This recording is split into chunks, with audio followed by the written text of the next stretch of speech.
Due to a system malfunction, Long Yuan finds himself traversing to the realm of cultivation, yet he is unable to train. Ding. Host, I apologize. I am a new system making my first attempt at binding a soul. I initially intended to bring only your soul over, but unexpectedly, I ended up bringing your entire being. Thus, Long Yuan embarks on the journey back home. Along the way, he encounters numerous cultivators, igniting his envy and prompting him to engage in audacious antics as a mere mortal. Chapter 1. The soul transition becomes a complete body traverse. Boom, boom, boom. Outside the room, the thunder roars deafeningly. Inside, Long Yuan is animatedly shouting in front of his computer. Guan Yu, come join the team. Arthur, hold the line. I'm about to steal the crystal. The voice in his headset erupts with Guan Yu's curses. Damn you, Liu Ban. Didn't you say to team up? You got me surrounded by 5 enemies. Guan Yu, your sacrifice is worth it. The crystal is about to explode. Boom. With a resounding crash, the opposing crystal shatters, and the screen displays the word victory. Arthur remarks, only you old 6 can steal the crystal. Long Yuan chuckles. You're too kind. It's thundering here. I must log off. Guan Yu urgently states, damn old 6. Let's play another ranked match. I'm about to rank up. No more. The thunder here is too loud. It's unbearable. Without waiting for their replies, Long Yuan shuts down his computer and turns to the window. Outside, the lightning and thunder create a terrifying spectacle. As he walks towards the window, he mutters, who has angered the heavens so? Even the sky cannot bear witness. In response, a tremendous clap of thunder reverberates. Approaching the window, Long Yuan reaches out to close it when a bolt of lightning strikes directly in front of him. Instantly, a vortex materializes, and before Long Yuan can react, he is sucked into it. He feels a wave of dizziness and swiftly loses consciousness. After an indeterminate period, he is awakened by a cacophony of electronic sounds. System binding failed, system binding failed. Groggily opening his eyes, the persistent electronic voice continues to echo in his ears. Long Yuan shakes his head. Who on earth lacks compassion at this hour, making such a racket early in the morning? However, upon surveying his surroundings, he is rendered speechless. The sight before him is unlike anything he has ever seen.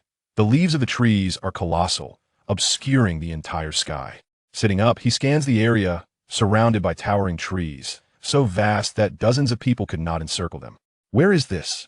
I've never heard of such a place in any country. Suddenly, a deafening roar of a beast echoes from afar, causing Long Yuan to shudder. He jumps up in alarm. System binding failed, system binding failed. Who is speaking? Can you please stop the noise? Where am I? As soon as Long Yuan speaks, the electronic voice ceases, and a weeping female voice replies, Host, I'm so sorry. It's my fault. Long Yuan spins around, finding no one present, yet the voice is clear in his ears. Who are you? Where are you? Why did you bring me here? Host, I am your system. You have been transported to Tianming Dalu. Long Yuan stands frozen. The terms system, traverse, and Tianming Dalu are familiar to him, yet their combination feels utterly alien.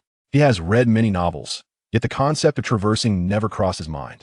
Seeing Long Yuan's silence, the system assumes he is in shock. Host, do not despair. If we must perish, let us perish together. This is my first mission as well. I initially intended to bring only your soul, but an error resulted in your entire being transported. Long Yuan is jolted awake by the word die. Damn system, what is going on? Wasn't I supposed to traverse? How can I die? Explain yourself. After finally managing to traverse, am I to meet my end immediately? Host, because you have traversed as a whole, this system cannot successfully bind you, rendering you incapable of completing system tasks, and we cannot return to your original world. Therefore, if you die, I die as well. A torrent of expletives rushes through Long Yuan's mind. Damn system, are you saying you brought me here just to send me to my doom? I apologize, host, it was not my intention. Enough with the nonsense. Hurry up and find a way to send me back. They are waiting for me to ascend to Xingyao. Host, I truly have no means, unless you can walk to the teleportation point yourself. Fine, guide me, and I will make my way there. Instantly, a route appeared before Long Yuan, displaying a distance of 999999999 kilometers, along with a figure of 30 days. System, are you playing with me? What on earth is this 999 kilometers, and what is this 30 days? You expect me to traverse such a distance in 30 days? Even if I were on a spaceship, I couldn't do it that fast. Host, that 30 days represents your lifespan in this world, and the distance is too vast for the system to display accurately. Hence it shows 9999. Long Yuan, furious, thought to curse, let it be destroyed. He then collapsed on the ground. System, are you trying to drive me to my death? Can't you switch to someone else? I haven't even married yet. The system replied pitifully. I do not wish for this either. I am merely a newcomer in my internship. Then what do you propose we do now? Are we to wait here for death? The system paused for a moment. Host, why not make your way to the teleportation point? You are a being from a higher dimensional world, inherently carrying 600,000 laws of the Great Tao. No one in this world can kill you. Long Yuan immediately perked up, sitting up straight.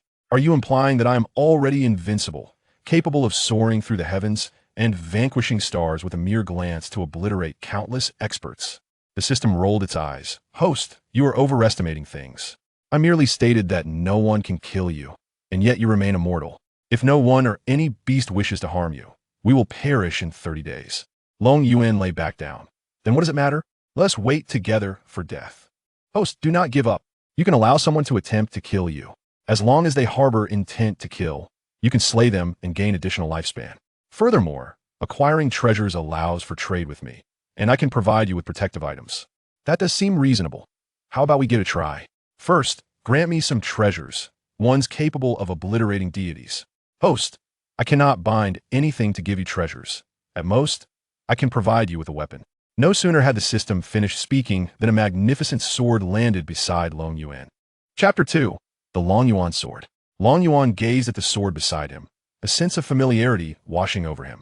Rising to his feet, he grasped the sword and drew it from its sheath, only to discover the name, Long Yuan, intricately engraved upon the blue blade. By heavens! You've brought me the sword I purchased from that bargain site, he exclaimed, but what use is it? It serves merely as a decorative piece. Indeed, Long Yuan had initially been captivated by its aesthetic appeal on the platform and purchased it for $999, enchanted by the streamer who had named it after him. The system, somewhat sheepish, replied, well, I thought it was quite lovely, so I brought it along. However, this is fortuitous. This sword originally belongs to your world, and thus I can bestow it upon you. Otherwise, you would be left weaponless. Rest assured, I have enhanced this sword. I named it Equality of All Beings. What do you mean by that? Long Yuan inquired. It signifies that in the presence of this sword, all are equal, and there shall be no defense you cannot breach. Furthermore, this sword has attained a spirit, enabling it to launch remote attacks. Long Yuan examined the sword in his grasp, waved it casually, and unleashed a wave of sword energy that cleaved into a distant tree, leaving a profound scar. Incredible. The system is truly remarkable. With this, I could eliminate anyone who displeases me. Host, you are mistaken. The sword energy can only harm those within a 10-meter radius. Beyond that, it dissipates. And those cultivators are all formidable. You must await their approach within that distance to inflict damage. Then what use is it? They can fly and traverse the heavens. My attack barely grazes their garments. Host, you can strike when they draw near. Moreover, the sword spirit awakens once daily, allowing you to command it to attack, irrespective of distance. Why didn't you mention that earlier? So I need not fear. While Long Yuan was admiring his sword, he suddenly sensed a presence at his feet. Looking down, he saw a small snake, resembling dried grass, fiercely biting at his foot. Startled, he leapt back. When did this creature arrive? Is it venomous? Host, why are you afraid? It cannot harm you. Ah, indeed. I am now immortal. Why fear a mere snake? With that, he lifted his foot and crushed it down. With a squelch, the snake was flattened, blood spilling forth. The moment it perished, Long Yuan's lifespan increased by a minute. Yet in such a brief span, 30 days showed little change. System, was this snake made of paper? It died so easily. Host, you underestimate the principles that govern you.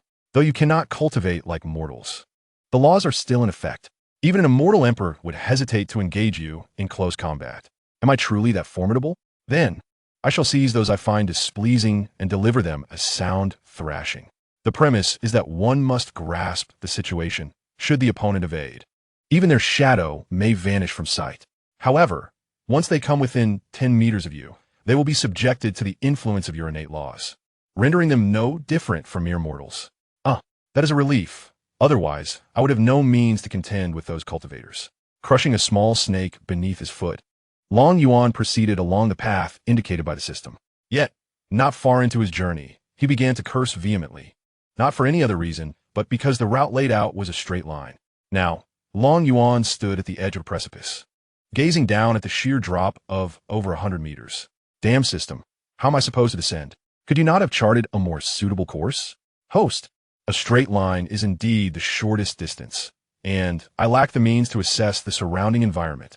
For a cliff of this nature, why not simply leap? After all, you shall neither perish nor feel pain. Long Yuan, though skeptical, replied, Damn system, do not deceive me. What if I leap and meet my demise? Rest assured, you shall not die, nor shall you experience any discomfort. Just as Long Yuan hesitated, a wolf's howl echoed from behind him. Turning to look, he was instantly gripped by fear, cold sweat breaking out as he beheld a wolf larger than a water buffalo charging towards him.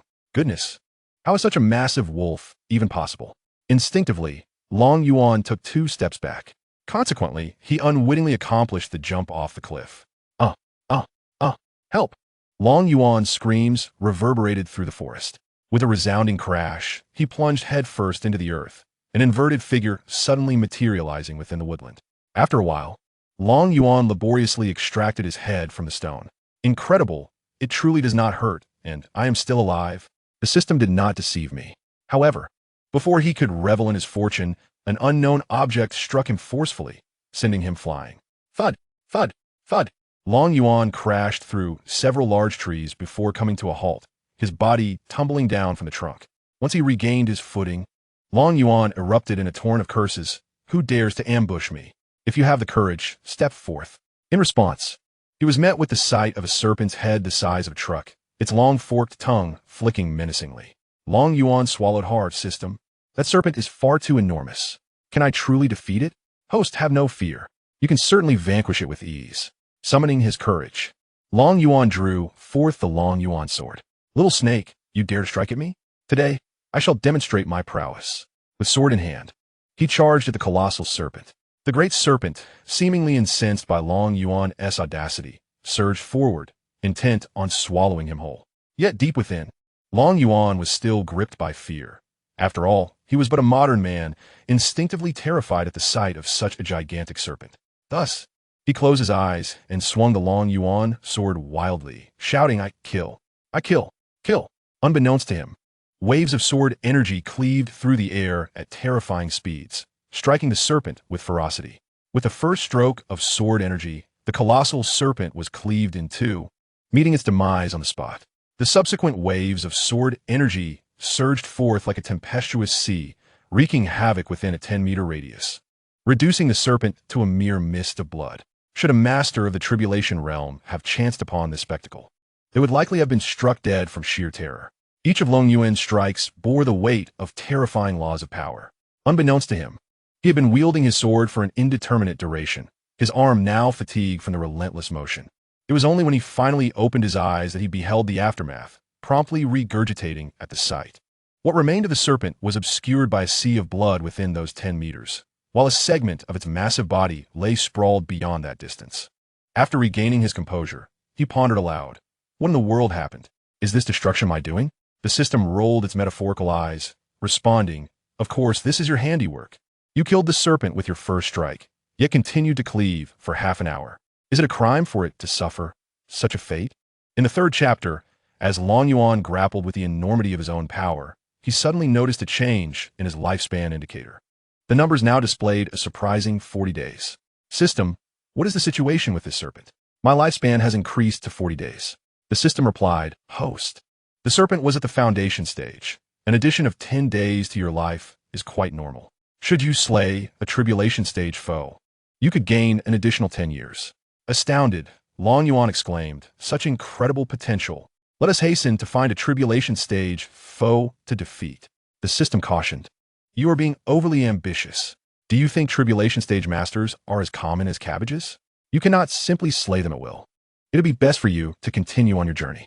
Realizing the wisdom in the system's words, Long Yuan gathered his thoughts and resumed following the route indicated by the system. Whenever hunger struck, he would procure wild game. When thirst arose, he would sip from mountain springs. Thus, more than a month passed as he journeyed, slaying numerous beasts along the way, yet the cumulative increase in his lifespan barely amounted to a single day. Gazing upon the 2-day figure before him, anxiety gripped Long Yuan's heart. System, what is happening? My lifespan is down to just 2 days.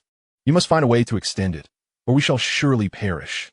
The system replied, I too am at a loss. At that moment, as Long Yuan conversed with the system, the distant sounds of combat reached his ears.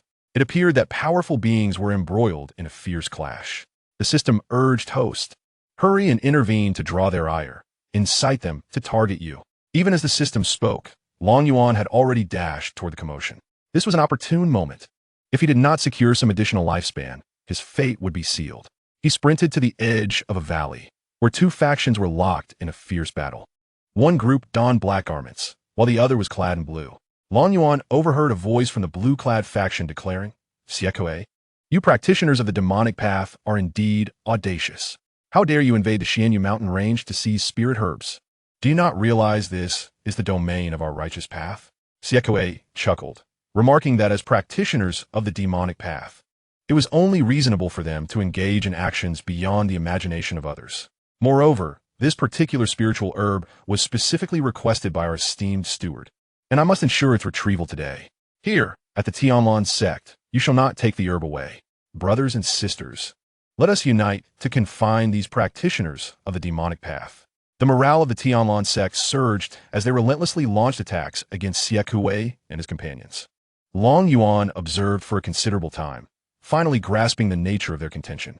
It was the small herb nestled within the valley. Do not inquire how Long Yuan came to know, for the entire valley lay ravaged by their assaults, with only that singular herb thriving defiantly in the midst. Seeing that Long Yuan remained inactive, the system inquired, "Host, why do you hesitate to act?" "Patience, dear system. If I dash over to seize that herb, do you believe they will not slay me?" Without a moment's hesitation, the system replied, "They would likely wish to reduce you to ashes." Nodding in acknowledgement, Long Yuan resolved to make a direct dash for the herb. Without further ado, he unsheathed the Long Yuan sword and charged towards the small plant. The two factions, upon noticing a mere mortal approaching, paid him no mind. To them, he was but an insignificant human, easily dispatched. Long Yuan, moving at a brisk pace, caught the scornful gaze of Tianlan's sect disciple, who scoffed. How dare a mortal interfere in a battle of cultivators? Truly ignorant of the peril.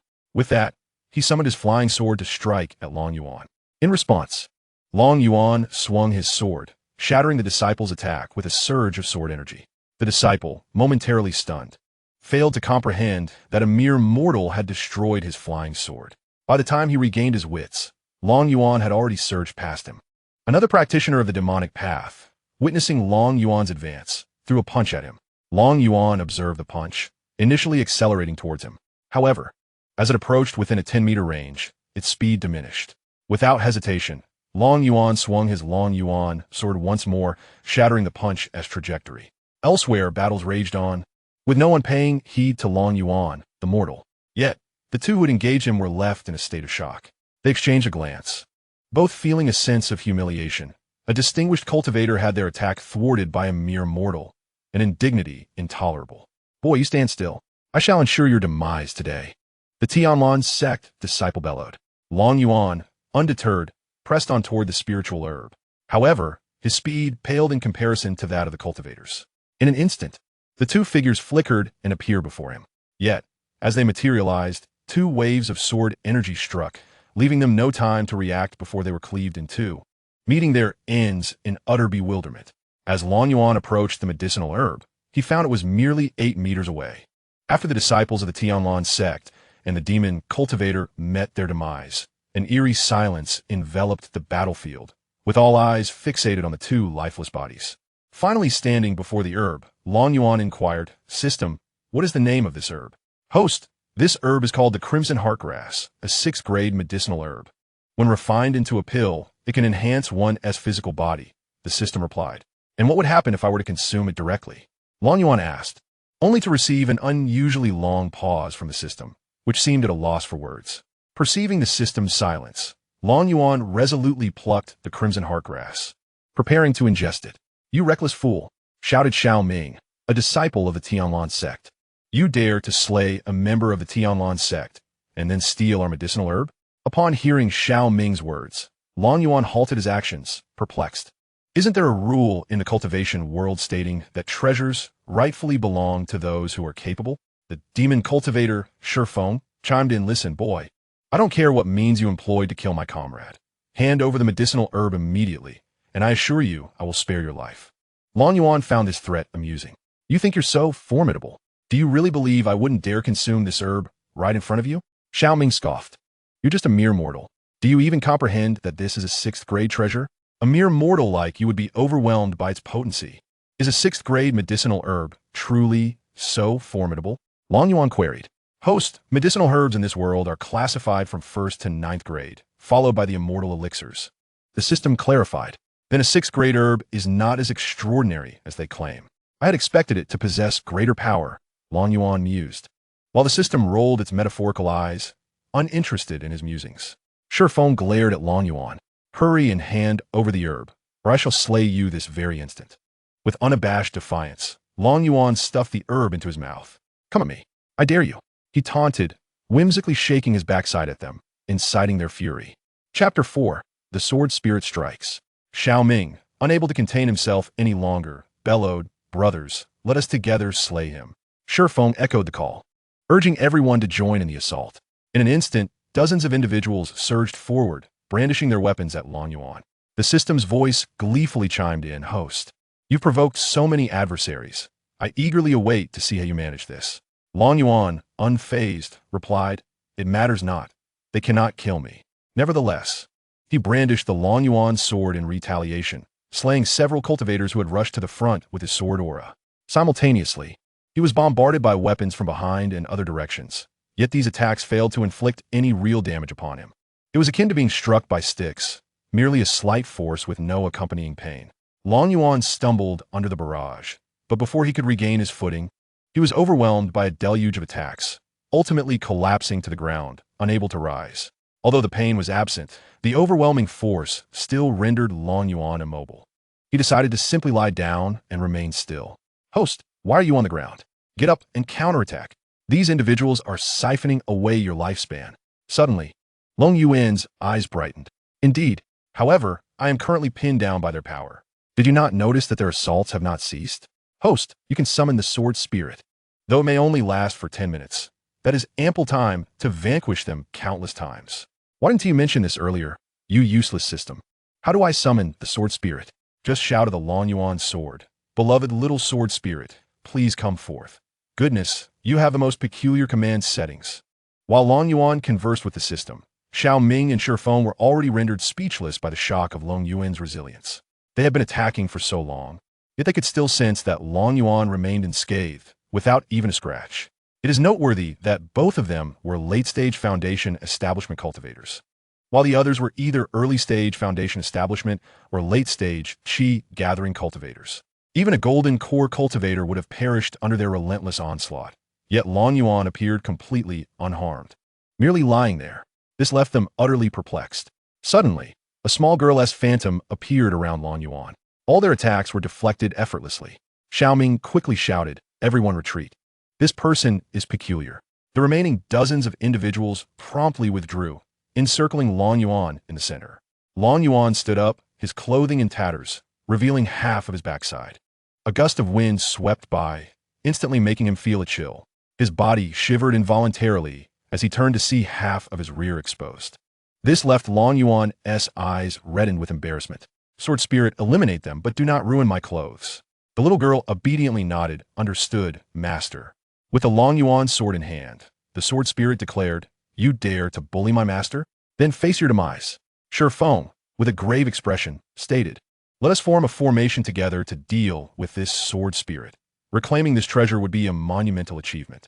Xiao Ming's eyes also blazed with intensity. No wonder we could not defeat this brat. He possesses an extraordinary sword. This sword must undoubtedly be a celestial artifact. Let's unite to seize it. It is well known how rare a treasure with a sword spirit is in the realm of cultivation.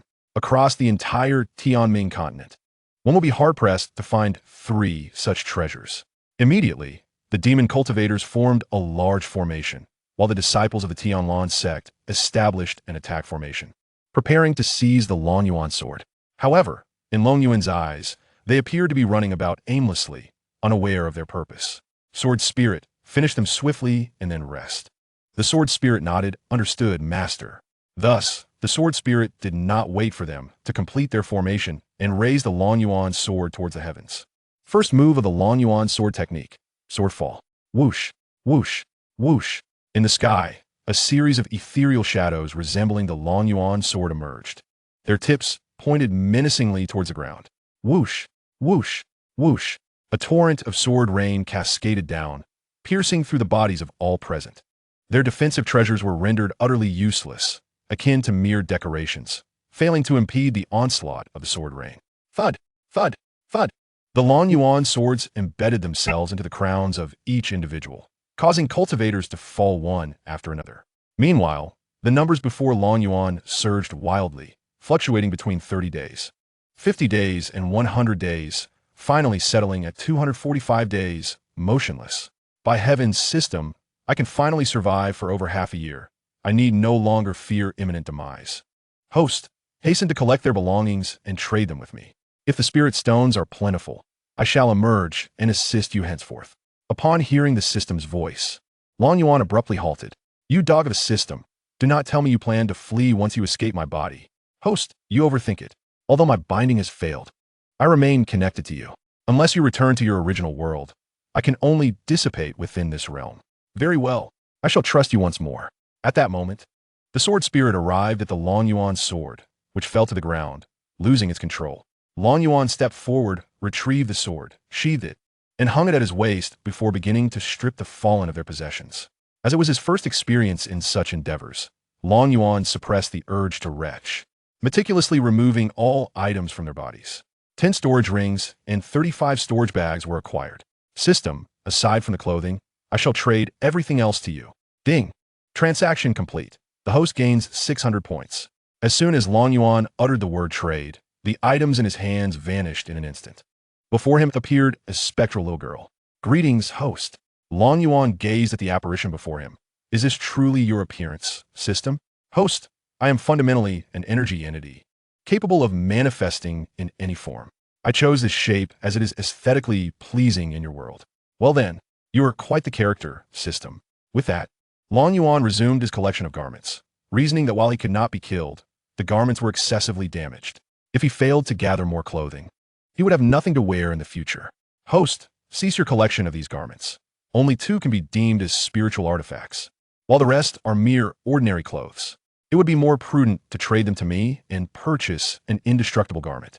Long Yuan immediately halted his actions, kicking the garments aside. Why would I give dead people's clothes to a dog? Even a dog would refuse them. System, promptly reclaim those 2 garments. I wish to buy new attire. The little girl waved her hand, and the 2 garments vanished immediately. Congratulations, host, you have gained 10 points. Is that truly all the points I receive? Chapter 5, The Sword Manual. Host, that is already quite considerable. Those 2 garments do not even qualify as 9th grade spiritual treasures. Long Yuan was not particularly knowledgeable about these matters. He simply decided to follow the system's guidance. Hurry up and give me some clothes, he urged. All right, I will open the store. Choose for yourself. A transparent panel materialized before Long Yuan. He was quite familiar with this interface, akin to purchasing skins for a game. As his fingers glided across the screen, a myriad of garments appeared before him, accompanied by a small prompt that allowed him to try them on and assess their appearance. System, your design is quite considerate, he remarked. Of course it is, the petite voice replied proudly. Long Yuan browsed through the selection, encountering all manner of outfits, including ones that could rebound damage and those that increase cultivation speed. However, these were merely for admiration, as he could not afford any of them at the moment. Eventually, he discovered a suit of indestructible clothing priced at 200 points. Its design resembled an ancient dragon robe. System, isn't this outfit a bit ostentatious? He inquired. Host, you are already immortal. Why not be a bit audacious? Just admit that this outfit is stylish. Long Yuan stroked his chin, acknowledging that the attire was indeed impressive. But he feared it might provoke unwarranted conflict. What are you worried about?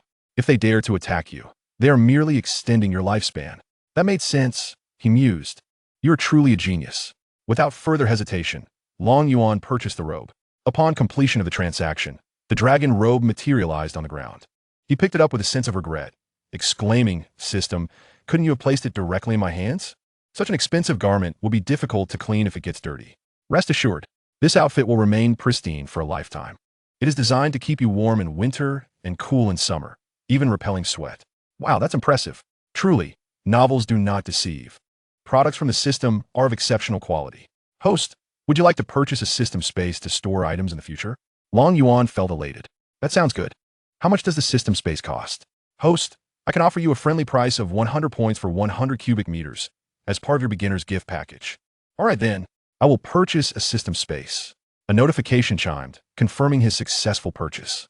Eagerly, Long Yuan clutched the robe and made his way toward the woods, keen to change into it as he was still feeling quite chilly. The little girl's spirit slipped into his body, leaving behind several lifeless corpses sprawled on the ground. Once dressed in the robe, Long Yuan transformed completely, resembling a regal emperor on an outing, exuding an unparalleled charm, though certainly not as handsome as the readers might imagine. At that moment, the little girl re-emerged, asking, "Host, shall we proceed?" Just as Long Yuan was about to respond, he suddenly felt a churn in his stomach. System. Hold on a moment. I think I have to use the restroom. He swiftly turned and dashed back into the woods, grabbing his old clothes on the way. Uncertain of how many times it has occurred, I found myself with a pile of clean clothes and had purchased a pack of 10 tissue boxes through the system. Now, merely 6 packs remain. System, what is happening to me? Why have I suddenly developed diarrhea? Host, this is a side effect of the heartfelt grass. Have you not noticed that your body has become exponentially stronger? I sense that your sword energy can now reach over 100 meters. As Long Yuan walked, he felt the transformations within him. Besides having developed an 8-pack abs, he also sensed a slight increase in his strength. Stopping in his tracks, Long Yuan drew the Long Yuan sword and swung it forward, unleashing a crescent sword energy 1 meter wide. All obstacles in its path were effortlessly sliced apart, dissipating only at a distance of 100 meters. Long Yuan stared in astonishment at this scene. Such range could achieve many feats. No longer did he need to wait for enemies to approach for a strike. System, what is the meaning of this? Host, please refrain from calling me System. Refer to me as Tang Tang. Your current condition is quite simple. It merely signifies an increase in strength, allowing for longer attacks. Long Yuan was rendered speechless. A system assigning itself a name and merely claiming a slight increase in strength. Are you suggesting that if I consume more medicinal herbs to enhance my body, I can strike even farther? Tang Tang floated before Long Yuan, thoughtfully stroking her chin. Theoretically, that is correct.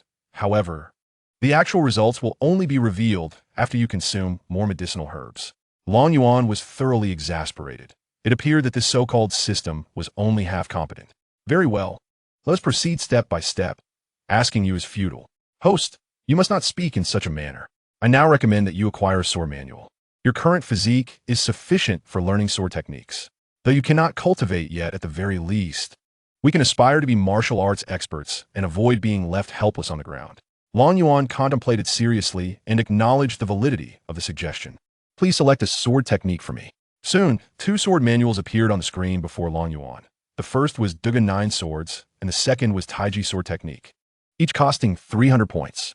Tang Tang, are you gauging my points? Tang Tang replied apologetically. Host, these are the most affordable sword techniques available, and they have been modified to suit you perfectly. Very well. I choose Dugu 9 swords, the ultimate skill of Ling Hu Chong. Ding. Host has successfully purchased Dugan 9 swords, and the item has been stored in the system space. Tang Tang, you have yet to explain how this system space operates. Host, simply call upon me to retrieve items. And to store them, just give me a command. In novels, the system space allows items to appear at one's will. Why must I call on you? Dear host, those systems are bound correctly, while you're the product of a failed binding. In the realm of the canine system, one might ponder the essence of communication. If one cannot articulate, it would be wiser to refrain from speaking altogether. What constitutes a product of failure, if not a reflection of one's own shortcomings? Tang Tang has lapsed into silence, evidently aware of having provoked Long Yuan. Promptly, I implore you to present the sword manual. I yearn to learn. In an instant, a tome of swordsmanship materializes in Long Yuan's grasp. As he ambles forth, he unfurls the manual, only to be struck dumb at first glance. Each character is familiar to him, yet the collective meaning eludes him. Canine system, are you being deliberately obtuse? Am I truly capable of mastering this? He beseeches. You mention concepts such as Gu Mei pursuing Wu Wang pursuing Tong Ren pursuing to you, and the transition from Jia to Bing. From Bing to Gung, from Gung to Gu. How does one comprehend the intricate exchanges of Zi and Chou, Chun and Si, Wu and Wei, and the transformations of Feng and Lei, Shan and Zhe, Shui and Hua? The interplay of Qian and Kun, the activation of Zhen and Dui, and the resonance of Li and Sun, How does one learn these complexities? Host, do not be impatient. With a mere expenditure of 50 points, I can facilitate your learning. Chapter 6. The Eternal Family of the Dragon Clan. Long Yuan gazed at the glaring numeral of 9 points on the screen, vexed. Pray tell, well, might I procure 50 points for you? I have a total of 610 points, 200 have been spent on attire, 100 on activating the system space, 300 on the sword manual, and a solitary point on tissues. Where I ask, shall I conjure 50 points? Tang Tang, equally embarrassed, suggested. Perhaps I could lend you 50 points? Should you acquire a treasure, I would deduct 60 points from you. Why must you deduct 60 points? If you lend me 50, then it should merely be a deduction of 50. Dear host, does one not require interest on a loan? Deductions of 60 points are rather lenient. Long Yuan pondered this for a moment and conceded to Tang Tang's proposal. For who could resist the allure of such swordsmanship? Very well. I shall accept your loan of 50 points. Ding. 50 points deducted. The host has successfully attained mastery of the Dugan 9 swords. A beam of light emanated from Tang Tang's delicate finger, penetrating Long Yuan's mind. He closed his eyes, attentively absorbing the knowledge within. In his consciousness, a figure practiced the Dugan 9 swords repeatedly. Unconsciously, Long Yuan drew forth his sword and commenced his practice.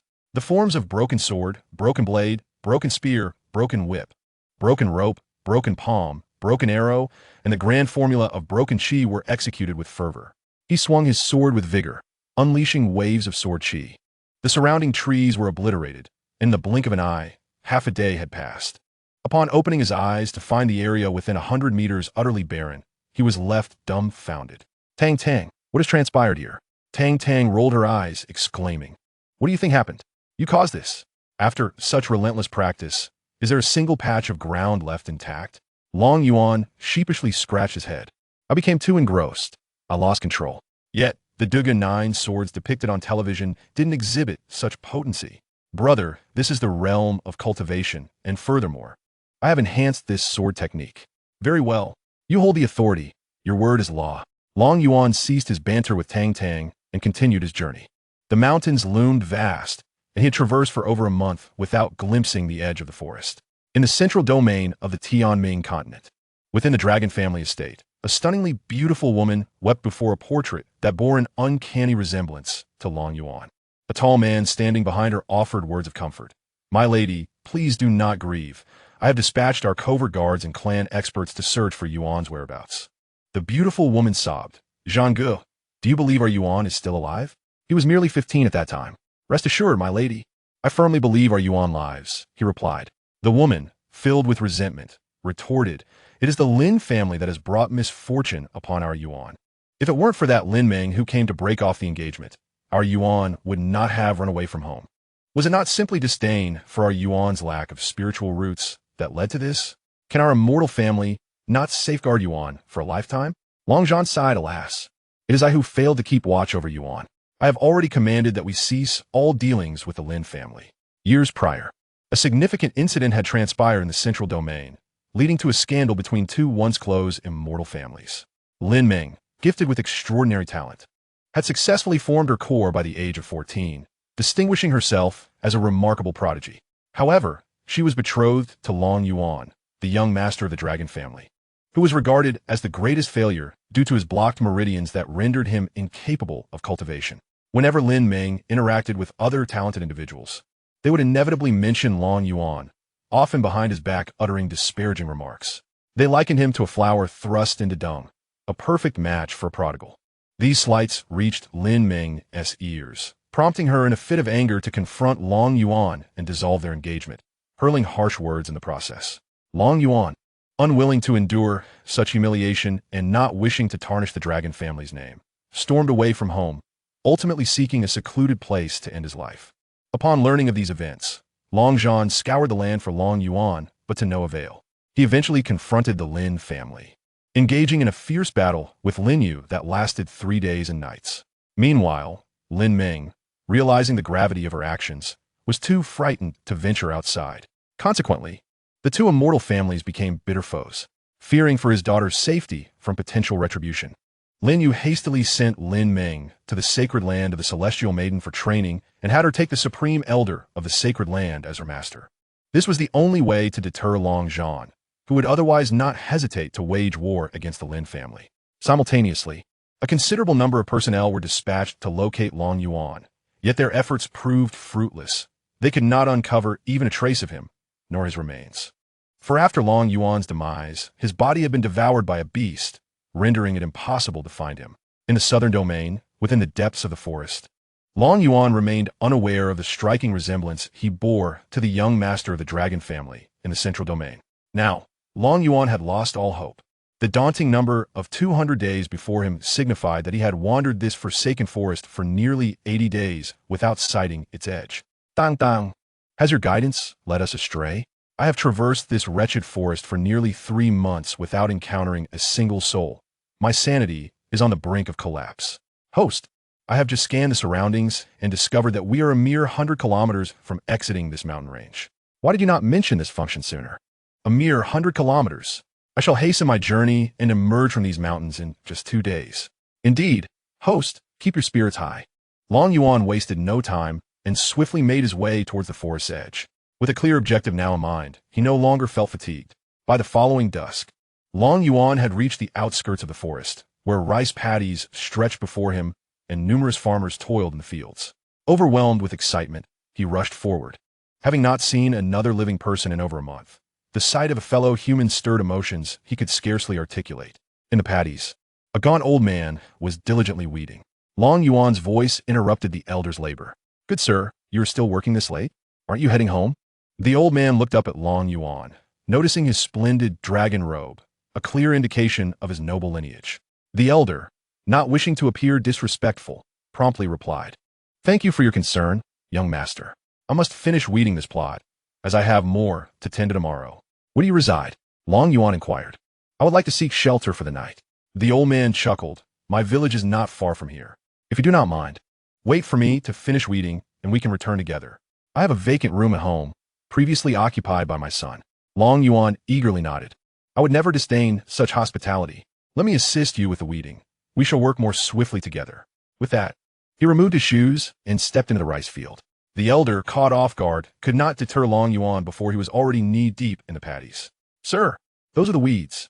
Point them out, and I shall help you remove them, Long Yuan urged. Seeing the young man's gentle demeanor, the old man relented and indicated the weeds for him. In less than half an hour, Long Yuan had cleared the entire field of weeds. Chapter 7. The Celestial Being from Ji Mountain Village. The two sat by the field to rest for a moment. The old man stood up. I am grateful for your assistance today, young master. Without your help, I would have been here for an eternity. Long Yuan smiled faintly. Consider this my payment for lodging. By the way, where is your son? Why hasn't he come to assist you? The old man sighed, his eyes filled with sorrow. My son was conscripted into the army a few years ago. He has yet to return, and it is likely he perished on the battlefield. Long Yuan furrowed his brow. Isn't joining the army considered honorable? Even if your son met with misfortune, there should still be compensation for his sacrifice. As they walked, their conversation continued. The elderly man sighed softly, realizing that the young gentleman before him was not from the state of Yuan. Over the past decade, Yuan and Chun had been embroiled in conflict. Initially, there were no conscription demands for the youth, but after suffering several defeats, the state of Yuan began to draft soldiers en masse. Every household with able-bodied men aged 18 to 30 was compelled to enlist, or else face dire consequences. This tyrannical emperor shows little regard for the common folk. Such measures leave no labor force behind. Be cautious with your words, young sir. Should these sentiments reach the wrong ears, you may find yourself in peril, the elder warned. Unfazed, Long Yuan waved dismissively. Old man, it matters not. If they dare to seize me, I shall teach them a lesson in civility. As they conversed, they arrived at the village entrance. The old man gazed at the village's plaque and smiled. Our village once produced a celestial being, and this plaque was bestowed upon us by a former emperor. The characters Purple Mountain Village were elegantly inscribed upon it, though time had rendered it somewhat deteriorated. Celestial being? Has your village truly produced one? Has he ascended to the higher realms? The old man scratched his head awkwardly. Young sir, you misunderstand. The celestial being we refer to is merely someone taken by a sect for training in the ways of cultivation. Long Yuan nodded with disappointment, realizing that they were speaking of cultivators, not true celestial beings. The elder, being an ordinary man, had no way of discerning the difference between their definitions. Nevertheless, he did not dwell on the matter. Come with me, young sir. My home is just at the village entrance. Long Yuan nodded and followed closely beside the elder as they walked into the village. Many people lingering outside their homes greeted the old man. Lu Laoan, have you finished weeding your fields so quickly? The elder chuckled. Today, I encountered a noble who graciously helped me clear the weeds. A matron, noticing Long Yuan's opulent attire, approached eagerly. Where do you hail from, young sir? Are you betrothed? I have a daughter of marriageable age. Would you care to meet her? Long Yuan, feeling somewhat awkward, replied. Auntie, I am merely seeking a place to rest for the night. I shall depart by morning, and Wu Ti want to disrupt your daughter as happiness. Seeing his reluctance, the matron resignedly returned home. Currently, there were no young men in the village, and many families struggled to marry off their daughters. Lu Laoan led Long Yuan to a modest courtyard, surrounded by branches, with 2 thatched cottages. Inside, an elderly woman, hearing the commotion, stepped out to see her husband had returned. Old man, why are you home so early today? Who is this young gentleman? She inquired with a smile. Lu Laoan grinned broadly. Thanks to this young gentleman's assistance, I've been able to return so soon. Dear, please prepare a meal and fetch that cherished jar of wine. I wish to share a drink with our guest. The elderly woman beamed. Of course, I shall prepare the meal right away, and you may enjoy a drink with the young sir. Long Yuan felt as though he had returned to his hometown, reminiscent of the days when his grandparents would shower him with all their cherished belongings. Encountering such a scene once more stirred a medley of emotions within him, an indescribable longing. He gazed upward at the sky and murmured, Tang Tang. Will we ever be able to return? I find myself yearning for home. The little girl appeared before him, also looking skyward, and encouraged, Dear host, you must believe in yourself. We will certainly make our way back. Long Yuan nodded, affirming, I too have faith that I shall return. Old Lu observed Long Yuan gazing at the sky, lost in his thoughts, and called out, Young master, come over for tea. The meal will take a while longer. Gathering his thoughts, Long Yuan approached the tea table. Elder, how far are you from the nearest town? Old Lu produced a leaf and placed it into the teapot to brew. The nearest town is several dozen miles away. Just follow the main road at the village entrance, and you'll reach Qing Shui town. Long Yuan nodded and inquired, Elder, please tell me about the matters concerning the Yin kingdom. Seeing Long Yuan's interest, Old Lu began to share everything he knew. Meanwhile, on a hillside several dozen miles away from Zishan village, a gaunt old man clad in a gray robe, exuding an aura of malevolence, was observing the village. Ha ha, this Yin kingdom is indeed a remote and impoverished place. Not a single foundation establishment cultivator in sight. Today, I shall use the villagers to refine my 100 ghosts. With that, he soared towards Zishan village. In the courtyard, an elderly woman served a few small dishes alongside a bowl of thin porridge. She also brought over a jar of wine. Old man, call the young master to dinner. All right, we are coming. Young master, we shall not return until we are thoroughly intoxicated. Long Yuan chuckled. Very well, today we shall not return sober.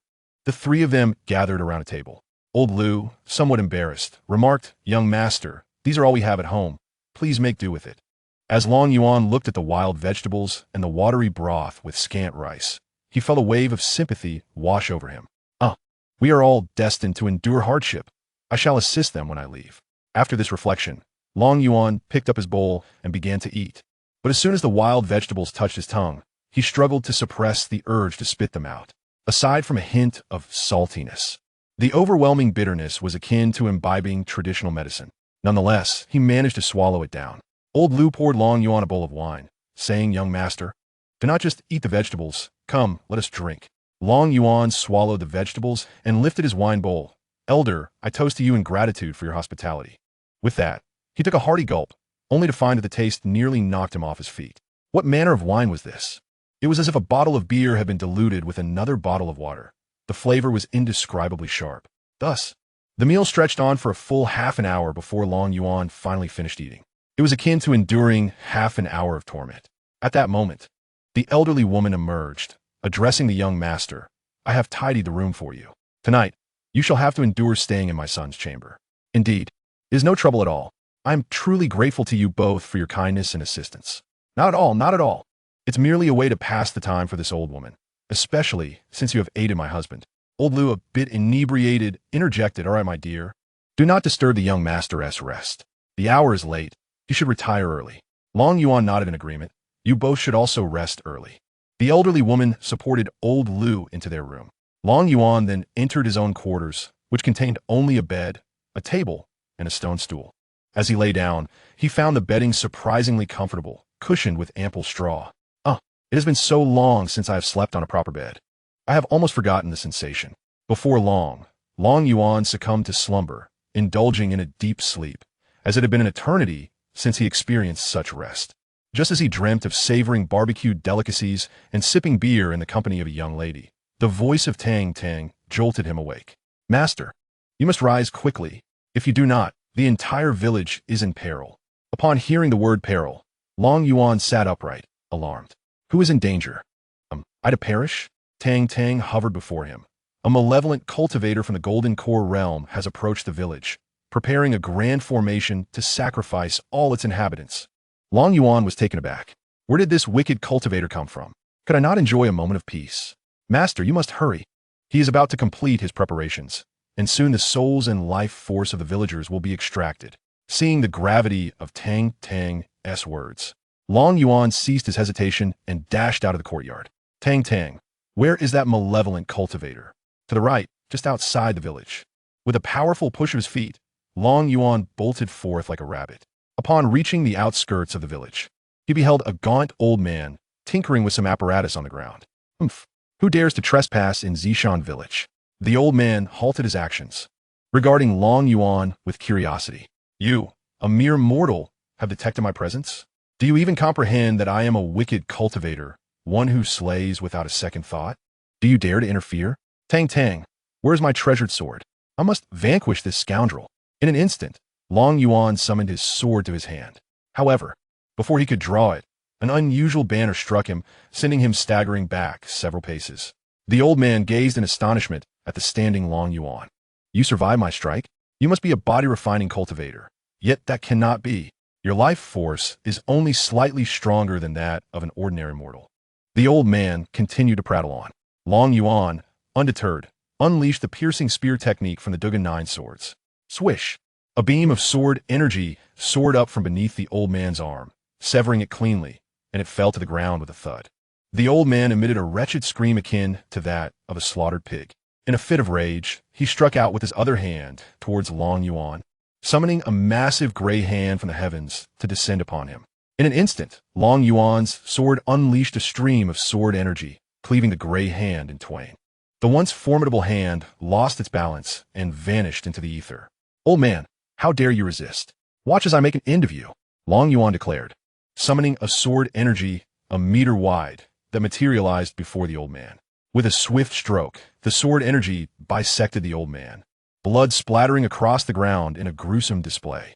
The eyes of his severed halves remained wide with disbelief, unable to comprehend how a cultivator of the Golden Core realm could perish at the hands of a mere mortal. With the old man's demise, Long Yuan's lifespan increased to an impressive 229 days, a full month's worth of life added. "You truly died worthily, having contributed so much to my existence. I shall not grant you a complete corpse," he mused, after thoroughly rummaging through the old man's belongings. Long Yuan wielded the Long Yuan sword and struck down upon the body. After several strikes, only traces of sword energy remained. Nothing more was left. "Dang dang! What treasures did this old man possess? Do enlighten me." "Certainly, esteemed host." The system activated the storage ring, revealing an assortment of bottles and jars within its confines. "Host, he had 2 500 low-grade spirit stones, 1 8th-grade spiritual treasure known as the 100 Ghost Banner, 16 bottles of 9th-grade pills, 1 bottle of 8th-grade pills, 100,000 taels of silver, and 30,000 taels of gold. Tang Tang, aside from the spirit stones and metals, trade everything else to me." "Understood, esteemed host. Congratulations on trading the spiritual treasure and pills, earning 500 points.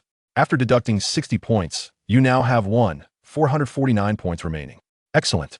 This fellow was indeed a treasure-giving child. I am now quite affluent. Tang Tang, are there any artifacts or martial arts manuals available for my use?" With the matter settled, Long Yuan made his way toward Old Lu's courtyard. The commotion had been minimal, and being outside the village, it had not disturbed anyone. Tang Tang twirled around Long Yuan. "Esteemed host, there are numerous items available for you, yet I am uncertain of your specific needs." Long Yuan pondered for a moment, realizing that his current speed of travel was rather sluggish. "Why don't you procure a steed for me?" "Esteemed host, it is not that I underestimate you. But even the most inferior steed requires 100 million points. It would be best not to entertain that thought, Tang Tang replied. Upon hearing this, Long Yuan felt a wave of disappointment wash over him. Then tell me what else I can utilize. Esteemed host, you could purchase a lightness skill manual. It would greatly enhance your speed of travel. Additionally, you could acquire a beast pen to tame a beast as your mount, which would also be quite advantageous. Long Yuan's eyes sparkled with excitement at this suggestion. Tang Tang, quickly procure a lightness skill for me. Tang Tang displayed a screen before Long Yuan, featuring several lightness skill manuals, including ripple steps, snow treading, transcendent movement, and grass flying. Alas, with so many choices, which one should I select? My esteemed host, I recommend you choose Xinxing by Bien, a technique that allows for swift travel. ISNT that the lightness skill learned by Wei Xiaobao. Indeed, under my enhancement, travel speed will be remarkably accelerated. Very well, I shall select it. Long Yuan directly clicks to purchase. Ding!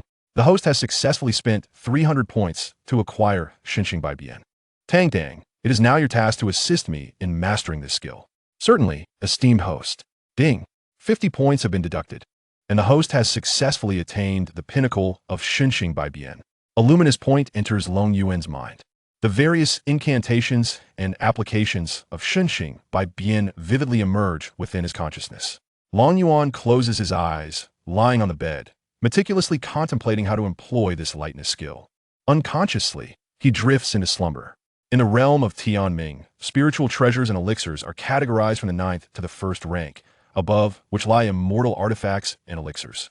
Spiritual herbs range from the 1st to the 9th rank, including immortality elixirs.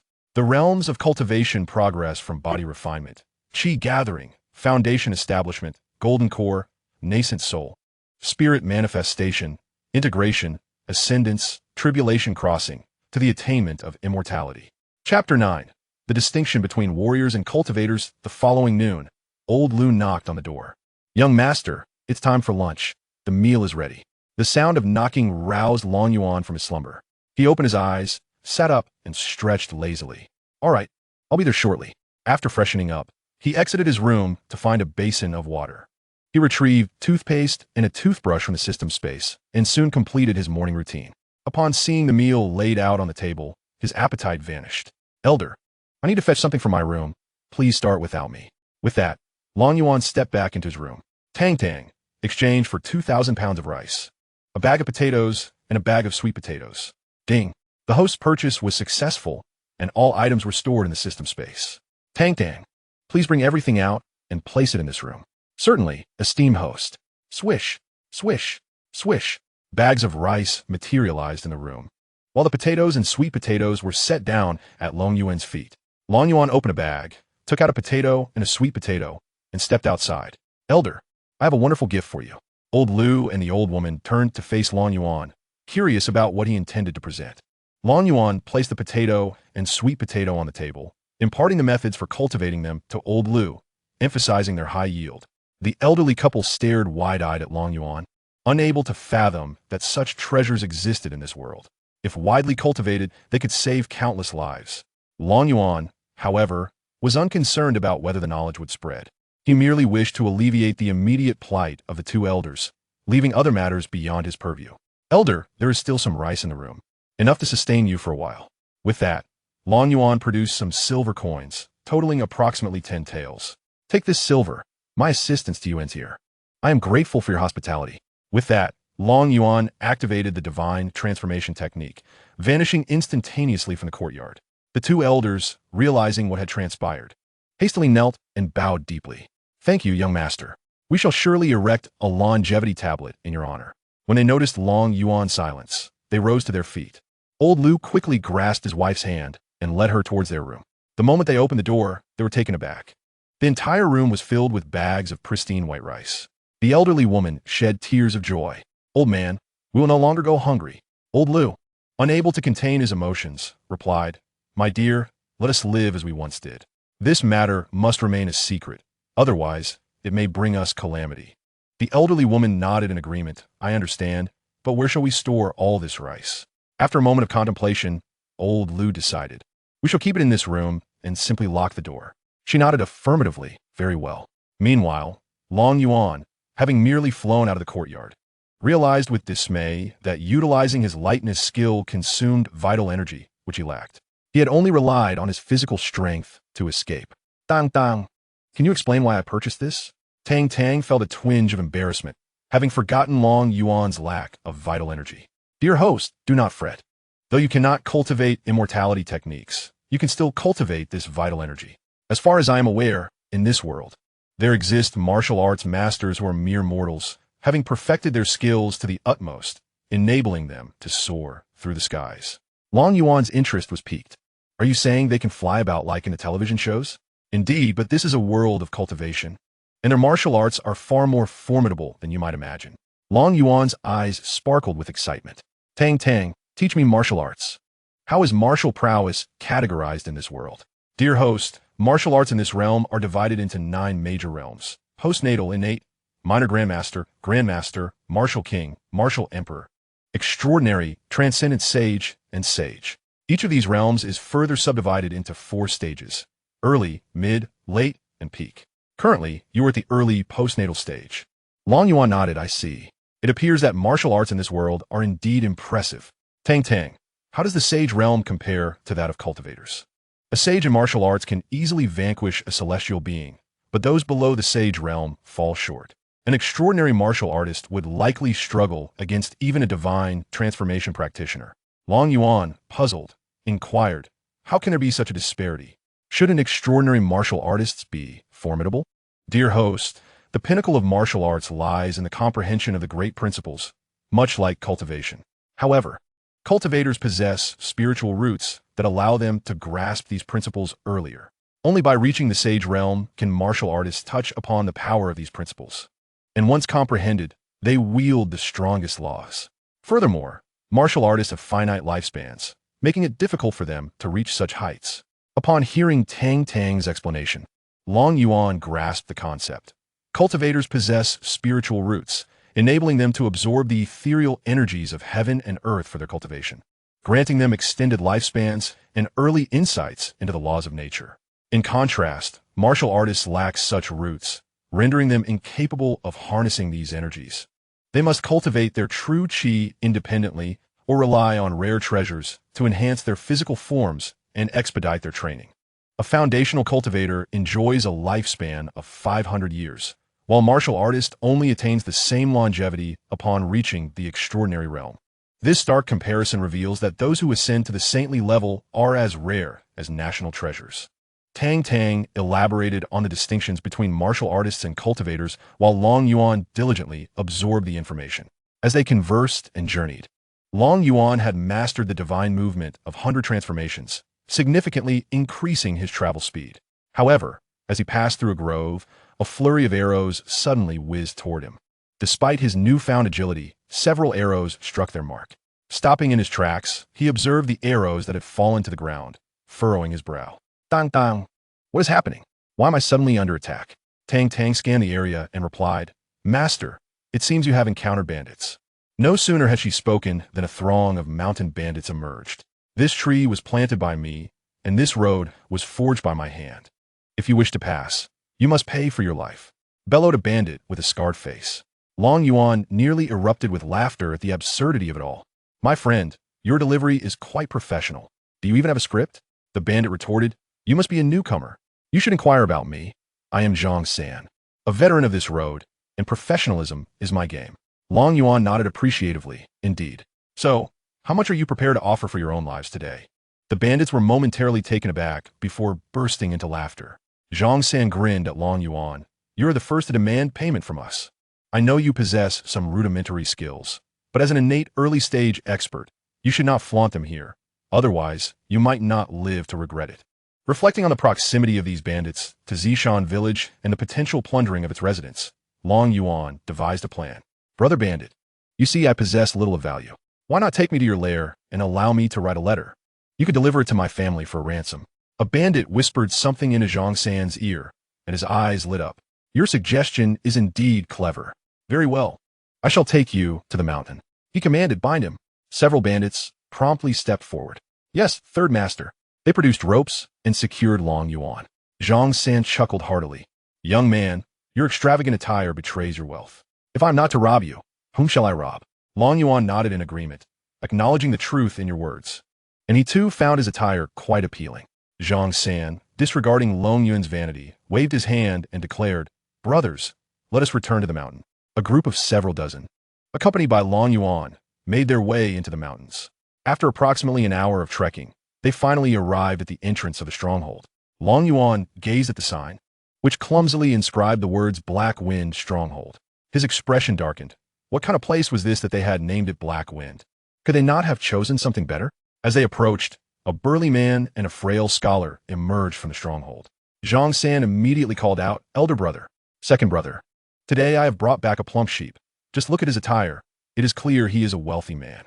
Upon seeing Long Yuan's clothing, Qin Ming, the scholar known as second brother, immediately changed his countenance. "Elder brother, third brother, come with me for a moment." Elder brother Li Si, curious about what his younger brother had to say, waved his hand for Long Yuan to be taken away and secured. Qin Ming led the two into the stronghold's main hall. And as they settled down, Zhang San inquired, "Second brother, what is the matter? Why did you insist on bringing us here?" Qin Ming, with a grave expression, replied, "Third brother, from whom did you acquire this man? And who was with him?" Zhang San scratched his head. "I captured him at the foot of the mountain. He was alone, and besides, this fellow possesses some martial skills." Li Si frowned at Qin Ming, asking, "Second brother, what is amiss with this man?" Sighing deeply, Qin Ming lamented, "Elder brother, if I am not mistaken, he is adorned in a dragon robe." The ears of Zhang San and Li Si rang with shock. They were utterly stunned. They had only heard of dragon robes, but had never seen one. The mere mention of it was enough to send chills down their spines. Even a fool knew what a dragon robe signified. It was a garment reserved solely for emperors. Zhang San trembled all over, stammering, "Second brother, what should we do now? Perhaps we should release him and flee together." Li Si shivered in agreement. "Indeed, if we let him go, we can feign ignorance about his dragon robe." Qin Ming pondered for a moment. "Wait, I will attempt to negotiate. If all else fails, we shall offer him our entire fortune and plead for mercy." Zhang San nodded fervently. "Yes, yes, yes. Second brother, please go and inquire." Qin Ming shot Zhang San a stern look. "What kind of person would you dare capture? I wonder if you will think twice before taking someone else next time." With that, Qin Ming exited the hall, first retrieving a box from his quarters before seeking out Long Yuan. Meanwhile, Long Yuan, confined to his room, had already managed to sever his bindings.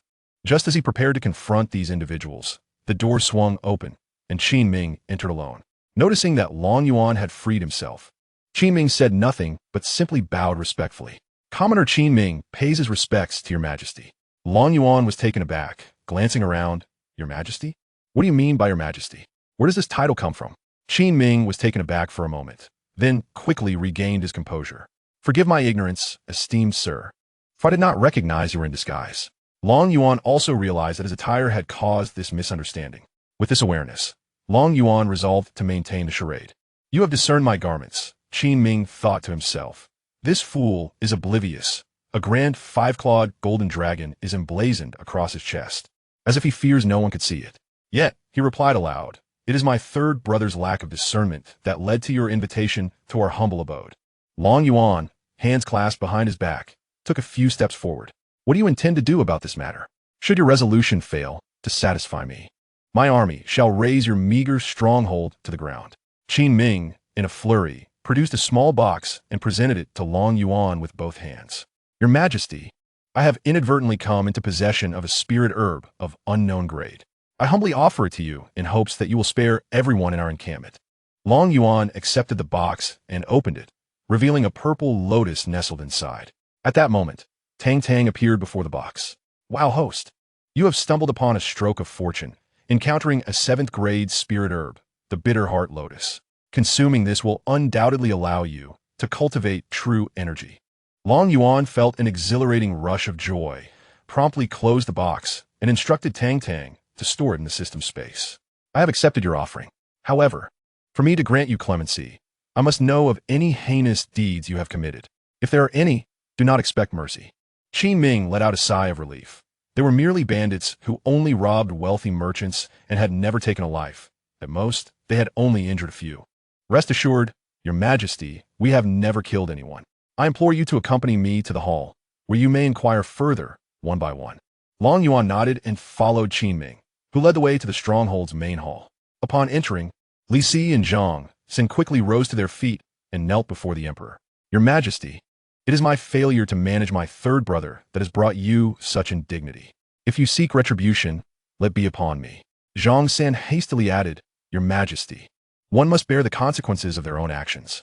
I am the one who brought you to the mountain. If you desire vengeance, take it upon me. Long Yuan took his seat upon the throne. Rise, both of you. Your second in command has already interceded on your behalf. Now, answer my questions truthfully. The two men nodded vigorously. Ask away. We shall respond honestly. Pleased, Long Yuan inquired, From whence do you hail, and what compelled you to become bandits? Li Si spoke first. I hail from Li Family Village. A few years ago, the Yin Kingdom sent conscription officers to draft laborers. Not wishing to serve in the military, I stealthily fled to the mountains. Zhang San chimed in, I am from Zimoun Village, and, similarly, I evaded conscription and escaped to the hills. Qi Ming sighed. All of us chose the path of banditry to avoid military service. Initially, it was just one or two individuals, but as time passed, our numbers swelled into the hundreds. Upon the mere mention of Zhang San, he began to speak fervently. The Emperor of Yin seemed to possess a perplexing mindset, conscripting able-bodied men from across the nation into military service without offering a stipend. Should anyone dare to flee, they would face execution as deserters. This has resulted in ordinary citizens throughout Yin seeking refuge in hiding. Long Yuan also deemed the emperor's actions to be rather excessive. At this juncture, Tang Tang emerged exclaiming, My esteemed host, why not simply stage a rebellion? Who knows, you might even ascend to the throne, or at the very least, establish yourself as a lord. Yet, I possess merely a scant 200 days of life left. How could I possibly conquer the realm of Yin? Oh, esteemed host, you are foolish. Should you initiate a rebellion, will there not be countless individuals eager to eliminate you? This would merely extend your lifespan. But I cannot remain here as emperor indefinitely. I yearn to return to my original world.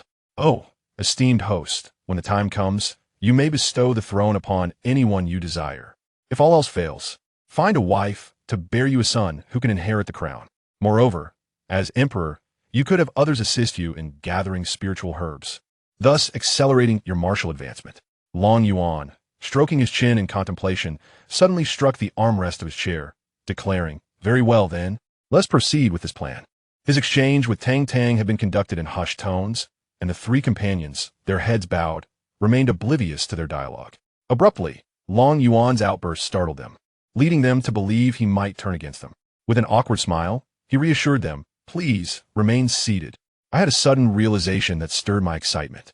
The trio quickly waved their hands, indicating that all was well. Observing their trepidation, Long Yuan felt it unwise to further pressure them. He thus smiled and said, Do not be anxious. I wish to discuss a matter with you, and see if you are inclined to join me. Qi Ming cautiously inquired, What is it that you require of us? Long Yuan contemplated for a moment, then proposed a path that would ensure your sustenance and lead you to prosperity. However, this path bears certain dangers that could cost you your lives. Just as Zhang San was about to speak, Qi Ming interjected, What exactly will we be doing? I will lead you in rebellion. Thud, thud, thud. The sounds of three bodies hitting the ground echoed. Long Yuan regarded the three with a bemused smile.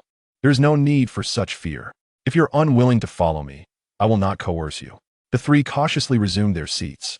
Qi Ming asserted, I will follow you, but I have a stipulation. Long Yuan nodded, Very well, speak your mind. If you wish for us to join your rebellion, each of us must receive 100 pounds of grain, for we have families to support. Long Yuan pondered seriously. 100 pounds is insufficient. I shall provide each of you with 500 pounds of rice. You may return home in shifts to deliver the rice, while the rest of you should focus on training. Once you have settled your affairs, we can deliberate on the matter of rebellion. The trio, upon hearing this, became exhilarated. 500 pounds of rice would sustain their families for several years, allowing them to enjoy porridge daily. Li Si hastily knelt on one knee, proclaiming, Li Si, am willing to follow His Majesty in rebellion. Long Yuan waved his hand dismissively, saying, Rise. I am no emperor. I am Long Yuan. Henceforth, refer to me as Commander Long, and our army shall be named the Dragon Warriors. In future encounters, a military salute such as this will suffice. As he spoke, Long Yuan demonstrated a military salute. Qi Ming's eyes sparkled. This manner of greeting was far superior to kneeling, as it honored each individual. Long Yuan looked at the three of them and smiled, saying, We are all born of the same flesh and blood. none is nobler than another. Now that you have chosen to follow me, you shall abide by my commands. Zhang San and Qin Ming, adhering to Long Yuan's instruction, rendered him a military salute. Qin Ming then spoke, "From this day forth, the entirety of Haifeng's stronghold shall follow Commander Long. As for life and death, we shall hold no resentment towards him." Long Yuan burst into hearty laughter. "Excellent. Let us find a suitable place to distribute rice to everyone." With that, he strode out of the hall. Zhang San hurried to gather all the members of the stronghold. Li Si led Long Yuan to an open area, which served as their usual training ground. Long Yuan found a clean spot and instructed, "Tang Tang, please procure 100,000 pounds of rice for me." "Certainly, esteemed host." Ding! The host successfully purchased 100,000 pounds of rice, deducting 10 points from his score. Whoosh, whoosh, whoosh. Bags of rice materialized out of thin air in the open space. The newly arrived individuals stood in stunned silence, witnessing the bags appear before Long Yuan, quickly forming a small mountain. "Deputy, come here." Qin Ming snapped back to reality and quickly approached Long Yuan, saying, "Commander, you may now call me Qin Ming. We have resolved to rebel, and such titles no longer apply." Long Yuan nodded, acknowledging, indeed, a scholar at heart. "Henceforth, you shall be the strategist of the Dragon Warriors. Here are 100,000 pounds of rice. You may open a bag for all to see, and those who do not wish to stay may take their share of rice down the mountain. I entrust this task to you." Qin Ming saluted, affirming, "Yes, Commander. I shall see to it that this matter is handled splendidly." Long Yuan patted Qin Ming on the shoulder, saying, "I have faith in you." Afterward, Long Yuan seated himself to observe how Qin Ming would manage the situation. Without further ado, Qin Ming stepped before the crowd, with Li Si and Zhang San standing behind him. The three exchanged glances, and Qin Ming began, "Brothers, I have a matter of great importance to discuss with you today. This decision may profoundly impact our lives, so I urge you to contemplate it seriously." After pausing deliberately to prepare everyone mentally, he continued, "I now present you with two choices. The first is to stay and join us in our forthcoming endeavors. This path may very well cost you your lives. However, I assure you that each of you will receive sufficient provisions to sustain your families. The second option is for those unwilling to join us to take 100 pounds of grain down the mountain. I shall not hinder you. Now, you may begin to make your choices. Those who wish to remain shall stand on the right, while those who do not shall stand on the left." One person spoke up loudly. "Second Captain, you must tell us what we are to do next. Otherwise, how can we decide?" Qin Ming smiled faintly, saying, "It is not that I wish to withhold information from you, but the forthcoming matters are of such significance that I can only disclose them to those who choose to stay. Just know that by remaining, your family shall never have to worry about food again. Even in the event of your demise, it will not affect their future livelihood." Chapter 12. The Consumption of Bitter Lotus. Below, the crowd began to whisper amongst themselves, while Qin Ming patiently awaited their decisions. Soon, individuals began to move toward the right, followed by more joining them. It was not that they were unwilling to descend the mountain, but rather that going down could lead to conscription into the army, where death awaited them. However, a few chose to walk left, seeking to take the grain home and hide, hoping to evade capture. 18 opted to leave, while 180 chose to stay. Once all had made their decisions, Qin Ming stepped forward and announced, "Those who have decided to leave, come forth to collect your grain for the descent." Zhang San personally ran to fetch coarse grains for the 18. Having just seen the rice from Long Yuan, he was reluctant to part with it for those departing. After the individuals collected their grain and exited the stronghold, Qin Ming leisurely opened a bag of rice, allowing all to see. "Brothers, this is the rice that Lord Long has bestowed upon us. Now, every one of you who has chosen to remain shall receive 500 pounds of rice to take home." Instantly, the crowd erupted in cheers. "Long live Lord Long! Long live Lord Long!" Qin Ming raised his hand for silence. "Brothers, we have been driven to banditry by the court, living in constant fear of being exterminated by their forces. Now, Lord Long is preparing to lead us in revolt. Given that we are always at risk of being killed by the court, we might as well gamble with Lord Long. Even if we perish, we can ensure our families have a hearty meal. Even if Lord Long ceases to provide us rice in the future, this 500 pounds can sustain our families for several years. We have indeed gained." As Qin Ming spoke, everyone reflected on how little grain they had sent home over the years. Suddenly, the thought of having 500 pounds of rice offered in exchange for their lives seemed exceedingly worthwhile. Moreover, there was no certainty of death should their rebellion succeed. They could live without worry. It was unclear who shouted first. From now on, my life belongs to Lord Long. Whom he bids me to kill, I shall kill. The others echoed, from now on, our lives belong to Lord Long. Seeing the moment ripe, Long Yuan rose and approached the crowd. Your lives are yours, yet I cannot help but feel the weight of your struggles. Thus, I propose a gamble on your behalf. Should any brave brother fall in battle, I solemnly vow to deliver 20 taels of silver to your family as compensation. The crowd erupted in cheers once more. With a raised hand, Long Yuan declared that each of you would receive 1 tael of silver monthly, distributed by a designated individual. Henceforth, I shall name this formidable army the Dragon Warriors, appointing Qin Ming as the strategist, Li Si as the right general, and Zhang San as the left general. You shall now seek provisions from our strategist. With that, Long Yuan strode into the hall, entrusting the matter to Qin Ming and the others. Once Long Yuan departed, Li Si stepped forward. Brothers, I shall speak plainly. If anyone reveals what transpires here, do not blame me, Li Si, for lacking brotherly loyalty. Our commander has placed immense trust in us, granting us provisions without us having achieved anything yet. We must not betray his goodwill. A voice rang out. Fear not, Captain. Whoever dares to speak of this, I shall be the first to confront them. Others echoed their promises of silence. From now on, do not call me Captain. Refer to me as Right General or General Li. Laughter erupted among the crowd. Meanwhile, Qin Ming shook his head in resignation, contemplating the disarray of the group. More training is imperative. Otherwise, this motley crew would only march to their doom. Brother, third brother, distribute the provisions. I shall consult with Commander Long regarding our next steps. The two nodded and began organizing the distribution. Meanwhile, Long Yuan, upon entering the hall, remained industrious. Tang Tang, how much for the standard soldier's equipment? And procure several military texts for me. Also, I require training manuals for my world. Certainly, esteemed host. A transparent screen manifested before Long Yuan, displaying an extensive array of equipment and texts.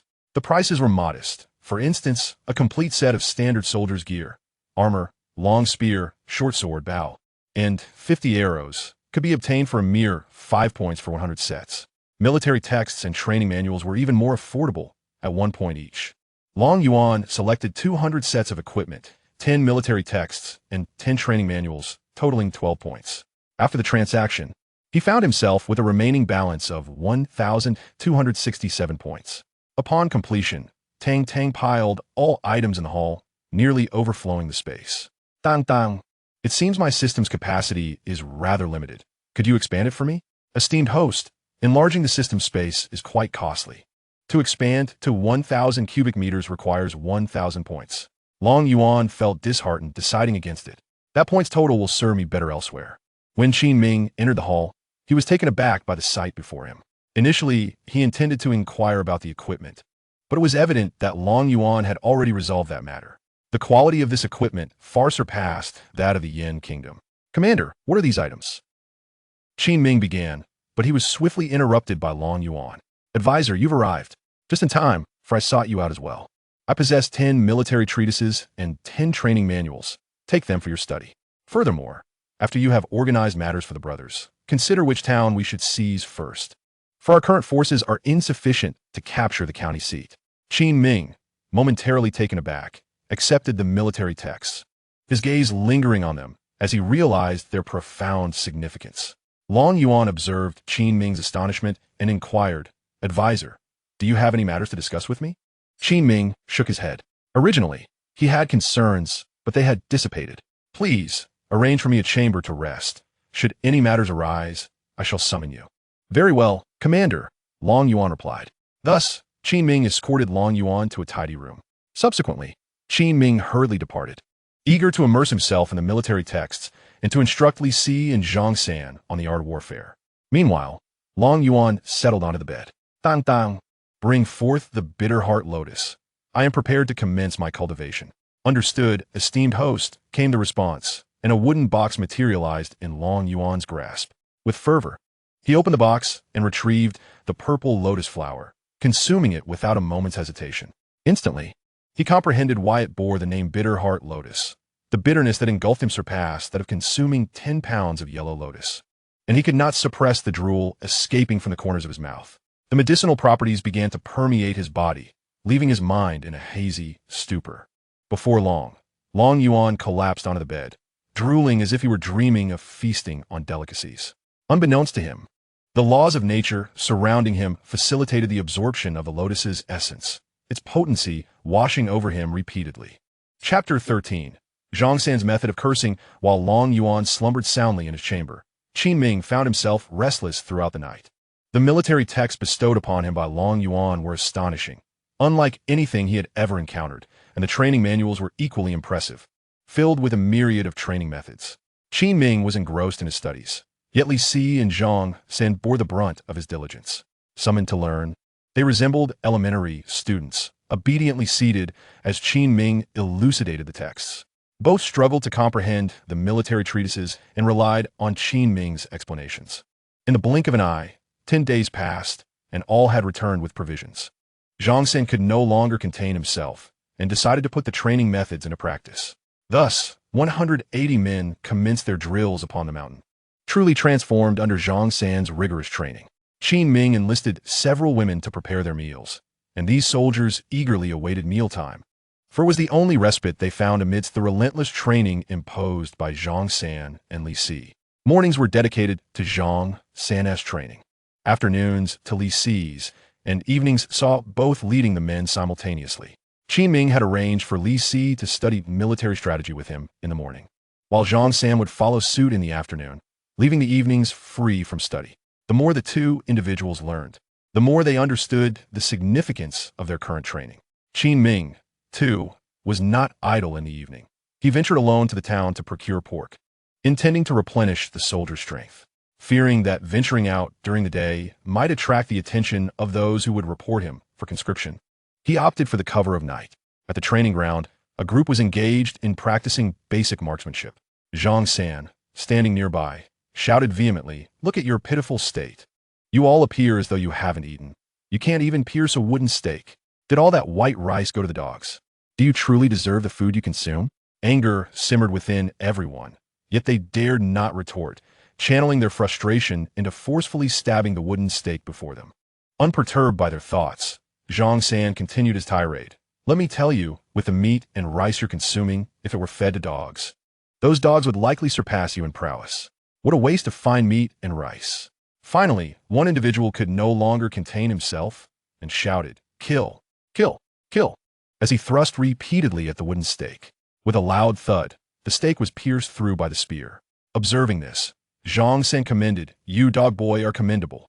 Indeed, the others are inferior even to you." In unison, the others echoed his words, shouting, "Kill! Kill! Kill!"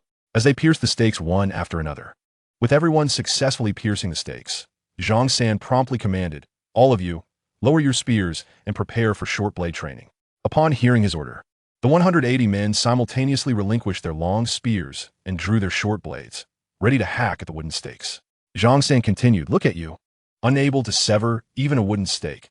How will you ever confront an enemy? If you cannot cut through wood, how will you penetrate the flesh of your foes? What will you do if your blade becomes lodged in an enemy's body? Will you simply wait for their blade to find its way into you?" The crowd found some merit in Zhang San's words, prompting them to swing their short blades with renewed vigor. Sensing the effectiveness of his rhetoric, Zhang San further stoked their fervor. "If you do not train with utmost effort now, when you fall in battle, your wives will collect your compensation and remarry other men. Can you imagine how delighted those men will be? They will have much to thank you for not training diligently." His words ignited a fierce anger within the men. With every strike, they felled the wooden stakes as if they were not merely wood, but the heads of men who dared to covet their wives. At that moment, a woman approached, announcing, "Dinner is ready." Those 3 simple words were like a lifeline to the weary soldiers, who had exhausted all their strength. Fearing further demands from Zhang San, seeing them sprawled on the ground like defeated dogs, Zhang San relented. "Go eat. Today, we have prepared braised pork for you. Indulge yourselves." Upon hearing the mention of braised pork, the soldiers painfully rose, making their way to the mess hall. Qin Ming approached Zhang San and inquired about the training status of their comrades. Zhang San, with a proud smile, replied, "Do I even need to say? Any one of them can easily defeat 10 ordinary individuals." Qin Ming nodded in satisfaction, acknowledging the commendable progress, yet emphasized the need for vigilance, stating that the adversaries they would face in the future would only grow stronger. Zhang San nodded in agreement and asked, "Has Long Shuai not yet emerged from his room?" "Not yet," Qin Ming replied. He is likely engrossed in his cultivation. You are correct. Only cultivators can conjure such things out of thin air. In our Yin kingdom, we have only a handful of cultivators, and they are treated like precious treasures. Let us not concern ourselves with long shuai. After our meal, come find me to study military strategy, Qin Ming instructed as he headed towards the dining hall. Upon hearing that they were going to study military tactics again, Zhang San felt a sudden loss of energy, as if his very soul had been drained. Brother, could I possibly take a day off? Qin Ming's voice carried from afar. No, do the brothers you trained ask for rest? If you cannot measure up to them, perhaps you should relinquish your post as a general and step aside. Zhang San, left without a retort, could only hang his head in resignation as he entered the dining hall. Inside the room, Long Yuan groggily opened his eyes, feeling an uncomfortable stickiness beneath his head. He reached up to touch the damp patch. What on earth? Who poured dirty water on my head? With a sudden leap, he sprang from the bed, noticing that a significant portion of the bedding was soaked. Tang Tang, what is going on? I merely took a nap, he exclaimed, bewildered. Tang Tang appeared before him, responding, Master, this is all your saliva. You have been asleep for over 10 days. Impossible. Who can sleep for over 10 days? Since when did you learn to lie, Tang Tang? Long Yuan retorted, but Tang Tang simply displayed a number indicating that he had indeed been asleep for 209 days. I truly slept for over 10 days. But why did I drool so much? That is undoubtedly a side effect of the bitter heart lotus, Tang Tang explained. It then dawned on Long Yuan that he had been drooling ever since he consumed the bitter heart lotus, and somehow he had fallen into a deep slumber. Dang dang. What is the situation now? Why has no one come to wake me? They are all training diligently according to the manual, exhausted to the point of collapse. They have no time to attend to you. Moreover, you have gained significantly. During your unconscious state, the principles within you have already refined the medicinal effects. You can now sense the changes within yourself. Hearing this, Long Yuan began to focus inwardly. Chapter 14. A little sister falls from the sky while bathing. Long Yuan sensed a force coursing through his body. Although he could not precisely gauge its strength, he felt as if he could shatter a mountain with a single punch. At this moment, Tang Tang doused Long Yuan with a bucket of cold water. Do not let your imagination run wild. You currently possess the peak strength of the innate realm, and combined with your inherent abilities, dealing with Yuanine practitioners should pose no challenge. After all, with the technique Xinxing by being alongside your true qi and the laws you embody, your speed will not fall short of that of Yuanine cultivators. What if I wish to slay a tribulation crossing practitioner? Is that feasible? Long Yuan inquired. Of course it is possible, even without true qi. You could eliminate a tribulation crossing practitioner. You simply need to let your sword spirit take action, or perhaps the tribulation crossing practitioner might foolishly wander close to you. Long Yuan understood that Tang Tang was jesting, yet he paid little heed to it. At this moment, he was solely focused on testing the extent of his own power. He walked into his room and sought out Qin Ming. Strategist, where is there a river mouth nearby? I wish to take a bath. Upon seeing Long Yuan emerge, Qin Ming felt a surge of joy. Just as he was about to inquire about some matters, he heard Long Yuan pose a question to him first.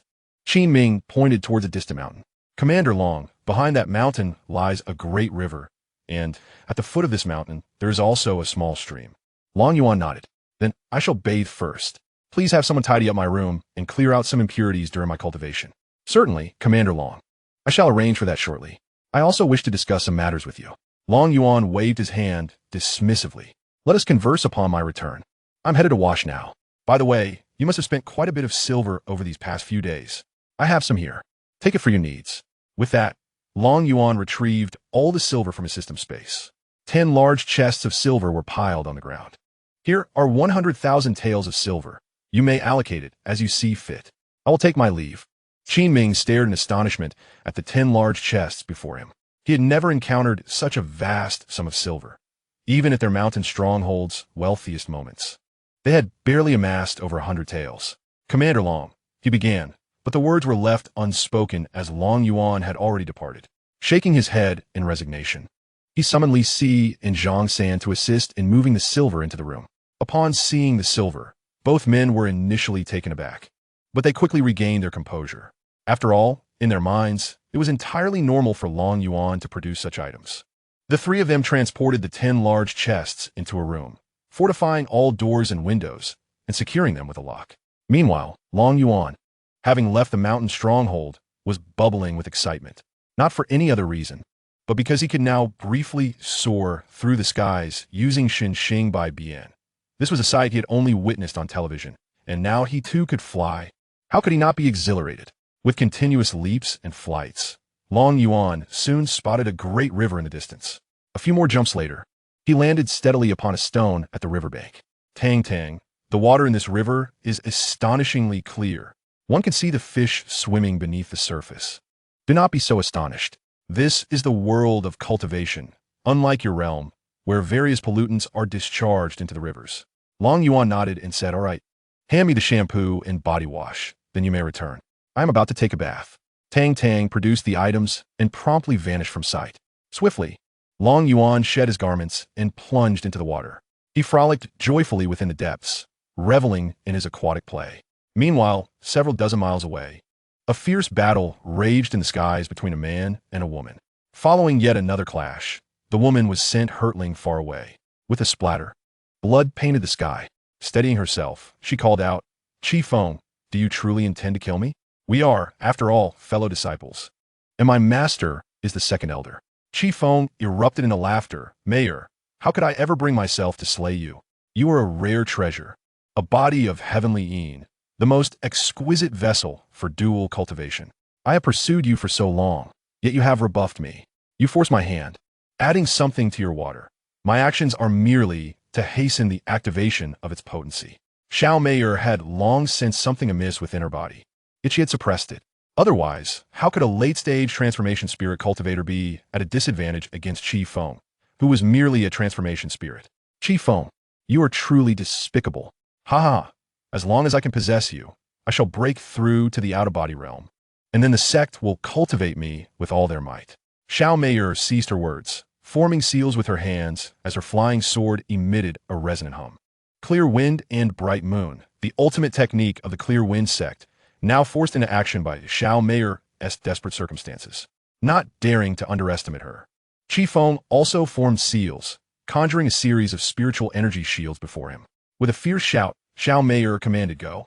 The flying sword transformed into a swift gale, unleashing a crescent-shaped sword aura several dozen meters wide towards Chi Feng.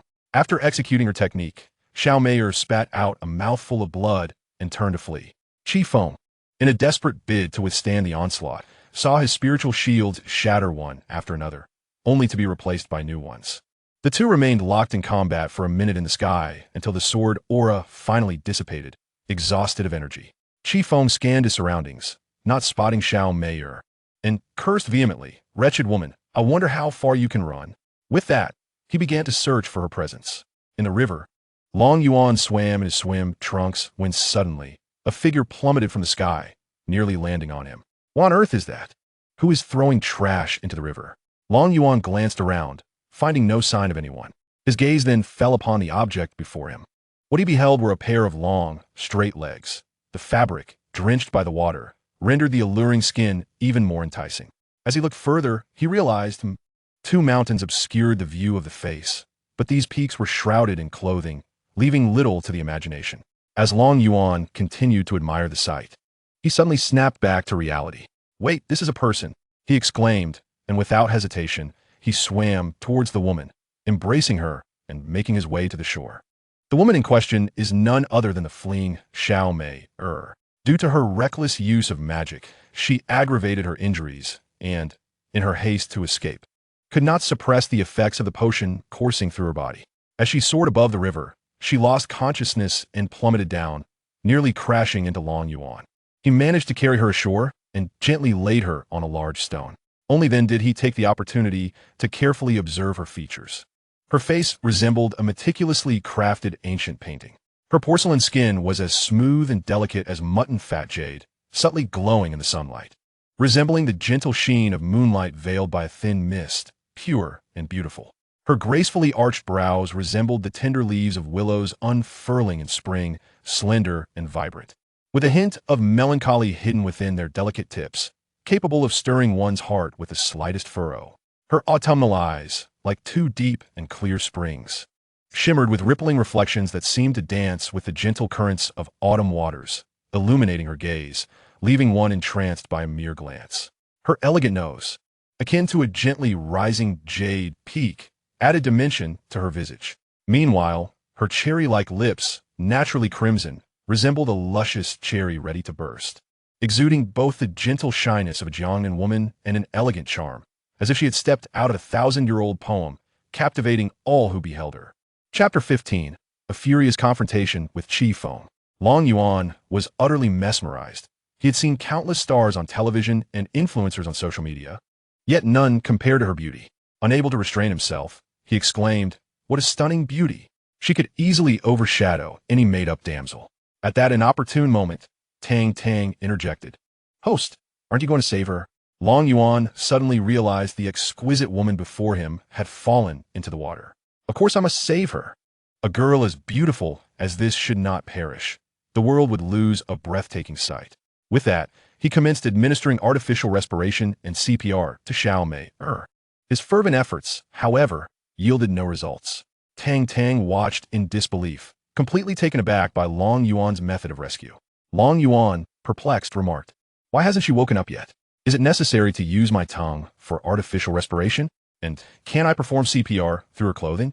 Tang could no longer contain herself, exclaiming, "Host, you have no shame. She's a cultivator, a divine transformation practitioner. Can you truly save her like this? It seems you merely wish to take advantage." Long Yuan awkwardly scratched his head, attempting to defend himself. "I've never learned these techniques. How was I supposed to know how to save her?"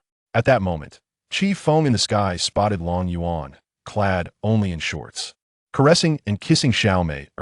Furious flames seemed to erupt from his eyes. "You dare to treat my woman in such a manner? Not even a deity could save you today." With that, he commanded his flying sword to strike at Long Yuan. Hearing the sound, Long Yuan turned to find a sword hurtling directly toward him.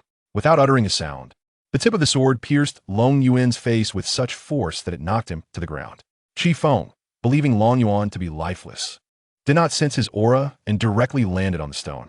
He reached out to grasp Xiao Mei, intending to take her away, as he had no desire to engage in such acts before a corpse. Suddenly, a hand seized Qi Feng's outstretched hand.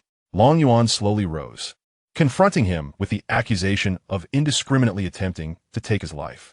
Qi Feng stared in disbelief at Long Yuan, exclaiming, "How are you not dead? You bear no wounds at all. You are merely immortal. How could you possibly withstand my attack?" His worldview shattered, Qi Feng began to question Long Yuan's very humanity. Long Yuan gripped Qi Feng's hand and swung him towards the ground, leaving the astonished Qi Feng no time to react before he made a solid connection with the earth.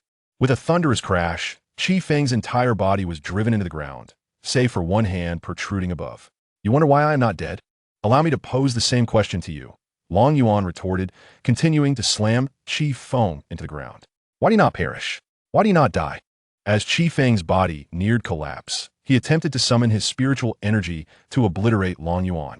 However, it seemed utterly ineffective against Long Yuan, who held him firmly in place, as if bound by 600,000 laws.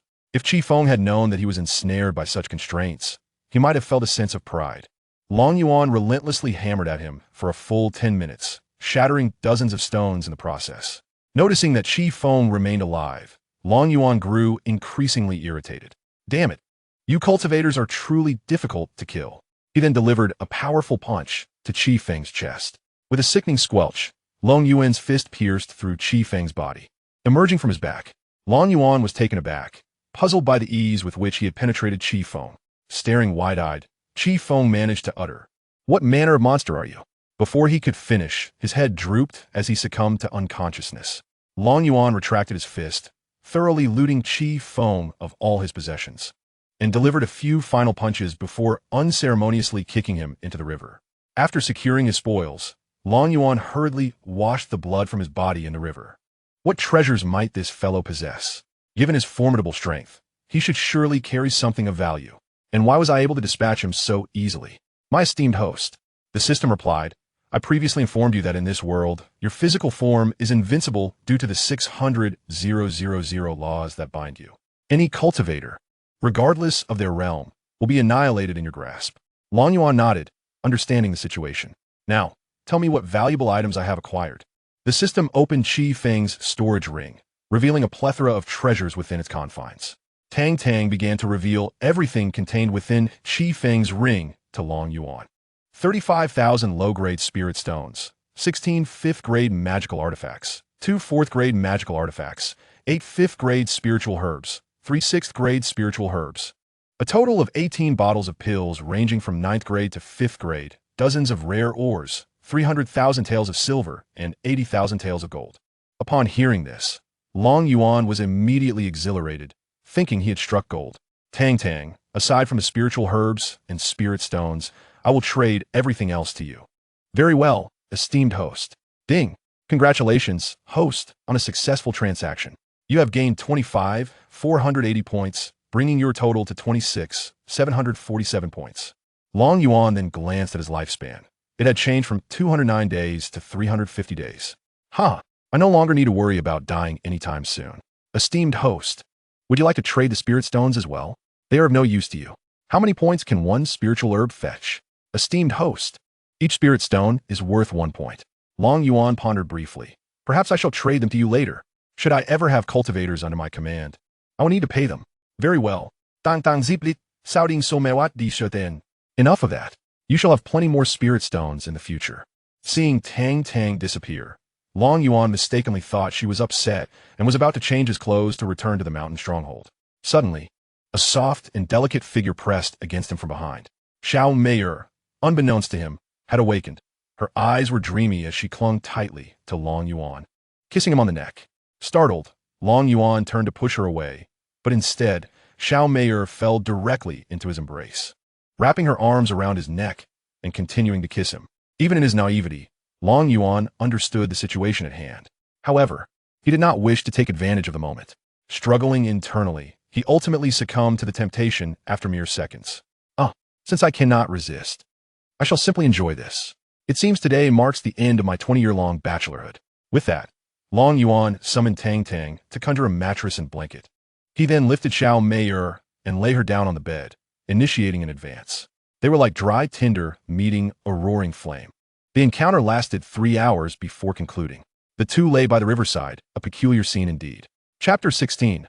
The Deceptive Woman, Xiao Mei'er. Time passed, and Long Yuan slowly opened his eyes. Before him unfolded a scene he could never forget. Upon a massive stone, a graceful figure stood elegantly. The blood-red twilight cascaded down, enveloping the woman in an ethereal golden glow, as if the light emanated from her very being, exuding an indescribable softness. A gentle breeze caressed her, causing the hem of her dress to sway like a vibrant flower blooming in the wind, light and ethereal. With every sway of her skirt, it seemed to narrate a silent tale, akin to a gentle melody harmonizing with the murmuring stream. She stood there quietly, her figure graceful and elegant, resembling a fairy who had inadvertently wandered into the mortal realm, possessing a beauty that transcended the ordinary. You are awake. Long Yuan snapped back to reality, scratching his head awkwardly. Awake? Why didn't you sleep a little longer? Xiao Mei'er felt a surge of anger within. This scoundrel had robbed her of her innocence and still dared to suggest she linger in slumber. You saved me, she replied tersely. Long Yuan nodded. I was bathing in the river when you fell from the sky.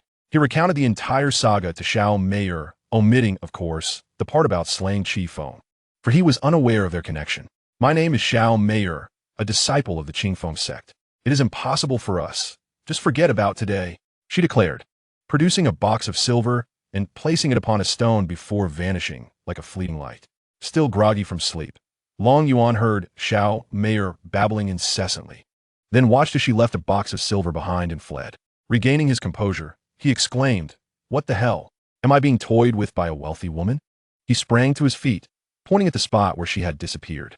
Damn it, Xiao Mei'er, you heartless vixen, taking what you need and leaving without a trace. Just wait. I shall pay a visit to the Qing Feng sect eventually. No response met him, only a gentle breeze that brushed past. Long Yuan felt a chill and looked down to discover he was not even wearing trousers. Hastily covering himself, he dashed off in search of his pants. After donning his clothing and stowing away the box of silver, he muttered to himself, "This vixen has given me far too little. Am I truly so cheap? Once I confront the Qing Feng sect, I shall teach her a lesson." With that, he leaped towards the Black Wind stronghold. In the distance, Xiao Mei'er observed Long Yuan as figure gradually fade from view before emerging from the woods. This scoundrel, who made me lose my purity, dares to utter such foul words? It infuriates me. She fumed, stamping her foot before turning to leave. Unbeknownst to Long Yuan, Xiao Meier had not actually departed. Had he known, he would have sought her out for a reckoning. Upon returning to the stronghold, Long Yuan summoned the three to the hall for a meeting. Once Qin Ming and the others settled in the hall, Long Yuan spoke slowly. How has your training progressed during this time?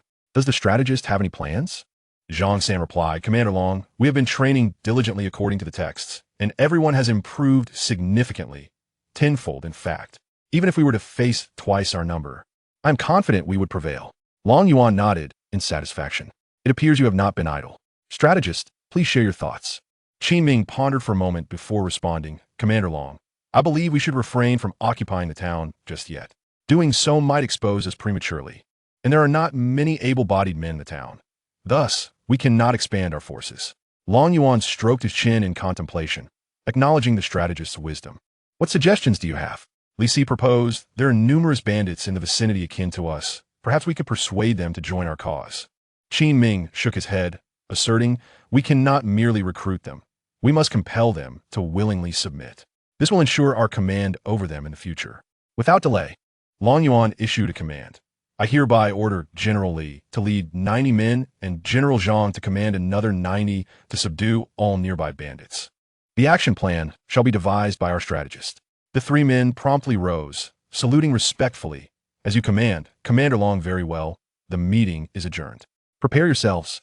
I trust you will swiftly overcome the surrounding bandits. Zhang San replied cheerfully, rest assured, Commander Long. Grant us 5 days, and we shall subdue all the bandits. Long Yuan nodded. I shall await your good news here. Strategist, remain. The rest of you may attend to your duties. As Li Si and Zhang San exited, Qin Ming inquired, Commander Long, do you have further arrangements? Long Yuan produced a piece of compressed biscuit, stating, Strategist, this is a compressed biscuit. A single piece can satiate one's hunger. Qin Ming took the biscuit, examining it closely. Commander, do I simply consume it like this? Long Yuan opened the packaging, revealing a small biscuit. Eat it and drink some water to test it. Following Long Yuan's instructions, Qin Ming consumed the biscuit and took a few sips of water. After a moment, he felt a fullness in his stomach. Commander, this is remarkable. If we equip the soldiers with these, we won't require traditional rations. Long Yuan nodded, indeed. I intend to provide everyone with these. It will save us considerable time. Find me a room. I shall procure these supplies. Qin Ming promptly stood. Commander, please follow me. He led Long Yuan through winding paths to the rear mountain. Commander, this mountain is empty. Only this door provides access, and our supplies are stored within. Long Yuan nodded. Then open the door. I will place the items inside. Qin Ming retrieved the key and unlocked the door, revealing sacks of rice, silver, and 20 sets of equipment. Long Yuan murmured, Tang Tang, procure 50,000 packets of compressed biscuits and 1,000 sets of equipment. Ding. Transaction successful. 60 points deducted. 50,000 packets of compressed biscuits cost 10 points, and 1,000 sets of equipment cost 50 points. Long Yuan felt the prices were exceedingly reasonable. Soon, boxes of compressed biscuits filled the cave, and before Qin Ming could express his astonishment, another 1,000 sets of equipment appeared on the opposite side. These supplies should suffice for a considerable time, he thought, reflecting on how Long Yuan's audacity to lead a rebellion was justified. With such provisions, victory was assured. Commander, with these supplies, I can swiftly assemble a force of 1,000 men. Long Yuan nodded, indicating his approval. Once you have subdued the other bandits and are ready to strike the county town, summon me. Understood, Commander Long, Qin Ming replied, immediately saluting. With purposeful strides, Long Yuan exited the cave, making his way to his quarters. Now that he had amassed a considerable number of points, he was determined to acquire some impressive skills to showcase his prowess. Chapter 17. The false accusation of Xiao Meier upon returning to his room. Long Yuan called for Tang Tang to access the system panel, meticulously browsing the wares available in the system's marketplace. The array of items was overwhelming. Magical artifacts, celestial treasures, various elixirs, and intricate formations dazzled his senses. However, none of these items were what he sought. He navigated to the section dedicated to spiritual herbs, where an assortment of them awaited, each surpassing the quality of the 9th-grade treasures. Elixirs of immortality and divine potions were also present, but their prices were far beyond Long Yuan's means. A single 9th-grade treasure demanded a staggering 10 million points. Continuing his exploration, Long Yuan paused when he stumbled upon the martial arts section, captivated by a particular technique titled One Sword Opens the Heavenly Gate. Dang dang. Is this the sword technique I have in mind? Indeed, esteemed host, it is the very one you envisioned, though it has been enhanced by our system, rendering it even more formidable than what you have seen on television. Long Yuan exclaimed with excitement, I must learn it. I will emerge and proclaim, old man, can you witness whether this sword can indeed open the heavenly gate? Tang Tang rolled her eyes in exasperation. Are you certain you wish to make this purchase? I am absolutely certain. Ding. Congratulations, esteemed host, on successfully purchasing the martial art one sword opens the heavenly gate. 10,000 points have been deducted. Remaining points, 16,747. Long Yuan was taken aback. He had forgotten to check how many points he had before indulging in his fantasies of grandeur. The deduction of 10,000 points deflated his spirits like a punctured balloon. Tang Tang, is it possible to refund this martial art? I suddenly have second thoughts. Regrettably, esteemed host, refunds are not permitted. Shall we proceed with the learning? Yes, of course. Having purchased it, I cannot let it gather dust. Ding. Esteemed host has successfully learned one sword opens the heavenly gate. 1,000 points have been deducted. Remaining points, 15,747. Tang Tang, why is it so expensive? Esteemed host, the point deduction varies based on the difficulty level of the martial arts. Long Yuan was utterly resigned to his fate. However, before he could ponder further, a beam of light entered his brow, causing him to collapse onto his bed, overwhelmed by the vast content of the martial art, rendering him unconscious. Tang Tang observed Long Yuan's state and noted that the power of the laws was automatically assisting him in comprehending the technique. Without further concern for him, she delved into his being. As time passed, Li Si and Zhang San began to execute Qin Ming's plan against the surrounding bandits. Meanwhile, Xiao Meier returned to the Qing Feng's sect, arriving outside her master's cultivation chamber. Master, I seek your counsel, came a woman's voice from within. Ah, Meier has returned. Please, come in. Xiao Meier pushed open the door to the cultivation chamber and stepped inside. The second elder, Chun Yinyu, a cultivator of mid-integration stage, scrutinized Xiao Meier's physical changes upon her entrance, noting with delight that she was no longer pure. It seemed his disciple had successfully won her over, justifying the years he had devoted to her upbringing. However, Chun Yinyu maintained a stoic facade. Meier, what brings you here? Upon seeing her master, Xiao Meier burst into tears and fell to her knees. Master, you must stand up for me. Qi Feng. She recounted all that had transpired, including the incident where Long Yuan had rescued her. As she spoke, Chun Yinyu's expression darkened further. Enough. Do not speak anymore. He barked, startling Xiao Meier. At that moment, a disciple entered, bowing respectfully. Second elder, I have urgent news to report. Chun Yinyu suppressed his rising fury. Speak. The disciple entered the chamber and, with utmost respect, stated, Second elder, the sect master has informed me that the life token of fourth elder's disciple, Qi Feng, has shattered. A loud ringing echoed in Chun Yinyu's mind, his aura erupting, causing the disciple to kneel in fear. What did you say? Repeat that. The trembling disciple stammered. The sect master commands that I inform you. The life token of fourth elder's disciple, Qi Feng, has shattered. Get out, the second elder shouted, and the disciple hastily scrambled to his feet, fleeing without looking back, cursing under his breath. Xiao Meier interjected with concern, Master, Qi Feng's death is no great loss. He would have eventually brought calamity upon our sect. Silence. Chun Yinyu retorted, striking her forcefully, sending Xiao Meier crashing against the wall. Blood spewed from her mouth as disbelief filled her eyes. Master, why would you strike me? With a twisted expression of rage, Chun Yinyu exclaimed, Qi Feng pursued you. You could have simply declined, yet you dare to slay a fellow disciple. I shall deliver you to the sect master for judgment. With that, he summoned a magical artifact to bind Xiao Meier before soaring towards the main hall of the sect. Before long, several elders convened in the hall, leaving the disciples to speculate about the grave matter that had summoned the elders together. Amidst the murmurs, the sect master announced, Xiao Meier is implicated in the murder of her fellow disciple, Qi Feng, and has been imprisoned in the ice dungeon pending investigation. This shocking revelation left the disciples in stunned silence. Xiao Meier, the most beautiful in the Qing Feng sect, was accused of such a heinous act. Yet, some remained skeptical, as many were aware of Qi Feng's true nature.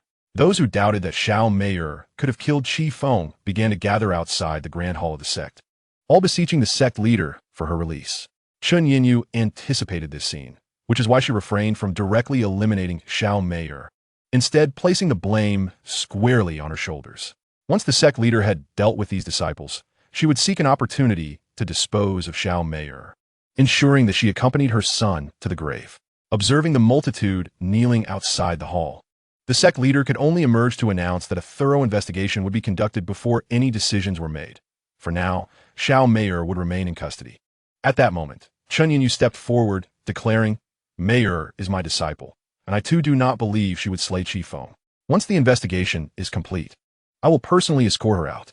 As her master and an elder of Qi Feng's sect, I cannot shield my disciple. I shall take her to the ice prison myself." Meanwhile, Xiao Meier knelt before the hall, fixated on her master, unable to utter a word. Her throat was sealed by Chen Yinyu, and her cultivation was suppressed by the enchanted artifacts binding her. She could scarcely believe her master would falsely accuse her of murdering Qi Feng. Chapter 18. The army expanded to 3,000 men. However, her greatest concern lay with Long Yuan's safety, as he was merely immortal. The disciples kneeling outside the hall, upon hearing the sect leader and the second elder's declarations, could only depart in reluctant silence. Chen Yinyu bowed to the sect leader, stating, "I shall escort this rebellious disciple to the ice prison." The sect leader nodded, permitting her to proceed. Seizing Xiao Meier, Chen Yinyu soared toward the prison. Upon arrival, she confined Xiao Meier within, binding her hands and feet with icy chains. Chen Yinyu reclaimed the artifacts from Xiao Meier, a sinister smile creeping across her face as she remarked, "My dear disciple, had you simply accepted Qi Feng's affections, my son would not have met his demise. Now, I can only seek an opportunity to send you down to accompany him, along with the one who rescued you and the one who took my son's life."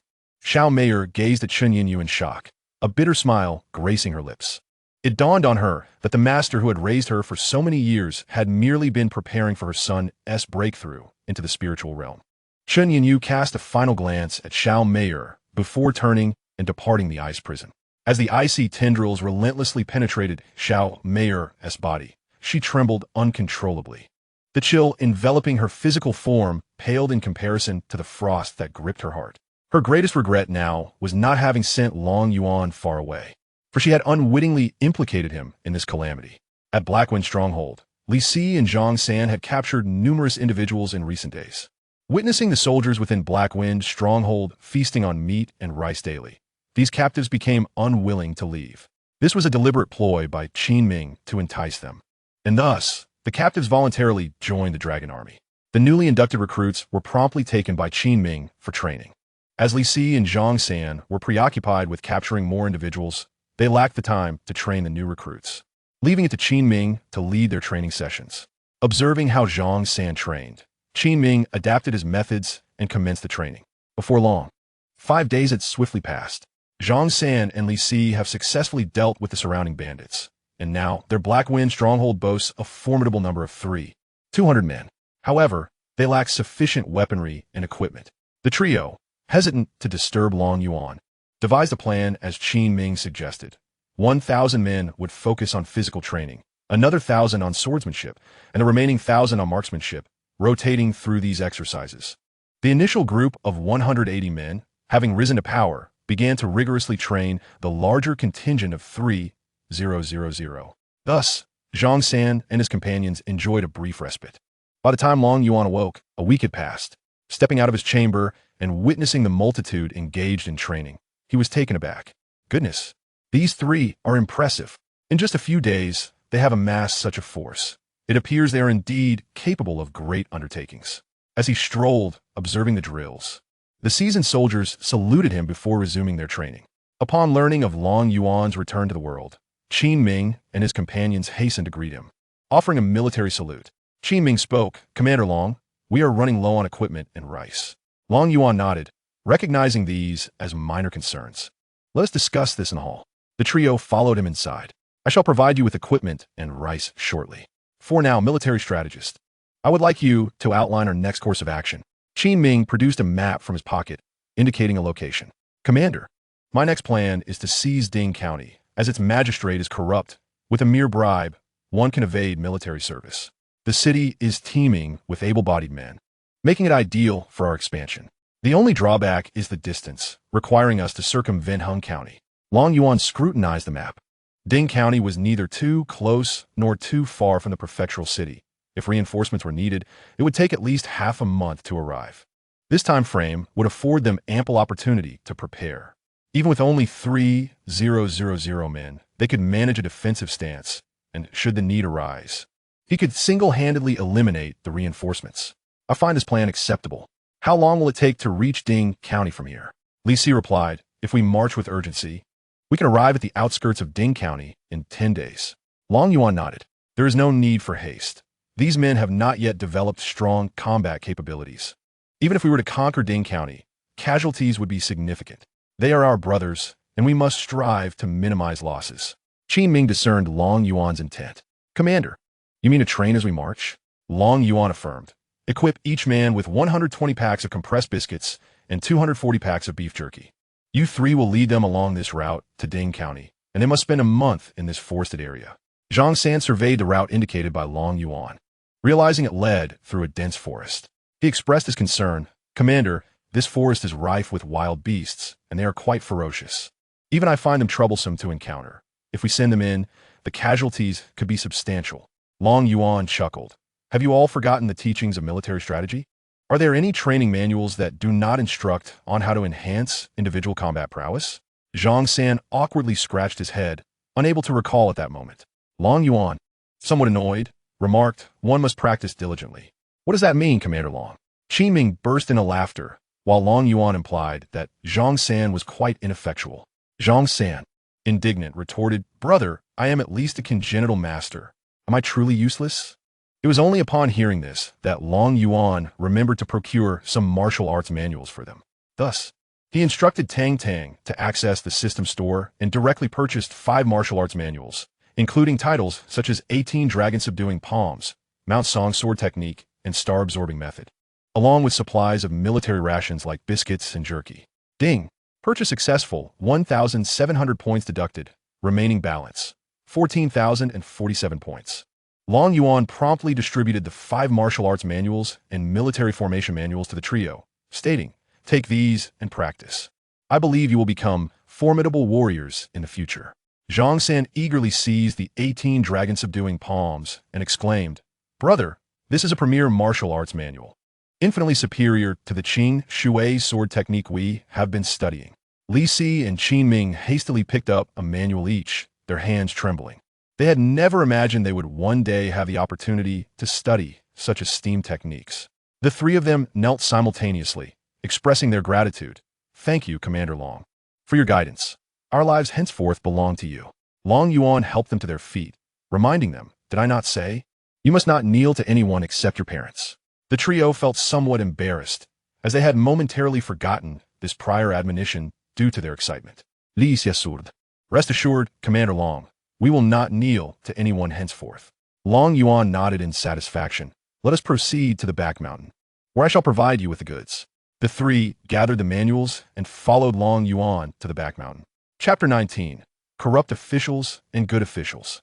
Qin Ming opened the door, stepping aside for Long Yuan to enter, followed closely by Zhang San and Li Si. Long Yuan instructed Tang Tang to unpack everything, and the cave was soon filled with an array of equipment, followed by boxes of compressed biscuits and beef jerky. Once everything was laid out, Long Yuan prepared to depart. Qin Ming spoke up, Commander Long, please take these silver coins and rice with you, otherwise it would be cumbersome for us to transport. Long Yuan contemplated the inconvenience posed by the absence of storage rings for the 3 of them. However, even if he were to provide them with storage rings, they would be of no use to them. This realization irked Long Yuan, who silently pondered, Tang Tang, is there a storage ring they can utilize? Yes, esteemed host. Please see the screen. Before Long Yuan appeared 2 items. One was a storage bag, akin to a sachet, with a capacity of 10 cubic meters, costing 100 points. And the other was a storage ring with a capacity of 100 cubic meters, priced at 2,000 points. My goodness, how exorbitant! Esteemed host, this is indeed the most economical option available. Long Yuan contemplated for a moment. He realized that the 3 of them would require this item for their military endeavors. Thus, with a resolute heart, he decided to purchase 3 storage rings. Ding! The host has acquired 3 storage rings, deducting 6,000 points, leaving a balance of 8,047 points. Reluctantly, Long Yuan produced the 3 rings, which were composed of 2 colors, half black and half white. These are storage rings. Strategist, please extend your index finger, he instructed. Qin Ming complied, stepping forward and presenting his finger. Long Yuan placed 1 ring onto Qin Ming's hand and directed him to press his thumb upon the black portion of the ring. Once the ring illuminated, he allowed Qin Ming to relax his grip. Strategist, now direct the ring towards those 10 chests of silver and press your thumb on the black side, Long Yuan commanded. Following his instructions, Qin Ming pressed his thumb against the black side. Suddenly, the ring emitted a beam of light akin to a flashlight, illuminating the chests, which then vanished in an instant. Commander, what just happened? Where have the chests gone? The 3 men turned to Long Yuan, eagerly awaiting his explanation. They had begun to form a conjecture, yet could hardly believe their own eyes. Strategist, now rotate the ring to the white side and press your thumb upon it. Long Yuan instructed once more. Qin Ming followed suit, and the light reappeared, revealing the 10 chests of silver back inside the cave. This ring possesses a vast storage space, marked by a silver line along its edge. Once the line encircles the ring, it signifies that it is full. However, it has its drawbacks. You can only store or release items in their entirety. Do make do with this. Long Yuan then handed the remaining 2 rings to Zhang San and Li Si.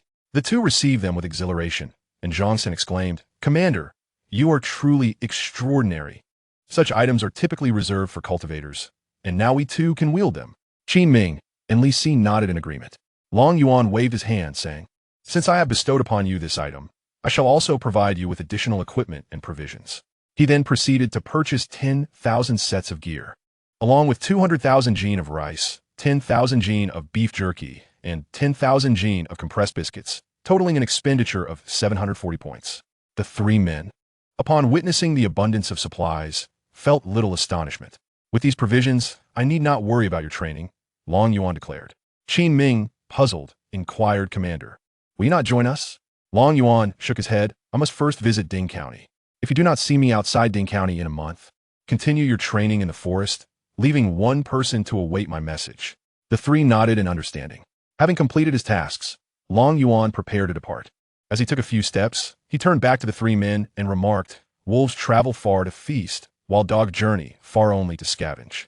It is up to you to decide whether you shall lead these 3,000 men as wolves or as dogs. With that, he turned and exited the cave.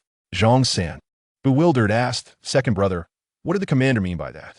Qin Ming gazed at the bountiful provisions within the cave and remarked with a smile, Commander Long is testing us. If we cannot hunt beasts in the forest, we shall have to subsist on these provisions. Should we succeed in slaying enough beasts each day, we may indulge in meat at every meal. Zhang San scratched his head in confusion, pondering why such delectable food would be likened to excrement by Commander Long.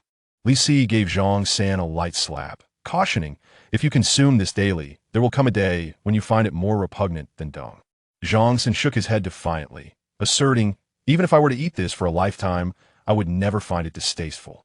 Qin Ming sighed, realizing his 3rd brother was beyond redemption, contemplating whether to suggest Commander Long dismiss him. No, please. Second brother, I mean you no offense. I wish to accompany Commander Long and partake in the finest delicacies. The 2 exchanged a knowing smile and proceeded to gather the excess supplies, leaving sufficient rations for the 3,000 men for 5 days and 2,000 sets of equipment. This plan was devised by Qin Ming, and Li Si concurred. Should they fail to hunt adequately in the forest, once their 5-day supplies were exhausted, they would have to train on empty stomachs, likely spurring everyone to fervently hunt beasts. Long Yuan stepped out of the cave and meandered around the Black Wind stronghold. Upon Qin Ming and the others' emergence, Long Yuan informed them of his intention to visit Ding County that day, requesting Qin Ming procure a set of ordinary clothing, as his dragon robe was too conspicuous. Once attired, he instructed them to manage their time and prepare for departure, agreeing to meet 40 days later outside Ding County. If they did not encounter him, they were to await further news. The trio readily agreed and escorted Long Yuan out of the stronghold. Upon exiting, Long Yuan employed the technique of divine travel, moving with astonishing speed. Within 2 days, he arrived at the gates of Ding County. As he queued to enter, he noticed the individuals in front of him paying a fee to the gate soldiers. Elderly women and children were charged 3 copper coins, while able-bodied men were required to pay 30 copper coins. Failure to do so resulted in soldiers forcibly recruiting them into military service.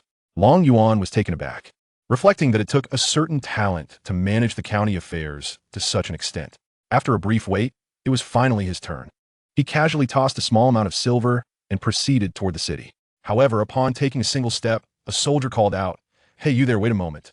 Long Yuan halted and turned to face the soldier, who handed him 970 copper coins. "This is your change. Take it." Long Yuan, perplexed, responded, "I gave you silver. Why are you returning my coins? Aren't you collecting fees here? Why are you giving me more?" The soldier, regarding Long Yuan with disdain, retorted, "You must be from out of town. Our county lord's toll collection is legitimate, but not a single coin of this silver goes to him. It is all for the benefit of those above us. Otherwise, these able-bodied men would have been conscripted long ago." Long Yuan nodded in understanding, remarking, "Your county lord is indeed a commendable official. Keep the coins. If anyone cannot pay, deduct 31 from them until the debt is settled." The soldier scrutinized Long Yuan for a moment before responding, "Very well, I shall do as you say." Chapter 20. Traversing the void to rescue Long Yuan turned and entered the city, hearing the townsfolk speak highly of Magistrate Zhou along the way. He learned that this Magistrate Zhou, named Zhou 1, had transformed the once impoverished Ding County into its present thriving state over the course of 5 years.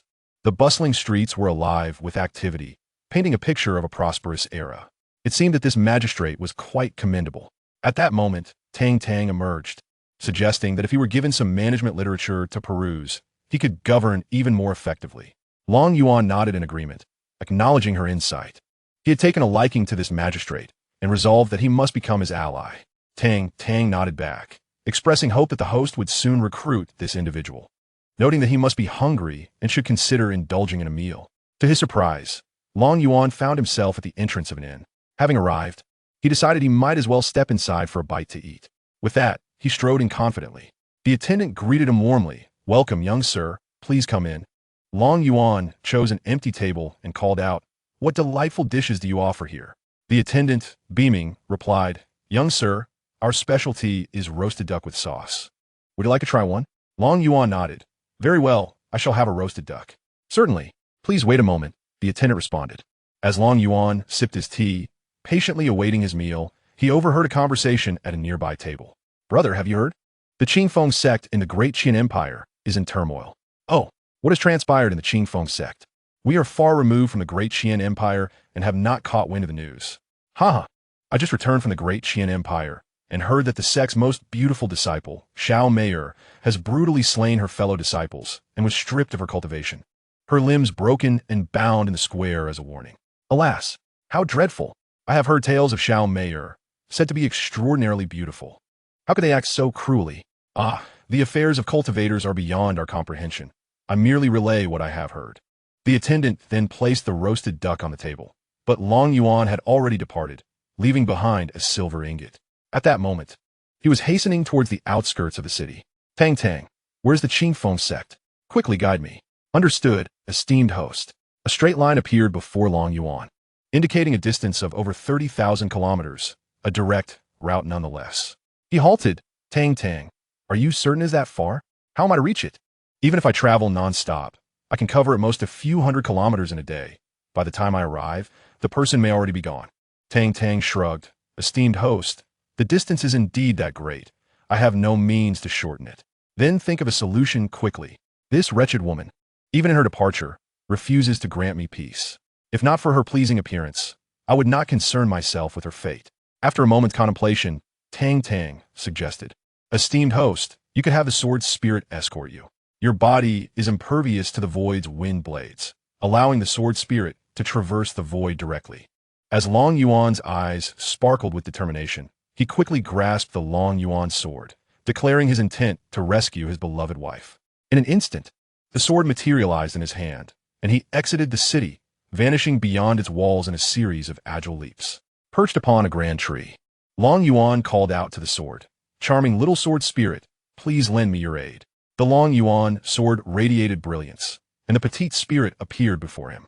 "Master, what is your command?" she inquired. "Sword spirit, take me to the Qingfeng sect, 30,000 miles away. I must save someone." "Of course, master," she replied. With the Long Yuan sword in her grasp, the little spirit made a swift motion, slicing through the fabric of space before them. The space opened up like a veil, revealing a pitch-black void beyond. Grasping Long Yuan's hand, she led him into the darkness, where countless void winds assailed him, shredding his ordinary garments to tatters and unveiling the dragon robe beneath. Fortunately, I did not remove my dragon robe, or I would have arrived at the Qingfeng sect in a most embarrassing state. Before Long Yuan could fully comprehend his surroundings, light flooded his vision as the little spirit once again tore open a portal, leading him out of the dark void. Master, we have arrived. Long Yuan surveyed the area, questioning, where's the Qingfeng sect? Below us lies what you seek, she replied. Peering down, Long Yuan noticed a multitude of astonished faces gazing up at him. They were utterly taken aback, having just witnessed a crack in space from which a young girl and a man emerged. Such extraordinary strength had never graced the northern domain. Only those undergoing tribulation or scattered immortals possessed the ability to traverse the void. The renowned tribulation experts of the northern domain resided in the sacred lands, seldom seen for centuries. What could the Qingfeng sect possibly possess to warrant the personal arrival of a tribulation expert? As the onlookers pondered these questions, the little spirit guided Long Yuan to the plaza of the Qingfeng sect. In the distance, several streaks of light descended, revealing the sect master and a few elders who landed simultaneously in the square. Long Yuan scanned the crowd, yet he did not see Xiao Meier. Hadn't those fellows claimed she was bound here? Where is she? Master, don't you know to ask? Those individuals across from you must be the upper echelons of the Qingfeng sect. Surely, they can provide answers. Long Yuan fixed his gaze upon them, addressing the sect master. You there, step forward, I have inquiries to make. The sect master's heart raced. Though he sensed Long Yuan was merely immortal, the ability to traverse the void was beyond the realm of ordinary humans. He was uncertain what this formidable figure intended at the Qingfeng sect, but felt compelled to approach, unsure of what the esteemed visitor might seek. Long Yuan regarded the elder who approached him. You are the sect master? I am Shi Hong, the sect master of Qingfeng sect. Then tell me, where is Xiao Meier imprisoned? Bring her to me at once. Shi Hong's heart sank. He was bewildered as to why this man sought Xiao Meier. Nevertheless, it appeared he had no choice but to comply and surrender her.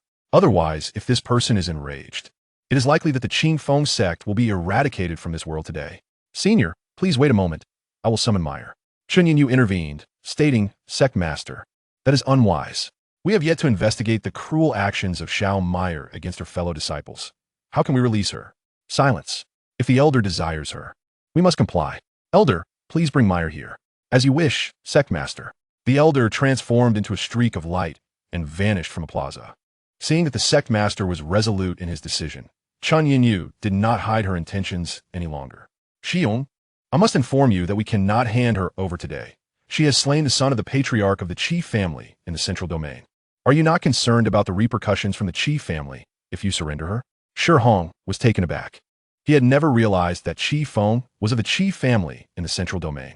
Though the Qi family was not an immortal lineage, it was still a second-tier family, rumored to have 4 ancient ancestors who had crossed tribulations.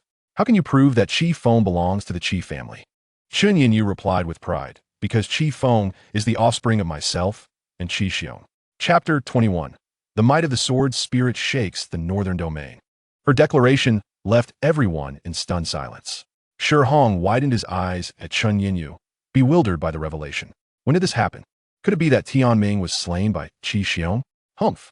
That useless Tianming is not worthy of Qi Xiong's attention. I would never marry him just because he is your junior. Shi Hong trembled, pointing a finger at Chun Yinyu. You venomous woman. How could you bear to slay your own husband? Chun Yinyu scoffed. He was never worthy to be my husband. After so many years of marriage, I never even allowed him into my chamber. This confession shocked everyone present. At that moment, the elder returned with Xiao Meier. Hearing Chun Yinyu's words ignited a furious rage within him. Tianming was also his disciple. Venomous woman, today I shall avenge my junior brother by killing you myself, he declared, preparing to strike. Shi Hong immediately positioned himself before the elder. Elder, do not act impulsively. We cannot provoke the Qi family. The elder retracted his hand, casting an angry glance aside. He knew all too well that the Qingfeng sect could not afford to offend the Qi family from the central domain. Should Chun Yinyu be slain, the only fate awaiting the Qingfeng sect would be annihilation. Chun Yinyu laughed triumphantly, reveling in her elevated status. Now, I intend to slay Xiao Meyer to avenge my son. Do any of you have objections? The members of the Qingfeng sect fell silent. Long Yuan, having listened intently, finally grasped the situation. Pardon my interruption, but is the Qifeng you mentioned wearing a blue Taoist robe? Chun Yinyu turned to Long Yuan. Senior, you have met my son? Long Yuan nodded. Indeed, that day, while I was rescuing Xiao Meyer, he suddenly appeared and attacked me without uttering a single word. Upon hearing this, Chun Yinyu clasped her hands in apology. It was my son's lack of understanding that led to his offense. I apologize on his behalf. Long Yuan waved his hand dismissively, stating that there was no need for apologies. He had already dispatched the man with a single punch, and fearing he might still be alive. He struck him several more times, reducing his head to a pulp before kicking the lifeless body into the river to feed the fish. He, being magnanimous, would not hold grudges against the deceased. Chun Yinyu's eyes blazed with fury upon hearing this revelation. It was you who took my son's life. Today, I shall avenge him. With that, she charged towards Long Yuan, intent on delivering a series of blows to vent her pent-up rage. Her speed was astonishing, as her fist connected squarely with Long Yuan's chest, producing a resounding thud. However, contrary to the expectations of those witnessing the confrontation, neither Chun Yinyu was sent flying, nor was Long Yuan budged from his stance. In disbelief, Chun Yinyu stared at Long Yuan. Her punch had landed with full force. How could you possibly still be alive? Long Yuan smiled faintly, grasping her wrist. You truly are mother and son, posing the same questions. Allow me to grant you the same fate.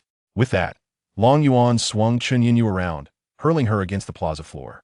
The square of Qingfeng sect, constructed from resilient mineral stone and fortified with arrays, was significantly more durable than ordinary rock. Bang, bang, bang. Everyone present watched in astonishment as Long Yuan mercilessly battered their second elder. Shi Hong and the Grand Elder reveled in the spectacle, feeling a profound sense of satisfaction. Meanwhile, Xiao Meyer, upon seeing Long Yuan, wore an expression that shifted as rapidly as a Sichuan opera actor's face change. She was rendered speechless, her heart racing with concern for Long Yuan. Yet, witnessing him unleash his fury upon her master filled her with pride. She felt fortunate to have encountered such a worthy husband, while simultaneously grappling with guilt for having distanced herself from him in the past. Just as Chun Yinyu neared the brink of death from the relentless assault, a ghostly figure suddenly materialized beside her. Long Yuan paused, startled by the apparition. Who are you, haunting in broad daylight? Have the spirits lost all decorum? The specter of Qi Xiong Tian was momentarily taken aback by Long Yuan's words, struggling to comprehend their meaning. Chun Yinyu weakly cried out, Xiong Tian, is he who has slain our son? You must avenge him. Qi Xiong Tian scrutinized Long Yuan's face, finding it oddly familiar, yet unable to recall where he had seen it before.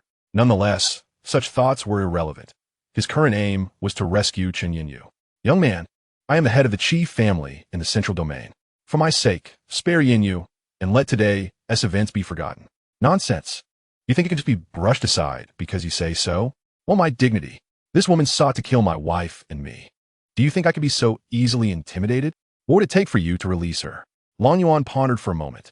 Given the grievances I have suffered, you ought to compensate me with several million spirit stones to soothe my wounded spirit. Qi Xiong Tan, without a moment's hesitation, dismissed the notion as impossible. You truly dare to speak such words? Several 100 million spirit stones. Do you think spirit stones are mere pebbles by the roadside? With that, he resolved to end her life.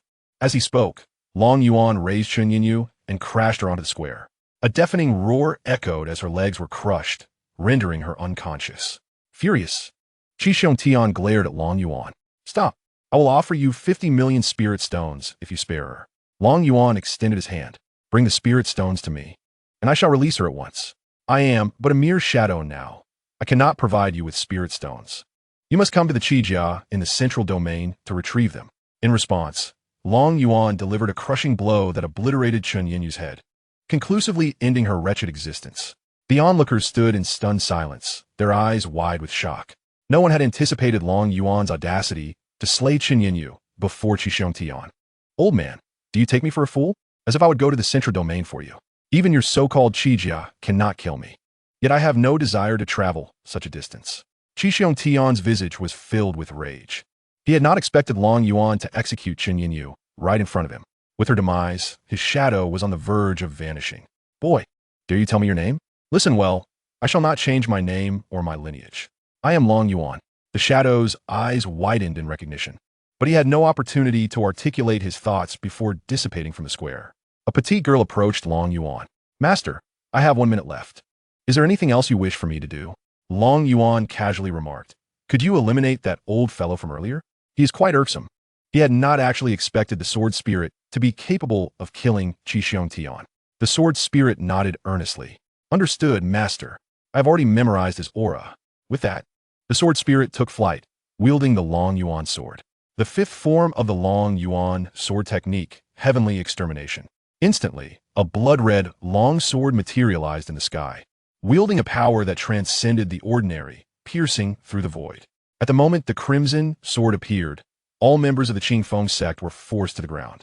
Simultaneously, the ancestors of the major sacred sites in the northern domain rose from their coffins, appearing in the sky, their gazes fixated on the direction of the Qingfeng sect. They had all sensed an overwhelming aura of destruction that had emerged and vanished in an instant. Chapter 22, Cross-Domain Slaughter. Now, they hesitated, pondering whether to investigate. If they ventured forth, they likely would not return. Yet, if they remained, a sense of dread gnawed at their hearts, leaving them deeply unsettled. Ultimately, some chose to investigate. In the central domain, at the Qijia residence, Qi Xiongtian sat slumped in his chair, shaken by the realization that he had just threatened the heir of the Long family. How could he, a mere second-rate family member, dare to challenge the scion of an immortal lineage? He was bewildered by his own recklessness, bringing calamity upon his family for the sake of a woman. As he pondered how to resolve the matter at hand, a rift in the air before him suddenly tore open, and a blood-red long sword pierced through his skull. The mid-stage tribulation warrior had no time to react before meeting his demise. The blood-red sword vanished within the Qi residence, and several powerful ancestors of the Qi family simultaneously opened their eyes, throwing off the coffin lid and appearing in the hall. They gazed upon the lifeless body of Qi Xiongtian, their brows furrowed in concern. An elder remarked, the aura that just appeared was aimed at assassinating the family head. Another elder examined Qi Xiongtian's wounds, noting residual traces of energy. It seems our Qi family has attracted significant trouble. This lingering aura is mixed with celestial power. What are we waiting for? We must ascend to the upper realm at once. This fool has encountered a formidable adversary. Those of us who remain will only meet our end. The others regarded the speaker, nodding in agreement. You are correct, fourth elder. We must ascend to the upper realm, or we shall all perish. The four of them exchanged glances and instantly vanished from the hall, seeking a path for their ascension. The simultaneous ascent of the four Qi ancestors stirred quite a commotion in the central domain, drawing the attention of other factions who awaited their opportunity to strike against the Qi family. At the Qingfeng sect plaza, the sword spirit, having completed its task, returned to the Long Yuan sword, which was once again in Long Yuan's grasp. Long Yuan, now somewhat dazed, realized that his lifespan had extended to 900 days. Dang dang. Am I seeing things? My lifespan has reached 900 days. I can live for over a decade. Host, you're not mistaken. It is indeed 900 days. Long Yuan erupted into laughter, exclaiming, I no longer need to fear death. This unexpected outburst startled everyone in the Qingfeng sect, leaving them puzzled about Long Yuan's next move. After his laughter subsided, Long Yuan removed Chen Yinyu's storage ring and turned to Shihong. Where is Xiao Mayor? I must take her with me now. As Shihong and the others climbed to their feet, the Grand Elder brought Xiao Mayor before Long Yuan. Senior, I have summoned Mayor for you. Long Yuan looked at Xiao Mayor and found her gazing back at him. With a grin, he said, Did I not say I would come for you? Are you still thinking of fleeing? Tears welled in Xiao Mayor's eyes, her expression one of profound distress. Why are you still crying? I have come to rescue you. Do you not have even a word of thanks? Overwhelmed, Xiao Mei collapsed into Long Yuan's embrace, silently weeping. Sensing something amiss, Long Yuan gently pushed her away. Why are you not speaking? Are you unable to? Shihong, startled, hastily interjected, Senior, let the third elder examine her. He is our sect's alchemist and possesses remarkable medical skills. Long Yuan nodded, urging, Hurry, come and see what is the matter. The third elder promptly approached Xiao Mayor, placing his fingers on her wrist to begin his examination. Long Yuan anxiously gazed at the third elder, questioning the circumstances that had led to her current state. Observing Long Yuan's distress, Xiao Mayor felt a warmth in her heart. Moments later, the third elder withdrew his hand and explained, "Elder, Mayor has merely been silenced." "Then release her," Long Yuan demanded. The third elder awkwardly replied, "My cultivation is insufficient to free her. Only the sect master can assist." Long Yuan turned to Shi Hong, urging, "Hurry over and liberate Mayor from her silence." Shi Hong, perplexed as to why Long Yuan could not perform the task himself, nonetheless complied and approached to assist Xiao Mei. A few minutes later, Shi Hong withdrew his hand, stating, "Elder, Mayor is now free from her silence." Xiao Mei inquired, "How did you know I was imprisoned?" Long Yuan chuckled, "I simply deduced it." "Who captured you? Tell me, and I shall avenge you." Xiao Mei smiled faintly, "No need. You have already dealt with her." Long Yuan glanced at Chun Yenyu's lifeless body, reflecting, "That wretch dared to treat you thus. It would be too lenient to let her die so easily." The bystanders shuddered at Long Yuan's words, internally critiquing, "She has already been beaten to such a state, and he still claims it is too lenient. What would he consider truly severe?" Xiao Mei chuckled, "I am unharmed now, so please take me away from here. I wish not to linger any longer." Long Yuan nodded, "Very well, I shall escort you." Shi Hong and the others sighed in relief, glad that the harbinger of doom was finally departing. However, in the next moment, Long Yuan turned to Shi Hong, reproaching, "What sort of sect master are you, allowing my wife to be bullied in such a manner? Quickly, offer some compensation for her." Shi Hong, initially bewildered by Long Yuan referring to her as his wife, soon grasped the implication. He immediately removed a ring from his hand, erasing his mark before presenting it to Long Yuan. "Elder, all my possessions are contained within. I humbly ask you to accept it." Long Yuan nodded in satisfaction. "You are quite perceptive. I trust that under your leadership, the sect will flourish." With that, he accepted Shi Hong's storage ring and turned to lead Xiao Mei down the mountain. The onlookers watched as Long Yuan and Xiao Mei departed, none daring to intervene. "Why do you not carry me aloft? Why must we descend the mountain? I do not even know your name," she exclaimed. "I am Long Yuan. How could a mere mortal like me carry you? Perhaps you should carry me instead." He jested. "You, a mortal, managed to defeat Chen Yenyu, a cultivator in her prime. Alas, I am but an ordinary person, albeit with slightly enhanced strength. Have you not experienced it yourself?" Xiao Mei's cheeks flushed crimson as she seized Long Yuan and soared into the sky. The spectators were left dumbfounded by their exchange, realizing that Long Yuan was indeed merely an ordinary human. The third elder finally spoke, "Sect Master, shall we pursue them?" Shi Hong rolled his eyes, exclaiming, "Do you truly believe that a mere mortal could slay a cultivator in the fusion stage? Are you foolish, or am I the one lacking sense?" With that, he flicked his sleeves and departed. The others felt a chill run down their spines. Just moments ago, they had contemplated capturing Long Yuan. In hindsight, they realized they had nearly ventured to meet the king of hell for tea.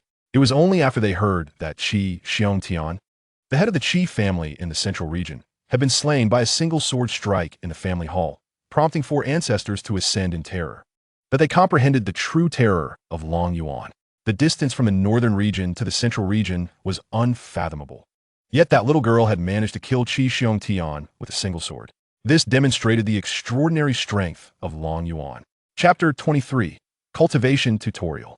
Meanwhile, Long Yuan was indifferent to the thoughts of those around him, as he was being pulled through the sky by a Xiao Mei. He felt utterly embarrassed. "I must ask, fair maiden, could you perhaps change your method of flight? Is it really appropriate to dangle me in the air by one hand like this?" Xiao Mei also felt that this manner of travel was rather disrespectful to Long Yuan, so she descended onto a mountain peak. "Well, given your earlier words, it's quite generous of me to take you away at all," she retorted. Long Yuan rolled his eyes in response. "You need to understand that I, a mere mortal, traveled such a distance to rescue you. At the very least, you should escort me in a more dignified manner. I do not possess a flying boat. This is the only way I can carry you," Xiao Mei replied. Long Yuan plopped down onto a stone. "You have no flying boat, but do you not have a flying sword? I see others soaring through the air upon their flying swords. Surely you know how to do the same?" Xiao Mei, sitting beside him, shyly confessed, "All my magical artifacts were taken by Chen Yenyu, so I do not possess a flying sword either." Long Yuan was at a loss for words, and could only ask Tang Tang to access Chen Yenyu's storage ring to see if any of Xiao Mei's artifacts were there. Before long, Tang Tang located a storage ring that still bore Xiao Mei's aura. Long Yuan held the ring aloft. "This must be your storage ring." Xiao Mei eagerly accepted her ring and discovered that all its contents remained intact. She felt immense gratitude towards Long Yuan, for within the ring lay an item of great significance to her, one connected to her lineage. Long Yuan, thank you for retrieving my ring, she said. And yet, you still call me by my name. Should you not refer to me as husband? Is it not customary to repay even a drop of kindness with one's body? Moreover, I have saved you twice, and we have shared intimate moments. Xiao Meier's face flushed crimson, and she declared, I will not engage with you further. With that, she soared down the mountain. Long Yuan called after her, Are you running away again? Xiao Meier glanced back at him, rolling her eyes. I'm going to fetch you something to eat. I shall return shortly. Long Yuan smiled gently, remaining seated on the stone as he awaited Xiao Meier's return. Tang Tang, please open those 2 storage rings and see what treasures they hold. Certainly. Moments later, a system screen materialized before Long Yuan, displaying the contents of both rings. He began to examine them intently. In Chun Yinyu's storage ring, there lie 300,000 medium-grade spirit stones, 500,000 low-grade spirit stones, 2 second-grade magical artifacts, 4 third-grade magical artifacts, and a total of 65 artifacts of the 4th and 5th grades. Additionally, there are dozens of manuals on various techniques and spells, along with a total of 105 bottles of pills of various grades, 1 8th-grade spiritual herb, 3 7th-grade spiritual herbs, and 240 spiritual herbs below the 6th grade.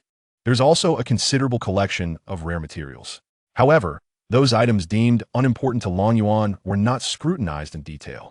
Next, he turned his attention to Shi Hong's storage ring, which contained only 50,000 medium-grade spirit stones, 800,000 low-grade spirit stones, 2 third-grade magical artifacts, and a mere 11 artifacts of lower grades.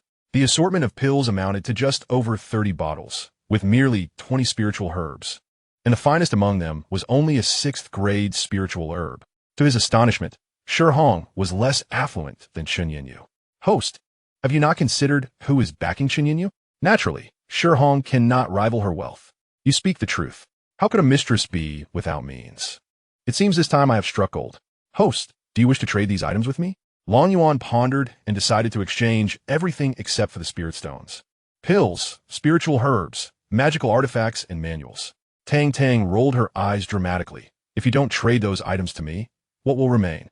Host, what do you intend to do with those items? You can utilize the spiritual herbs, but you cannot make use of the pills, magical artifacts, or manuals. I intend to give them to my wife. Will she not require resources for her cultivation in the future? Host, those items are so inferior. How can they compare to the treasures in the system shop?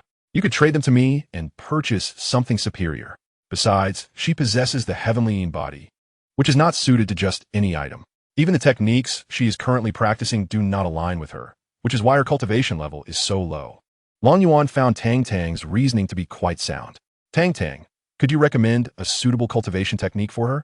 Of course. Instantly, a system screen appeared before Long Yuan, displaying the cultivation tutorial for the heavenly body, detailing the appropriate techniques, pills, and artifacts for each stage of cultivation, so thoroughly that Long Yuan could use it to instruct his disciples directly. Tang Tang, you possess such a feature. That is a necessity, and my capabilities are still in development. Even more features will emerge in the future. Very well. I shall trade everything except for the spirit stones and spiritual herbs to you. Thank you, host. Ding. The host traded various treasures and received 9,800,000 points, leaving a remaining total of 9,808,047 points. By heavens, I have struck it rich. Just as Long Yuan was preparing to purchase cultivation items for Xiao Meier, she returned, carrying several freshly cleaned rabbits. Darling, look what I have brought back. With that, Xiao Meier raised the rabbits in her hands. Long Yuan momentarily set aside his purchasing plans and hurried over to take the rabbits from her. My wife is truly remarkable. Tonight, I shall showcase my skills to you, my dear. Xiao Meier inquired, her brow furrowed in confusion. What does wife mean? Why do you always refer to me as such? Long Yuan, having seized a rabbit, began to search for a suitable spot to roast it, casually replied, wife is synonymous with lady. In an instant, Xiao Meier's cheeks flushed a deep crimson, akin to an apple. She felt an overwhelming warmth, realizing that Long Yuan had already regarded her as his spouse. Quietly, she followed Long Yuan, observing as he busied himself with unfamiliar items. My lord, what are you doing? Can you really cook? I recall a saying from the mundane world. Men should stay away from the kitchen. That is utter nonsense. Look at the chefs in that tavern. They are all men. Such excuses are merely for the lazy. Tonight, allow me to demonstrate my culinary prowess, Long Yuan declared, expertly setting up the grill. Having often indulged in outdoor cooking, he was quite adept at the process. Xiao Meier watched in silence as he worked diligently. An hour later, an enticing aroma wafted through the air, causing Xiao Meier, who had previously abstained from food, to swallow hard. My lord, what are you preparing? It smells divine. This dish is called roasted whole rabbit. It will be ready shortly. Long Yuan replied, as the two of them engaged in modern gastronomy atop the serene mountains, infusing the entire range with a hint of warmth and vitality.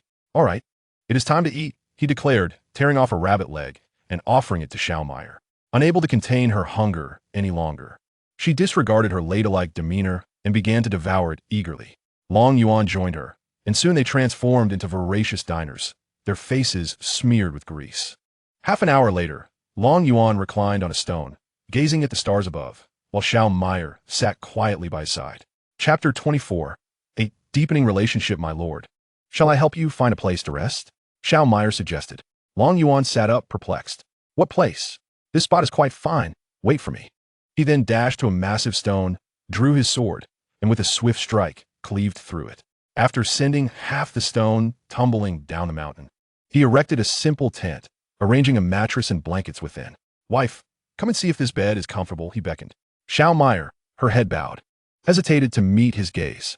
My lord, you rest. I shall keep watch outside for the beasts at night. Long Yuan strode over and gently pulled Xiao Meier closer. What is there to guard? Nighttime is for sleeping. First, let us test if this mattress is hard or soft. If it proves uncomfortable, I shall find another. Blushing, Xiao Meier lay upon the mattress. My lord, this bed is quite comfortable. She attempted to rise, but Long Yuan firmly pressed her back down. Stay still and relax, he instructed, then reclined beside her. This is truly delightful. I have not felt such relaxation in ages. Seeing that Long Yuan had settled down, Xiao Meier obediently lay beside him. The two of them sat quietly, gazing at the stars through the tent. My dear husband, who exactly are you? I sense that you possess no spiritual energy, only the true chi characteristic of a mortal warrior. Yet, that sword strike you delivered earlier could not be matched even by our sect master, which leaves me greatly perplexed. Mentioning this, Xiao Meier found herself at a loss for words, and her spirits dampened. How could she reveal to Xiao Meier that he was a traveler from another world? Moreover, he had traversed entirely into this realm.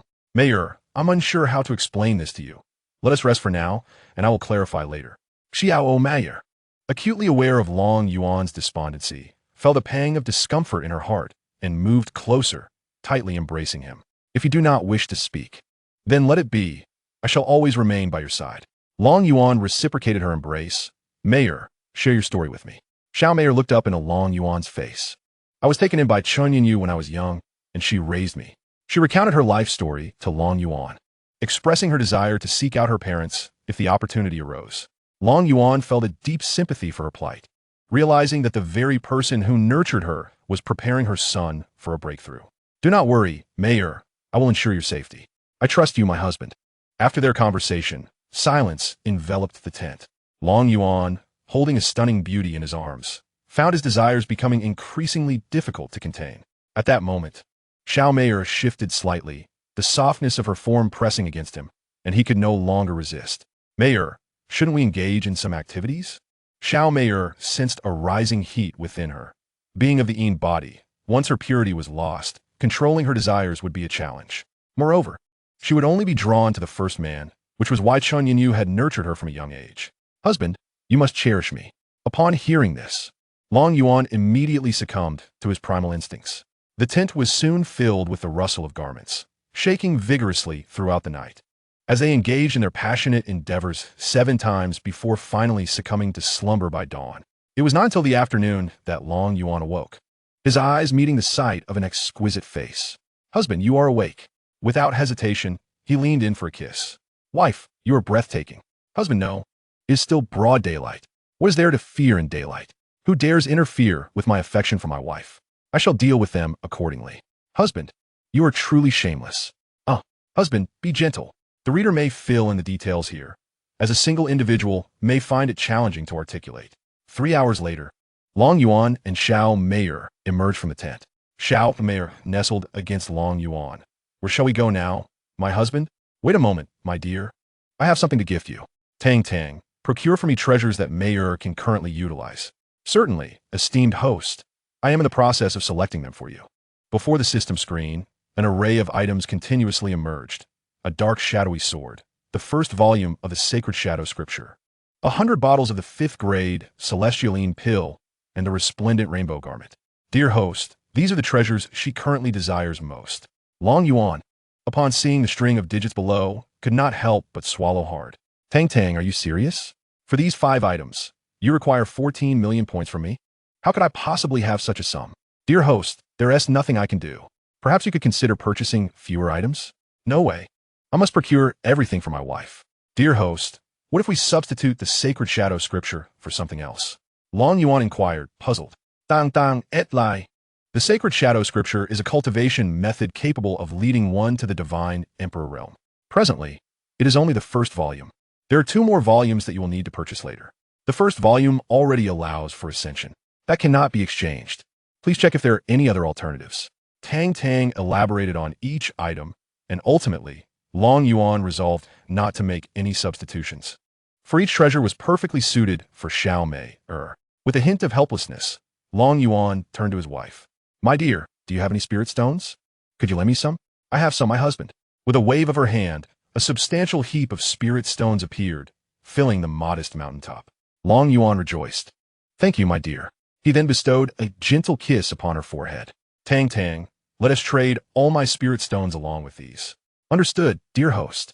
Ding. Trading 350,000 mid-grade spirit stones, acquiring 3. 5 million points, trading 1. For million low-grade spirit stones, acquiring 1. For million points, remaining points, 13.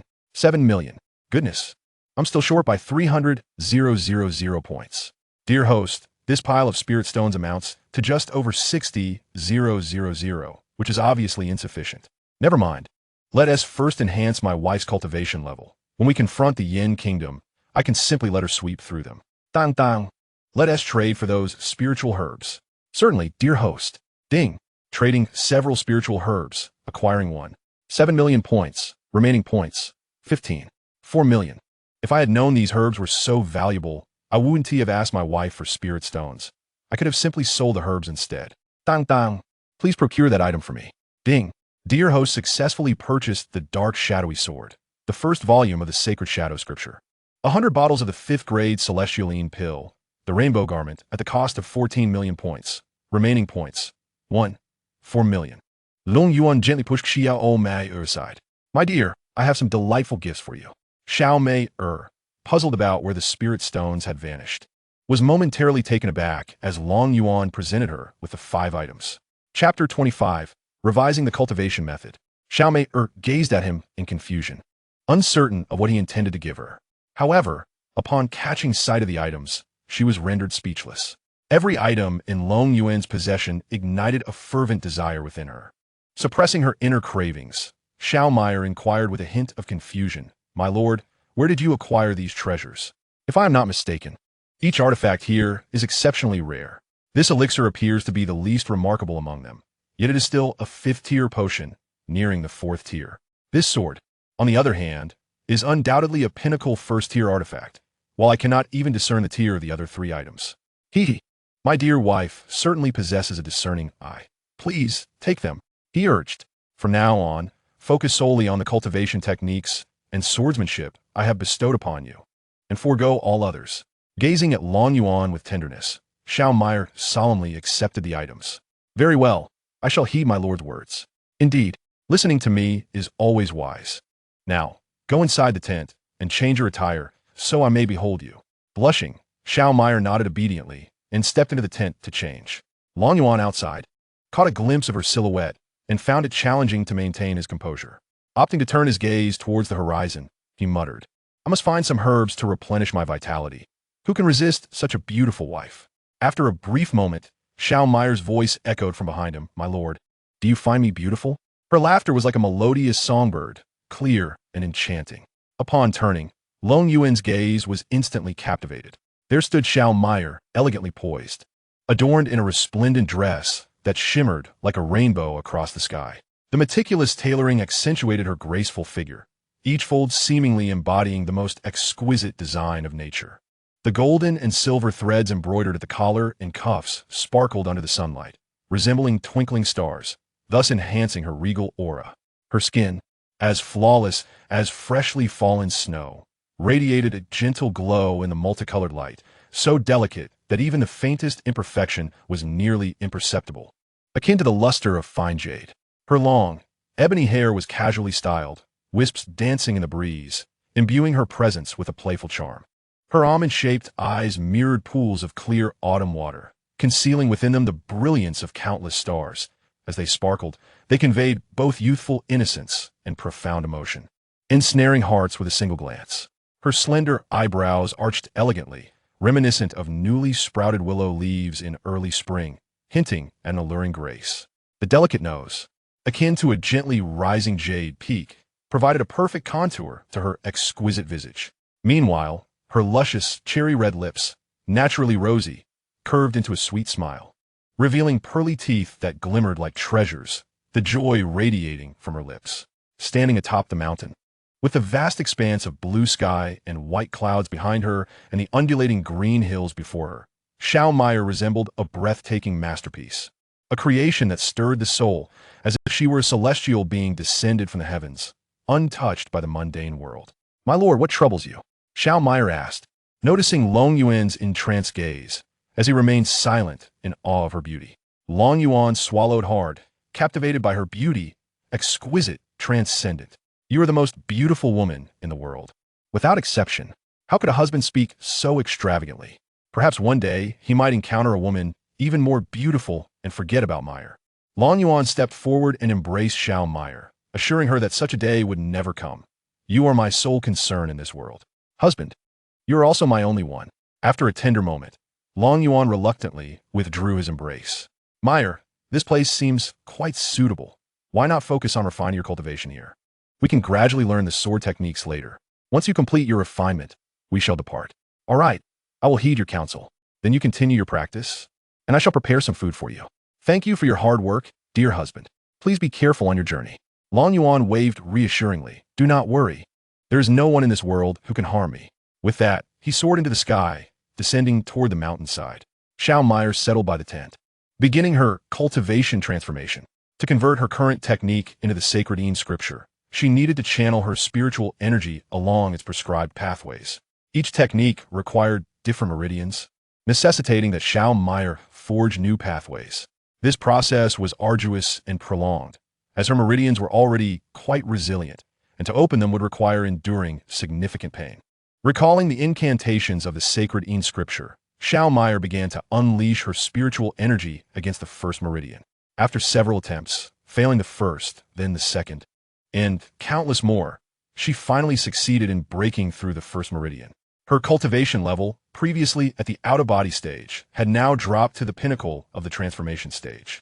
Upon opening her eyes, Xiao Meier marveled at the power of this technique. She had thought her foundation solid, yet merely breaking through the first meridian had caused her to lose a minor level. Long Yuan had returned some time ago and observed Xiao Meier in her practice. He quietly prepared their meal from a distance. Hearing her murmur to herself, he spoke up. "If you lose a level, so be it. You can always cultivate back to it later. If your foundation is not solid, your future achievements will not be high." Upon hearing his voice, Xiao Meier approached him. "Husband, what did you return? Why didn't you call for my assistance? For such a trivial task as cooking, there is no need for your help. Just focus on your cultivation." Touched by his words, she lowered her head and planted a kiss on his cheek. "Thank you, dear husband." With a gentle smile, Long Yuan replied, "Between us, there is no need for thanks. Caring for you is simply my duty." His modern expression nearly brought tears to Xiao Meier's eyes. In the realm of Tianming, the distinction between the roles of men and women was starkly defined, yet for a cultivator like Xiao Meier, life was considerably more favorable. After all, she possessed the strength to resist. In contrast, women of the secular world, especially those who were not favored, held little status. Even those who were favored could never enjoy a meal prepared by their husbands. Every utterance from Long Yuan profoundly moved Xiao Meier. Emerging from her emotional reverie, Xiao Meier smiled sweetly and declared, "I shall heed my husband's words. Once I grow stronger, I will take him on a journey across the continent to savor all the delights it has to offer. Long Yuan laughed heartily. Very well. I shall await my wife to guide me on this grand adventure. Darling, when will the meal be ready? I'm quite hungry, Xiao Meyer playfully pouted. It will be ready shortly. Please bear with me a little longer. All right then.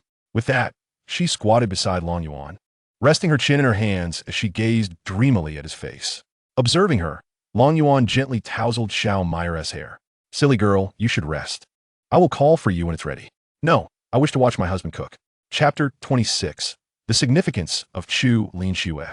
Long Yuan chose not to argue further and focused on preparing the meal, which consisted of wild chicken stewed with mushrooms. The enticing aroma caused the little glutton beside him to drool uncontrollably. Once the dish was nearing completion, Long Yuan retrieved a bowl and chopsticks, serving Xiao Meyer a generous portion. Please eat. You look quite tempted. Xiao Meyer accepted the bowl and began to savor her meal.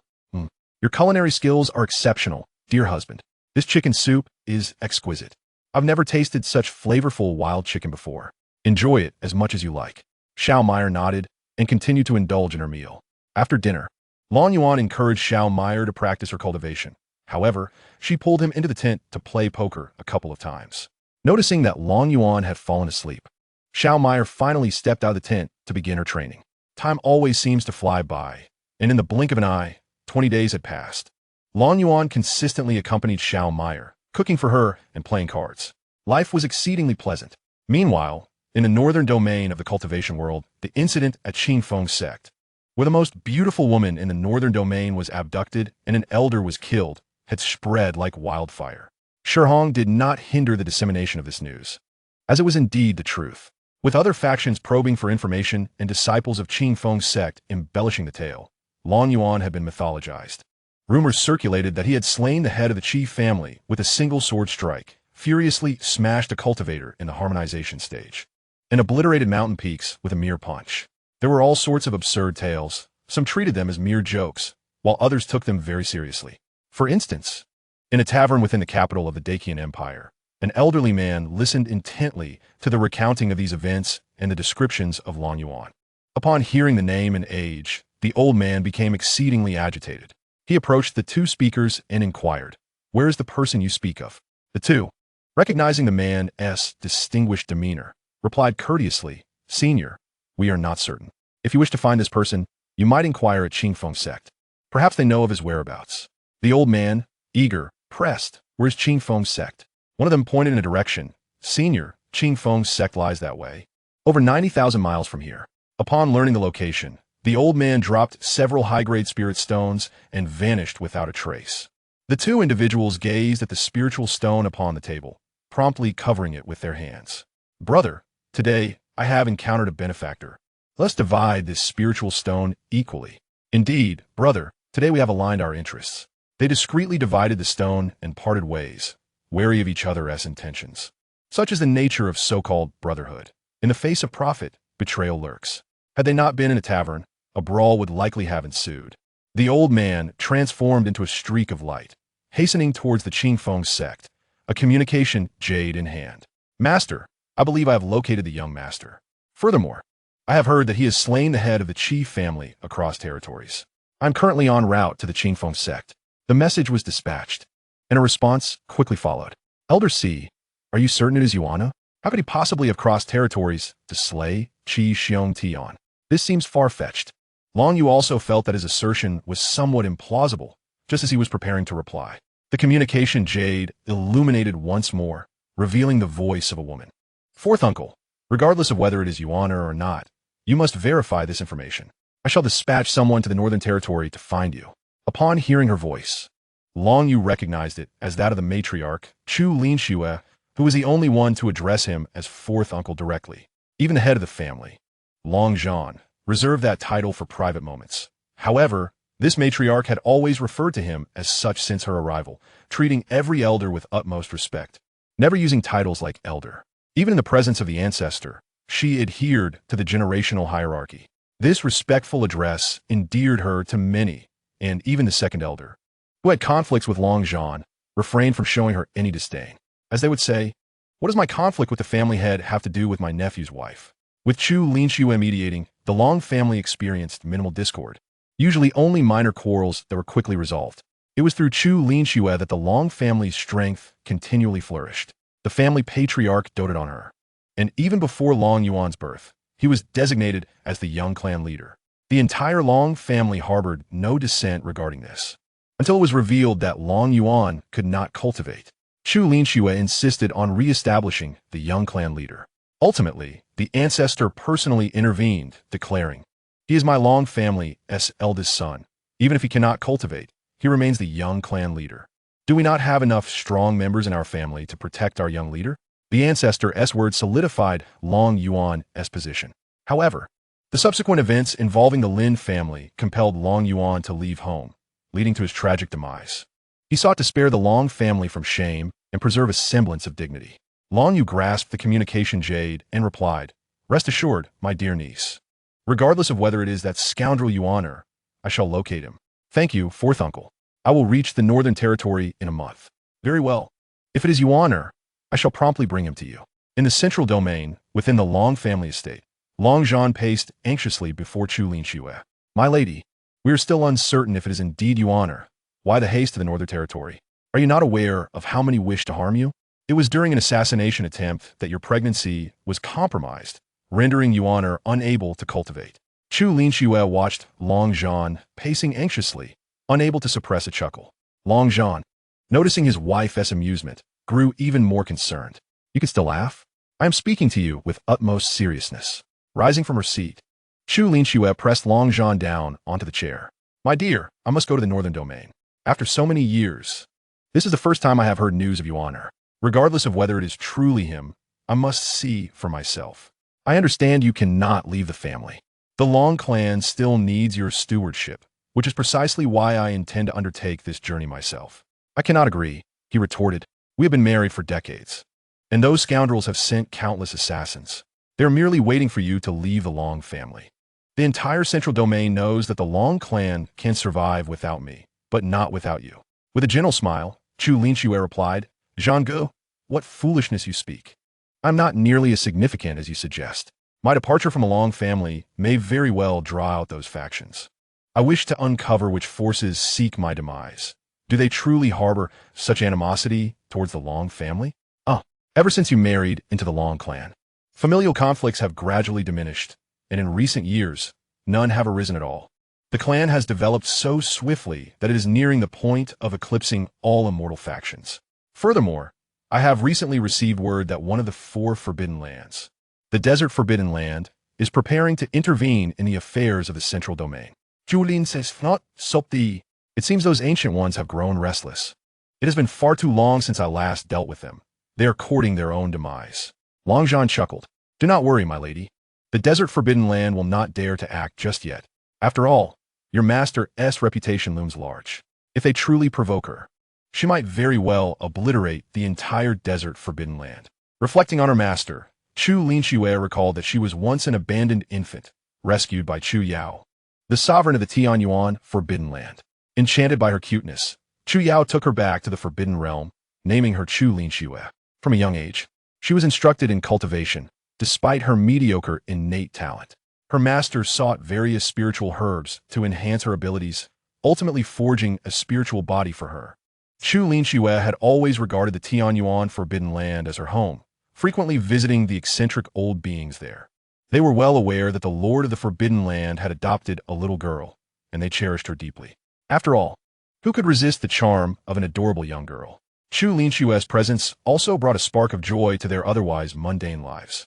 They could not return to their own families or care for their descendants, which left them with a sense of regret. However, with the company of this little girl, they found great delight, showering her with all manner of delightful treasures. In time, Chu Linxue understood why these individuals remained within the Forbidden Land. They were all failed transcendent beings, and if they ventured outside, they would face a minor lightning tribulation every decade. Though not fatal, it could inflict severe injuries, and in their current state, recovering from such wounds would demand an extensive period of healing. Every millennium, one must endure a heavenly tribulation, which is distinct from a thunder tribulation. The latter consists of only 9 trials, devoid of the power of the celestial path. In contrast, the heavenly tribulation encompasses 81 trials. each infused with the essence of the celestial path. Failing to withstand even one results in utter annihilation.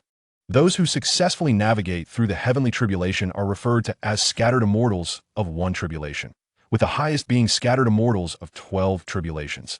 After undergoing another heavenly tribulation, they may ascend to immortality. Her master, Chu Yao, is a 12th tribulation scattered immortal, also known as the Master of Yuan. She had inquired why they were spared from the thunder tribulation within the forbidden grounds. Chu Yao explained that the celestial path shows compassion, unwilling to witness their downfall, which is why 4 regions were designated for those who fail in their tribulation. As for the reason they face thunder strikes upon leaving, Chu Yao elucidated that their immense power is disallowed by the celestial path, prompting such retribution. Apologies for digressing. We shall discuss the forbidden ground later. The chance encounter between Chu Linxue and Long Zhan was indeed fortuitous, yet we shall return to the main narrative. Seeing that he could not persuade Chu Linxue, Long Zhan resignedly stated, "You must bring along the Longying guards. I will arrange for 2 elder attendants to accompany you. Otherwise, I cannot rest easy." At that moment, 2 elderly figures appeared in the courtyard, Long Sihai and Long Poyan, the esteemed ancestors of the Long family. Long Sihai, with a smile, proposed, "Let us accompany the young lady Linxue on her journey." Upon their arrival, Long Zhan promptly bowed in respect. "I pay my respects to the 2 esteemed ancestors." Chu Linxue rushed to the 2 elders, grasping their hands as she led them to the chairs. "Grandfather Sihai, Grandfather Poyan, what brings you here? Please take a seat. Allow me to brew you some tea. It has been so long since I last saw you both. I have missed you dearly." The 2 elders chuckled as they settled into their seats. Long Poyan remarked, "You say you miss us, yet you have not brought any fine wine to honor us. These old souls." Long Zhan, standing nearby, facepalm, "Madam, you have mistaken the terms of address. They are ancestors, not grandfathers." Long Sihai shot a glare at Long Zhan. "What is wrong with being called grandfather? Are we not deserving of such affection?" Long Poyan chimed in, "Exactly. Let the young lady call us as she pleases. Your rigid demeanor is rather unpleasant. Do you not have family matters to attend to? You seem to revolve around Linxue all day." Faced with their reprimands, Long Zhan dared not retort and lowered his head in submission. Long Sihai scolded, "Look at you, unable to respond even after being chastised. How do we ever allow you to become the head of this family? Had we known, we would have entrusted this role to Linxue." While preparing tea, Chu Linxue stifled a laugh. "All right, let's not blame my husband. He works tirelessly, managing the family's affairs." Long Poyan waved his hand dismissively. "On account of Linxue pleading for you, we shall refrain from scolding you today. Now go, arrange the worship and the Longying guards. We shall set off once we finish our tea." Long Zhan departed in frustration, a scene that had unfolded countless times over the past decades. Whenever he and Chu Linxue appeared together, he was invariably reprimanded, as if he were merely a foundling. Despite his vexation, he prioritized the safety of the matriarch. He had initially intended to seek the protection of the ancestors for Chu Linxue, arranging for 2 offerings along with the Dragon Shadow Guards. Essentially, no faction would dare to brazenly attempt an assassination. After Long Zhan's departure, the garden became considerably more harmonious.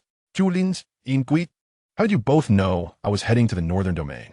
Long Poyan replied with a smile, "That rascal Long, you sent me a message, and we decided to accompany you to the northern domain." Long Sihai sighed, "Alas, it is our Long family's failure towards you and the Lord of Yuan.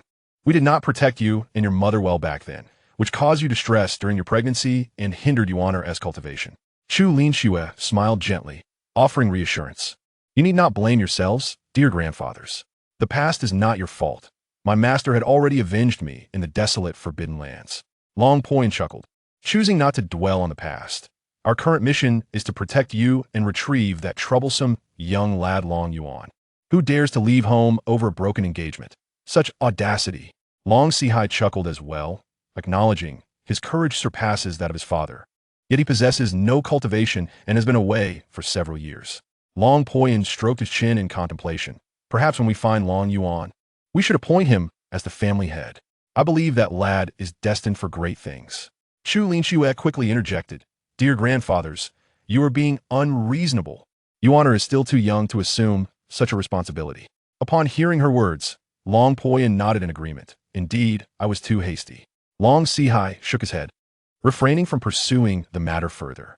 They were eager to bestow the position of family head upon Long Yuan as a means of compensating Chu Linxue. After a brief period of leisurely conversation, a disciple arrived to report that the warship and teleportation array were ready. Long Point stood up, saying, "Come, Linxue, let's go find your son." Chu Linxue set down her teacup, acknowledging, "Then I must trouble you both to accompany me." "What trouble is this? We old fellows have nothing pressing to attend to in the ancestral grounds. A stroll outside is quite pleasant," they replied. Chu Linxue understood that the two were expending their lifespans to accompany her on this journey. After all, they had both reached the semi-immortal realm, with only a few thousand years of life remaining. Once their lifespans ended, they would have to choose ascension.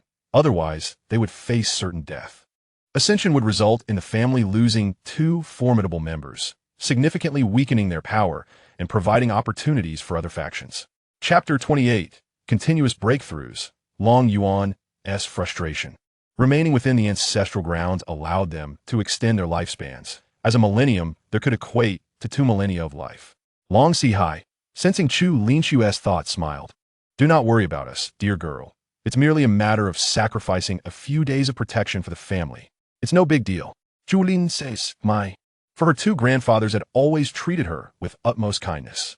"In the future, I shall visit the ancestral grounds often to converse with you both," she declared. Long Poyan replied, "Then you must bring fine wine. Otherwise, I cannot permit you entry into the ancestral domain." "Rest assured, I will bring exquisite wine," she affirmed. Thus, the three of them exchanged laughter as they made their way towards the teleportation array. At the teleportation square, a black warship hovered above the array, with 1,000 dragon shadow guards standing in formation upon its deck, clad in ebony armor and armed with long black spears. Each guard bore a black longsword at their waist, exuding an overwhelming aura of power, clearly possessing the strength of the great ascension realm. Their eyes were devoid of any emotion, save for a singular intent to kill.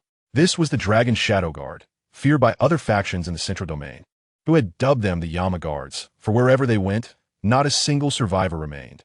Even a mere worm will be sliced into pieces upon their arrival. Upon boarding the warship, 2 attendants saluted before proceeding to navigate the vessel.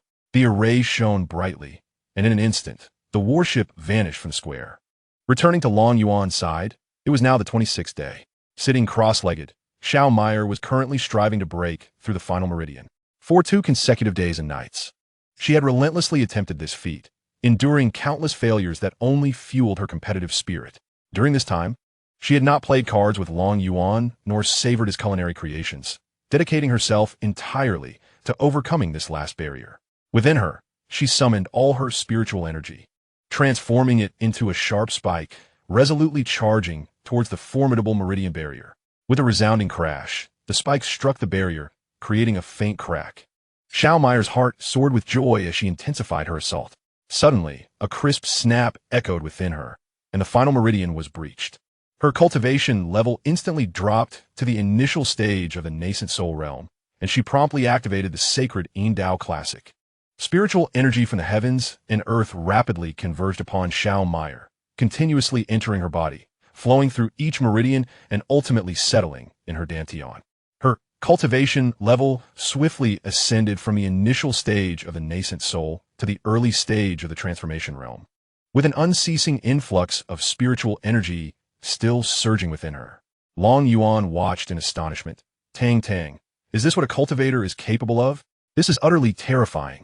Look at how a tornado has formed above my wife's head." "Dear host," Tang Tang interjected, "perhaps you should refrain from merely spectating. The spiritual energy here is thin. If you do not assist her, she might only reach the mid-transformation realm." "What? That cannot be allowed. I must tell my wife. What should I do? Should I perform a striptease for her, or take her into a tent to play cards?" Tang Tang rolled her eyes. "Will that truly be of any assistance? You're merely stating the obvious. I am not a cultivator. How can I help her? At the very least, you ought to suggest a method. If you merely tell me to assist, these are the only ideas I can come up with." Tang Tang was utterly speechless towards Long Yuan. It was imperative to procure spirit stones and place them beside her to provide ample spiritual energy. Simply articulate the method, and we shall conclude this matter swiftly. Quickly, purchase 100,000 low-grade spirit stones. Ding. Purchase successful. 10,000 points deducted. Remaining balance, 130,000 points. Instantly, a multitude of spirit stones appeared atop the mountain. Xiao Mei, sensing the emergence of spirit stones, continued to circulate her cultivation method, absorbing the spiritual energy. However, the 100,000 spirit stones were reduced to ashes within mere minutes, swept away by the wind down the cliff. Observing this, Long Yuan proceeded to purchase an additional 300,000 spirit stones, only to witness them vanish shortly thereafter. Huh, I refuse to believe I cannot satiate you. Tang Tang. Acquire another 300,000 for me. Long Yuan repeatedly made purchases 3 times, expending 90,000 points before Xiao Mei ceased her absorption.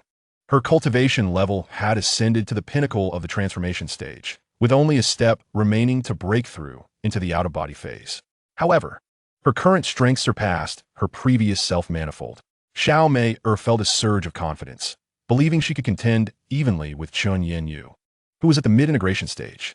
While Xiao Mei reveled in her newfound power, Long Yuan knelt on the ground, picking up a lone spirit stone and gazing at it vacantly.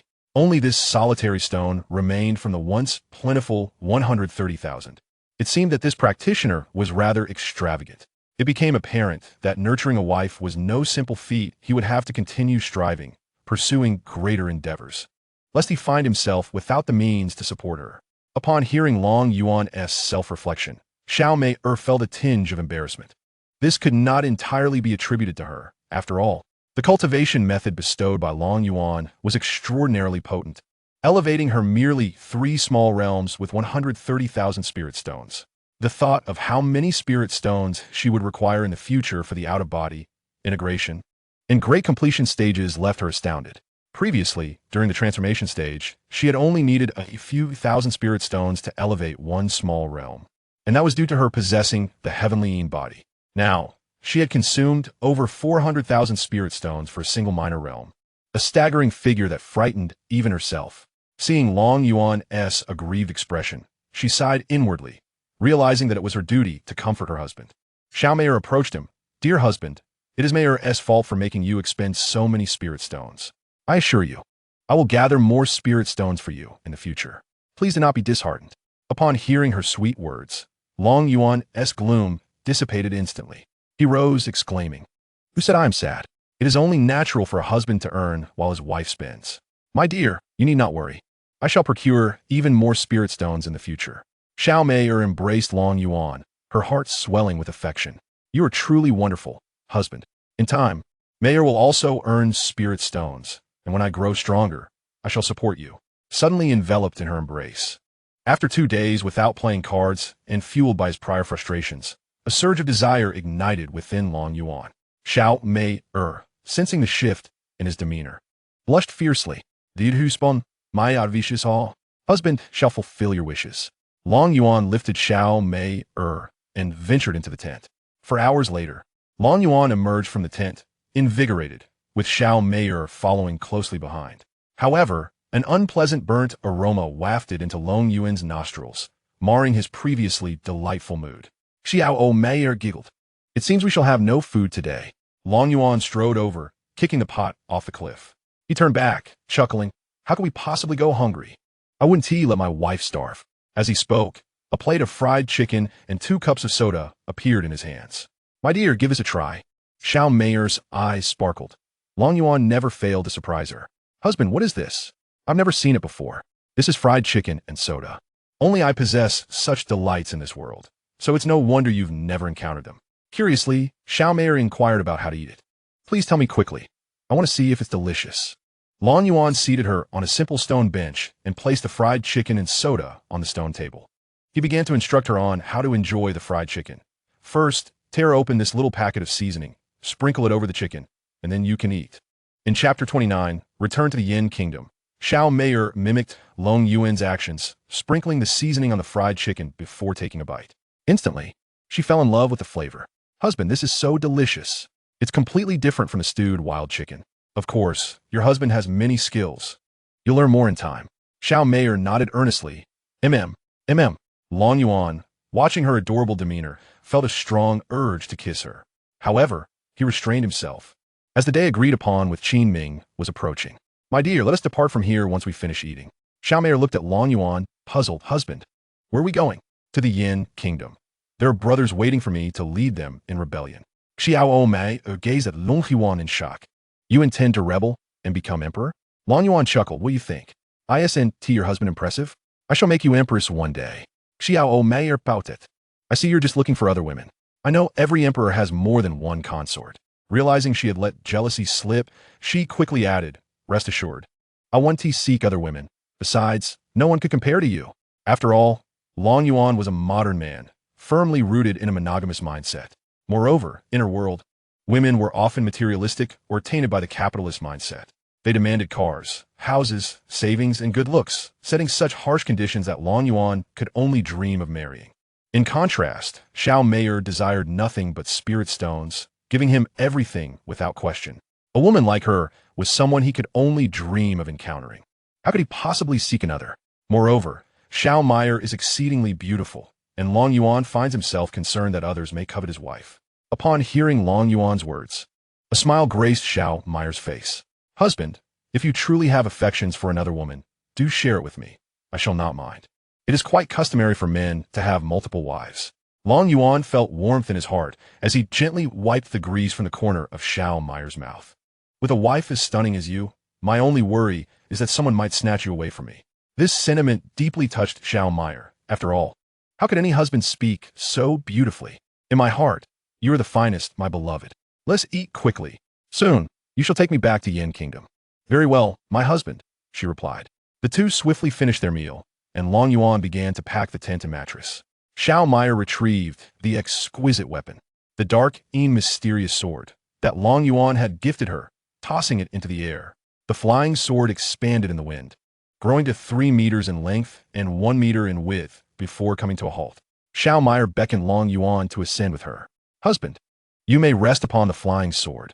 I shall take you to Yin Kingdom. Long Yuan nodded, but inquired, Wife, I have observed that others' flying swords do not enlarge. They merely fly beneath their feet. How is it that you can make yours grow? Xiao Mei utilized her spiritual energy to counteract the wind and infuse the sword with power to hasten its flight. Husband, those individuals cannot enlarge their swords because their weapons are of too low a grade to allow such transformation. Furthermore, enlarging the sword consumes considerable spiritual energy, making it impractical for extended travel. Long Yuan nodded in understanding, albeit with concern. Will enlarging the sword affect you? Perhaps we should reduce its size. Upon hearing Long Yuan's words of care, Xiao Mei smiled gently. It is quite all right. Reducing the size would make it uncomfortable for you to sit. I find the size quite suitable. Long Yuan relented, but then asked, Meyer, do you know how many cultivators reside in Yin Kingdom? Xiao Mei pondered briefly before responding. It seems there are only 4 foundation-building cultivators and a few gathering chi cultivators. After all, Yin Kingdom is merely a kingdom and does not permit golden core cultivators to exist. Long Yuan's eyes sparkled with excitement. Does that not mean you alone could help me conquer Yin Kingdom? Xiao Mei sighed. Husband, I cannot assist you with that. Cultivators above foundation building are prohibited from participating in national conflicts. Otherwise, we would attract the attention of the inspectors, who are ascendant beings capable of ending my life with a mere flick. Long Yuan was taken aback, realizing he had nearly endangered his wife's life. No matter. I shall strive to secure vast territories for you. Long Yuan gazed into the distance with great ambition. Xiao Mei was captivated, lost in thought for a moment before returning to reality. However, do not worry, my husband. I can protect you from other foundation-building cultivators. Long Yuan immediately grew anxious.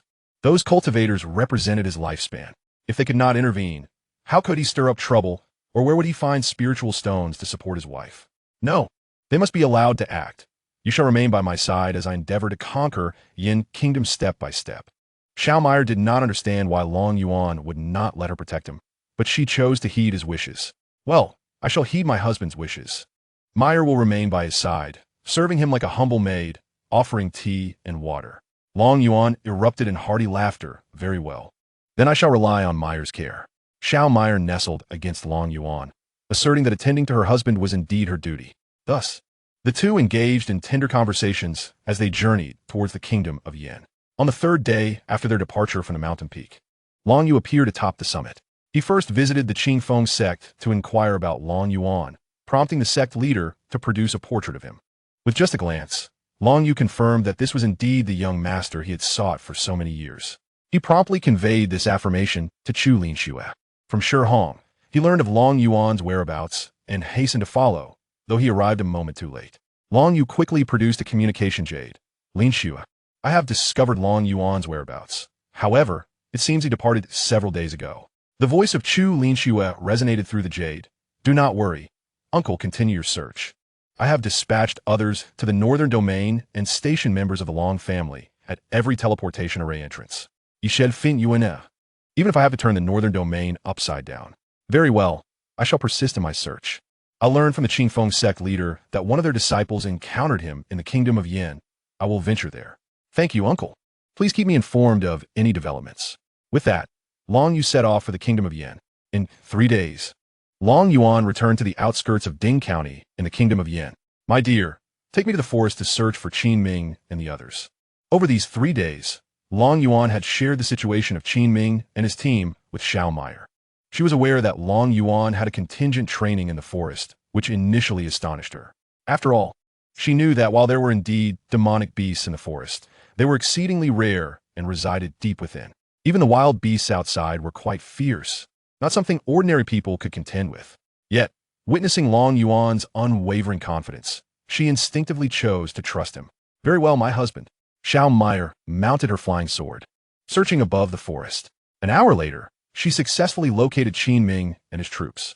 The presence of a 3,000-strong army was undeniably conspicuous, making it relatively easy to find them. Chapter 30. The Dragon Army departs.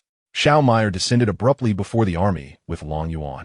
The 3,000 soldiers immediately raised their weapons towards her, for they did not see Long Yuan behind her, leading to such a reaction.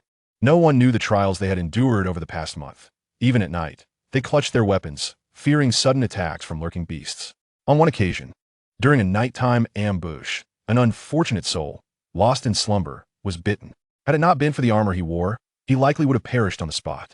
Subsequently, this unfortunate individual faced the ire of Qin Ming and his companions, instilling a psychological shadow over the others. Being bitten by a beast was the least of their worries. However, enduring the relentless scolding from Qin Ming and his companions for several hours is an ordeal that few can withstand. Thus, at the slightest hint of disturbance, they swiftly seize their weapons and turn toward the source. Over the course of a month, they have slain countless beasts, yet many have also sustained injuries.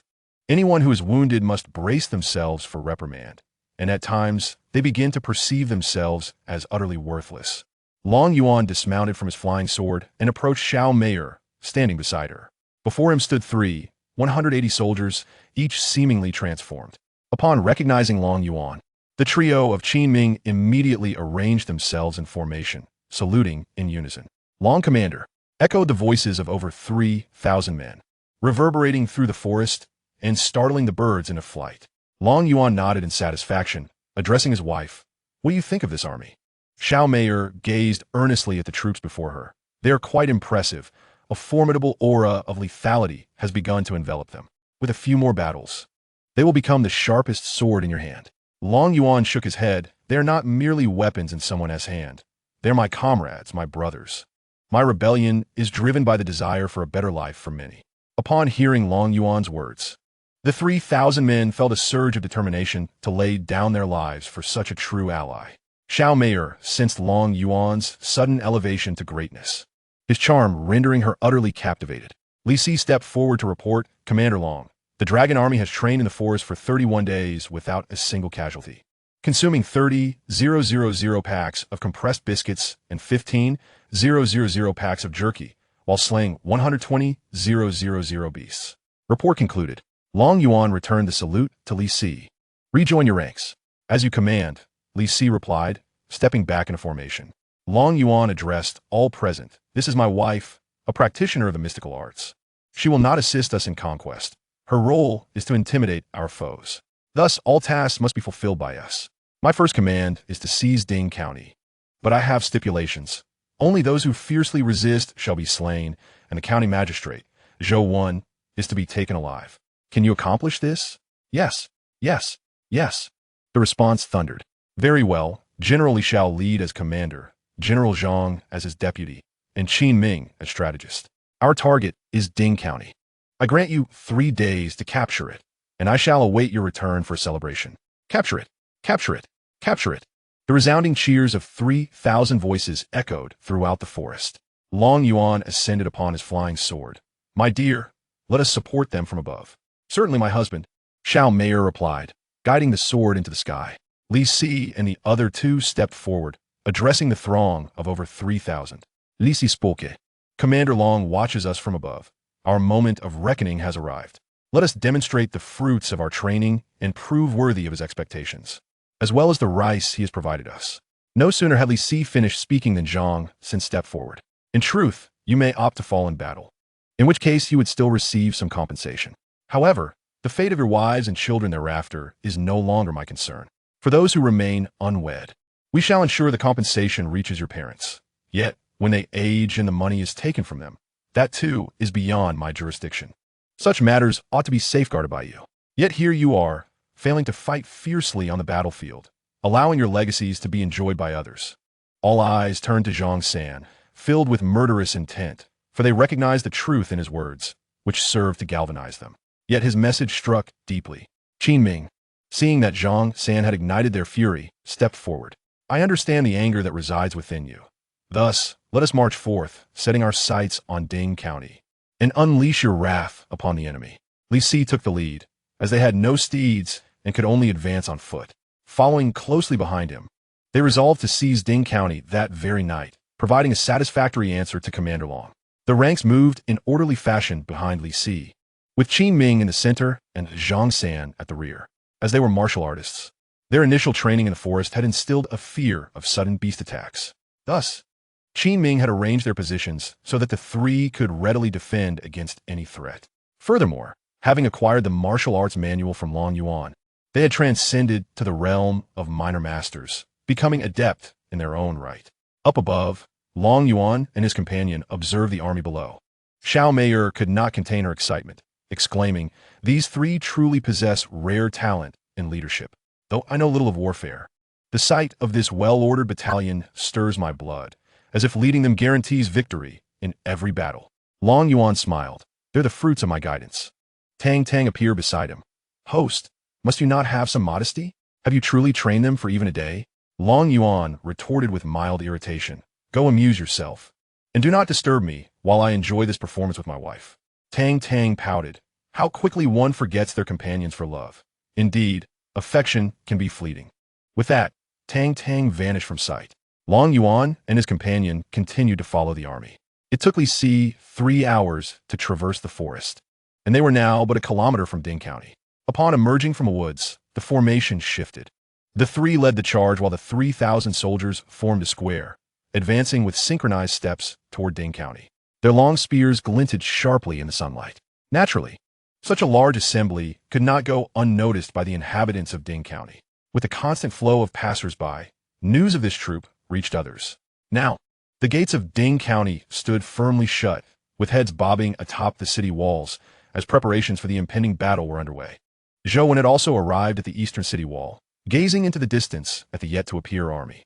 "General Tian, have you received word of any troop movements approaching Ding County?" General Tian, the commander in charge of Ding County, oversaw 1,000 soldiers. Tian Hong forced a smile. "My lord, if you have not received any news, how could I possibly have?" Yuan furrowed his brow. "I instructed you to send someone to the prefectural city to report the presence of an unknown army. Did you do so?" "As soon as you gave the order, I dispatched someone," Tian Hong replied. "Then immediately send several men to the prefectural city for assistance. I fear we cannot hold out much longer." Tian Hong's brow furrowed in concern. "My lord, is it truly that dire?" Yuan gazed into the distance. "It may be even worse." The messenger reported that they possess standardized weapons and armor. "This is no ordinary army." Tian Hong nodded. "Very well, I shall dispatch someone for aid at once." After Tian Hong departed, Yuan sighed. "The Yin Kingdom is on the brink of chaos. I wonder what our emperor will do next." Chapter 31.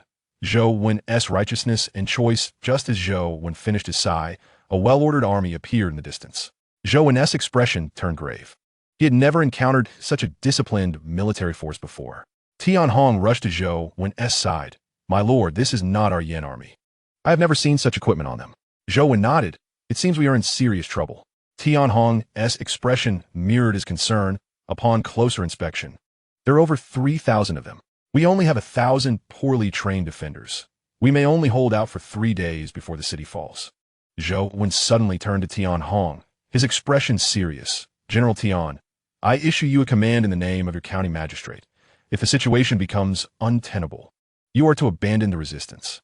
This is an order. Tian Hong stared at Yuan in shock. My lord, do you realize what you are saying? This command could lead to your utter ruin. Yuan, eyes fixed on the approaching army, suddenly laughed. It is better for my family to perish than for so many soldiers to die. Moreover, this is my command, and it is of little consequence to you. Tian Hong knelt on one knee. On behalf of all the soldiers, I thank you, Lord Zhou, for your mercy.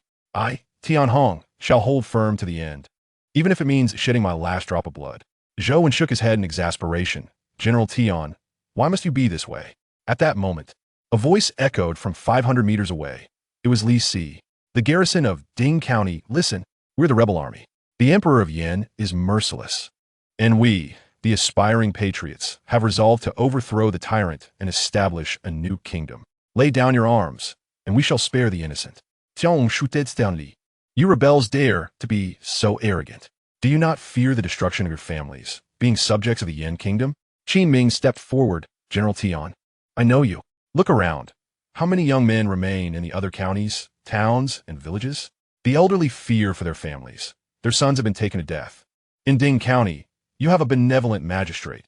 Here, wealth can buy safety, while elsewhere, people are arrested and robbed, worse than bandits. Can we survive in such a nation? Tian Hong fell silent, aware of the plight in other regions. Zhang Xin stepped forward. Brother, second brother, why waste words with him? Let us charge straight in.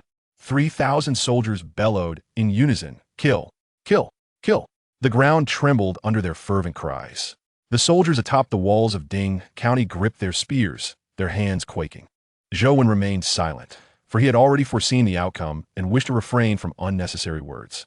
Li Si, witnessing Tian Hong's reluctance to command the laying down of arms, could only raise his long spear and shout, assault the city. Zhang San, unable to contain himself, was the first to charge forward. Qin Ming remained still, for as the strategist, he could not lead the charge. Li Si, along si de Zhang San, brandished his spear and surged forward, the great army following suit, shields drawn from their backs and raised above their heads. Tian Hong promptly commanded the archers to fire, and all soldiers on the walls drew their bows. Yuan sighed, shaking his head. Li Si's forces moved like an ironclad formation below, rendering the arrows ineffective against them. Tian Hong realized this as well, yet he was compelled to issue the order to attack. Otherwise, he and Yuan would face the wrath of the court, leading to their demise. Below, Zhang Xin shouted, Elder brother, lend me your strength. Li Si slung his spear behind him, dodging incoming arrows as he readied his own bow. With a swift motion, he drew and released an arrow that struck the wall. Zhang San leapt, swinging his spear to deflect the incoming projectiles. With a firm push from his right foot against an embedded arrow, he leapt again. The wall towered 20 meters high, and with 2 mighty jumps, Zhang San reached the top. Tian Hong exclaimed, Little master, Lord Zhou, you must flee. I shall confront him. With that, he unsheathed his long knife and charged at Zhang San. Zhang San grinned. I did not come to fight you. Engage my elder brother instead. He then leaped down from the wall. Tian Hong's expression changed drastically. He recognized the urgency. He must prevent Zhang San from opening the city gates. Inside, the soldiers guarding the gates were scarce and ordinary, incapable of stopping Zhang San. Dozens of soldiers with long spears rushed towards him. Zhang San showed no mercy, wielding his spear with deadly precision. In mere moments, the soldiers lay slain. Zhang San reached the gate, removed the crossbar, and forcefully pulled it open. The battle dragon army surged into the city. Soldiers on the wall hastily descended to confront them, while Tian Hong prepared to follow suit. Suddenly, a long spear obstructed his path. General Tian, your opponent is me. Tian Hong glared furiously. Then I shall slay you first. With a swift motion, he swung his long knife toward Li Si. Li Si deftly parried with his spear, deflecting the knife while drawing his sword, placing it against Tian Hong's throat. General Tian, you are merely an acquired martial artist. How could you possibly contend with me? The clamor of battle echoed throughout the city as countless civilians barred their doors. The defending soldiers were no match for the battle dragon army, who overpowered them mercilessly. They had no intention of killing the soldiers. They merely sought to vent their fury against Zhang San upon them. Their commander had instructed them, Only those who resisted to the death were to be slain. Others were to be spared. However, it was not stated that fighting was prohibited, leading to an eerie scene within the city where 3 soldiers from the Dragon Legion were mercilessly beating a city guard. As long as they did not kill him, it was deemed acceptable. Meanwhile, Yuan stood silently, immobile. Qin Ming approached Yuan and asked, "Will you not order surrender? If my soldiers lose control and kill someone, it would be unfortunate." Yuan closed his eyes and then opened them again, saying, "I know who you are. 7 years ago, you excelled in the imperial examination and became the top scholar, only to be replaced by an impostor, leading to your disappearance. I never expected to see you again, now in rebellion." Qin Ming nodded. "You are correct. Thus, the choice you have made is." Yuan sighed and commanded, "General Tian, order a surrender." Reluctantly, Tian Hong dropped his weapon and shouted towards the city, "We surrender." Li Si also called out, "Everyone, cease hostilities and assemble."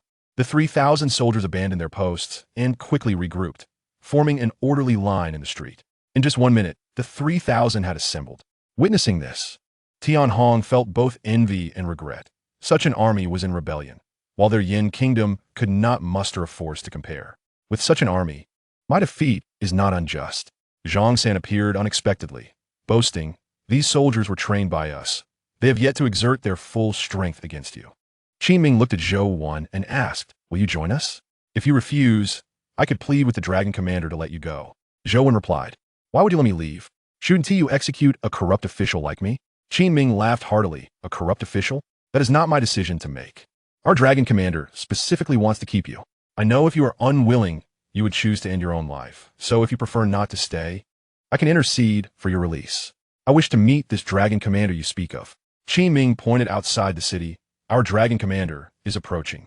Chapitre 32, Tianlong's submission. Yuan followed Qin Ming's gesture and saw a pair of young figures walking towards them. The man, clad in a dragon robe, was tall and striking, exuding an air of nobility. Beside him was a woman Zhou, one recognized from paintings, the most beautiful woman in the northern region, Xiao Mei'er. Although Xiao Mei'er was a practitioner of the mystical arts, her beauty was renowned throughout the northern region, known even to the common folk. "She is Fairy Xiao. How could she be with your Dragon Commander?" Qin Ming shook his head. "I do not know. I was equally astonished when I first saw them together. However, our Dragon Commander has stated that she is his wife." Yuan grimaced. "With the support of the Qingfeng sect, you no longer need me. The Yin Kingdom is within your grasp." "You are mistaken. We do not rely on the Qingfeng sect, but solely on the Dragon Commander." Yuan stared in shock at Qin Ming, about to speak when 2 figures suddenly appeared before him. "What are you discussing?"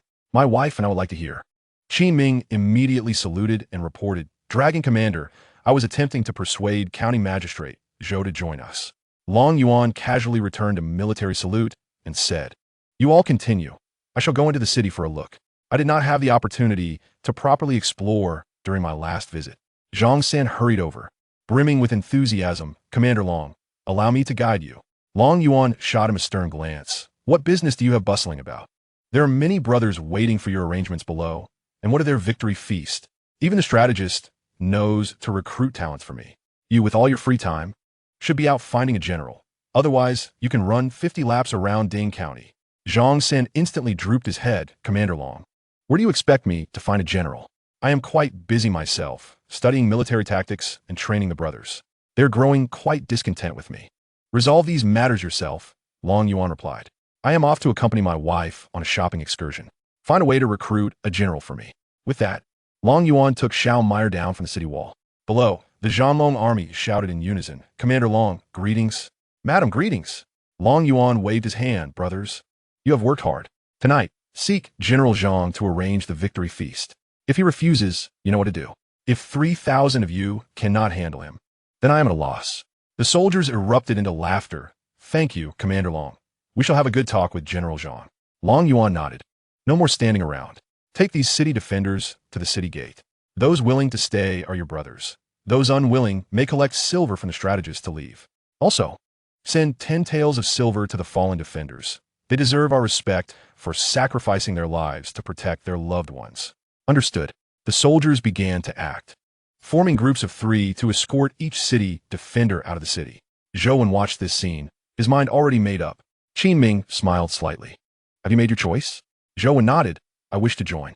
Qin Ming stepped forward. placing a hand on Zhou Wen's shoulder. Trust me, you will be grateful for today's decision. With that, Qin Ming departed, unconcerned that Zhou Wen would flee. Meanwhile, Zhang San approached Li Si with a troubled expression. Brother, you must help me.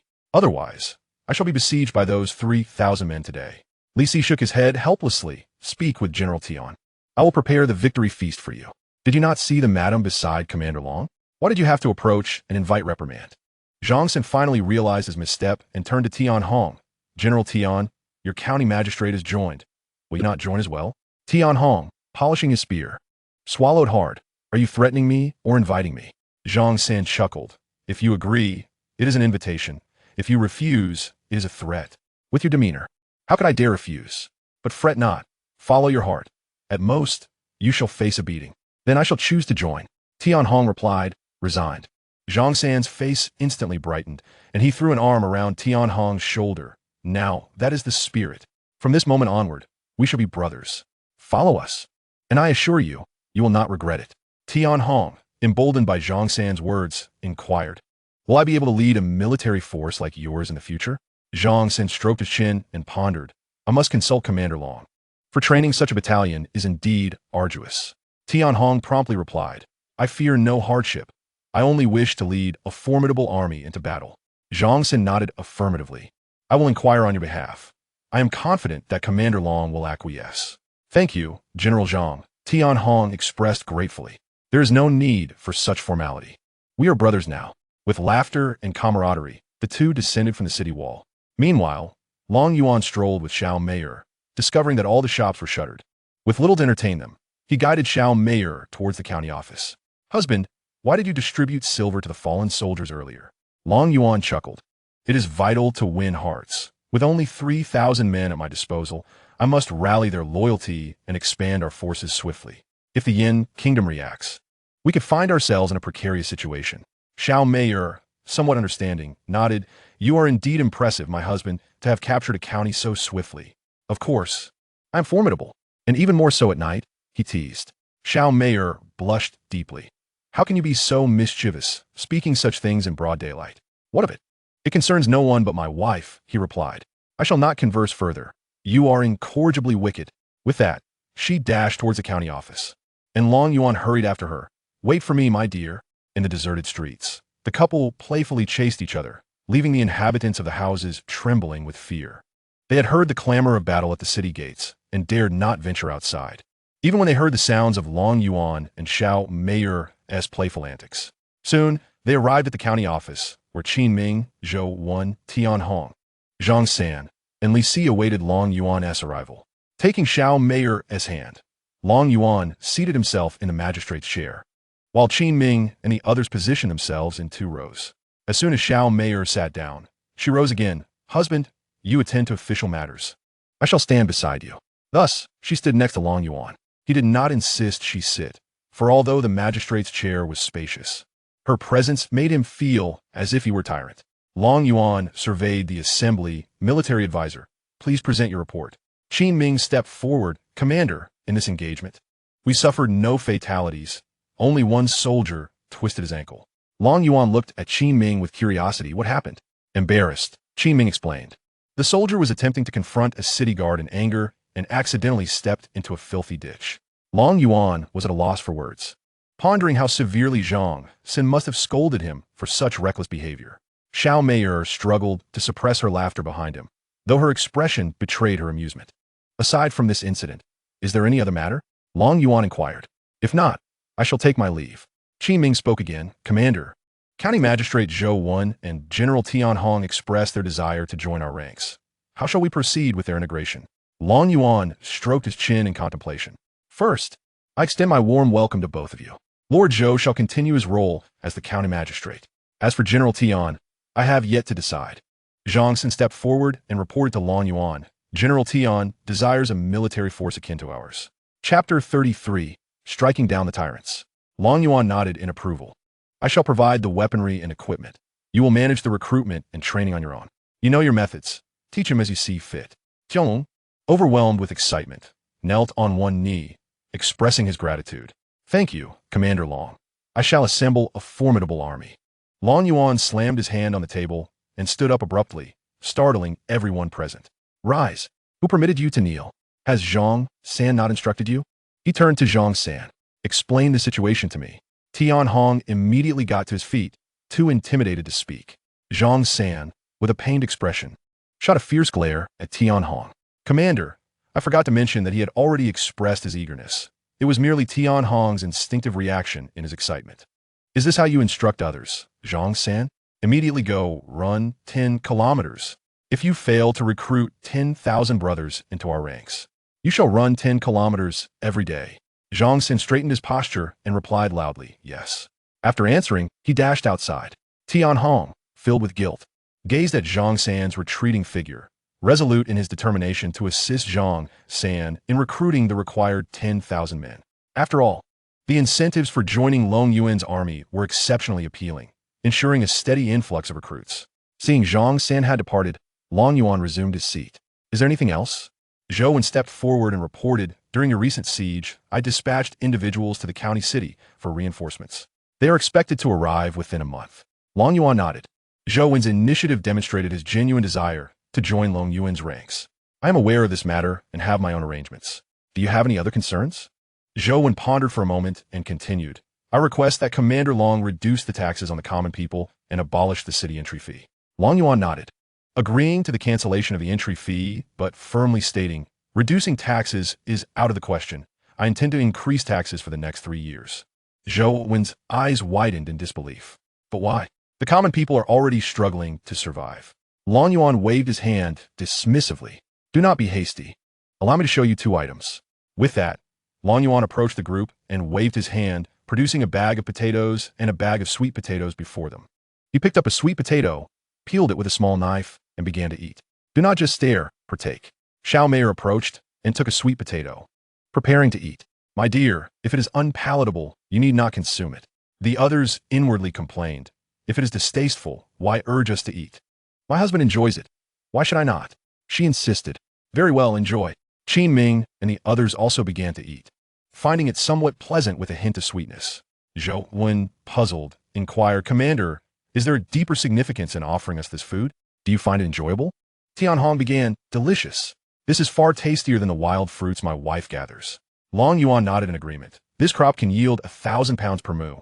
Of course, if one cannot cultivate it properly, the yield may dwindle to merely a few hundred pounds. Zhou was once again astounded by Long Yuan's words. Commander Long, are you being sincere? What reason would I have to deceive you? Therefore, do you believe I should impose tax? Perhaps just a modest increase of 10% will suffice. Zhou shook his head resolutely. Commander Long, that's simply unacceptable. Even with a yield of 1,000 pounds per mu, a 10% tax would render the common folk unable to survive. Now it was Long Yuan's turn to be taken aback. If they cannot survive under these conditions, just how much do they consume? Surely, you don't mean to say that 9/10 of the produce is taxed. Zhou, awkwardly replied, our government collects a 70% tax, and the aristocracy has added another 25%. Ultimately, the commoners are left with a mere 5% of the yield. Long Yuan gestured toward Zhou, then resignedly lowered his hand. Generally, Li Si immediately stood to attention. What are your orders, Commander Long? Take 500 dragon warriors, find someone to guide you, and seize the assets of all the aristocrats in the county. Transport all food and wealth back to the county office. If anyone resists, eliminate them without hesitation. Understood. Li Si promptly departed. Zhou was about to voice his concerns when Qin Ming pulled him back. Long Yuan observed their subtle exchange. I understand your apprehensions. You wish to argue that the aristocracy is untouchable, as they control all the land. But I have already taken the step to rebel. Why should I concern myself with their titles? I will seize everything, and if they dare to oppose me, let them mount a rebellion. Zhou fell silent, recognizing the truth in Long Yuan's assertions. Noticing Zhou's quietude, Long Yuan continued. I initiated this rebellion because I saw that Qin Ming and the others could no longer endure. Now you tell me what cannot be touched. If that is the case, what is the purpose of my rebellion? Since I have initiated it, my rule shall prevail. Do you comprehend? Yes, Commander Long. The 3 responded in unison. Long Yuan nodded. Once we reclaim the land, County Magistrate Zhou will distribute it among the families in the county, allocating it according to the number of individuals. Adults and children alike will receive land. If a grandparent passes without heirs, their land will revert to the county office. Yuan nodded. Commander Long. What if a family has an excess of children? How should the distribution be managed? Long Yuan, wishing to avoid lengthy explanations, directly purchased a comprehensive series of books from Tang Tang, covering topics such as cultivation techniques, city construction, and a plethora of other subjects. The three men gazed at the towering stack of books before them, unsure of Long Yuan's intentions. All your inquiries can be answered within these volumes. Chief Strategist. You should also peruse them. They will benefit you in the future. Yes, Commander Long. Once you have allocated the land, come to me for soybeans and sweet potatoes. Oh, and inform all the commoners that for the first year, a 50% tax will be collected, continuing for 3 years thereafter, after which no further taxes will be imposed. Yuan looked at Long Yuan in shock. Commander Long, how will the state sustain itself after that? From where will the officials' salaries be derived? Do not inquire of me. Seek the answers within this stack of books. If you cannot find them, then return and ask me. Otherwise, what purpose would there be in supporting you? Having said that, he took Xiao Meyer and departed. Yuan gazed at the pile of books before him, a wry smile gracing his lips as he pondered the correctness of his choice. Qin Ming, perceiving Yuan's thoughts, patted him on the shoulder and remarked, "This is how Dragon Commander operates. Initially, he cast the burden upon us and then vanished, only to reappear when it was time to confront you. Thus, that army was indeed forged by your own hands." "Yes, and yet no," Yuan replied. "Without the resources provided by Dragon Commander, we could never have trained such a formidable force. What, pray tell, did Dragon Commander bestow upon you that granted such strength to your army?" Qin Ming gestured toward the ground, indicating the books. "These," he said. "Dragon Commander stated that the answers you seek lie within. I shall take half of these books for now. Once I have perused them, I will exchange them with you." Yuan nodded. "Very well.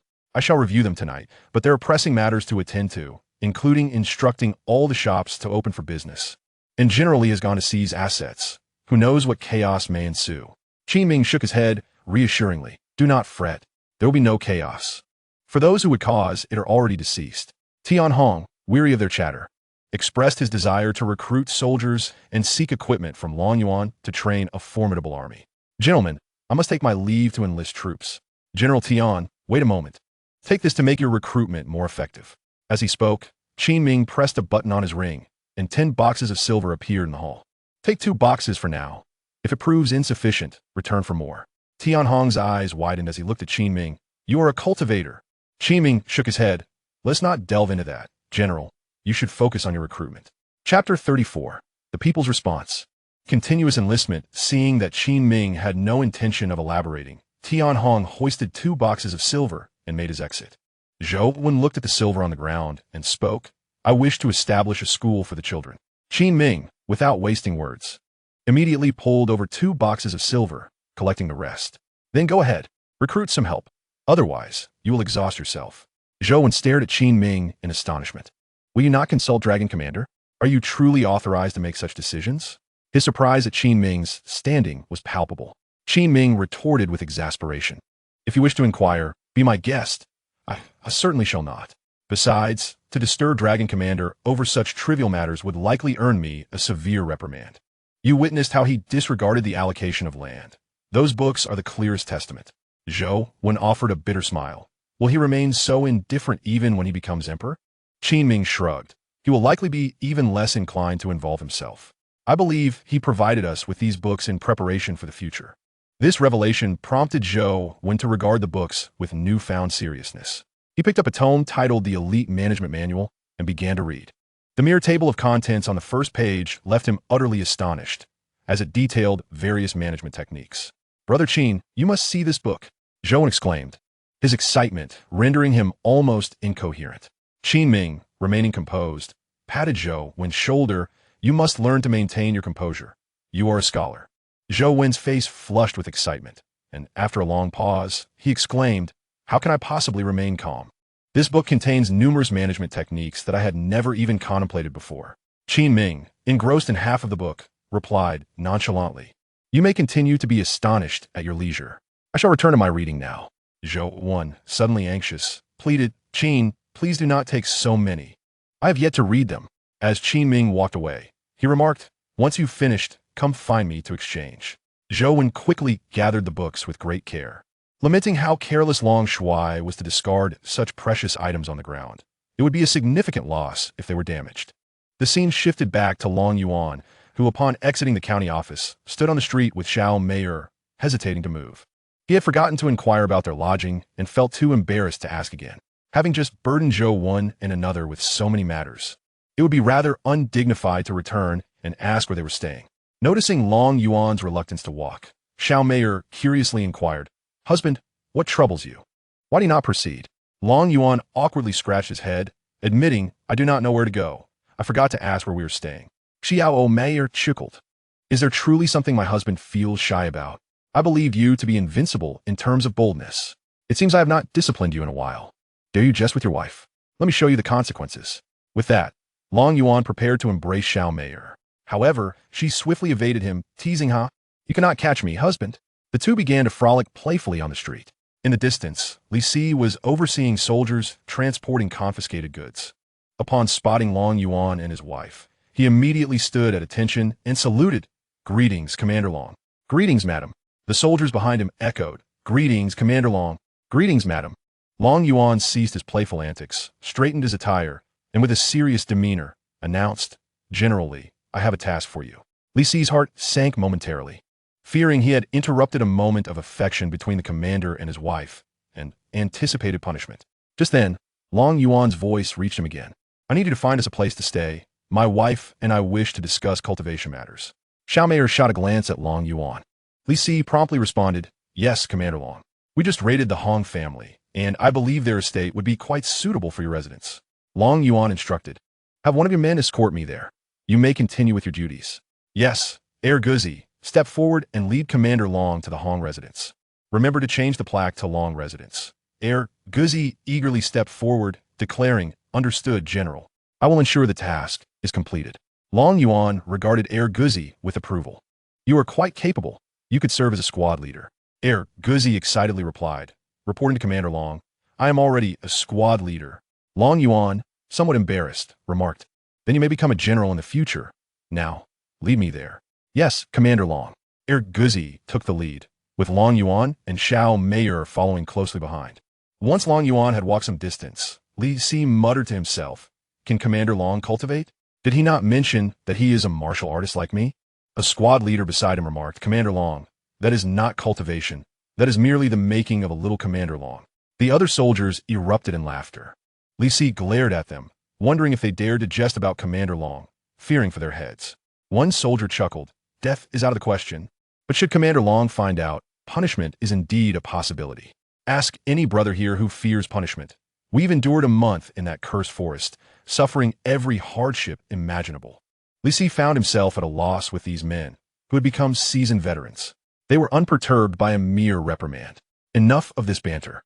We have serious matters to attend to." The group laughed heartily as they departed, continuing their plundering endeavors. Heir Guzi led Long Yuan and the others into the Hong residence, which was adorned in an elegant ancient style. The courtyard boasted pavilions, ponds, and gardens. "Husband, I believe this place is splendid. Let us reside here." Long Yuan nodded, content that his wife was pleased. Heir Guzi informed General Li and the strategist that I shall make this my abode from now on. "Yes, Commander Long." After Heir Guzi left, Long Yuan continued to stroll through the estate with Xiao Meier. Truly, as a family of nobility, this residence must be worth a fortune. How intoxicating this life of a landlord could be. Xiao Meier, beaming, said, "My husband would never succumb to such indulgence. You still need to conquer this Yin kingdom for me. Indeed, I must not lose myself. I have already bestowed upon you a nation. Shouldn't you offer me something in return? Husband, what do you desire? As long as it is within my power, I shall procure it for you." Long Yuan grinned mischievously. "I wish to try the 108 forms. My dear wife can certainly manage that." With that, he scooped up Xiao Meier and dashed into their chamber. "Husband, you are incorrigible. I no longer desire this Yin kingdom. It's too late for that. I've already begun my rebellion." Their voices echoed from within. In the blink of an eye, 7 days had passed, and Ding County had returned to normalcy. The populace rejoiced, each citizen receiving their own land, with only 3 years of tax at a mere 50%.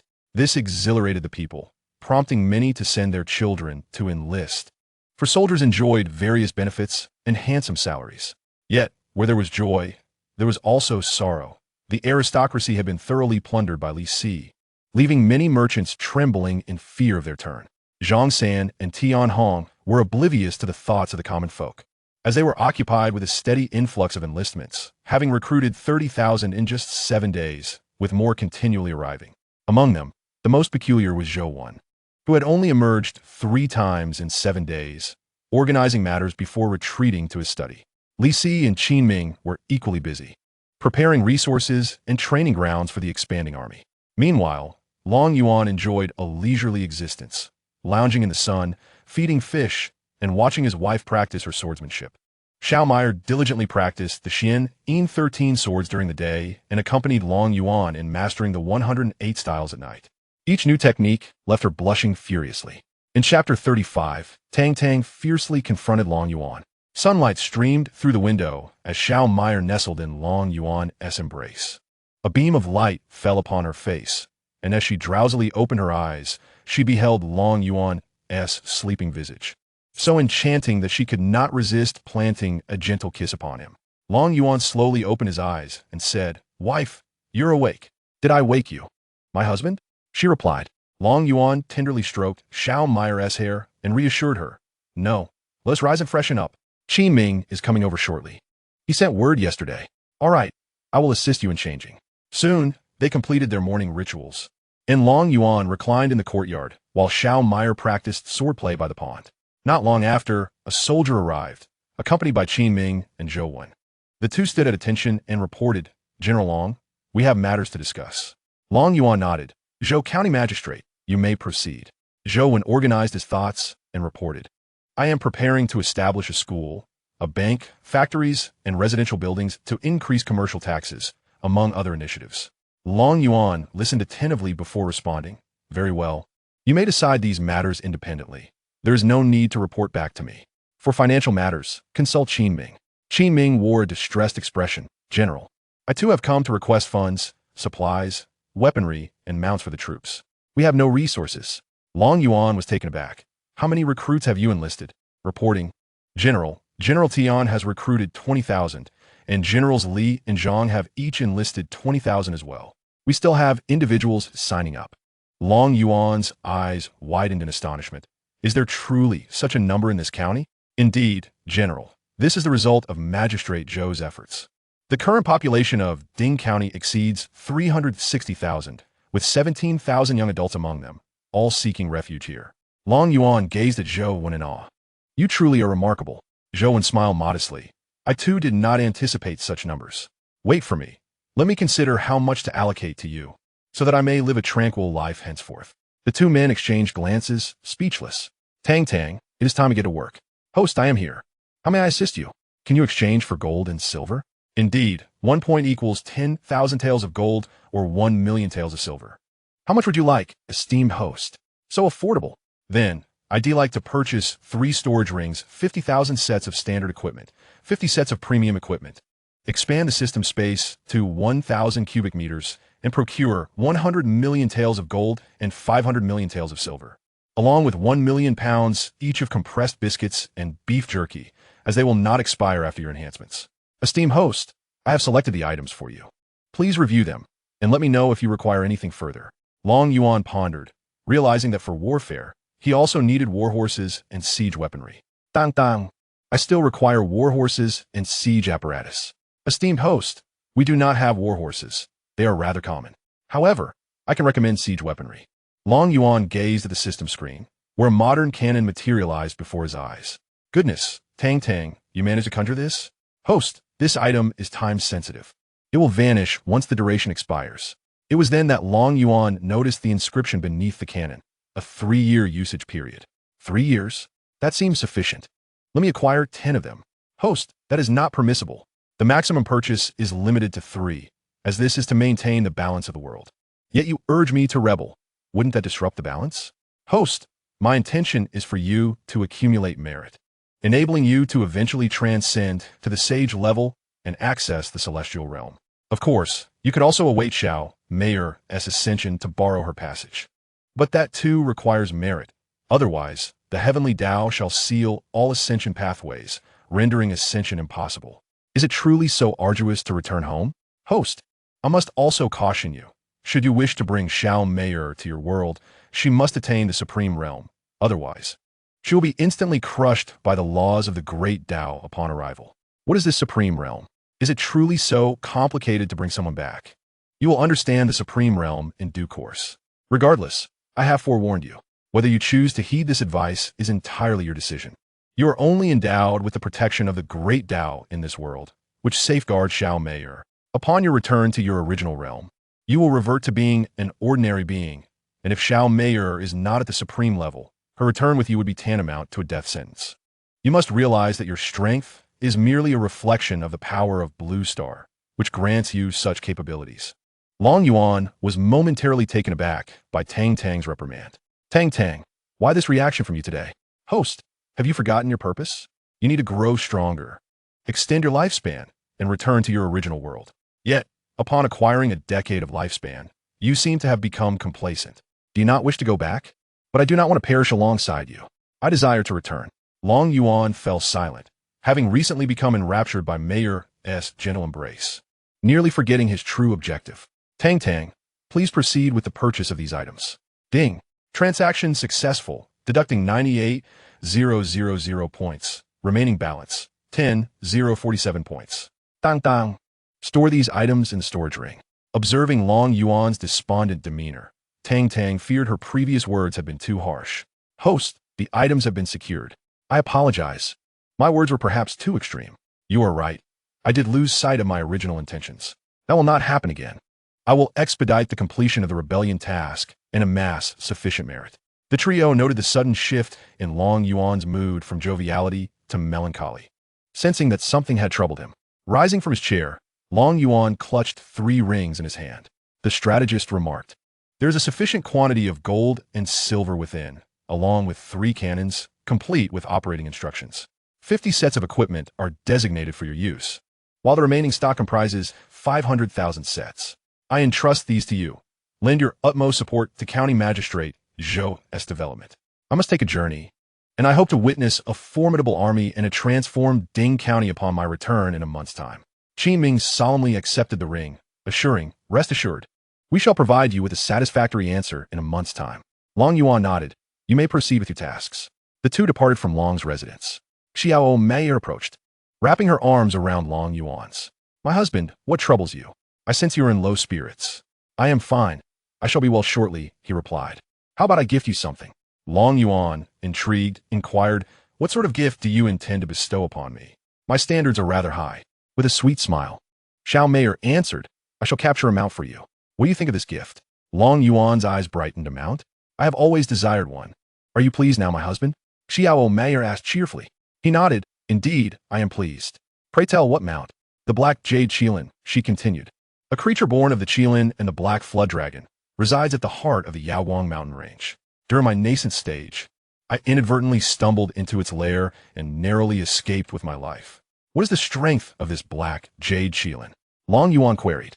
After a moment's reflection, Xiao Meier replied, "At that time, it was at the peak of the transformation stage, but now it should have reached the out-of-body stage." "Excellent. A flying beast as my mount is perfect." Chapter 36, Journey to the Yaoguang mountain range. "Then let us set off at once."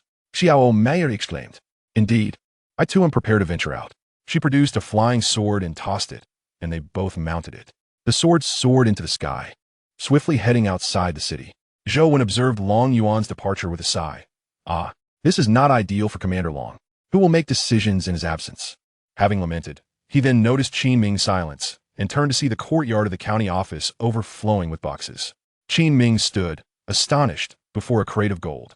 Zhou glanced at the multitude of boxes in the yard, and then at Qin Ming, exclaiming, "What are you doing? Why are all these boxes piled in my courtyard?" Qin Ming pointed to an open box before him, and then gestured toward the boxes scattered throughout the yard. Zhou, usually composed, exclaimed, "My goodness, this is all gold." Qin Ming nodded. "Indeed, an abundance of gold, inexhaustible gold." Zhou immediately rushed forward. "At least leave me 10 boxes. "No, I require 20. I wish to expand Ding County and realize my vision." "You appear quite inexperienced indeed. I shall leave you 50 boxes. 50,000 taels of gold should suffice for your construction of the county town." Zhou nodded vigorously. "Very well, but you must not renege on this. Look at your naive demeanor. Quickly remove them. Arrange for men to construct a warehouse outside the city," Qin Ming instructed. "No problem. Whatever you require, I shall build. Zhou swiftly moved the boxes into his room. The remaining items were gathered by Qin Ming, who instructed, "You should find someone to contact the merchant caravan. We need to procure a substantial number of war horses. It is not urgent at the moment, but once the new recruits complete their training in the forest, we will need to initiate tactical drills on horseback." Zhou nodded. "I've already made arrangements for this matter, and I anticipate that the horses will arrive in a few days. They're being sent from the Great Khan's domain, which requires a bit of time." Qin Ming replied with a nod, "Then begin recruiting personnel for the construction. Inform me promptly of any news from the county town. I have dispatched someone to investigate the situation in the county town, but no reports have returned yet." "Very well, I understand. I shall now deliver the equipment to General Li and his men. The soldiers' training must not be delayed." After parting ways, each became engrossed in their respective tasks. Li Si and his companions ultimately recruited 100,000 soldiers. Li Si brought in 40,000, Zhang sent another 40,000, while Tian Hong managed to enlist only 20,000, stating, "Quality matters more than quantity." Qin Ming also provided them with equipment, and each of the three received 1,000 dragon warriors as instructors, much to the delight of these 3,000 soldiers, who were now finally able to belittle others.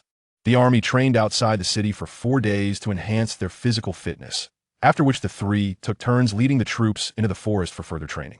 Meanwhile, Zhou commenced his construction efforts, adhering strictly to the guidelines outlined in the texts. He oversaw the demolition and compensation of residential houses, the reconstruction of streets, and the establishment of a commercial area, residential zones, government districts, and educational sectors, even creating a public carriage station. Unlike Ding County, the royal capital of the Yin Kingdom presented a different scene. In the grand palace hall, Yin Yuntian sat upon the dragon throne, perusing a memorial in his hands. His anger surged within him as he slammed his palm on the table, exclaiming, "Who among you can explain how Ding County fell? A county city that could not withstand a single day before being seized by rebels. And from where did these rebels emerge? Who can provide me with an answer?" The hundreds of ministers standing below fell into an uncomfortable silence. Well, not a single one of you speaks when I require your counsel. Yet you all bicker amongst yourselves when I do not. The Chancellor stepped forward. "Your Majesty, I believe that 3,000 rebels pose little threat. We can send troops from Chengjun to eradicate them and reclaim Ding County. Our primary concern remains the Chun Kingdom, as the situation at the border becomes increasingly dire. We must focus on recruiting a large army for support." Yin Yuntian surveyed the ministers before him. "Where is the governor of Chengjun?" An official stepped forward. "I am here. Command the garrison general to mobilize the army to eliminate the rebels and bring me their leader." "As you command, Your Majesty." The official returned to his position. "Esteemed ministers, what are your thoughts on the Chancellor's proposal regarding the recruitment of troops?" The ministers murmured among themselves, none daring to voice their opinions. At this moment, the Minister of Revenue stood. "Your Majesty, according to this year's statistics, the youth of our Yin Kingdom number fewer than 1 million. Your Majesty, do you realize the gravity of this situation?" Yin Yuntian abruptly rose. "What did you say? Fewer than 1 million? In such a vast Yin Kingdom, we do not even possess 1 million able-bodied men. Are you jesting with me?" The Minister of Revenue smiled wryly and said, "Your Majesty, you have conscripted soldiers year after year for 6 consecutive years. The Yin state is on the brink of collapse." Yin Yuntian despondently sank back into the dragon throne. "What do you propose we do? Shall we allow the Chun state to march directly into my palace?" Once again, all the ministers fell into a profound silence. Yin Yuntian waved his hand, dismissively disperse. "I expect a solution by tomorrow. We shall take our leave, Your Majesty." At the general's residence in Changchun, Du Liang gazed at the edict in his hand, which commanded him to quell the rebels in Ding County and capture their leader. After setting down the document, Du Liang called out, "Summon the troops for deployment." A soldier outside immediately responded, "Yes, General." The garrison began to assemble. Their strategy was to ensure provisions were prepared before mobilizing the army. It took 3 days to gather the forces, as the soldiers were scattered throughout the city, extending the time required. Once the army was assembled, all were informed that they would depart in a month, and no one was allowed to leave the city. Subsequently, gathering supplies consumed another 10 days. Thus, nearly 2 months would pass before the army could set forth. Upon receiving the news, Qin Ming of Ding County nearly burst into laughter. "What battle can such an army fight? By the time you arrive, they will have fled." Zhou chuckled. "This gives us ample time to prepare." Qin Ming shook his head. "No, I cannot afford to wait for them. After half a month of training these new recruits, I will have them seize all the surrounding counties, and then we will proactively attack the garrison city. Zhou stared at Qin Ming in astonishment. Can you truly conquer so many counties in such a short time? There are 6 counties surrounding us. Qin Ming smiled. With war horses, it is entirely possible. Moreover, we have a luxury of time. Just prepare the officials to take over the counties. Zhou nodded. I've already begun training officials. Currently, I have trained 500, all from humble backgrounds. That is not enough. You must train more. Qin Ming insisted. There are many recorded official positions. They only wield partial authority. And some officials seem to possess no real power at all, yet we still require such positions to be filled. After reviewing the texts, Zhou realized the Yen state was beyond saving, and the nation Long Yuan aimed to establish was remarkably well structured. The texts detailed roles for tax collection, commerce regulation, and public safety management, concepts Zhou had never previously considered. I am aware of this. The academy is already under construction. With the right books, training ordinary administrators will be quite feasible. Just as the two were conversing, an elderly man suddenly appeared before them. They were taken aback, and Qin Ming regarded the old man with caution. You're a practitioner of the arcane arts, are you not? May I inquire what brings you to us? Long Yu smiled. I merely wish to ask a few questions. You need only provide the answers. Qin Ming clasped his hands in respect. Please, esteemed elder, go ahead. Chapter 37. Long Yu remains unyielding as Chu Linxue arrives in Ding County. Long Yu produced a portrait. You have not yet encountered this individual. He no longer anticipated that the two individuals would claim to have encountered him, for he had already inquired too many people throughout the towns. With every city he visited, he would extend his soul's perception. If he failed to detect Long Yuan, he would ask the county magistrate if he had seen him. He had lost count of how many cities he had traversed, all due to a single remark from Shi Hong regarding a disciple of theirs acquainted with Long Yuan in the Yen Kingdom. Long Yu diligently questioned one city after another, which speaks volumes about Long Yuan's significance to the Long family, and more precisely, to Chu Linxue. Qin Ming and Zhou exchanged glances, and it was Qin Ming who spoke first. Senior, may I inquire what business you have with this individual? Did he offend you in any way? Long Yu had observed their subtle gestures and understood that they undoubtedly knew Long Yuan. He is the young master of my family. You shall take me to see him. Upon hearing this, the two realized that the speaker bore no enmity towards Long Yuan, although they were uncertain whether he was a relative. Senior, Long Shuai is not in the city, Qin Ming replied. Long Yu furrowed his brow, questioning who Long Shuai was, for his young master was named Long Yuan. Qin Ming nodded. Long Shuai refers to Long Yuan. He is currently the commander of the Zhanlong army, hence the title. He had even inverted the family head's name without fear of retribution. The two exchanged wry smiles, well aware they dared not meddle in the affairs of the cultivation families. Where has Long Shuai gone? Take me to find him. Qin Ming shook his head. I do not know. He left with his wife and mentioned he would return in a month. Long Yu gazed at Qin Ming in shock. He has married? Who is the lady? Qin Ming replied. It is the renowned beauty of the northern region, Xiaomaier. That young man has indeed secured the most beautiful woman in the north. He is worthy of being the young master of the Long family. Even if he were to be jilted, he could surely find someone better. Xiaomaier surpasses that Lin Meng by leagues. The two felt as though they might perish from the gravity of such revelations. Were these matters truly within their purview? Would Long Yuan silence them upon his return? Take me to his residence. His mother will arrive shortly. Qin Ming, unable to resist, obediently guided Long Yu to the Long estate. You may attend to your affairs. I shall await the return of that young man here. After Qin Ming and his companion departed, Long Yu settled into the Long residence. He retrieved the communication jade and sent a message. Lin Shui. I have located that young lad Long Yuan, but he is currently away with his wife and will not return for a month. I am now in Ding County of the Yen Kingdom.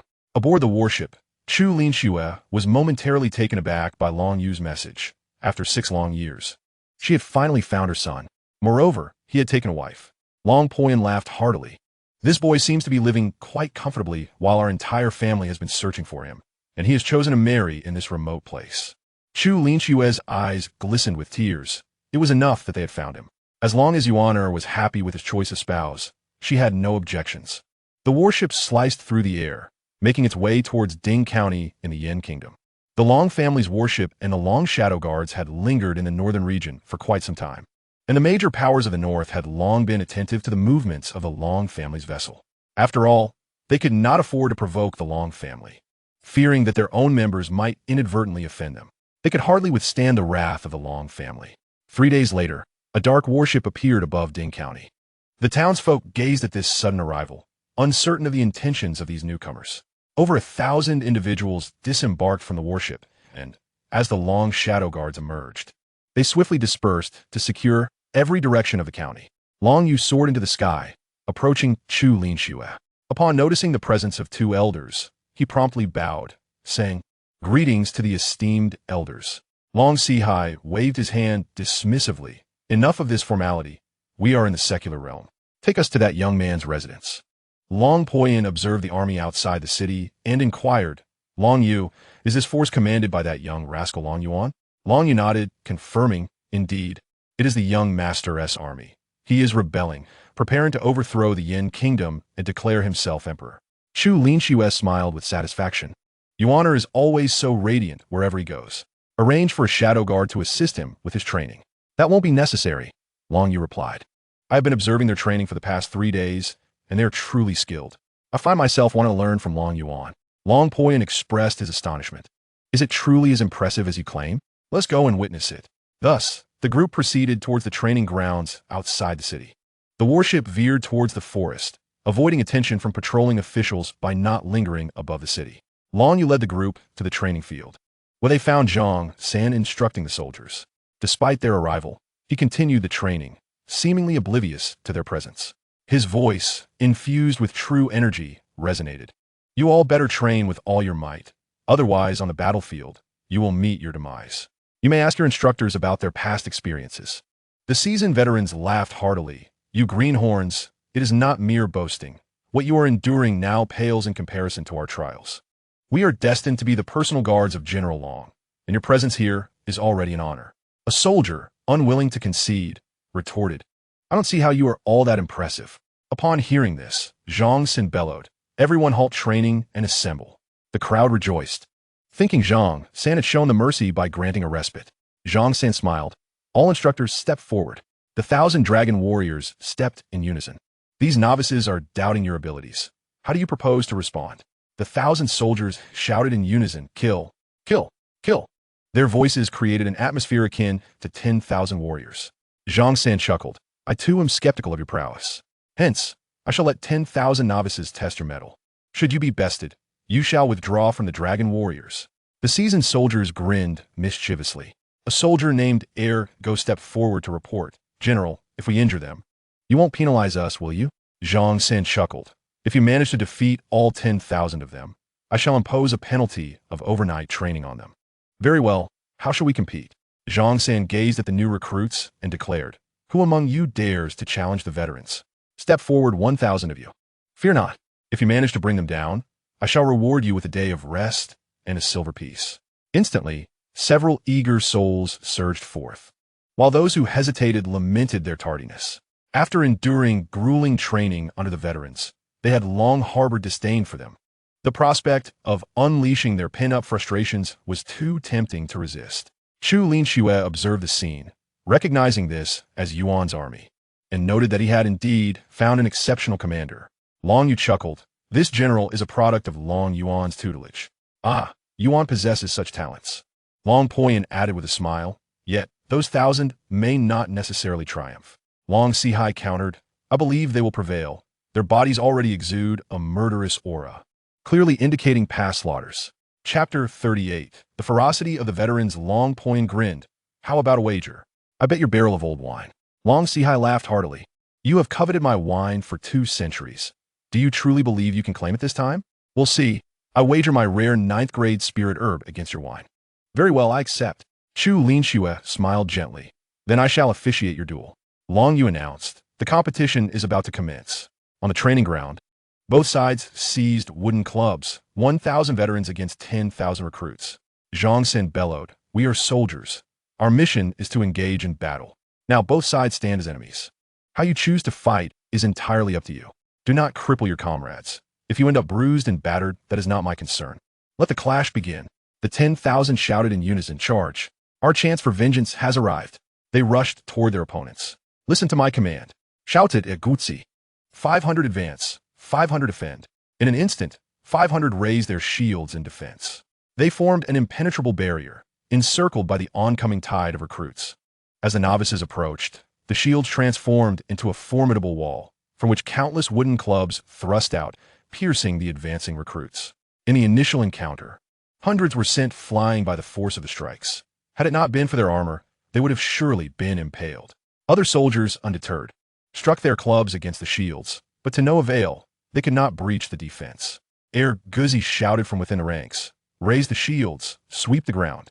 The wall of shields lifted, and the protruding clubs began to thrash wildly, striking the recruits at their feet, causing them to collapse in agony. As the clubs withdrew, the shields fell once more.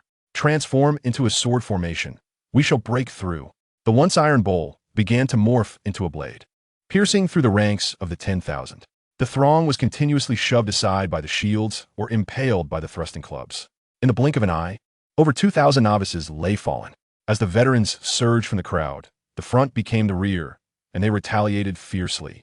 After enduring several brutal assaults, only a little over 1,000 of the original 7,000 remained standing, while the others lay on the ground, lamenting their fate. Ere Guzzi shouted once more, "Engage in individual combat, hunt freely." In an instant, the thousands surged forward, each seeking a target, striking swiftly before retreating, ensuring that the novices would not encircle them. In the blink of an eye, the 1,000 novices fell, crying out in agony. In the arena, apart from the 1,000 veterans, not a single new recruit remained upright. The 1,000 quickly regrouped and approached Zhang San. Ere Guzzi stepped forward to salute and declared loudly, reporting to the general, "The battle is concluded with 10,000 enemies eliminated. None survived." Zhang San returned the salute. "Very well, return to your ranks." Ere Guzzi stepped back into formation, Zhang San gazed at the 40,000 new recruits, sighing, "Your 10,000 comrades have perished on the battlefield. Their wives and children will remarry, using the lives of their husbands to support other men. This is the consequence of your discontent." The 30,000 who had not participated bowed their heads in defeat. The truth was undeniable. Had everyone wielded long spears instead of wooden sticks, the 10,000 would have met the same fate. Zhang San surveyed the crowd. "Are you still unconvinced? Shall we send out another 10,000 for a trial?" Silence enveloped the group. Anyone who ventured out would be a fool destined for a beating. They were to undergo an overnight training session, each required to practice until they could no longer rise. Thus the training commenced. The injured 1,000 persevered through the pain, continuing their drills. Long Si-Hai extended his hand. "Bring it here." "What is this?" "Just a spirit herb. I can afford to lose." Long Poyan reluctantly produced the spirit herb. Chu Linchue's eyes glimmered with pride for her son. "Fourth uncle, take us to Yuan's residence. We shall wait for his return." "Who is Yuan's wife?" "Invite her parents as well. I cannot neglect them." Long Yu awkwardly replied, "She is the most beautiful woman in the northern region, Xiao Meyer. She has already left the Qingfeng sect and has no parents. She was raised by Qi Xiong Tian as a lover, to serve as a cultivation furnace for her son." Chu Linchue's face flushed with anger. "How dare the Qi family treat my daughter-in-law this way? The Chu family will annihilate them." One of the elder attendants remarked, "Madam, the Qi family has already been destroyed. Their ancestors have ascended. Then let the upper realms Long family hunt down their ancestors. If the upper Long family does not act, the lower Long family shall sever ties and establish a new lineage." The few exchanged wry smiles as Chu Linchue's protective nature resurfaced. The elder attendant could only comply, promptly taking out a communication jade to relay a message to Long Zhan. What Chu Linchue did not anticipate was that those sent to assassinate him had turned their sights on Long Yuan instead. Far in the heart of the Yaoguang Mountains, Long Yuan and his wife remained oblivious to the lurking threat, all instigated by Chu Linchue. Had they known, they would surely have exclaimed, "Do I know you? Why meddle with my son?" Xiao Meyer flew through the mountains with Long Yuan. "Husband, I sense a spirit herb in that distant cave. It seems quite precious. My dear wife, you may wait for me outside while I venture to collect the spirit herbs." "No, the spirit herbs are guarded by fierce beasts. This place is unlike the outer forest, teeming with magical creatures rather than mere wild animals. I shall go instead. You stay here." Long Yuan gently patted Zayameyer's small hand.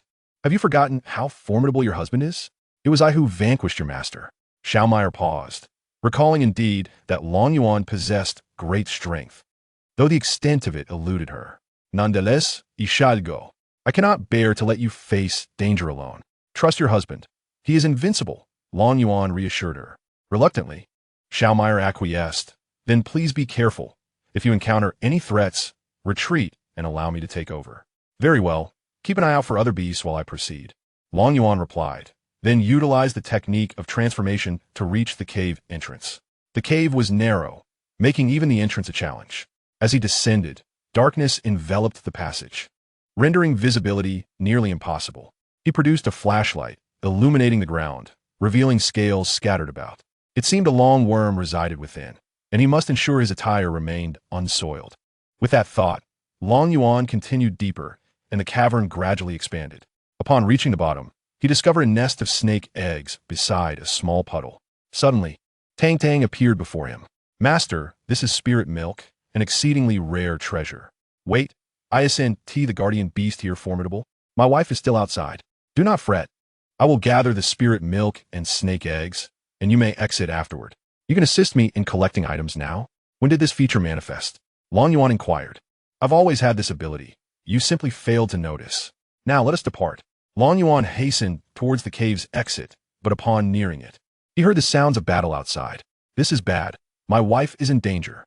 With that, he activated the transformation technique and burst forth from a cave.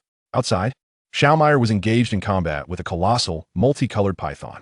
The beast lashed out with its tail, producing a series of explosive sounds in the air. Xiaomire deftly evaded the strike. With her dark, mysterious sword dancing in her hand, she unleashed the first form of the profound sword technique, Sword Rain. A multitude of ethereal swords pierced the giant serpent, clanging against its scales like metal striking metal. The python, in pain, let out a piercing roar, expelling a venomous spire aimed directly at Xiaomire. The speed was overwhelming. She had no time to evade. If struck, she would either die or sustain grievous injuries. Given that this was a combined entity beast, she pondered why such a creature would appear here. As she distinctly remembered that only the black jade unicorn in the Yaoguang mountain range was the strongest, having reached the peak of the transformation stage years ago.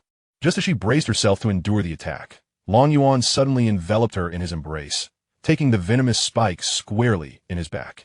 Xiaomire's eyes widened in horror as she witnessed the spike pierce Long Yuan. Her eyes instantly brimmed with tears. My husband, what has happened to you? I will take you away. I promise to save you. Tears cascaded down onto Long Yuan's garments. My dear wife, I am fine. Why are you crying? Did you not get struck by the poison thorn? How can you be unscathed? I shall take you to find an alchemist for healing. They landed on a stone, and as she touched his back, she felt the sticky substance. Long Yuan glanced at the green viscous liquid on his hand. Is this what you mean? Xiaomire stared in shock at the poison on Long Yuan's hand. My husband, you truly are unharmed. Before Long Yuan could respond, the vibrant giant python lashed its tail once more. Be careful, my husband. She pulled Long Yuan aside to evade the attack. The tail crashed against the boulder with a thunderous boom, sending shards of stone flying. Long Yuan was enraged. This snake not only spat on him, staining his clothes, but now struck him with its tail as well. An uncle can endure, but an aunt cannot. Step back, my dear. This serpent is intolerable. It has sullied my attire. With that, Long Yuan leaped into the air and punched toward the colossal python. The vibrant serpent regarded him with a disdainful gaze, its tail swinging again at Long Yuan. As his fist met the tail, it shattered like tofu under a knife. The impact obliterated the massive tail, and without losing momentum, Long Yuan collided with the cliffside. The python emitted mournful cries, swiftly ascending into the sky. Seeing Long Yuan slammed against the cliff, Xiaomire appeared before him, prying him away from the precipice. Long Yuan spat out a fragment of stone. My dear, I miscalculated my strength and ended up crashing into the rock. Xiaomire chuckled softly. I know my husband is formidable. Even the tail of the vibrant python has been broken by you. Whereas that long worm fled, I still need to give it a thrashing. They descended upon the mountaintop, where the serpent dared not descend from the sky. Long Yuan gazed up to see the vibrant python coiling in the air, its tail still dripping blood. The serpent's expression shifted from disdain to sheer terror as it regarded him. You foul worm, come down here. I assure you, I shall not kill you. The python responded with a series of hisses directed at Long Yuan. Hey, do you dare to provoke me? Watch as I cleave you in two with a single sword strike.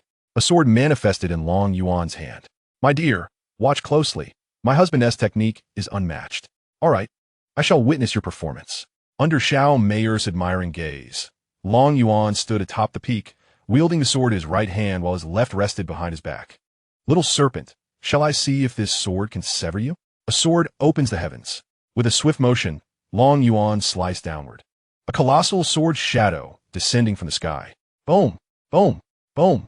The vibrant python was cleaved into segments, while several distant peaks were split asunder. And a 1,000-meter-long chasm was carved into the forest. Xiao Meier covered her mouth, her eyes wide in astonishment, frozen in place. The severed head of the vibrant python was filled with fear. It had never anticipated that a mere mortal could possess such strength. Long Yuan, too, was taken aback. First by the power of the technique, and second by the toll it exacted on his lifespan. In that brief moment, he lost a decade of his life. Dang dang. You didn't mention that using this technique would consume my lifespan. Host, I inquired when you made your purchase if you were certain about it. You assure me emphatically that you were certain, solely because it was impressive. Long Yuan was rendered speechless. One cannot jest with life for the sake of being stylish. Host, do not fret. Simply refrain from showing off in the future. Observing the mere 200 days of life remaining, Long Yuan earnestly declared, I shall wait until I have more lifespan before showing off. This technique is simply too splendid. From behind, Xiao Meier's voice chimed in. Husband, you are truly magnificent. You felled that formidable demon with a single sword strike.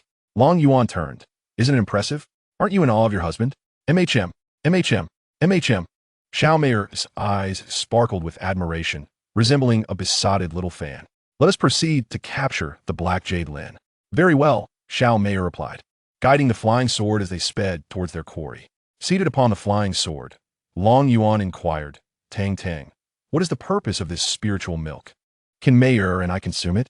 Host, this spiritual milk is exceedingly rare. It ought to be classified as an immortal elixir. Upon consumption, it can enhance your physical strength and elevate your martial realm. Your wife may consume it to alter her constitution. Her Yin body can evolve into the sacred Yin body. Long Yuan was thrilled. How many bottles are there? Hurry and present them for my trial. There are a total of 22 bottles, host. I must caution you that your wife can only benefit from 1 bottle at most. Any more would yield no effect. As for you, only the first 2 bottles will have efficacy. Further consumption would be akin to drinking water. Understood. Hurry up and bring them forth for my trial. Tang Tang produced 3 bottles and placed them in Long Yuan's hands. Long Yuan gazed at the 500-milliliter bottles, promptly opening them and downing 2 in one go. Subsequently, he felt a fullness in his abdomen. Warmth enveloped him, and he could not suppress a couple of flatulent sounds. Then there was silence. Xiao Meier turned back, curious. Husband, what was that sound? Long Yuan chuckled awkwardly. Just the sound of the wind, dear. Here, take this fine item and find a suitable place to consume it. Husband, what is this? Spiritual milk, acquired from that cave earlier. You should consume it quickly. It may prove beneficial. Xiao Meier gazed in astonishment at the bottles in Long Yuan's hands. This is the legendary spiritual milk. I have read about it in the sex texts. It rivals the immortal elixir in potency. It can improve one's constitution, mend the dantian, and elevate one's realm. Moreover, it is a supreme healing remedy. Even if one suffers from injuries, just a drop can heal them. Long Yuan handed the bottle to Xiao Meier. Quickly consume this and see if it can enhance your constitution. Xiao Meier hesitated as she gazed at the spiritual milk in her hand. Husband, perhaps you should consume it. It might enhance your physique, and who knows, you may even begin to cultivate afterwards. Long Yuan inwardly scoffed. Cultivate, what nonsense. After downing 2 bottles, I merely released a couple of farts and gained a slight increase in true energy, still uncertain if I have even made a breakthrough. Wife, I have already consumed 2 bottles. It has proven ineffective for me. You should quickly find a place to take it, and I shall protect you. Seeing that Long Yuan did not seem to deceive her, Xiao Meier replied, All right, I will heed my husband's advice. The flying sword descended toward the mountain peak. Once on the ground, Long Yuan unsheathed the Long Yuan sword. Wife, I shall guard you. You may proceed with confidence. Xiao Mei no longer hesitated, sitting cross-legged to adjust her breathing, and then uncapped the bottle, drinking it in one gulp. Now she understood why such formidable creatures had emerged. With this elixir, it would be no surprise if calamities arose. As the spiritual milk entered her body, a surge of warmth enveloped her, and she wasted no time in channeling the holy Yin scripture to guide the medicinal energy throughout her being. The potency coursed through her meridians, purging impurities from her body. Even the filth from her bones began to swiftly dissipate. Meanwhile, Long Yuan remained vigilant, wary of any beast that might interrupt his wife's cultivation. Time swiftly passed, and as a day and night elapsed, just when Long Yuan thought his wife would continue cultivating for a while longer, an extraordinary phenomenon suddenly manifested in the sky. Tang Tang appeared beside Long Yuan, exclaiming, "Your wife's heavenly sacred body has manifested. This is a heavenly phenomenon. Prepare yourself. Such celestial signs will attract many powerful demons." Long Yuan gazed at the vibrant clouds above, unperturbed. "Let them come. I shall slay them all." 100 miles away, 10 cloaked figures hovered in the air, each exuding a repressed aura. Upon witnessing the celestial phenomenon, they halted. One spoke, "A treasure has surfaced. Shall we pursue the son of Chu Linxue or the treasure itself?" Another figure replied, "Naturally, we should seize the treasure first. We are all in the tribulation realm. Whoever claims the treasure, it belongs to them. Let's not turn against one another. We all have our missions. If we fall into infighting, it will reflect poorly upon us." "You speak wisely. Though we hail from different factions, we must not engage in strife." The initial speaker nodded. "Then it is settled. Let's proceed together." "Agreed." The 10 figures moved swiftly through the air. Meanwhile, Long Yuan observed as various beasts charged towards the mountain peak. The Long Yuan sword trembling in his grasp. "I have never encountered so many beasts. I wonder how their flesh tastes." Tang Tang remarked, "Some are edible, while others are not. Even if you eat them, you might end up with an upset stomach. Best not to eat recklessly. I shall first slay these beasts to extend my lifespan." With that, he soared into the air, executing the breaking sword technique and various moves from Duga 9 swords. Waves of sword energy surged forth, and the approaching beast stood no chance. Cleaved in two by Long Yuan's formidable strikes, within 200 meters of the mountain peak lies a forbidden zone inhabited by malevolent beasts. The lifespan of Long Yuan continues to fluctuate. Some of the beasts have commenced long-range attacks, all directed at Xiao Meyer, for she is the source of the anomaly. Observing this, Long Yuan positions himself beside Xiao Meyer, shielding her from attacks he can intercept and bracing himself against those he cannot. At this moment, the spiritual essence of the heavens and earth begins to converge upon Xiao Meyer, signaling an imminent breakthrough. Meanwhile, Long Yuan wields the Long Yuan sword, deflecting all assaults aimed at her. Suddenly, 10 figures clad in black and masked appear in the distance. With a mere wave of their hands, all the beasts explode, raining down like a crimson shower. One of the masked figures remarks with astonishment, "Isn't that the son of Chu Linxue? So he is here, and beside him stands the celestial sacred body. Indeed, the finest vessel for cultivation." Long Yuan gazes at the 10 figures hovering in the sky, sensing their ominous intent. "Tang Tang, are they here to deal with Meyer? Or is it because this is the son of Chu Linxue? Has that lad dragged us into this? Is he hiding over there? Master, they harbor murderous intent solely towards you, and they are all transcendent experts." "What? Only towards me? Are these people out of their minds? I have done nothing to provoke them." "Master, you must first confront these individuals while I investigate the situation." With that, Tang Tang burrows into Long Yuan's body. The masked figures show no urgency to act. They await Xiao Meyer's successful breakthrough, for interrupting it would adversely affect her cultivation, a significant loss for them, as a vessel of such potential should not be limited to this realm. As for Long Yuan, he is but a mere mortal, easily dispatched without concern. Long Yuan assesses these adversaries, realizing that even having broken through to the minor master level, he remains incapable of contending with them. His attack range extends merely 200 meters, insufficient to harm these foes, and his speed pales in comparison. "Hey, brothers over there, are you here to kill me? I seem to have done nothing to offend you." One of the masked figures, intrigued by Long Yuan's audacity to address them as equals, decides to engage him in conversation while they wait for Xiao Meyer to break through. "So, you are aware we have come to kill you. It appears your mother taught you well to discern danger. It is a pity, however, that as the heir of an immortal family, you are merely a mortal. That fellow Longzhan must have provided you with ample treasures. No?" Long Yuan, taken aback, wonders when he acquired an additional mother and what it means to be the heir of an immortal family. Confused, he replies, "You must be mistaken. I'm not the heir of the Long family. If you wish to survive, we can understand, but do you not even acknowledge your parents? Allow me to clarify your fate. You are Long Yuan, 20 years old, born unable to cultivate. And tell me, does this portrait resemble you?" Long Yuan gazed at the image in the hands of the man clad in black, recognizing it as an exact replica of his photograph from when he was 16. This revelation left him even more bewildered. The man spoke with undeniable accuracy. Unable to comprehend the situation further, he decided to dismiss it. After all, one should not refuse a gift of longevity when it is so conveniently presented. If you intend to take my life, do not blame me for retaliating with lethal force. Haha, do you truly understand the gravity of your words? You, a mere mortal, aspire to slay 10 formidable cultivators? Even if your father were here, he might not be able to vanquish us all. What gives you the audacity to claim such a feat? With a sly grin, Long Yuan raised the Long Yuan sword, declaring, I rely on this. Do you seek to amuse us to death? A mere broken sword cannot hope to harm us. I could allow you 100 years, and still, you would not penetrate my protective spiritual energy. Chapter 41. 2 strikes to vanquish 10 transcendent cultivators. Is that so? Then I summon my adorable little sword spirit. Upon uttering these words, a petite girl appeared before Long Yuan, taking hold of the Long Yuan sword. With a deft swing of her blade, she conjured a barrier, ensnaring the 10 individuals within a transparent square. Their expressions shifted dramatically, losing all semblance of their previous nonchalance. Long Yuan retreated beside Xiao Meier, content to observe. As the matter was beyond his involvement now, one of the masked figures wielded a magical artifact, relentlessly assaulting the barrier. How could this boy possess such a divine instrument? The Long family only has the heavenly dragon war spear with a spirit, does it not? Another exclaimed, damn it, are those gathering intelligence merely fools? Such crucial information should have been uncovered. A third shouted, let's combine our strength to break this barrier.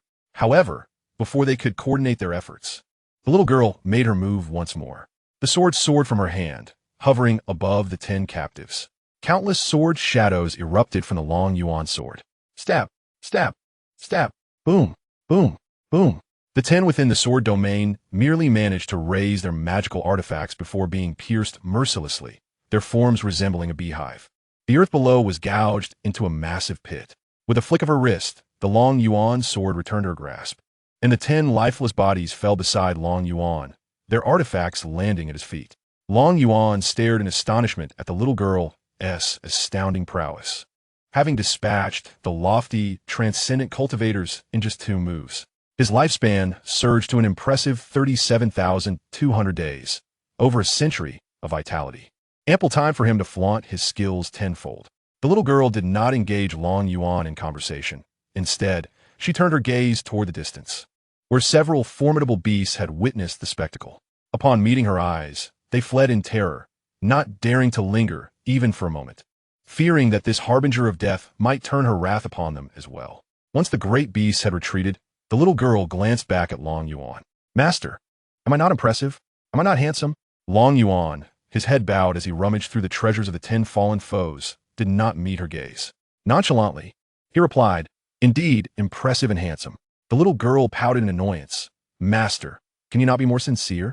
Without lifting his head, Long Yuan retorted, I am not being insincere. You truly are remarkable, extraordinarily so. The little girl gazed at Long Yuan with genuine sincerity, and her heart filled with joy. Seeing your earnestness, I shall bestow upon you a gift. Upon hearing the word gift, Long Yuan instantly lifted his head to look at the little girl. What gift? Where is it? The little girl pointed in a certain direction, where a vein of spirit stones lay, situated over 10,000 miles away. Long Yuan observed the direction she indicated, realizing that it was indeed the route leading to the realm of the black jade unicorn. The little girl sensed something there, remarking that a small dog resided in that area, albeit one of feeble strength. Long Yuan turned to her. Meyer mentioned it was quite formidable. Are you certain you are not mistaken? I am not mistaken. It is truly weak. It is only slightly stronger than your wife. With a single stroke of my sword, it will be cleaved in 2. Very well. You successfully deceived me. The little girl giggled. Master, farewell, I must return. With that, she dove into Long Yuan's sword. He sheathed the sword and resumed his search for treasures. Meanwhile, Xiao Meier had completed her breakthrough and opened her eyes, gazing at Long Yuan with concern. Husband, are you unharmed? She had sensed numerous beasts attacking them earlier, followed by the emergence of 10 formidable tribulation cultivators. At that moment, she had desperately wished to cease her cultivation and fight alongside Long Yuan, yet she restrained herself, knowing that if anything were to happen to him, she could not survive alone. Without turning back, Long Yuan replied, I am fine. Just wait for me a moment. After scavenging the last treasure, he stood up. Wife, you have succeeded in your breakthrough. Xiao Meier stepped forward to embrace him. I have indeed broken through, husband. In the future, should you encounter such situations, prioritize your own escape and do not concern yourself with me. Otherwise, you may lose your life. What nonsense are you speaking? How could I possibly abandon you and flee? With your husband here, no one can harm you. Tears welled in Xiao Meier's eyes, overwhelmed by the joy of being with her husband. Enough with the tears. Let's continue our journey. Very well. Xiao Meier took to the skies on her flying sword, heading towards the direction of the black jade unicorn, while Long Yuan sat upon the sword, beginning to tally his recent acquisitions. Tang Tang, come forth and assist. Tang Tang materialized before Long Yuan, casting a peculiar glance at him. What troubles you? Why do you regard me with such eyes? After a moment of hesitation, Tang Tang replied, Master, let me first help you count the treasures. Long Yuan sensed something unusual about Tang Tang, but could not pinpoint it. There is no need for a count. Aside from the spirit herbs, trade everything else to you. Oh, and reserve the spirit milk for me. It will be needed when Meier undergoes her tribulation. Seeing Long Yuan so straightforward for the first time, Tang Tang did not linger, placing the spirit herbs into the system space while reclaiming all other items for Long Yuan. Beep. Host has traded 5 million mid-grade spirit stones, 5 million high-grade spirit stones, and a number of other treasures, totaling 3 billion points. Remaining points, 3 billion. Goodness, I knew these fellows were wealthy, but I did not anticipate such riches. Tang Tang, how many spirit herbs do they possess? Tang Tang glanced at the system space. There are 32 8th-grade spirit herbs, 147 7th-grade spirit herbs, and 46 grade spirit herbs. That is all. Remarkable indeed. It seems I have struck it rich overnight. First, procure for me 5 8th-grade spiritual herbs. Tang Tang, in silence, produced 5 8th-grade spiritual herbs. Long Yuan gazed at the 5 herbs in his hand and asked his wife, would you care to partake in these spiritual herbs? Xiao Meier glanced over her shoulder, her eyes widening at the sight of the 8th-grade herbs, and promptly shook her head. I cannot dare to consume these. A single bite could lead to my untimely demise. Long Yuan furrowed his brow. Is it truly so exaggerated? Observe, I shall demonstrate. With that, he consumed one of the herbs, smacking his lips. Xiao Meier stared at Long Yuan in astonishment. Husband, what do you feel? Long Yuan pondered for a moment, sensing a warmth in his body. As if before he could finish his thought, he let out a loud fart. Embarrassed, Long Yuan remarked, that is precisely the sensation. Xiao Meier rolled her eyes. You are indeed a peculiar being, consuming an 8th-grade spiritual herb and experiencing no change whatsoever. I shall focus on mastering the flying sword instead. Your antics are rather disheartening. Long Yuan chuckled heartily. Worry not. In time, you shall surpass your husband. Chapter 42. The Surprising Parents, an Absurd Tale. Xiao Meier disregarded Long Yuan, concentrating on guiding her flying sword. As Long Yuan indulged in the herbs, he inquired, Tang Tang, you seem somewhat unusual today. Speak up. What troubles you? Dear host, Tang Tang replied, what I am about to disclose may sound fantastical. You must brace yourself. What could possibly be so serious? Long Yuan asked. I accepted the absurdity of traversing realms. I can handle this. I have recently discovered that you possess parents in this world. What did you say? Dang dang. Have you lost your mind? How could I have parents in this world? This is utterly ludicrous. Long Yuan refused to believe that he had parents in this realm. He was undeniably a being from Blue Star, and his parents had met an inexplicable demise 6 years prior. Dear host, this is indeed true. I have uncovered that your mother is named Chu Linxue, and your father is Long Zhan. Are you speaking nonsense? I merely named my military faction after my father, albeit in reverse. Tang Tang was at a loss for words. Long Yuan interrupted before he could finish. Dear host, could you allow me to complete my thoughts? Very well. Proceed. I am curious to see what you shall conjure. Tang Tang contemplated for a moment and rephrased. Dear host, allow me to articulate it this way. In the Tianming continent, in the central domain, there exists an illustrious family, the Long family. The patriarch, Long Zhan, and his wife, Chu Linxue, have a son named Long Yuan. 6 years ago, Long Yuan, believing he had been jilted and unwilling to endure the humiliation, fled home and chose to end his life. Your parents from Blue Star perished on that very day and at the same time. Do you comprehend now? Long Yuan remained silent for a long while, then said, Tang Tang, your tale is quite captivating. Refrain from sharing such stories in the future. Dear host, should you doubt my words, You may allow the Long Yuan sword to transport you to the place where another Long Yuan took his life. Perhaps he can provide you with answers. Long Yuan remained silent, still grappling with the incredibility of such events transpiring in his life. Tang Tang continued. It is precisely because he perished prematurely that you were able to traverse into this realm. Originally, on the day of your transference, you were meant to exchange souls. But with his untimely demise, along with your parents, it signifies that the three of them have simultaneously departed to another world. Consequently, you have assumed the position of the Dragon Clan's young lord, tasked with fulfilling the celestial mandate in his stead. Long Yuan, with a sense of resignation, replied, "The moment you mentioned it, I realized he is indeed the protagonist, a pitiful start, rejected in marriage, an essential hallmark of the hero's journey." Tang Tang sighed, "Alas, my mission. I am unable to bind your task, rendering it unachievable. I must rely solely on the items procured through my own transactions to fulfill these obligations." Dang dang. That seems excessive. Just how much profit have you earned from me? Dear host, you are mistaken. I haven't profited at all. Currently, I lack even a salary. The meager earnings I once had have now been entirely allocated to cover these tasks. Who have I wronged to deserve this? At this point, all I wish is to return you to your original world to resume my duties. Long Yuan was at a loss for how to comfort Tang Tang. Sigh. We are both in this predicament together. Let us traverse the path ahead united. Dear host, I shall rely on you to elevate me henceforth. Anna. Long Yuan consumed the remaining spiritual elixirs in his possession. My dear, let's find a place to rest. I am somewhat fatigued today. Very well, my husband. Xiao Meier guided her flying sword towards a nearby cave. Upon landing, Long Yuan surveyed the cave, which was 3 meters deep and over 10 meters wide, sufficient for their needs. My dear, let us rest here for a few days. You should also solidify your cultivation. Of course, my husband. Long Yuan unfolded a tent and set up a bed inside. You may begin your cultivation. I will call you if something arises. My husband, what will you do? I shall do nothing in particular. I feel somewhat weary and wish to take a short rest. Then please rest, my husband. I can sense any disturbances outside while I cultivate, so I will keep watch. Thank you, my dear. With that, Long Yuan reclined on the bed and soon fell into a deep slumber. He was not merely fatigued. Rather, it was the result of consuming an excess of spiritual elixirs, which his body was now refining. Xiao Meier settled cross-legged on the bed, consumed a heavenly Yin pill, and commenced her cultivation. As time flowed, Long Yuan awoke the following evening, discovering an increase in his vital energy. His martial arts realm had advanced to the late stage of the minor grandmaster. Sigh. Comparing oneself to others is disheartening. While they toil in relentless practice, I merely sleep and ascend in my cultivation. My husband, you are awake. Long Yuan nodded. My dear, I have a matter to attend to and shall return shortly. Please wait for me here. He intended to visit the location where the other Long Yuan had taken his own life, seeking clarity on the matter. My husband, what is it? Is there danger? Perhaps I should accompany you. I am now at the out-of-body stage and may be of assistance.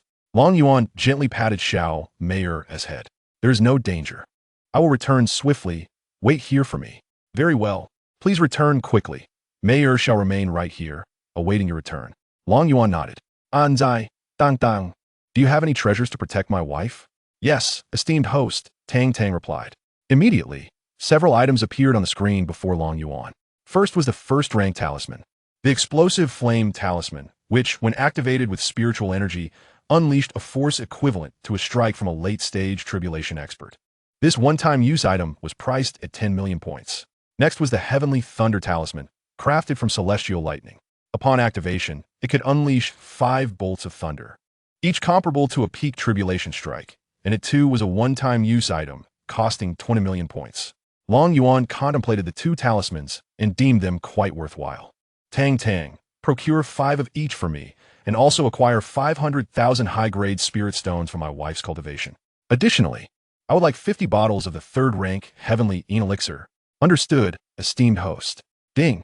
The host has purchased 5 explosive flame talismans for 50 million points, 5 Heavenly Thunder Talismans for 100 million points, 500,000 high-grade spirit stones for 50 million points, and 50 bottles of 3rd-rank Heavenly Yin Elixir for 5 million points, totaling 205 million points. Remaining balance, 425 million points. Seeing such a substantial deduction, Long Yuan winced at the thought of the expense of supporting a beautiful wife. No wonder the beauties of Blue Star sought wealthy partners. Who could afford such lavish costs? Tang Tang thoughtfully placed all the items into a storage ring and handed it to Long Yuan, as the system had ample storage space, making it convenient for him. Looking at the ring in his hand, Long Yuan asked, Tang Tang, did you not retrieve this item? No. I thought you might need it in the future, so I left it unclaimed. Good thinking. This is much more convenient. Long Yuan approached Xiao Meier, watching her as she tidied the bedding. The sight stirred something within him. He closed his eyes to suppress his rising desires before opening them again. Wife, I have something for you. Xiao Meier turned her gaze towards him. Husband, what do you have for me? Long Yuan presented the storage ring before her. This is for you. It contains talismans, elixirs, and some spirit stones. If you encounter danger, simply toss out a talisman, 1 explosion per talisman. Xiao Meier accepted the ring, and upon seeing the 10 talismans within, realized their formidable nature. A careless mistake could even lead to self-harm. Husband, I understand. I will ensure my own safety. Very well. I shall take my leave now. With that, he drew the Long Yuan sword. Adorable little sword spirit, please emerge. The petite sword spirit appeared before him. Master, what is your command? You know where I intend to go. Lead me there. Understood. I may not be able to transport you to other locations without coordinates, but I can sense that particular place. Long Yuan gazed at the sword spirit in astonishment. Since when could you sense such things? Why didn't you inform me? The little spirit replied with a hint of pride. You never asked. I have had this ability since I appeared in this world, though I am uncertain about what resides there. Long Yuan was at a loss for words. Realizing he was the last to know. Take me there. I wish to see what lies ahead. Xiao Meier was utterly oblivious to the conversation between Long Yuan and the sword spirit, lost in a haze of confusion. As she noticed Long Yuan preparing to depart, she hastily called out, Husband, please take care. Long Yuan turned back with a smile, assuring her, I shall return. With a swift motion, the little girl brandished Long Yuan's sword, effortlessly cleaving open a rift in the fabric of space. Grasping Long Yuan, she dove into the breach, which sealed itself instantaneously. In that fleeting moment, Xiao Meier comprehended why Long Yuan had not taken her along. Her fragile body could not withstand the cutting winds of the void.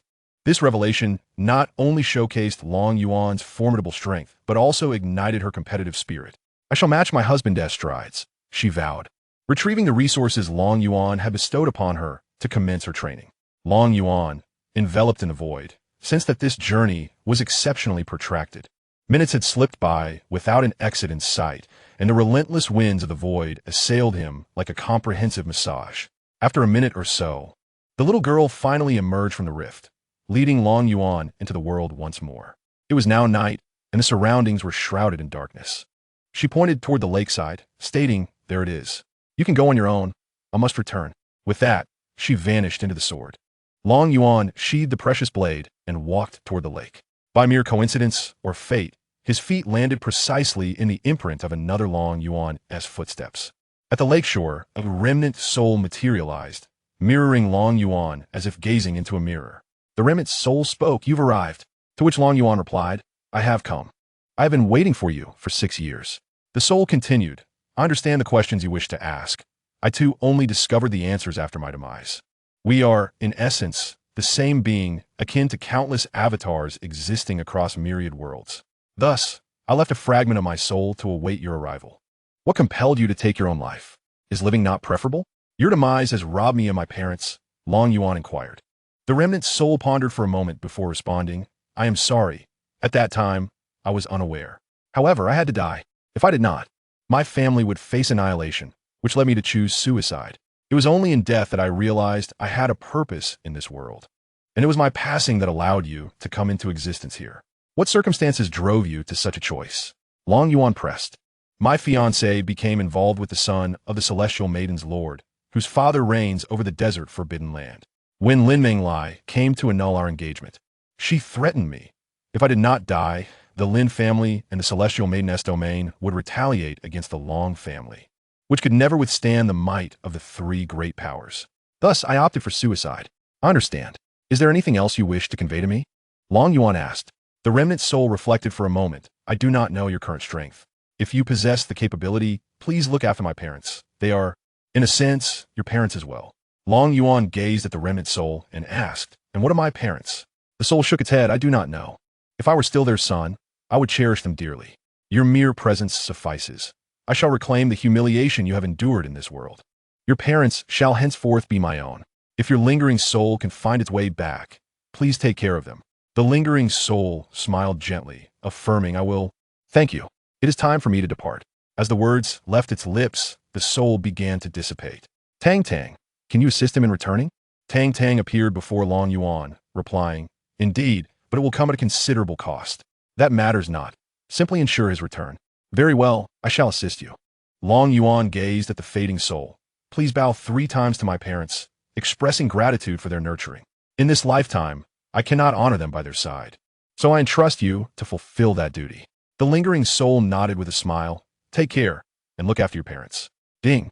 Sending the true spirit of the lingering soul consumes 100 years of lifespan and 2 billion points, leaving a negative balance of 157. 5 billion points. Tang Tang emitted a radiant light that enveloped the soul, propelling it into the heavens. Suddenly, storm clouds gathered, and lightning struck the sphere of light. Yet, it continued its ascent, dimming with each strike. Observing this, Long Yuan drew the dragon Yuan sword towards the sky, shouting in fury, Heavenly path, should you dare strike again, I shall eradicate all living beings upon this continent. Test me if you dare. As if sensing Long Yuan's threat, the heavenly path ceased its onslaught. The sphere of light broke through the heavens and vanished from sight. Long Yuan stood silently by the lakeside, unmoving, as an imperceptible aura entered his being. Tang Tang felt the shift immediately. Host, I have good news to share. Long Yuan weary replied, What good news? Is it that I no longer need to repay this one? 5 billion points? Tang Tang rolled her eyes. You think too much. At most, I won't charge you interest. The good news is that you can now access the system space, and all my tasks have been canceled.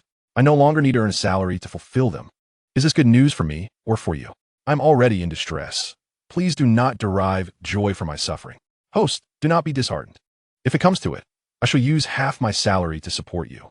Long Yuan immediately inquired, How much is your salary? Tang Tang, fudili decollete. 10,000 points a month. Impressive, isn't it? Long Yuan felt a surge of frustration, thinking, 10,000 is hardly sufficient. I am burdened with a debt of 5 billion. Perhaps you should keep it for yourself, he retorted. Tang Tang pouted. Oh please, for a rookie system, earning 10,000 a month is already quite remarkable. Long Yuan, disinterested in further banter with the system, simply laid down on the ground. Chapter 44. The Deception of the Black Jade Unicorn. With a mere thought, he retrieved a spiritual herb from the system space and consumed it.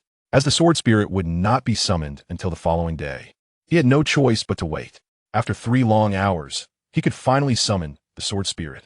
All he desired now was to return and embrace his beloved for a restful sleep, preparing for the quest to capture a steed on the morrow. Drawing forth the Dragon Abyss sword, the adorable little sword spirit made her appearance. The petite girl reappeared before Long Yuan, exclaiming, Master, I have delightful news to share with you. Would you care to hear it? Do tell. At this moment, my greatest desire is to hear good tidings, replied Long Yuan eagerly. With a proud smile, the little girl announced, I can now manifest for an entire hour. Is that not splendid news? Long Yuan nodded in agreement, recognizing the merit of the revelation, yet added, However, you must first escort me home. I am weary. Of course, Master, she agreed cheerfully, guiding Long Yuan through the void back to the cave entrance. Master, if all is well, I shall take my leave, she stated. Long Yuan waved his hand. Go on. Go on. At that moment, Xiao Meier approached and, noticing Long Yuan's fatigued demeanor, inquired with concern, Husband, how are you? Has something occurred? Long Yuan chuckled softly. No need for worry. I am merely a bit tired. I wish to hold you close and sleep soundly. Very well. I shall stay by your side, she responded. The two reclined on the bed, with Xiao Meier gently massaging Long Yuan. Before long, he drifted into slumber. The following morning, he awoke to a delightful aroma.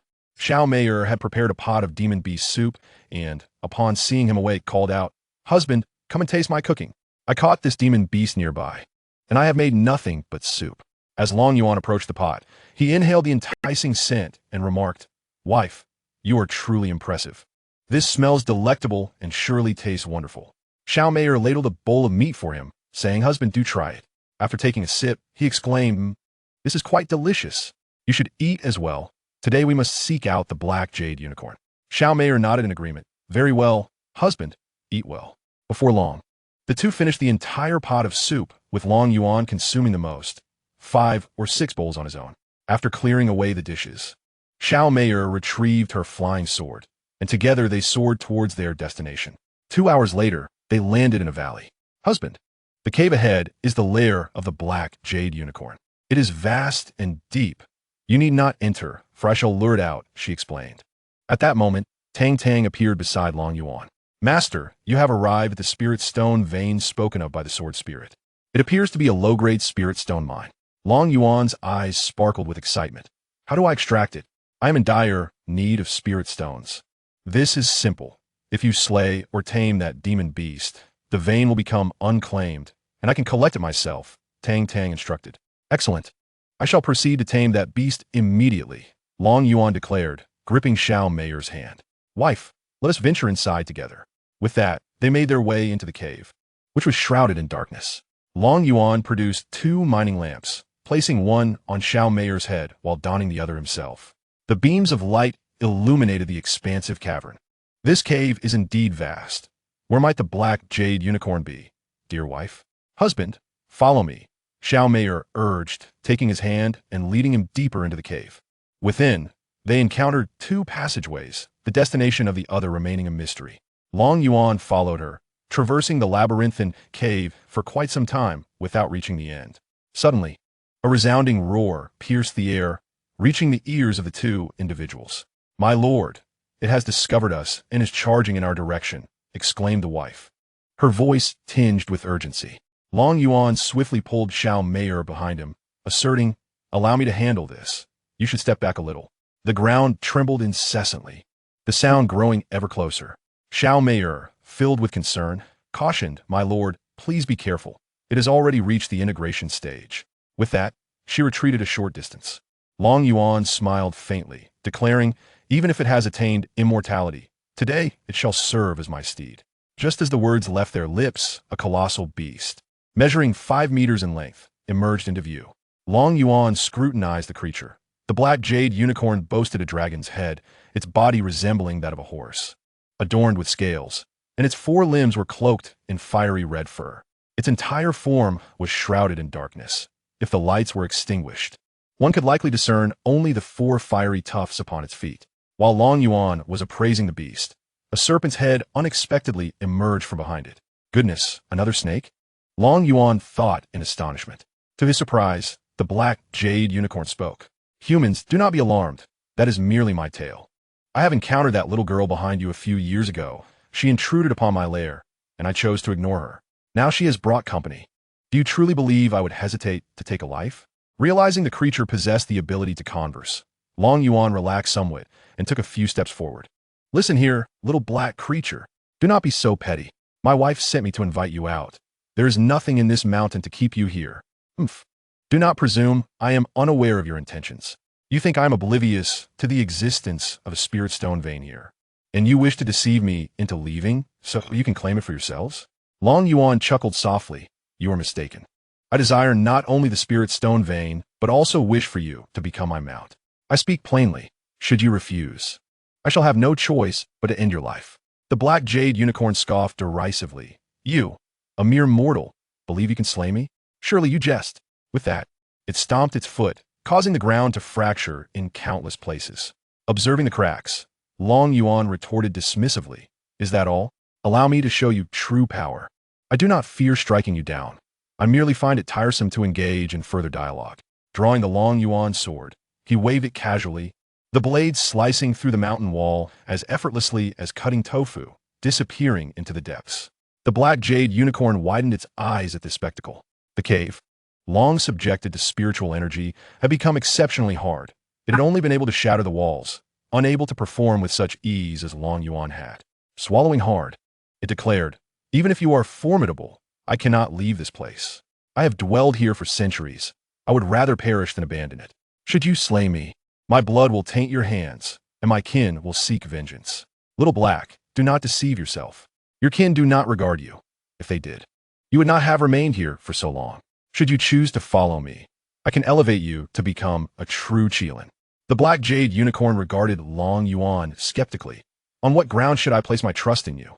Upon witnessing the unfolding drama, Long Yuan promptly declared in his heart, Tang Tang, lend me a drop of your blood of the Qilin. I shall not purchase it, Merely allow this fellow a glance. Tang Tang cast a disdainful glance at Long Yuan, expressing her incredulity. You truly lack humanity, deceiving even the beasts. Nevertheless, she consented to lend him the Qilin essence. Suddenly, a droplet of golden blood materialized in Long Yuan's hand. Xiaohei, you must recognize this substance. The black jade Qilin gazed at the droplet of essence, its breath quickening. Qilin blood. How could you possess Qilin blood? Chapter 45. Xiaohei's choice. Long Yuan returned the essence to Tang Tang, stating, "This is of no concern to you. I now present you with two choices. 1. Serve as my steed for a century, and I shall grant you this droplet. 2. I shall eliminate you and seize the spirit stone mine." The black jade Qilin, upon seeing Long Yuan reclaim the Qilin blood, felt an overwhelming urge to snatch it away. However, it restrained itself. Though it was at the integration stage, engaging in combat would likely result in its defeat, not to mention the perilous aura emanating from the girl accompanying Long Yuan. Otherwise, it would have acted immediately rather than engage in idle chatter. Long Yuan observed the black jade Qilin, patiently awaiting its decision. The creature finally spoke. "Swear upon the heavenly Tao that you shall present me with the Qilin blood after a century, and I shall consent to be your mount for that duration." Without hesitation, Long Yuan raised his hand. "I swear upon the heavenly Tao, as long as the black jade Qilin serves as my mount for a century, I shall present it with the Qilin blood thereafter." Seeing Long Yuan's prompt agreement, the black jade Qilin wasted no time and knelt, declaring, "I greet my master." Long Yuan erupted into hearty laughter. "Rise. From now on, you shall be called Xiaohei. That is my wife. Rest assured, following me will not lead to misfortune. In due course, I shall find you a female Qilin." "Master, you must include this in the terms," the creature replied. Long Yuan was taken aback. He had merely spoken in jest, unaware that the creature had taken him seriously. Xiao Meier approached with a beaming smile, teasing, "Your mouth has landed you in trouble this time." Long Yuan waved his hand dismissively. "It matters not. When we encounter a female Qilin, I shall capture her for you as your mount. We cannot have Xiaohei left alone while we cultivate together." Xiao Meier rolled her eyes at Long Yuan. "You are utterly incorrigible. What shall we do about this spirit stone mine? We cannot possibly take it with us. That is easily resolved. You two should step outside and wait for me. I shall emerge shortly," Long Yuan replied. Xiao Meier, undeterred by Long Yuan's insistence, understood he harbored many secrets and chose not to inquire further, making her way outside. Xiaohei, puzzled, asked, "Master, why do you remain? This spirit stone mine is not easily excavated. I have tried and could only extract a few hundred pieces in a day before giving up. Please, step outside and wait for me. I shall join you shortly," Long Yuan insisted. Reluctantly, Xiaohei followed Xiao Meier outside. "Dang dang, it is time to get to work," Long Yuan called out. "All right, just place your hand upon the ground, esteemed host." Following her instructions, Long Yuan placed his hand on the earth, only to be astounded as a rain of spirit stones began to fall within the system space. Countless spirit stones cascaded into the system space. Dang dang, jujuli poset zemakben ability. This feature is quite advantageous. Dear host, there are certain restrictions. They must be unclaimed objects, and you must keep your hand pressed on me to collect them. What sort of condition is that? In the future, whenever we encounter a vein of spirit stones, we shall proceed in this manner. Certainly. After responding to Long Yuan, Tang Tang resumed the collection of spirit stones. Xiao Meier and Xiaohei waited patiently in the valley for Long Yuan's return. An hour passed, then two, yet Long Yuan remained absent. Concerned, Xiao Meier inquired, "Xiaohei, are there no other beasts lurking within this cave? Why hasn't my husband emerged yet?" Xiaohei shook his head. "I have always inhabited this place alone. There are no other beasts." As they spoke, the valley suddenly began to collapse. Both human and beast soared into the air. What is happening? Why is the valley collapsing?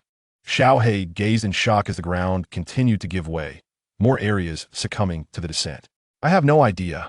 Boom, boom, boom. The surrounding peaks crumbled in an instant, a vast expanse sinking into a tremendous pit. Xiao Meier, in a panic, exclaimed, "My husband has yet to emerge. I must save him." Without hesitation, she darted towards the deep pit, but before she could descend, explosive sounds erupted from within. Fish shadows shot outward from pit. Xiao Meier hastily retreated, distancing herself from a chasm. Long Yuan relentlessly struck upward from beneath the earth, his feet propelling him skyward. In mere moments, He burst forth from the ground. Damn it, I've been buried alive today. I must prepare better next time. Just as Long Yuan steadied himself, a delicate figure leaped into his arms, weeping, "Husband, you terrified me." Long Yuan gently patted the beauty in his embrace, reassuring her, "Do not cry, do not cry. See, I am fine. My dear wife, please cease your tears. I shall be more cautious henceforth." After a brief moment of sobbing in Long Yuan's arms, Xiao Meier wiped her tears and looked up at him. Suddenly, she burst into laughter. "Ha, husband, you must wash up quickly. I can hardly see your face." Long Yuan, puzzled, retrieved a mirror and beheld a visage caked in mud, adorned in a dragon robe. He was instantly rendered speechless, having been too preoccupied with his escape to consider his appearance. His image in his wife's eyes had utterly crumbled. "Xiaohei, is there a lake nearby? Take me there to wash. Not far ahead lies a lake. I shall guide you there." Long Yuan, still accompanied by the laughing Xiao Meier, climbed onto Xiaohei's back. Xiaohei swiftly soared into the distance, landing by the edge of a serene lake after a brief flight. Without delay, Long Yuan leaped into the water. After swimming a few laps, he finally emerged, shaking off the moisture with a surge of energy, sending droplets flying in all directions. After drying off, Long Yuan inquired, "Little Black, what do you typically consume? Why does the master ask this? I must know what you eat so I can prepare accordingly. I cannot allow you to starve for 100 years. Little Black nodded. "I usually find some spiritual herbs to eat, and when those are unavailable, I catch a few demon beasts." Long Yuan tossed out 10 fifth-grade spiritual herbs. "These are for you. Consume them and then seek me out." "Thank you, master. These will suffice for a few days." Xiao Meier approached Long Yuan, tidying his hair and attire. "Husband, shall we head to Heading County now?" Long Yuan calculated the time. It had been nearly a month since they had been out, and it was indeed time to return. "Let's return at once. I wish to swiftly conquer the Yin Kingdom." "Very well, then we shall go." The duo mounted Little Black and soared towards the outskirts of the Yaoguang Mountains. Along the way, Long Yuan exchanged all his spiritual stones to settle debts with Tang Tang. Ding. Host trades 12. 8 billion inferior spiritual stones and 1. 8 million medium spiritual stones, acquiring 14. 6 billion points, with remaining points at a deficit of 11. 5 billion. Long Yuan sighed in relief, realizing he was close to settling the account. Unbeknownst to him, during his absence, Qin Ming had already dispatched Li Si and others to attack other counties. Outside Hung County, Li Si appeared with an army of 40,000 at the city gates. Chapter 46. Li Si attacks Hung County. At Hung County, the county magistrate and the commanding officer gazed at the densely packed forces below. The magistrate trembled. "General Ji, what shall we do now? Should we seek assistance from the prefectural city?" General Ji let out a bitter smile. "The prefectural city is already dispatching troops, but we shall be overrun before reinforcements arrive." The magistrate was aware of this, yet he did not wish to meet his demise. Below, Li Si shouted, "General Ji, you might as well open the gates and surrender. Your 1,000 defenders cannot withstand me. Think of your brothers behind you. Do you want to witness their needless slaughter?" General Ji glared at Li Si, raising his bow and shooting an arrow. "You rebellious scoundrels dare to boast before me? Even if I die in battle, I shall never surrender." Li Si deflected the incoming arrows with his spear. "If that is the case, let us determine who is the true hero." Everyone prepared to assault the city. The army of 40,000 roared in unison, "Kill! Kill! Kill!" The mighty clamor reached the ears of the citizens within the county. Li Si raised a spear and shouted, "Attack!" 10,000 soldiers simultaneously raised their shields to protect the 1,000 archers advancing forward. Another 20,000 were divided into squads of 10, scattering in all directions, charging toward various sections of the city wall, with 6 providing cover for 4 as they approached the fortifications. The 4 men bore long ropes and heavy crossbows, evidently prepared to scale the walls directly. General Ji immediately ordered the archers to fire, but the soldiers atop the wall were uncertain of where to aim. Targeting the 2,000 men was futile as they were shielded, and the small squads were constantly shifting positions. General Ji recognized this dilemma. "Prepare rolling logs and flaming oil stones. Once they reach the base of the wall, we shall bombard them." As General Ji's words fell, a rain of arrows descended from the heavens, creating a cacophony of piercing sounds. The cries of agony and desperate pleas for help echoed. As casualties soared in the wake of this initial assault, Li Si shouted, "Let the snipers unleash their deadly precision and provide cover for our squad to ascend the city walls." The snipers, renowned for their marksmanship, boasted an impressive accuracy of no less than 95%. The air was filled with the whoosh of arrows slicing through, and any head that dared to peek over the walls was swiftly pierced. Even those who sought refuge would meet their demise, as the subsequent volley was aimed skyward, raining down arrows onto the defenders. General G implored, "My lord, we cannot withstand this onslaught any longer. You must evacuate." However, there was no response. Turning to look, he saw the county magistrate, impaled by 6 arrows, his body riddled with dozens more, lifeless beyond recovery. Meanwhile, the squad had successfully scaled the walls. Witnessing enemy soldiers breaching their defenses, General G bellowed, "Cut their ropes. Join me in the fight." A handful of surviving soldiers attempted to sever the ropes, only to be met with a resounding clang. The first 5 meters of the rope were fortified with steel wire, rendering their efforts futile. Instead of freeing themselves, they were met with a deadly barrage. At the city gate, hundreds of the dragon warriors relentlessly assailed the entrance with a massive timber. Several squads had already gained the upper hand on the walls. Upon seeing the soldiers who had managed to climb up, General G charged forth, blade drawn. The Irwa squad proclaimed, "This general belongs to us. We were the first to ascend. Form ranks, Mad Squad." 10 soldiers swiftly arranged themselves into a compact formation, 2 providing ranged cover with bows, while 4 defended, and the remaining 4 engaged in close combat. Midway through his advance, an arrow hurtled towards General G. He deflected it with his sword, but was caught off guard by another that struck him in the shoulder. His armor proved futile against the force of the projectile. I shall slay you," he roared, heedless of the danger as he charged at the 10 adversaries. 2 more arrows followed in quick succession. In a frenzy, General G managed to block one, but the second pierced his forehead, protruding from the back of his skull. An entire garrison had not even come close to the enemy infantry before meeting their end in the charge. The city gates were breached, and the army surged inside.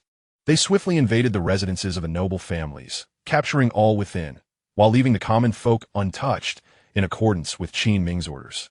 Taking advantage of the turmoil, he sought to eliminate the aristocracy, ensuring easier governance in the future. Should anyone question the actions taken, they could simply be labeled as part of the insurrection, executed on the spot. Delaying action until after the conflict might invite unnecessary complications. Li Si, accompanied by several literati, entered the county office. "This Hung County is entrusted to you. I shall leave behind 3,000 troops for a month. You must recruit soldiers to defend the city. The wealth of the noble families will serve as your initial capital." A rather refined scholar spoke up, "General Li, we have no issues with governing the city or recruiting soldiers, but it is the training that poses a challenge." Li Si nodded. "The 3,000 troops I leave will assist you in training for half a month. The choice of the city's commanding officer will be yours." The scholars understood. "We have candidates in mind." Li Si responded affirmatively. "Then I shall return to Ding County. Should you require anything, contact Lord Zhou." The group escorted Li Si out of the county office, after which they commenced their duties. Each had distinct positions: the county magistrate, deputy magistrate, minister of commerce, director of public security, minister of land, and the chief and deputy commanders of the garrison. They busied themselves with their respective tasks, each with a clear division of labor. Li Si led an army of over 30,000 towards Ding County, while Zhang San was tasked with attacking Yang County, employing a strategy entirely different from that of Li Si. Zhang San rode forth on horseback and addressed the 4 captains selected from the 40,000 troops standing before him. "You 4 are the chosen leaders, each commanding 10,000 men. Yang County has 4 city gates, and each of you is responsible for assaulting one. I shall not dictate your methods. The unit that either breaches the gate first or suffers the most casualties shall remain in Ding County for an additional month of training without pay. Now, let your performance commence." The 4 captains, with fierce determination in their eyes, said nothing further and proceeded to their respective gates. Zhang San, leisurely seated on his steed, began to enjoy a chicken leg. The county magistrate and the garrison commander of Yang County, preparing to flee through the north gate, were dissuaded by the sight of the approaching army. The garrison commander, in a panic, exclaimed, "What shall we do now, my lord?" Chapter 47. A daughter-in-law meets her mother-in-law. The magistrate pondered for a moment before removing his official robes in front of everyone. "We can only blend in with the common folk now, waiting for them to lower their guard before we make our escape." The garrison commander hastily removed his armor. "Very well. Let us separate and meet in the woods outside the city in 3 days." The magistrate nodded in agreement. Thus, the 2 men concealed themselves with their families. The 4 divisions of troops effortlessly ascended the city walls and entered the city, leaving the soldiers bewildered, akin to striking a punch in a cotton, feeling an indescribable discomfort. Zhang San was equally astonished. He had not anticipated such an easy conquest of a city. Tianhong also swiftly captured a county seat. The 3 continued their advance towards the next city, their mission being to seize all the counties beneath the prefectural city. In Ding County, Longfu, Chu Linxue, and others resided, idly listening for news of Long Yuan's army's progress. Today, as Chu Linxue engaged in conversation, a member of the Long Shadow Guard appeared before them. Madam Head of the family, the young master and his wife are approaching, riding a merged beast. Chu Linxue immediately rose to her feet. They had finally returned, and she had feared she might not see them again. Long Sihai chuckled. It is good they are back. Let us proceed to the central domain. The fact that those individuals had not taken action during this outing was indeed peculiar. They were likely biding their time, waiting for an opportunity to launch a surprise attack. Chu Linxue nodded, agreeing with the oddity of the situation. No matter their tactics, I shall face them head-on. As Little Black descended outside the city, Long Yuan and his companion disembarked, and Little Black began to shrink in size. The trio made their way into the bustling city, where construction was rampant and people hurriedly attended to their affairs. A squad of 10 soldiers patrolled the area. Upon reaching the city gate, Long Yuan and Xiao Meier were greeted with salutes from the soldiers. Long Commander, the soldiers acknowledged. Long Yuan returned the gesture, saying, "You have worked hard. We serve the people. It is no trouble at all," came the reply. "Excellent. Where are the military strategist and Lord Zhou?" Long Yuan inquired, reporting, "The strategist is at the county office, and Lord Zhou seems to have gone to the countryside to guide the farmers in potato cultivation." Long Yuan nodded. "Very well. Continue your work." "Yes, sir." Once inside the city, Long Yuan and Xiao Meier observed the significant transformation within. It bore a resemblance to the 1960s of Blue Star. "Dear wife, please take Little Black home first. I need to discuss some matters with Qiming." "All right, my husband. Return early. I shall prepare dinner," she replied. "Sure." As Xiao Meier approached the entrance of the Long residence, an unsettling feeling washed over her. She noticed the presence of unfamiliar individuals. Turning to the guards by the door, she asked, "Who are these people, and why were they allowed entry?" Several soldiers saluted promptly. "Reporting, my lady. They claim to be family of the Long Commander and have been residing here for nearly a month. They're all cultivators." And the strategist mentioned not to impede their presence. Xiao Meier nodded. "Thank you for your service." With that, she entered the residence with Little Black. Unfazed, she thought that if they were indeed adversaries, she would test the talismans bestowed upon her by Long Yuan. If they were truly his family, she would learn more about his lineage. Long Yuan had never divulged his origins or background to her, though she sensed he harbored many secrets and possessed formidable strength. Lost in thought, she found herself in the main hall, where 2 elderly gentlemen sat in the principal seats, Long Sihai and Long Bian. To the right sat an extraordinarily beautiful woman, her beauty rivaling Xiao Meier's. She was none other than Chu Linxue, Long Yuan's mother. To the left sat a middle-aged man, Long Yu. Upon seeing Xiao Meier and Little Black enter, Chu Linxue rose with a beaming smile. "You must be my daughter-in-law, Xiao Meier." Xiao Omei was momentarily taken back, unable to fathom that the family member spoken of by the soldiers was Long Yuan's mother. After a brief pause, she quickly composed herself and bowed respectfully. "Greetings, mother." With a radiant smile, Chu Linxue approached and took Xiao Meier's hand. "Come, let me introduce you. These esteemed elders are the ancestors of our family. As they hold a high standing, you may address them as Grandfather Sihai and Grandfather Bian." Long Sihai smiled gently and said, "Yes, you may call me that. It sounds pleasant. Please refrain from addressing me as old ancestor, as it feels rather awkward.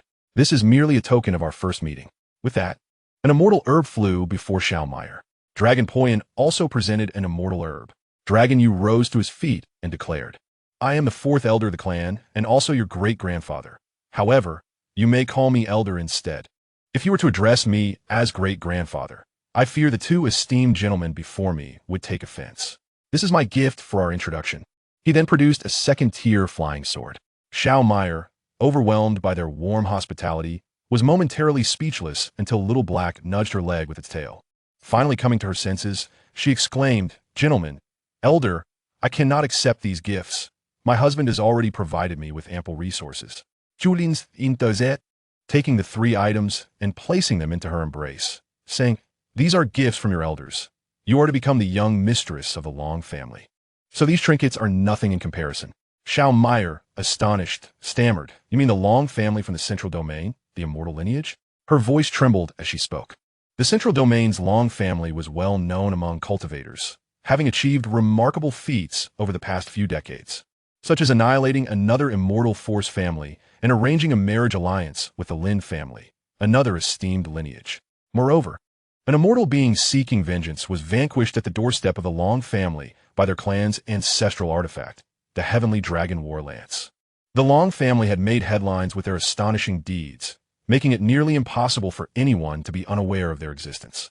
Chu Linxue chuckled, Indeed. It is the Long family of the Central Domain. Did Yuan not inform you? Xiao Meyer shook her head in disbelief. He has never spoken of his lineage. Chu Linxue frowned. That boy is quite inconsiderate. Does he feel ashamed of the Long family?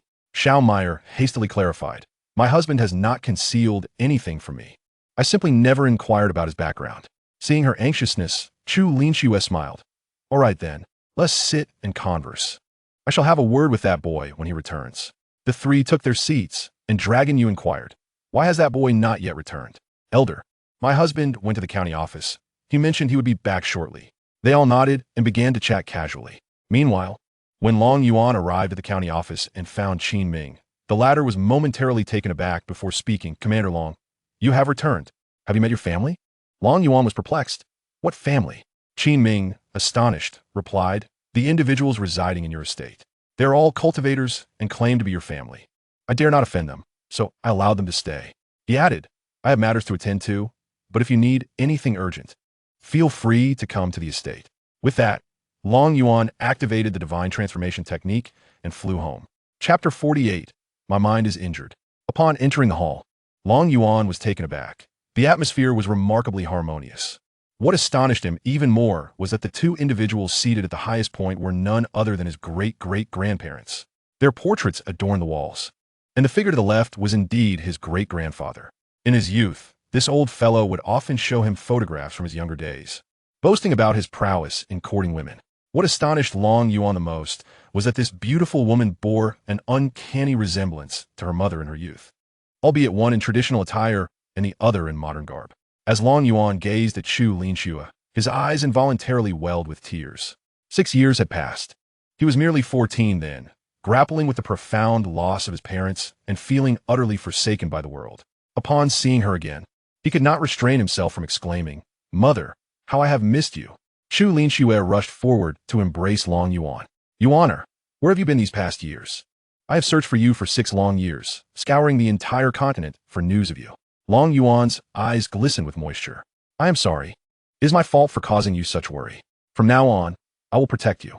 Chu Linxue wiped her eyes. As long as you are safe, that is all that matters.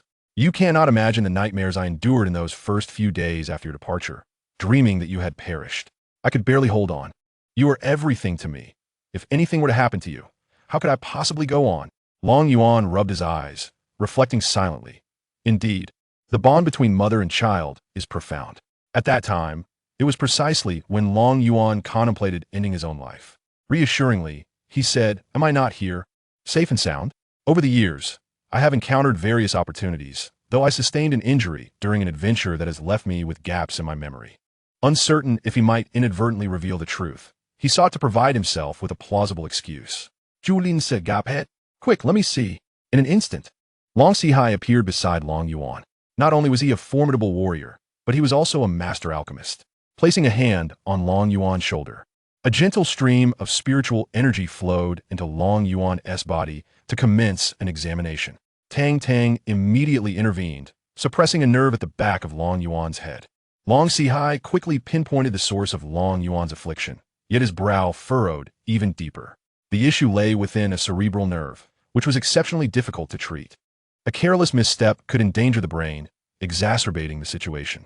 Chu Linxue inquired, Grandfather Sihai, can Yuaner's injury be healed? Long Sihai sighed, alas. This injury cannot be cured. Furthermore, it isn't truly an injury. It is merely a nerve in his brain that has been compressed, not completely, but enough to obscure some trivial memories. Upon hearing this, Chu Linxue felt a wave of relief wash over her.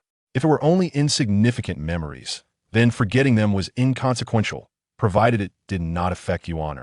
Xiao Meyer also exhaled deeply, having been on edge when it was first mentioned that Long Yuan was injured. The atmosphere in the hall lightened. If anything were to happen to Long Yuan, it was likely that Chu Linxue would lose her composure, leading to unpredictable consequences. Long Yuan smiled softly. I may forget many things, but I will never forget my family. To reassure Chu Linxue, he pointed to Long Sihai and declared, "This is my great-great-grandfather Long Sihai. That is grandfather Long Boyun, and this is grandfather Si." Upon witnessing Long Yuan genuinely recognize them, the others felt their anxieties dissipate. Long Boyun approached, patting Long Yuan on the shoulder. "You've been gone for years without a word to your family. I see you've chosen the path of martial arts. What is your current level?" Long Yuan chuckled. "Crossing tribulations is as easy as slaughtering a chicken." Long Boyun shot him a stern look. "Speak honestly. I'm at the pinnacle of a minor master, soon to become a grandmaster. However, levels are but fleeting clouds to me. Even those who have crossed tribulations would weep and call me father," Long Yuan replied nonchalantly. Chu Linxue cast a disapproving glance at her son. "We are in the presence of elders. Can you not speak properly?" Long Yuan protested. "I'm telling the truth. Why don't you believe me?" Xiao Meyer, seeing that no one believed her husband, grew anxious. Not long ago, he killed 10 tribulation crossing experts in the Yaowang Mountains. Upon hearing this, the others turned their attention to Long Yuan. While they might dismiss his words, they felt compelled to consider Xiao Mei's claims seriously. Su Lingsu asked earnestly, "Yuan, tell your mother what transpired. Did 10 tribulation experts truly come to kill you?" Long Yuan replied with indifference. "Yes and no. They were supposed to kill you. I don't know how they found me, but I ended up dispatching them." Suddenly, Little Hayes spoke up. "That battle was instigated by you, Master. I wanted to witness the celestial phenomenon, but when I heard from Little Yao that 10 human tribulation experts appeared, I was too frightened to go." Chu Linxue and the others exchanged glances, unsure of how to respond. Long Yu finally said, "No wonder those individuals did not come to assassinate anyone. They were searching for this boy instead. 10 tribulation experts. It's quite an ambitious undertaking." Long Yuan suddenly recalled the words of the remnant soul and asked, "Mother, does everyone in the central domain know that I am still alive?" Chu Linxue, unsure of his reasoning, nodded. "We did not conceal any information when we set out to find you." Long Yuan thought to himself, "The 3 major factions better not take action. They must wait for me to approach them. Mother, immediately summon the family's experts and reinforce our defenses. Send a message back right now." Julin's, trusting her son despite not understanding the urgency, instructed, "Fourth uncle, notify the family to be on high alert."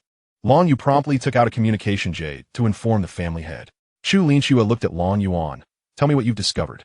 Reluctantly, Long Yuan revealed to them the story of the broken engagement as told by the remnant soul. Of course, he omitted the part about his suicide. He couldn't afford to lose face. Chu Linxue exclaimed in anger, "What a despicable lord of the desert, forcing my son to leave home. I will surely call upon my master to teach you a lesson." With that, she took out a specially crafted communication jade and sent a message to the Lord of Tianyuan. "Master, I have a matter I hope you can assist me with."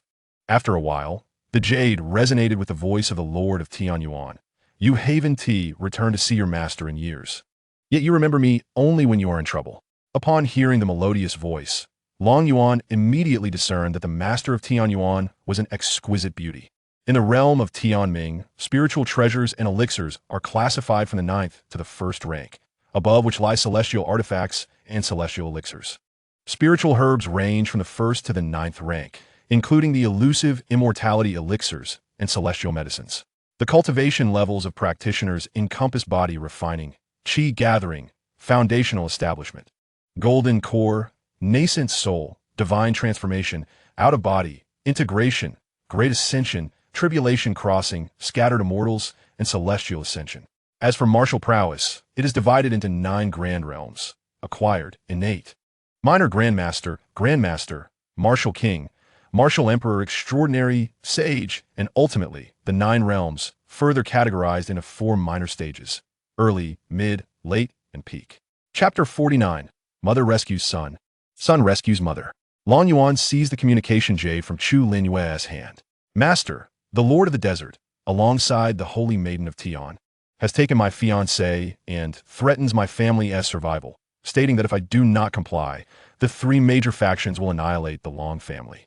You must assist me in seeking vengeance."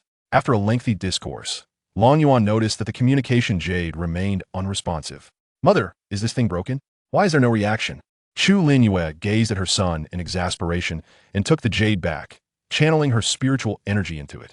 The jade flickered, and the message was sent forth. Long Poyan gave Long Yuan a thumbs up.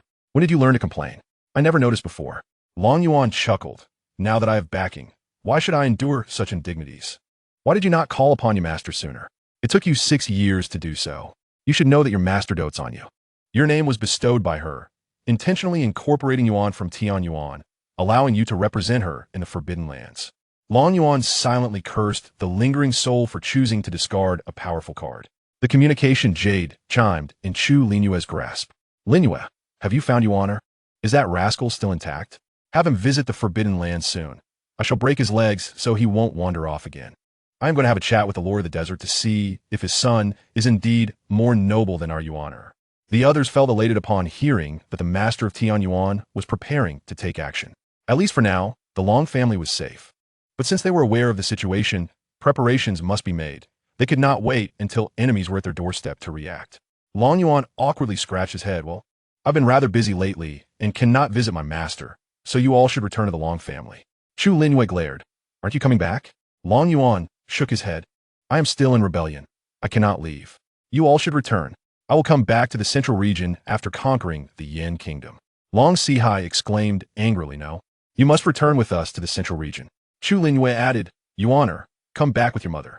I worry about you being out here, especially since both grandfathers are consuming their lifespans waiting for you. You wouldn't want to see them shorten their lives waiting for you to return, would you? At that moment, Tong Tong's voice echoed in Long Yuan's mind. Host, tell them to bring out spiritual stones. I have longevity pills that can extend their lifespans by 500 years. What? Why didn't you give me some of that? Host, it would be futile for you to consume it. You are not a cultivator. Fine, you win. Long Yuan, with a sly grin, inquired, Esteemed elders, do you possess any spirit stones? If you could spare me some, I assure you, I shall reward you handsomely. Julins intozet. Yuaner, what do you need spirit stones for? It is of great importance. If you have any, please bestow them upon me. Perplexed, Chu Linxue presented Long Yuan with a storage ring containing 100,000 premium spirit stones, as she had not brought many with her. Long Sihai and another elder also gifted Long Yuan a storage ring, which held 300,000 premium spirit stones. Just as Long Yu entered, Long Yuan reached out, saying, Fourth grandfather, please hand over the spirit stones, or you shall miss out on my splendid offering. Without hesitation, Long Yu tossed the storage ring to Long Yuan, remarking here, though you won't be able to open it. It then dawned upon them that Long Yuan was not a cultivator. The rings were actually stored in his system space. With a mischievous smile, Long Yuan drew Xiao Meyer closer, exclaiming, My wife is a cultivator. This left Xiao Meyer feeling quite flustered. As a mere out-of-body stage cultivator, she felt out of her depth among these tribulation stage experts. Tang Tang, hasten to retrieve the spiritual herbs and purchase longevity pills for me. Ding. The host trades 80 million premium spirit stones, gaining 8 billion points. Remaining points, 788 billion. Host, how many longevity pills would you like to purchase? How many points for one? 50 million points each. Long Yuan pondered, unwilling to exploit his kin. Purchase 100, please. Many in the family are in need of this. Ding. Host successfully purchases 100 longevity pills, deducting 5 billion points. Remaining points, 288 billion. The others glared at Long Yuan, their irritation mounting. They did not take his words seriously, for Long Yuan was merely immortal. What valuables could he possibly possess? Long Yuan retrieved 4 vials of spirit milk from his pocket. Have you seen this before? The others widened their eyes in astonishment at the sight of the spirit milk. Long Sihai eagerly advanced to seize a vial from Long Yuan's hands. Upon opening it, a wave of spiritual energy flooded the entire hall. He hastily closed it again. Indeed, it is spirit milk. 4 entire vials. The Long family shall soon see an increase in tribulation stage cultivators, and the wounds on Lin Xue's body can finally be healed. Long Yuan gasped, Mother, you have injuries. Chu Lin Xue chuckled softly, I am fine, dear. There is no need for concern. Long Sihai sighed, years ago, when your mother was pregnant with you, she was attacked. To protect you, she endured a blow from an assassin that damaged her heart meridian. Fortunately, timely treatment saved both your lives. However, due to the injury, she has remained in the early stages of tribulation. We have searched for spirit milk for years, yet never found any. Who would have thought you would discover it? Truly, this is destiny. Long Yu added with a smile. Your mother saved you back then, and now you have saved her. Long Yuan produced another vial of spirit milk, urging, Mother, drink this quickly. It will heal your wounds. Chu Linxue took the spirit milk, exclaiming, Oh dear child, consuming it directly like this is such a waste. It would be far more beneficial to have Grandpa Sihai refine it into a pill to maximize its value. It's all right, drink it. Let it be wasted. Dragon Yuan replied nonchalantly. After all, I still have more. The crowd widened their eyes as they observed Long Yuan. Long Point inquired, Just how much do you have left? Not much, perhaps 14 vials. Long Yuan admitted. I've consumed 2, Mayor 1, and I've set aside 5 for you, leaving me with 14. The others were left speechless, astonished that he would so casually drink something so precious. You truly are reckless with treasures, scolded Long Sihai. Lin Shui, you should drink it. Otherwise, this brat will think I am deceiving him regarding these treasures. With no other option, Chu Linxue reluctantly uncapped the vial, took a small sip, and then recapped it. Mother, you scarcely drank anything. How can it heal your injuries? Long Sihai chuckled. A single drop is sufficient to mend your mother's wounds. Otherwise, do you think such a substance would be so rare? Dragon Yuan internally scoffed. I'm merely concerned for my thrifty mother, who has only just begun to experience maternal love. At that moment, Chu Linxue's aura surged, indicating a potential breakthrough. Chapter 50, Jeu de Ropine Surprise. Chu Linxue discreetly circulated her energy to suppress the overwhelming aura. This was not an appropriate place for transcending tribulations. Seeing that Chu Linxue was truly fine, Long Yuan finally relaxed. He then pulled out 10 vials of pills from his sleeve. Great-grandfather, take a look at these pills. I stumbled upon them and would like to know if they hold any value for you. Long Sihai took a vial, opened it, and poured out a milky white pill. With just a glance, Long Sihai recognized its nature, as he was a top-tier alchemist. Boy, how many surprises do you intend to bestow upon us? This pill is known as the longevity pill. The common variants are black and white, extending life by merely 10 years. The less black there is, the longer the extension. However, this milky white longevity pill can prolong life by a minimum of 500 years. Even Chu Linxue was taken aback. Yuaner, could you possibly give one to Mother? Long Yuan looked at her in confusion. Mother, aren't you still quite young? Why would you need this? I intend to give it to your master. And there are also a few elders in the forbidden area whose lifespans are dwindling. Mother, how many more years can they live? Julin se ponde. Grandpa Chi has 30 years left. If he cannot break through, he will only be able to enter eternal rest. That is not urgent. I still have 5 vials here. When the time comes, I shall deliver them. If I cannot, you may take them.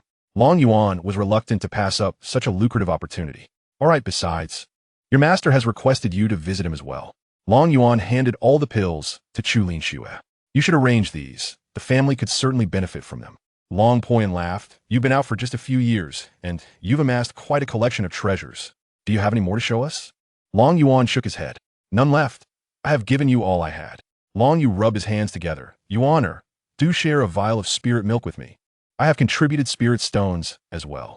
Long Yuan pointed at 4 bottles of spiritual milk in Long Sihai's hands and said, Where are they? You should go and retrieve them. Long Yu immediately drooped his head, replying, Perhaps it's better to leave it be. Long Sihai laughed and chided. Wait until I refine them into elixirs. You will not be deprived, so don't make it seem as if I am taking your belongings. Long Yu's expression shifted instantly. Then it seems I must trouble the ancestor.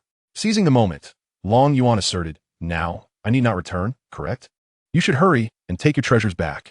Long Piyun discerned that Long Yuan had no intention of returning. It was impossible to disregard Long Yuan's wishes. Thus, Long Piyun suggested, I shall remain to protect this lad.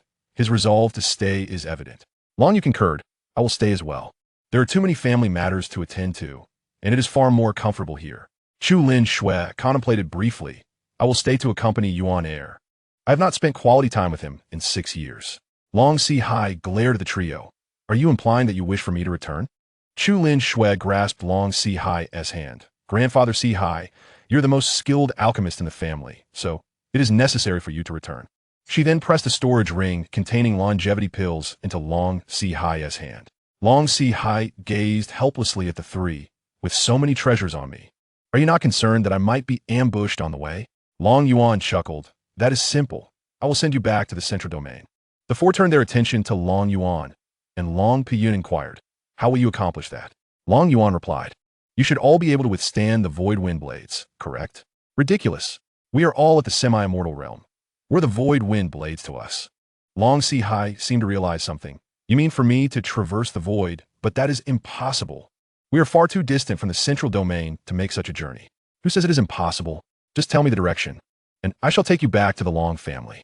Long Piyun's gambling spirit reignited. "Kid, if you can return this old fellow directly to the Long family, I will serve as your protector in the future." "Great-grandfather, could you also protect my wife? Her cultivation is still low. Please assist her." "Very well. As long as you can bring this old man back to the Long family, I will protect whoever you wish. It's a deal. A promise is a promise." Long Yuan turned to Xiao Mei'er. "Wife, today I will arrange for a protector for you. Prepare a meal at home, and take care of my mother while I am away." "Of course, my husband." Long Yuan then looked at Long Si. "Great-grandfather, are you ready?" Long Si also seemed intrigued, eager to see how Long Yuan would facilitate their return. "I am ready. We can depart at any time." Long Yuan drew the Long Yuan sword from his waist. "Now, speak the coordinates." Long Piyun relayed a void coordinate. "Cutesy little sword spirit, please make your move." The others looked at Long Yuan in confusion, unsure of why he had said that.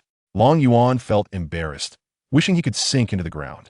Suddenly, a petite girl appeared before them. Long Yu stepped back in fright.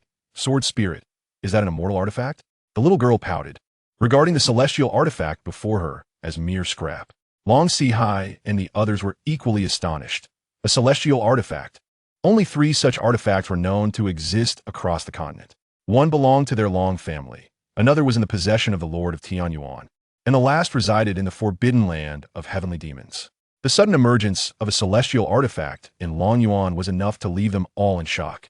The little girl grasped the Long Yuan sword and declared, "Master, let us proceed." With that, she tore through the fabric of space, taking Long Yuan and Long Si along with her. The rift vanished instantly from the hall. Xiao Mei'er spoke up, "Mother, great-grandfather, fourth grandfather, please take a seat. I shall prepare a meal, as my husband will soon return for dinner." Long Yu, in a daze, sat down. Long Poyan came to his senses and said, "I will go to the courtyard for some tea. Call me when a meal is ready." Chu Linshua smiled. "Mei'er, I will assist you in cooking. I wish to prepare a meal for Yuan or myself." "All right, Mother, I will help you." The two then linked arms and departed the hall, leaving Long Yu lost in thought. In the central region, at the ancestral grounds of the Long family in the back mountains, the space tore open. A dozen powerful elders simultaneously opened their eyes. Gazing towards the rift, they beheld a little girl accompanied by Long Yuan and Long Si emerging from it. "We have arrived. Master, do you wish to return now?" "Yes, we must return at once," Long Yuan replied, fearing that the elders might detain him with incessant inquiries. The little girl pulled Long Yuan back into the void. After the rift sealed, Long Si finally realized he had arrived at the ancestral grounds of the Long family. "Si, that boy just now is Long Yuan." Long Si nodded. "Indeed, we have found him. And that girl was the sword spirit. The boy possesses a celestial artifact." Long Si nodded again. "Not only that, but he also instructed me to bring back 2 legendary treasures." The elders gasped in astonishment. The boy wielded a celestial artifact. Fortunately, he belonged to the Long family. Otherwise, the central region would have gained another formidable force. What treasures could warrant such praise? Chapter 51. The Lord of the Forbidden Land. Long Si produced the spirit milk and longevity pills. These 2 treasures were also gifted to me by that boy. Do you consider them treasures? The gathered individuals gaped at the items in Long Si hands. Longevity pills, spirit milk, truly remarkable treasures.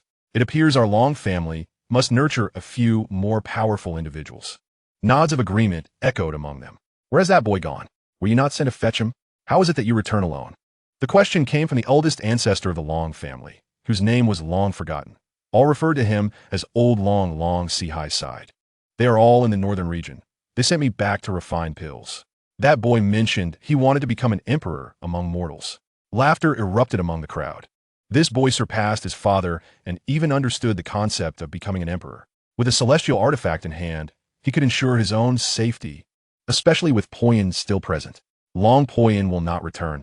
He offered himself to that boy as a guardian. The crowd was momentarily taken aback, only to begin gossiping shortly thereafter. Upon returning to the Dragon Manor, Long Yuan found Long Yu still lost in thought. while Long Piyun was leisurely sipping tea in the courtyard. Long Yuan approached him. Great-grandfather, where has my mother gone? Long Piyun gestured towards the kitchen. She is preparing a meal for you. Long Yuan then placed a longevity pill on the table. Great-grandfather, this is your reward. I will trouble you to be the guardian of my wife in the future. Long Piyun chuckled. You rascal, I've already lost. Why are you giving me this? A horse is a horse. Keep this longevity pill for yourself. Use it when you feel the need. No need to return it to the family. Very well. I shall accept it. Consider it your payment for the drinks. You've often snuck into the ancestral land to enjoy my wine. Long Yuan replied, Great-grandfather, wait a moment. I have something good for you. Knowing Long Piyun's fondness for wine, he decided to procure a generous supply to ensure his grandfather could better protect his future wife. He dashed into the room and emerged with dozens of boxes of liquor, placing them before Long Piyun. These fine spirits are all for you. Upon hearing of the wine, Long Yu immediately flew out from the hall. Where's the wine? Give me a few bottles. Long Piyun, not bothering to examine the contents, swiftly stored the wine in his storage ring. Seeing this, Long Yu turned to Long Yuan. You little rascal, aren't you going to offer me any? Fourth uncle, just wait a moment, I'll get you some. At that moment, Xiao Meier emerged with dishes in hand. Darling, you're back. Dinner is ready. Chu Lin Shui followed closely behind with more dishes. Come and eat. I've prepared something delicious for you. The Dragon Manor was filled with warmth as everyone gathered around the table, enjoying their meal and conversation. Meanwhile, in the sacred halls of the Heavenly Maiden sect, a man surveyed the trembling dark guard kneeling before him. What a bunch of useless fools. With so many skilled fighters sent, you couldn't even kill a single woman. Lin Ming nestled in the man's embrace. Fan Gu, please don't be angry. Since we cannot kill Chu Lin Shui, let us send someone after Long Yuan instead. I forced him to commit suicide back then, thinking he was truly dead, but it seems he merely hid away. Meng Er's reasoning struck a chord.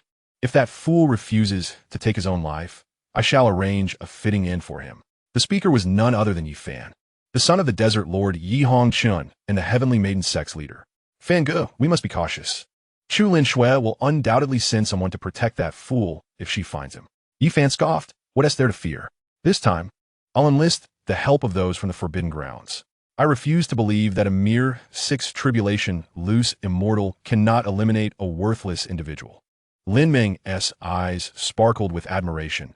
Fan Gu, you're truly impressive to be able to summon a sixth tribulation loose immortal.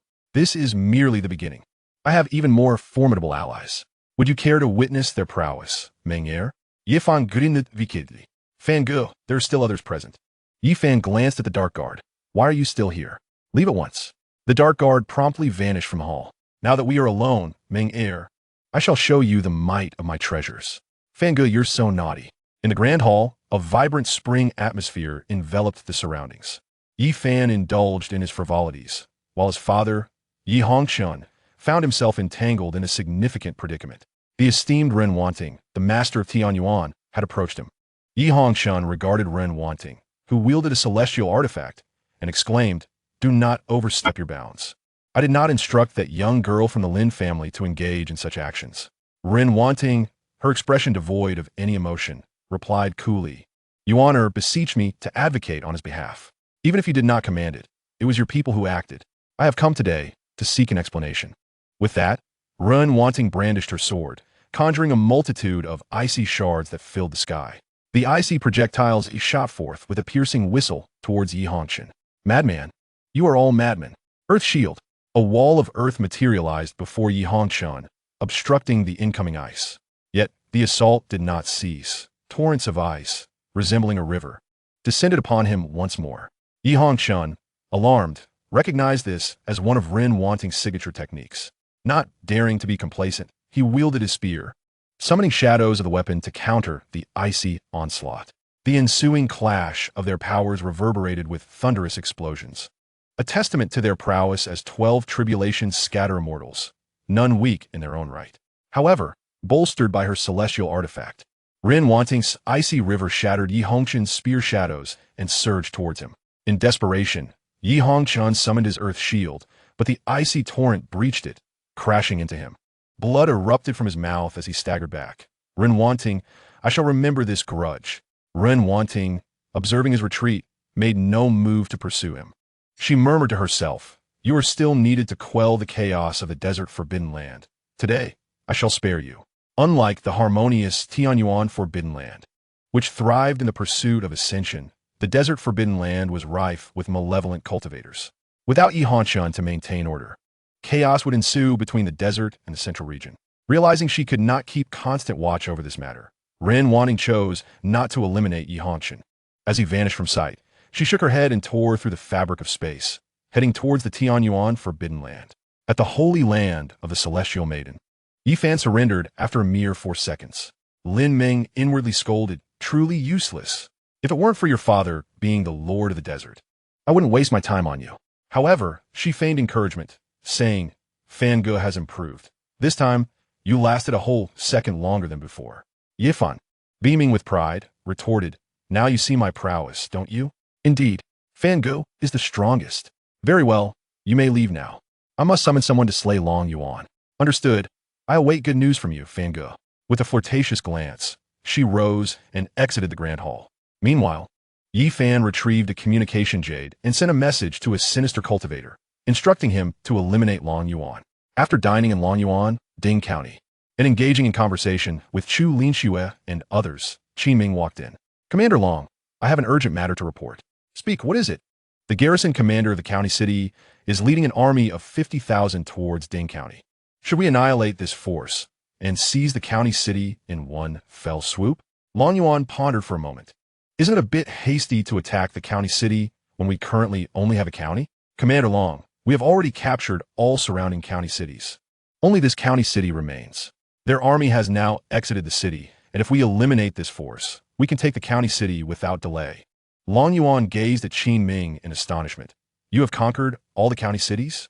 Indeed, Commander Long, rising to his feet, Long Yuan declared, Wife, gather our belongings.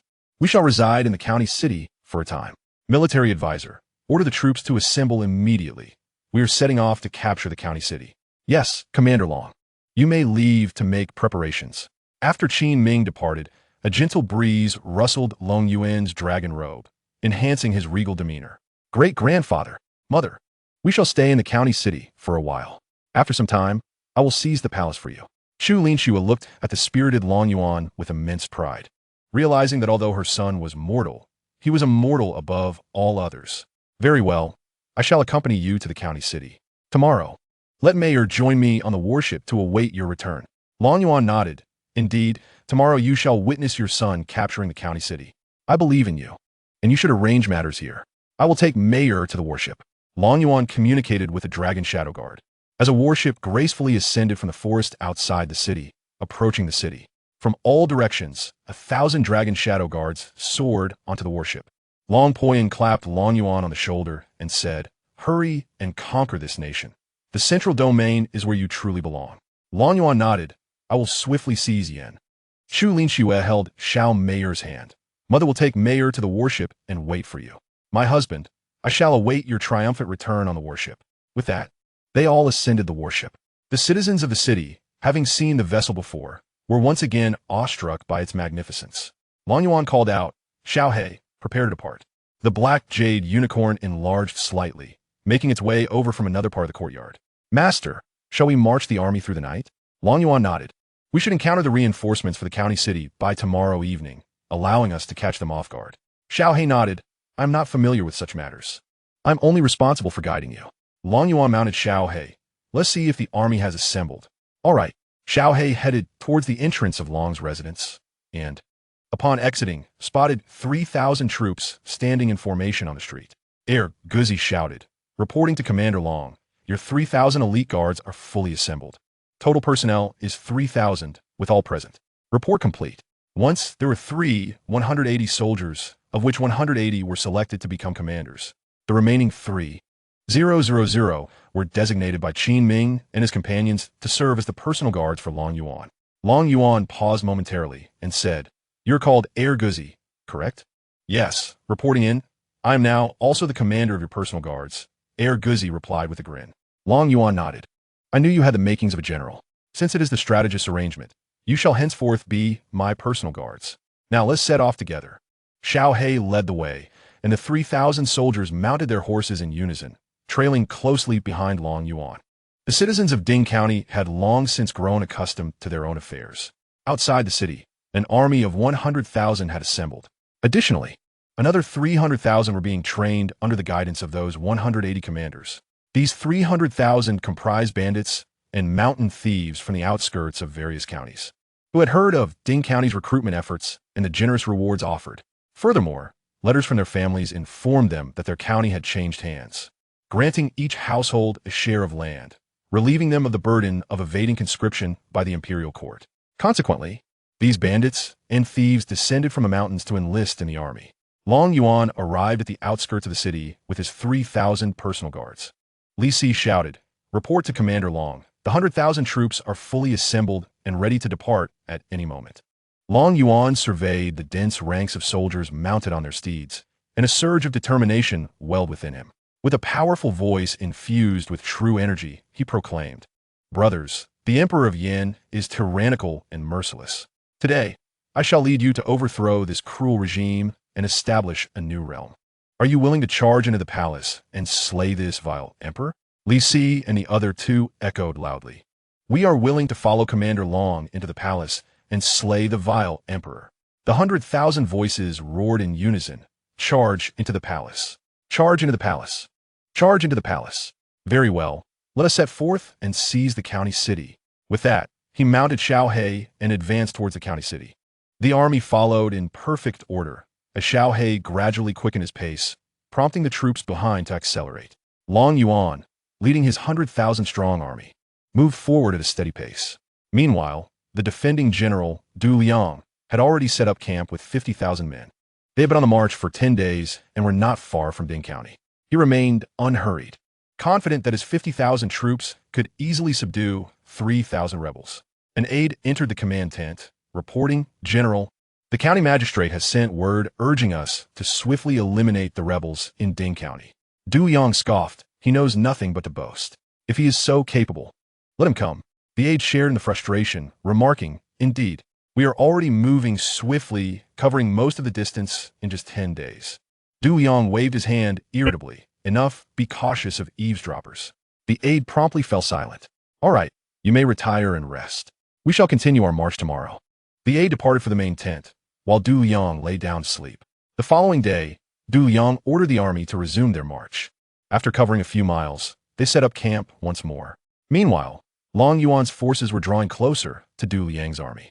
A scout arrived to report Commander Long. "The enemy is just 5 miles away." Long Yuan ordered Xiao He to halt. "General Li, reduce our speed and allow the war horses to rest. Everyone can take their meals while mounted. We shall accelerate after an hour." "Understood, Commander Long," replied Li Si, dispatching a messenger to inform the army. The soldiers retrieved their compressed biscuits and beef jerky, beginning to dine. They also hung fodder on their long spears for the horses. Such actions were part of their regular training. When the army set out, the horses carried fodder, which slowed their pace. As Chapter 53 unfolds, the diminishing fodder on the horses hastened their speed. They only needed provisions for 2 days. And if supplies ran low, Li Si and his companions could summon resources from their storage rings. This was how they managed to conquer numerous counties so swiftly. After an hour, Long Yuan led the charge forward, and the army followed suit. The sound of 100,000 troops advancing was anything but subtle. As they approached within a mile of Du Liang's forces, the vice commander located Du Liang. Breathlessly, he reported, "General, enemy forces have appeared a mile away, numbering nearly 100,000. What should we do?" Du Liang sprang to his feet, incredulous. "What did you say? How could the enemy possibly field such numbers? Were we not informed they had only 3,000? General, this is not the time to dwell on their numbers. We must strategize our response." Du Liang passed restlessly, insisting, "Stay calm. They could not have trained a formidable army in such a short time. They're likely just a rabble. Inform the troops to prepare for battle and raise the flag of truce." "Yes, General." The vice commander promptly exited to relay the orders. Du Liang grasped his battle blade and stepped out of the command tent to the forefront of his army. Long Yuan was now only a few hundred meters away. "Brothers, raise your long spears and charge with me." Li Si, anxious, interjected, "Commander Long, let me lead the charge. What if the enemy injures you?" Long Yuan glared at Li Si, realizing the latter's lack of perception. Could he not see the warship hovering in the sky behind them? His wife and mother were watching. And if he did not display his prowess now, when would he? "General Li, I believe your skills are inadequate. You should protect the civil officials. Lisi, Takenabak, was unsure how he had offended Long Yuan, but he had no choice but to obey. Yes, Commander Long Zhongsan and Tian Hong erupted in laughter. Brother, just stay back and watch us slay the enemy. With a dark expression, Li Si retreated to guard the officials. Xiaohe, accelerate. I will breach the enemy lines alone. Xiaohe nodded and surged ahead toward the enemy camp. Zhongsan and Tian Hong exchanged glances, brandished their long spears, and followed suit, their horses galloping swiftly. The distance of a few hundred meters vanished in an instant as Long Yuan unsheathed the Long Yuan sword. With a series of techniques, the broken spear style, the broken sword style, the broken chi style, and the Dugun 9 swords, Long Yuan executed them with finesse. Du liang chuted, loose arrows, loose arrows, whoosh, whoosh, whoosh. Countless arrows rained down upon Long Yuan. Dragon Yuan glanced lazily, unleashing waves of sword energy that carved deep ravines into the ground. Wherever the sword energy swept through, not a single soldier was left standing. Those who had lost limbs writhed on the ground, emitting anguished cries. Witnessing Dragon Yuan's ferocity, Du Liang was struck with fear as arrows rained down around him without harm. He shouted, "Everyone block him!" Xiao He charged into the camp, asking, "Master, shall we advance?" Dragon Yuan, while wielding the Dragon Yuan sword, replied, "Let them come to us and meet their demise." Indeed, as Dragon Yuan halted his advance, countless soldiers surrounded him. Perched upon Xiao Hei's back, he continued to swing his sword, unleashing waves of sword energy that instantaneously cleared the enemy within a 300-meter radius. It was due to Dragon Yuan drawing their attention that Zhang San and his forces successfully surged into the main camp. The War Dragon clan swept through like a tidal wave, leaving no survivors in their wake. The troops behind had no opportunity to engage, as the enemy perished entirely. Dragon Yuan, upon realizing that he had slain so many soldiers yet had only gained a few days of lifespan, found little interest in killing further. Previously, he had valued such increments of life, but after defeating a formidable opponent, his perspective had shifted, deciding instead to ride Xiao He to a distance and observe. He watched as Zhang San and Tian Hong continued their assault. Du Liang and his deputy had long since met their end, the identity of their slayer unknown. The battle raged on for several hours, resulting in the annihilation of 50,000 enemy troops, while Dragon Yuan's own 100,000 men suffered only a few hundred minor injuries. Zhang San gathered his forces and approached Dragon Yuan, reporting, "Commander, all enemies have been exterminated, and our side has sustained only minor injuries to over 600 men." Dragon Yuan nodded, ordering 5,000 to scour the battlefield while the remainder pressed onward towards the county city. "Understood, Commander," came the reply. Xiao He led Dragon Yuan forward once more. In the sky, aboard the warship, Long Poin remarked, "This lad's swordsmanship is commendable. However, why is his attack range limited to merely 300 meters? Just moments ago, he executed several powerful strikes, which dissipated beyond that distance." Chu Linshua noted this anomaly as well, perplexed by it. Xiao Meyer commented, "My husband's attacks are exceedingly potent. Even those who have transcended the tribulation cannot withstand them." Long Yu interjected, "How can that be? He is merely a martial artist. It is inconceivable that he could harm a cultivator. I shall descend to investigate the remnants of his attacks." With that, Long Yu flew down to examine the battlefield, while the others awaited his return for insights. After a while, Long Yu reappeared aboard the warship, his brow furrowed and muttering, "This is impossible. It simply cannot be." The others watched him in astonishment as he continued to murmur. Long Poyan inquired, "What did you discover to leave you in such a state?" Long Yu turned to Long Poyan, stating, "Ancestor, Dragon Yuan is a sage. Upon inspecting the traces of his attacks, I sensed the presence of numerous laws, over 100 distinct rules." The three others gazed at Long Yu, astonished by his revelation. Long Poyan expressed his discontent. "What nonsense are you speaking? As cultivators, we may comprehend at most 2 or 3 laws before ascending. I believe you have indulged in too much wine." Chu Linshua also found it hard to believe that her son had grasped over 100 laws.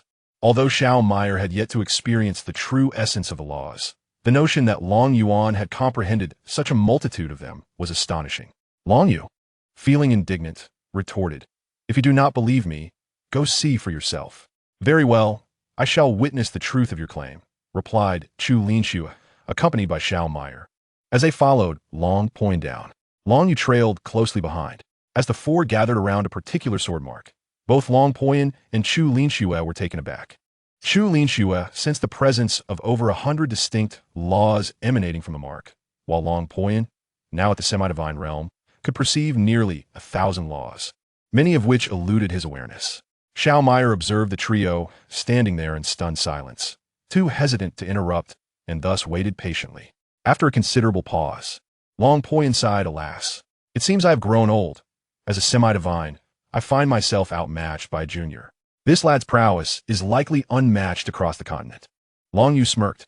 "Elder, you were skeptical of my words earlier. Do you now believe?" Long Poyan's inadvertent lament ignited a spark within Xiao Meier.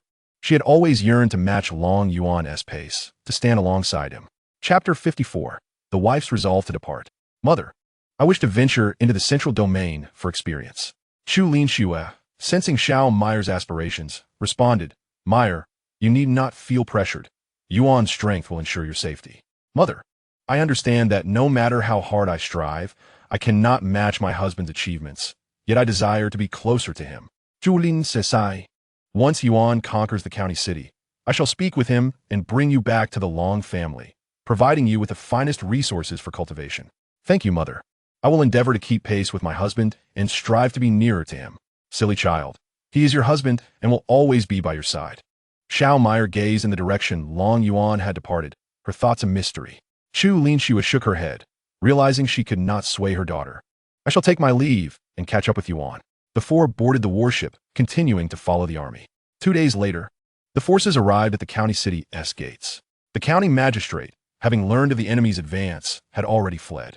Many citizens within the city, having migrated from other counties, were well aware of the unfolding events. With the city gates wide open, countless citizens welcomed the rebel army into the city. This was an unexpected development for Long Yuan. He led his troops directly into the city, unperturbed by the prospect of ambush. Even if they were delayed, it mattered little. Yuan, accompanied by civil officials and guards, initiated actions against the aristocratic families, targeting the largest family in the county and leaving the estate to Long Yuan. Qin Ming arranged for Zhang San to garrison the county city, replacing the city wall defenders with soldiers from the War Dragon army. Chu Linxue guided Xiao Meier and the others toward the new estate. Long Yuan awaited the arrival of his mother and wife at the entrance of their new residence. Chu Linxue, accompanied by Xiao Meier and others, approached him. "Yuaner, do you intend to reside here?" Long Yuan nodded. "We shall likely stay here for some time, as Li Si and the others plan to conquer other cities." Chu Linxue responded with a nod. "Then please, give us a tour." Long Yuan led them inside. The estate was immense, several times larger than the one in Ding County. After exploring, they each settled into their respective rooms. Xiao Meier busied herself, arranging her belongings, while Long Yuan sat at the table sipping tea. Chu Linxue entered the room. "Yuaner, I need to discuss something with you." Xiao Meier poured a cup of tea for Chu Linxue and sat beside her. Observing their expressions, Long Yuan sensed that it was not a pleasant matter. "Mother, please speak. I shall do my utmost to assist." Chu Linxue smiled gently.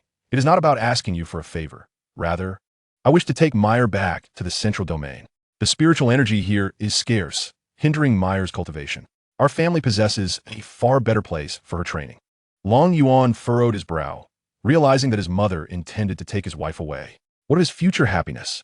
Was he to revert to being a solitary man before the 7-year itch had even passed? This was unacceptable. He could not allow his mother to take his wife. He turned to Xiao Meier, his displeasure evident for the first time. "Wife, do you wish to go to the central domain of your own accord, or does mother insist?" Sensing the tension in Long Yuan's demeanor, Xiao Meier felt a pang of anxiety. I want to go with mother to the central domain." Chu Linxue glared at Long Yuan. "You frighten my daughter-in-law." Ignoring her glare, Long Yuan pressed on. "Then tell me, why do you wish to go to the central domain? Give me a reason, and I shall permit your departure." Hearing his cold words, Xiao Meier felt an overwhelming dread of losing Long Yuan. "Husband, I will not go to the central domain. I will stay by your side, and I shall never mention it again." With that, she burst into tears. Chu Linxue embraced Xiao Meier. "You rascal, what are you doing?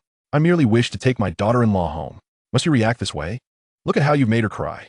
Long Yuan, seeing Xiao Meier in tears due to his fright, was filled with remorse. Weren't those from Blue Star always threatening their girlfriends to stay? Yet here he was, merely pretending, and he had frightened his wife to tears before his act even began. "Sigh, if you wish to go to the central domain, then so be it. With my mother accompanying you, I feel at ease. Noticing Xiao Meyer's tears, he decided to relent, thinking that he could create happiness for himself later. If it came to that, he could always find another companion. There would be others after this one. With that thought, Long Yuan stood and left the room. As he departed, Xiao Meyer's sobs grew louder. Mother, does my husband no longer want me? What shall I do? Please, help me plead with him not to send me away. I promise I will never leave again. Chu Linxue found the situation amusing. While outside the city, she had tried to dissuade him, and now she was the one who had to plead with Long Yuan to keep her. Fear not, Yuan would never cast you away. Stay here while I take care of him, she reassured. With that, Chu Linxue dashed out, exclaiming, You little rascal, halt. Did you think you could flee after making Meyer cry? Long Yuan stood in the corridor. Mother, you're unjustly accusing me. It was he who chose to leave. I never told him to go. He merely accompanied me home. When did he ever say he wanted to depart? That Lin Meng is still my betrothed. It's not as simple as changing one's heart. He even coerced me into contemplating self-harm. Xiao Meyer overheard their conversation clearly. Initially, she had intended to enhance her strength to draw closer to Long Yuan and forget the matter. Having witnessed another woman inflict deep wounds upon him, she now regretted her own desire to leave. The resources he provided for cultivation were the same, regardless of location. It was merely a matter of speed. Yet, she had harmed her husband over such trivialities.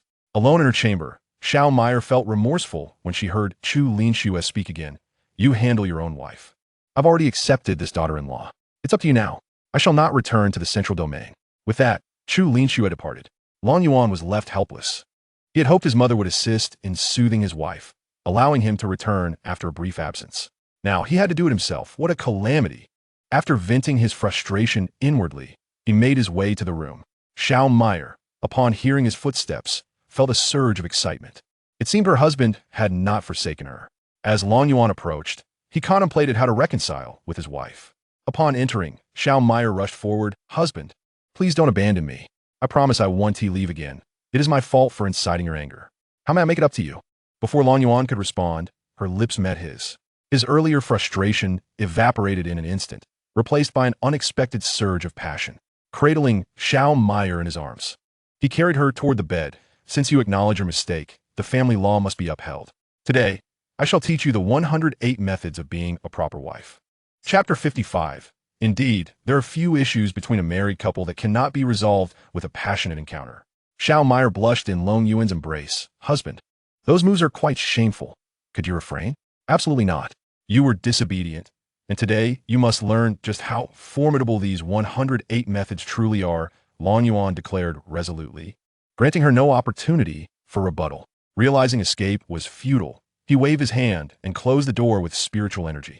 Long Yuan tossed Xiao Meyer onto the bed and pounced upon her. Husband, you, she began, but her words were swiftly silenced. For hours later, Xiao Meyer lay on Long Yuan's chest. Husband, are you still angry? Long Yuan caressed the smooth skin, sensing a hint of defiance in your tone. It seems you are not entirely compliant. Very well. Let us continue. No, she declared, yet in the realm of women, no often signifies a yes. The following morning, Long Yuan awoke to find the enchanting beauty nestled gently against him. Indeed, those online acquaintances had not misled me. It appears there is no predicament between a husband and wife that cannot be resolved with a passionate embrace. And if one encounter fails, then another must ensue. Just as Long Yuan contemplated this, Xiao Meyer stirred awake, having been thoroughly indulged by Long Yuan throughout the night, with every whimsical technique employed. Thankfully, the spacious room allowed ample room for her husband to express himself. Husband, rise and shine. There are matters in the county that require your attention. Gazing at the docile beauty in his arms, Long Yuan nodded with satisfaction. Then you shall rest a while longer. I will rise and attend to some affairs. Today, Long Yuan intended to establish a nation. Otherwise, the common folk would remain unaware of their national identity.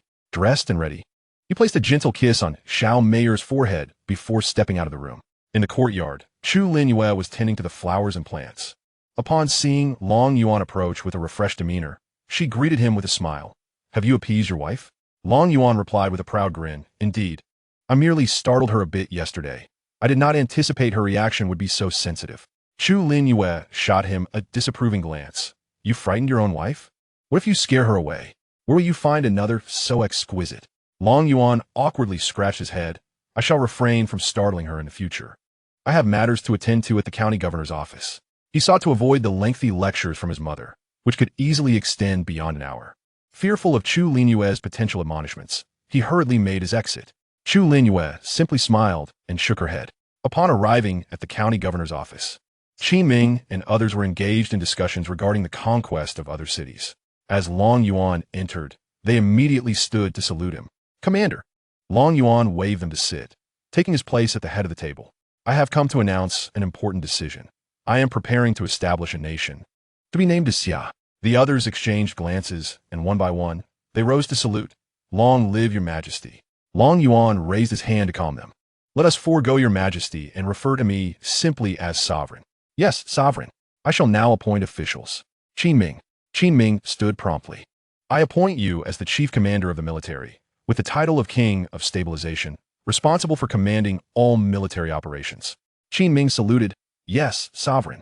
Zhou Wen stood. I appoint you as chancellor, responsible for overseeing internal affairs and official appointments. Zhou Wen saluted. Yes, sovereign.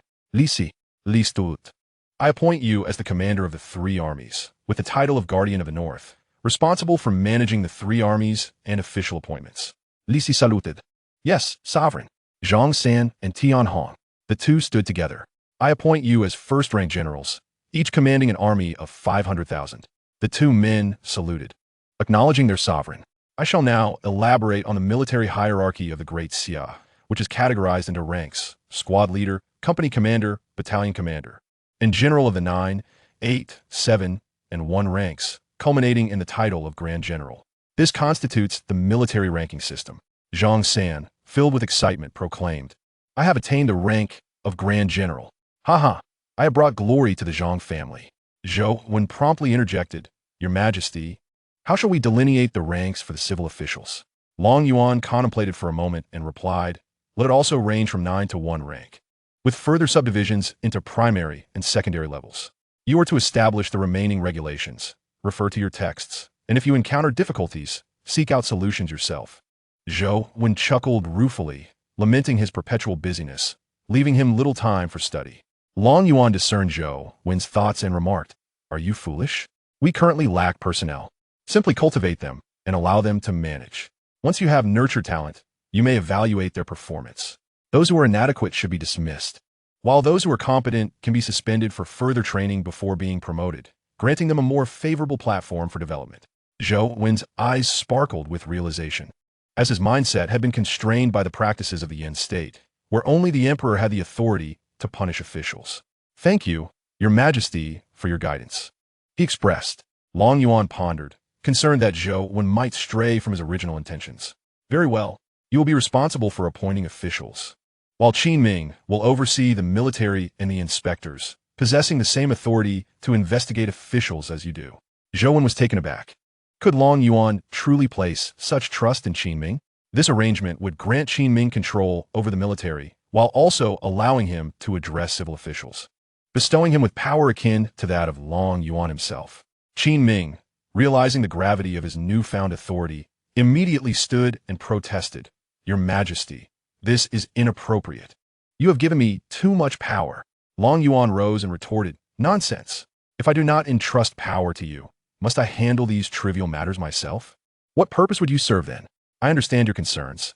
You fear that I may become wary of you due to your vast power. Let me assure you, strength determines all. Truth exists only within the realm of power. Upon concluding his statement, Long Yuan stamped his foot, shattering the stone tiles of the hall into fragments. The others trembled in fear. Now you comprehend why I dare to bestow authority upon you. You may indulge in corruption, but do not be excessive. You are my comrades in the quest for dominance, seeking a better life. Thus, I permit you to indulge somewhat. If you govern well and the nation thrives, I can tolerate a little more greed. However, you must exercise moderation. Do not let one of you become the next to face confiscation. The group was struck with awe. This was the first emperor in history to permit his officials to engage in corruption. Qin Ming saluted, declaring, I shall fulfill Your Majesty's mandate and strengthen the Great Xia. Long Yuan softened his serious demeanor, smiling as he said, I have granted you power, wealth, and status. As for beautiful women, you must seek them out yourself. Do not resort to force, for that leads to death. Now, dedicate yourselves to your tasks, recruit your own soldiers, cultivate your own talents, and prepare the resources of gold and supplies.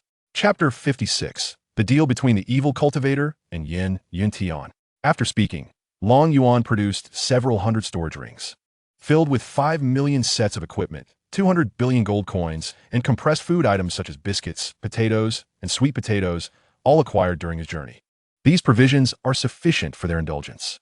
You can handle these items as you see fit. I shall not concern myself with their management or usage. Unless you have significant matters to address, do not disturb me. Call for me once you reach the capital of the Yin Kingdom or if you encounter insurmountable challenges. With that, Long Yuan departed, unperturbed by the peculiar gazes of the others. As he exited the hall, he turned back and remarked, "You may manage the national flag and military banner yourselves. Announce to the world that the Great Xia is established from this day forth. There shall be no extravagant expenditures that burden the populace. Simply parade our army as necessary." The others looked at Long Yuan in speechless disbelief, as he trivialized the monumental act of nation-building as a mere financial burden. After his departure, he intended to return to his wife. Zhou gazed at the storage rings and suggested, "Perhaps we should appoint the national king to oversee these matters. I shall request what I need from you." Zhang San interjected, "I require 500,000 sets of equipment. I wish to expand our forces." Tian Hong looked eagerly at Qin Ming, his intentions unmistakable. Qin Ming forced a smile and replied, "Why don't you all divide these items amongst yourselves? I fear that I shall be the next target if I hold on to them." The group erupted in laughter, and Li Si patted Qin Ming on the shoulder, saying, "Brother, I trust you will not engage in actions that would jeopardize your future."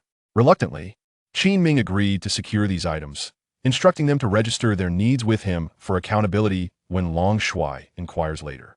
The others nodded in agreement, then busied themselves with their respective tasks. Meanwhile, the capital of the Yin Kingdom was rife with unrest, as numerous officials began resigning to return home. They were already aware that the rebel forces had captured several prefectural cities and numerous county towns. Additionally, the Chun Kingdom had breached 3 city defenses, leaving the Yin Kingdom in a precarious state. Yin Yuntian sat alone in the imperial garden, drinking, feeling utterly powerless. Several foundational period cultivators from the royal family had ventured to the Chun Kingdom's border, resulting in 1 death and 3 fleeing. Now, he was left with merely 100,000 troops at the border and a few thousand imperial guards in the capital. Gazing at the sky, Yin Yuntian pondered, "Is heaven truly intent on the demise of my Yin Kingdom?" A figure appeared behind Yin Yuntian. "Little Emperor, would you consider making a transaction with me?" "Who?" Yin Yuntian spun around abruptly to see a cloaked individual standing behind him, obscuring their appearance. "Who are you, and why have you trespassed into the palace?" This was the 6 Calamities' loose Immortal, Mo Zheng, whom Yi Fan had invited. He had thoroughly investigated and discovered that Long Yuan was in rebellion, with Chu Linxue and the Dragon Shadow Guards by his side. If he were to act directly, he might not be able to eliminate Long Yuan instantly. And the battle formation of the 1,000 Dragon Shadow Guards was no trivial matter. It could summon projections of the Long family as immortals. He was merely a 6th-tier loose immortal, unable to withstand the onslaught of an immortal's projection. Hence, he devised a plan to use mortal soldiers to slay Long Yuan, while simultaneously gathering their blood essence and souls on the battlefield.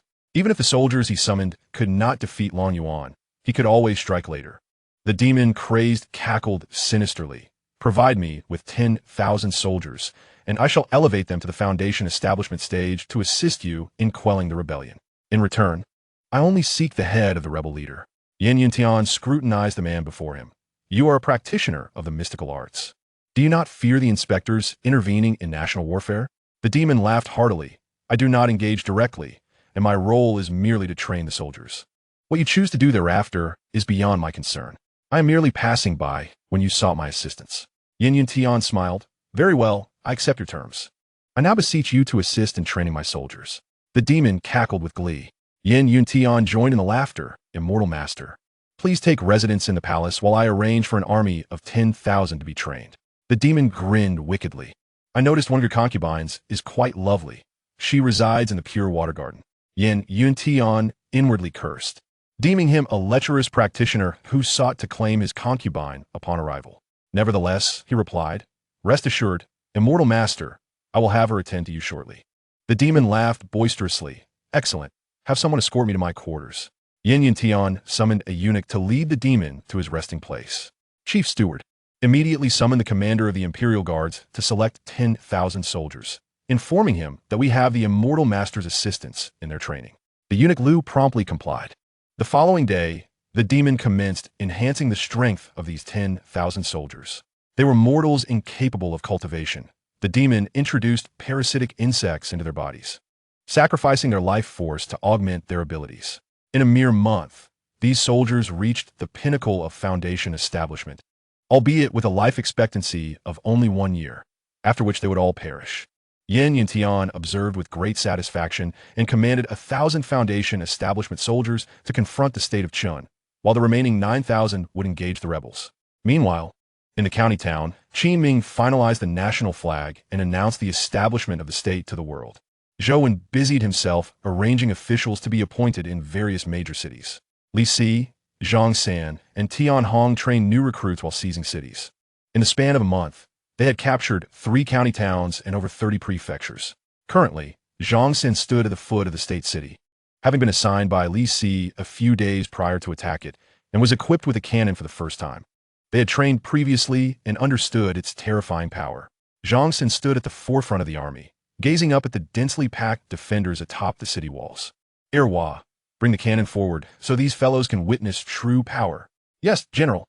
A 4th-rank general promptly commanded the cannon to be pushed to the front. Zhang San dismounted from his warhorse and approached the cannon, asserting, "Now, all of you, pay close attention.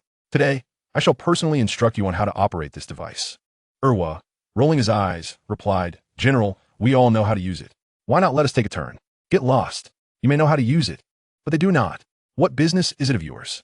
You always talk too much," Zhang San retorted. Erwa, undeterred, called out Zhang San's true intention.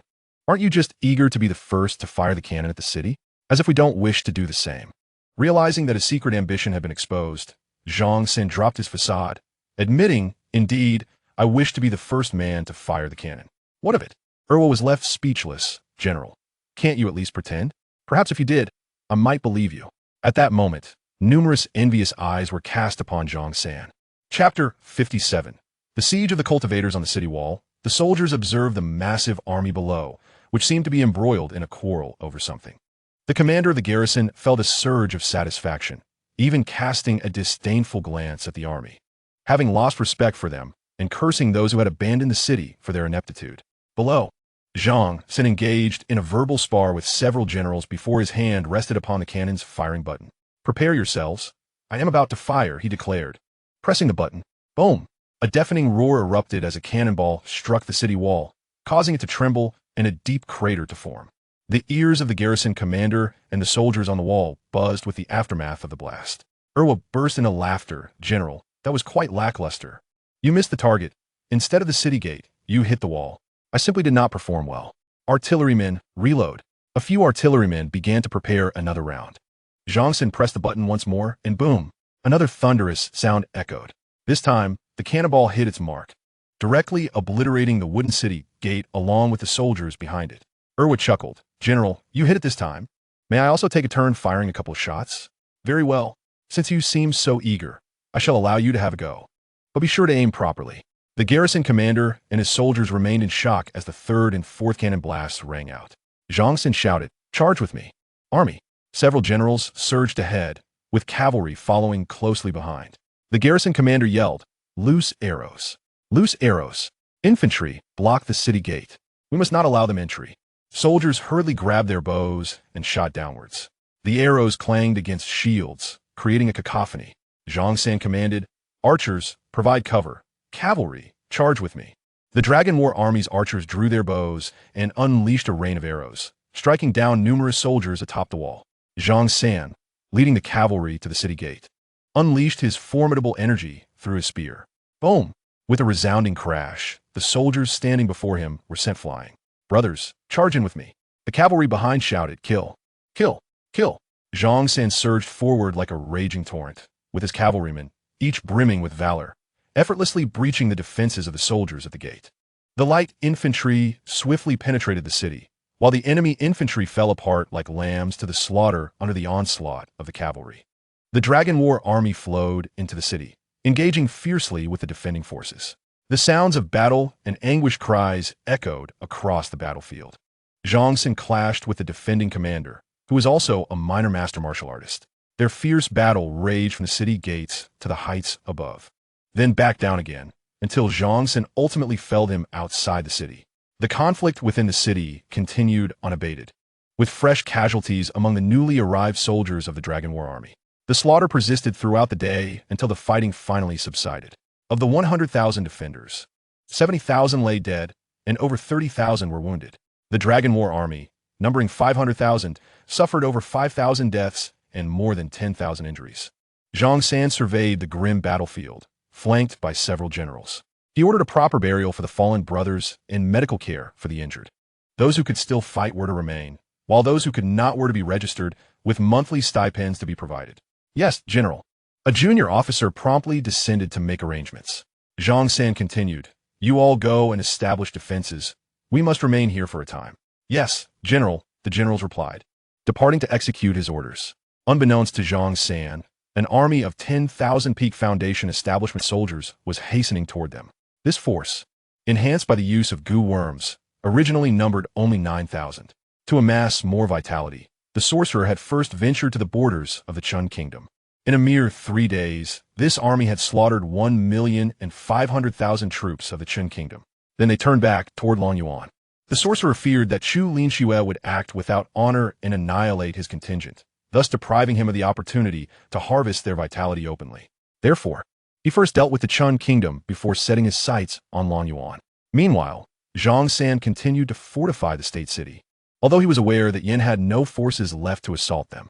However, the military strategies taught to him by Qin Ming had ingrained a habit of establishing defenses upon seizing any territory. This very habit would later provide him with the strength to withstand the oncoming army of Foundation establishment soldiers. The sorcerer, observing his 10,000 soldiers, felt a swell of pride. He alone in the realm of cultivation could elevate ordinary individuals to the status of practitioners, albeit these men were vastly inferior to true Foundation establishment cultivators. Nevertheless, they could certainly contend with some chi-gathering practitioners, as these Foundation soldiers lacked the ability to wield swords or unleash spiritual attacks. 1,000 men mounted on war horses advanced toward the state city, with the sorcerer trailing behind at a distance, awaiting the moment these soldiers would eradicate the traitors within the city, so he could then collect their vitality and souls. In the state city, within the military tent, Zhang San was engaged in deliberations with several generals when a soldier rushed in. "General, we have spotted enemy forces 100 miles outside the city, numbering 10,000, well-equipped, and advancing towards us at an alarming speed." A junior general furrowed his brow upon hearing this news. The prospect of 10,000 foes approaching to assault our state city was daunting. Just as he finished speaking, another soldier burst into the tent. "General, a message from a strategist has arrived. You must read it at once." Zhang San took the letter, opened it, and his expression grew grave. "Esteemed generals, we find ourselves in dire straits. What does the strategist say?" inquired a general. Zhang San remained silent, swiftly penning a letter which he handed to the soldier. "You must deliver this message via carrier pigeon immediately. Speed is of the essence." The soldier took the letter and exited the military tent. Zhang San, with a serious demeanor, addressed the generals. "The 10,000 enemy troops approaching us recently decimated 1,500,000 soldiers of the Chun Kingdom within 3 days. The Chun Kingdom has now been defeated and retreated." Upon hearing this, the assembly was taken aback. The notion of 10,000 slaughtering 1,500,000 was almost inconceivable. Even their most formidable soldiers could only contend 1 against 10, and that was with superior equipment. Zhang San continued, "The strategist surmises that these forces may consist of practitioners. We face 2 choices: retreat, which would likely result in their pursuit and our annihilation, or reinforce our defenses here in the state city, employing crossbows, catapults, and artillery, while organizing snipers to target their vulnerabilities, hoping to endure until our sovereign arrives." Chapter 58. For the Great Xia, a fight to the death. A junior general spoke up. "General, I propose we defend. If we retreat and are pursued, we would be akin to sheep waiting for slaughter, unable to mount an effective offensive. If we focus solely on defense, we may hold out for several days." The other generals nodded in agreement, endorsing this strategy. Zhang San rose, stating, "Then we shall await this army of practitioners in the state city. I am eager to witness their prowess. Eva, stand up." "Yes, General." The The artillery is entrusted to you. Aim carefully and fire at will. Use the shells freely and strive to eliminate as many enemies as possible. Understood. Qi Xiong, a 6th-rank general, stood up. Yes, the crossbow units are your charge. Fire without restraint as long as they are within range. Each enemy you take down alleviates our burden. Understood. Zhang Bai, you are responsible for assembling the snipers. Select archers from the entire army. Understood. Chen Xiao, you will command the catapults. Understood. Now, you all must hasten to make arrangements. The cavalry will stand by within the city, led by me, while the infantry will engage from the city walls. For the great Xia, we shall fight to the death. A dozen generals stood in unison, declaring, for the great Xia, we shall fight to the death. They swiftly departed to prepare for the impending battle. Zhang San picked up a pen and inscribed on the paper, Brother Long, second brother. Today, I encountered the army of cultivators. By the time you read this letter, I shall likely have perished in battle. However, for the sake of our new nation, for the sake of the great Xia, and for the better lives of all our people, I shall die with honor. I will surely hold back this army, preventing them from advancing a single step into our great Xia territory. Should you arrive and find my remains intact, remember to bury me in the Black Wind stronghold. Meeting you and Brother Long in this lifetime has been my greatest fortune. With that, Zhang San sealed the letter. Come in, he called. A soldier entered. General. Zhang San regarded the soldier. I remember you. You joined the Dragon War army later on. Your name is Bai Sherwin, and they call you the Scholar Rogue. The soldier scratched his head. General, your memory is truly remarkable. Zhang San handed the letter to Bai Sherwin. Ride your war horse and deliver this letter to General Li. From now on, you shall follow General Li. Bai Sherwin hesitated, unsure of Zhang San's reasoning. Yet he understood from his first day in the Dragon War army that obedience was paramount. Understood, he replied, turning to leave. Zhang San donned his silver-white armor, gripping his silver spear, murmuring, the army of cultivators, is it? Today, let me witness your prowess. I shall see if you are truly invincible. With that, he strode towards the city wall. All the generals were present atop the wall, gazing into the distance. Upon seeing Zhang San approach, they saluted him. General. Zhang San waved his hand. How far is the enemy? Reporting to the general, the enemy is 80 li away. Are they approaching so swiftly? A great battle is inevitable today. Prepare yourselves. Yes, General. The 10 generals took their positions. Scouts reported at intervals, 70 li, 60 li, 30 li. All eyes turned towards the horizon, puzzled as to why all the generals were mobilized against an enemy of merely 10,000 troops. At that moment, Zhang San spoke, his voice imbued with true energy. Brothers, I, Zhang San, do not wish to conceal the truth from you. The enemy is composed of cultivators, intent on reclaiming the lands of your homes, and they seek to drain your lifeblood. My refusal to retreat is to halt their advance. If they wish to reclaim the land we possess, they must tread over my lifeless body first. If you fear death, you may depart now and seek refuge with the Yin kingdom, where they will continue to feast upon you. All soldiers could hear Zhang San's words, and many within the city also listened. The common folk hurried into their homes, seeking shelter. Zhang San continued, now tell me your answer. A dozen generals shouted, for the great Xia, we shall fight to the death. For our lands, we shall fight to the death. For our parents, we shall fight to the death. Hundreds of thousands of soldiers echoed in unison, for the great Xia, we shall fight to the death. For our lands, we shall fight to the death. For our parents, we shall fight to the death. All of these soldiers possess land at home, and their families are exempt from taxes while enjoying various generous benefits. For instance, if there are elderly family members without care, they're taken to the local county for assistance. There exists a designated area in the county known as the Military Dependence Zone, specifically reserved for the elderly who lack caregivers.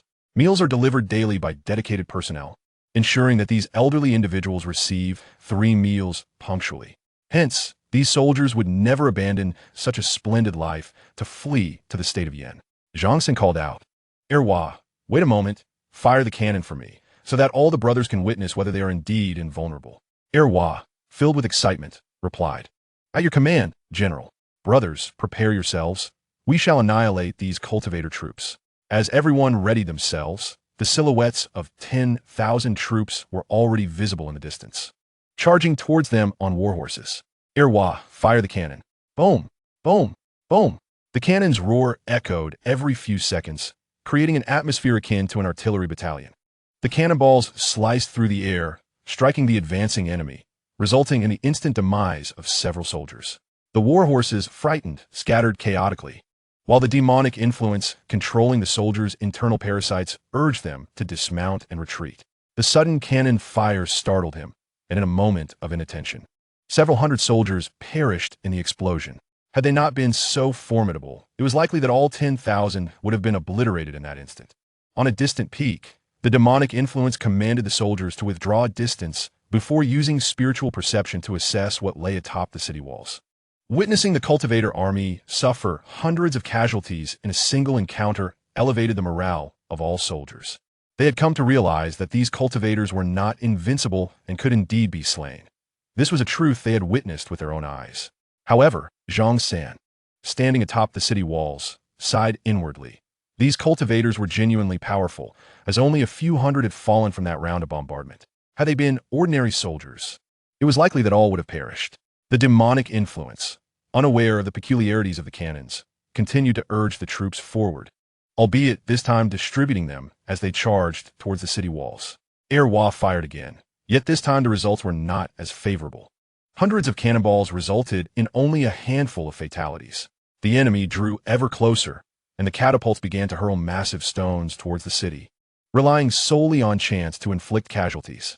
Heavy crossbows unleashed enormous bolts, striking down enemies.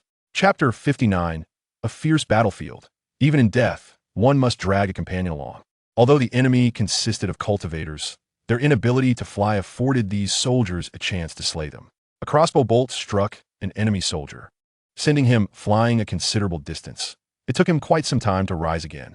However, just as he steadied himself, a second bolt pierced through his chest, ending his life instantly. However, the soldier continued to charge forward, only to collapse and perish before reaching the city wall. A general approached Zhang San and stated, "General, we cannot allow them to advance unchecked. If they breach the walls, our soldiers will be unable to withstand them. Permit me to lead 50,000 men to hold them back. This would allow our heavy weaponry to be utilized to its fullest potential." Zhang San bellowed in response, "You are merely sending 50,000 men to their deaths. I cannot agree to this." The young general unsheathed his sword and pressed it to his throat, declaring, "General, this is the best course of action available to us. If we allow these heavy weapons to become ineffective, the loss of our brothers will only increase. If you do not consent, I shall proceed regardless." Zhang San, in anguish, closed his eyes, recognizing that this was indeed the most prudent strategy, sending men to delay the advancing enemy and maximizing the efficacy of the weapons atop the walls. "You may take 50,000 cavalry," he conceded. "Your family will be cared for." The young general smiled, replying, "I shall take my leave now. Instruct the brothers not to underestimate us." With that, he descended from the wall and led the 50,000 cavalry forth.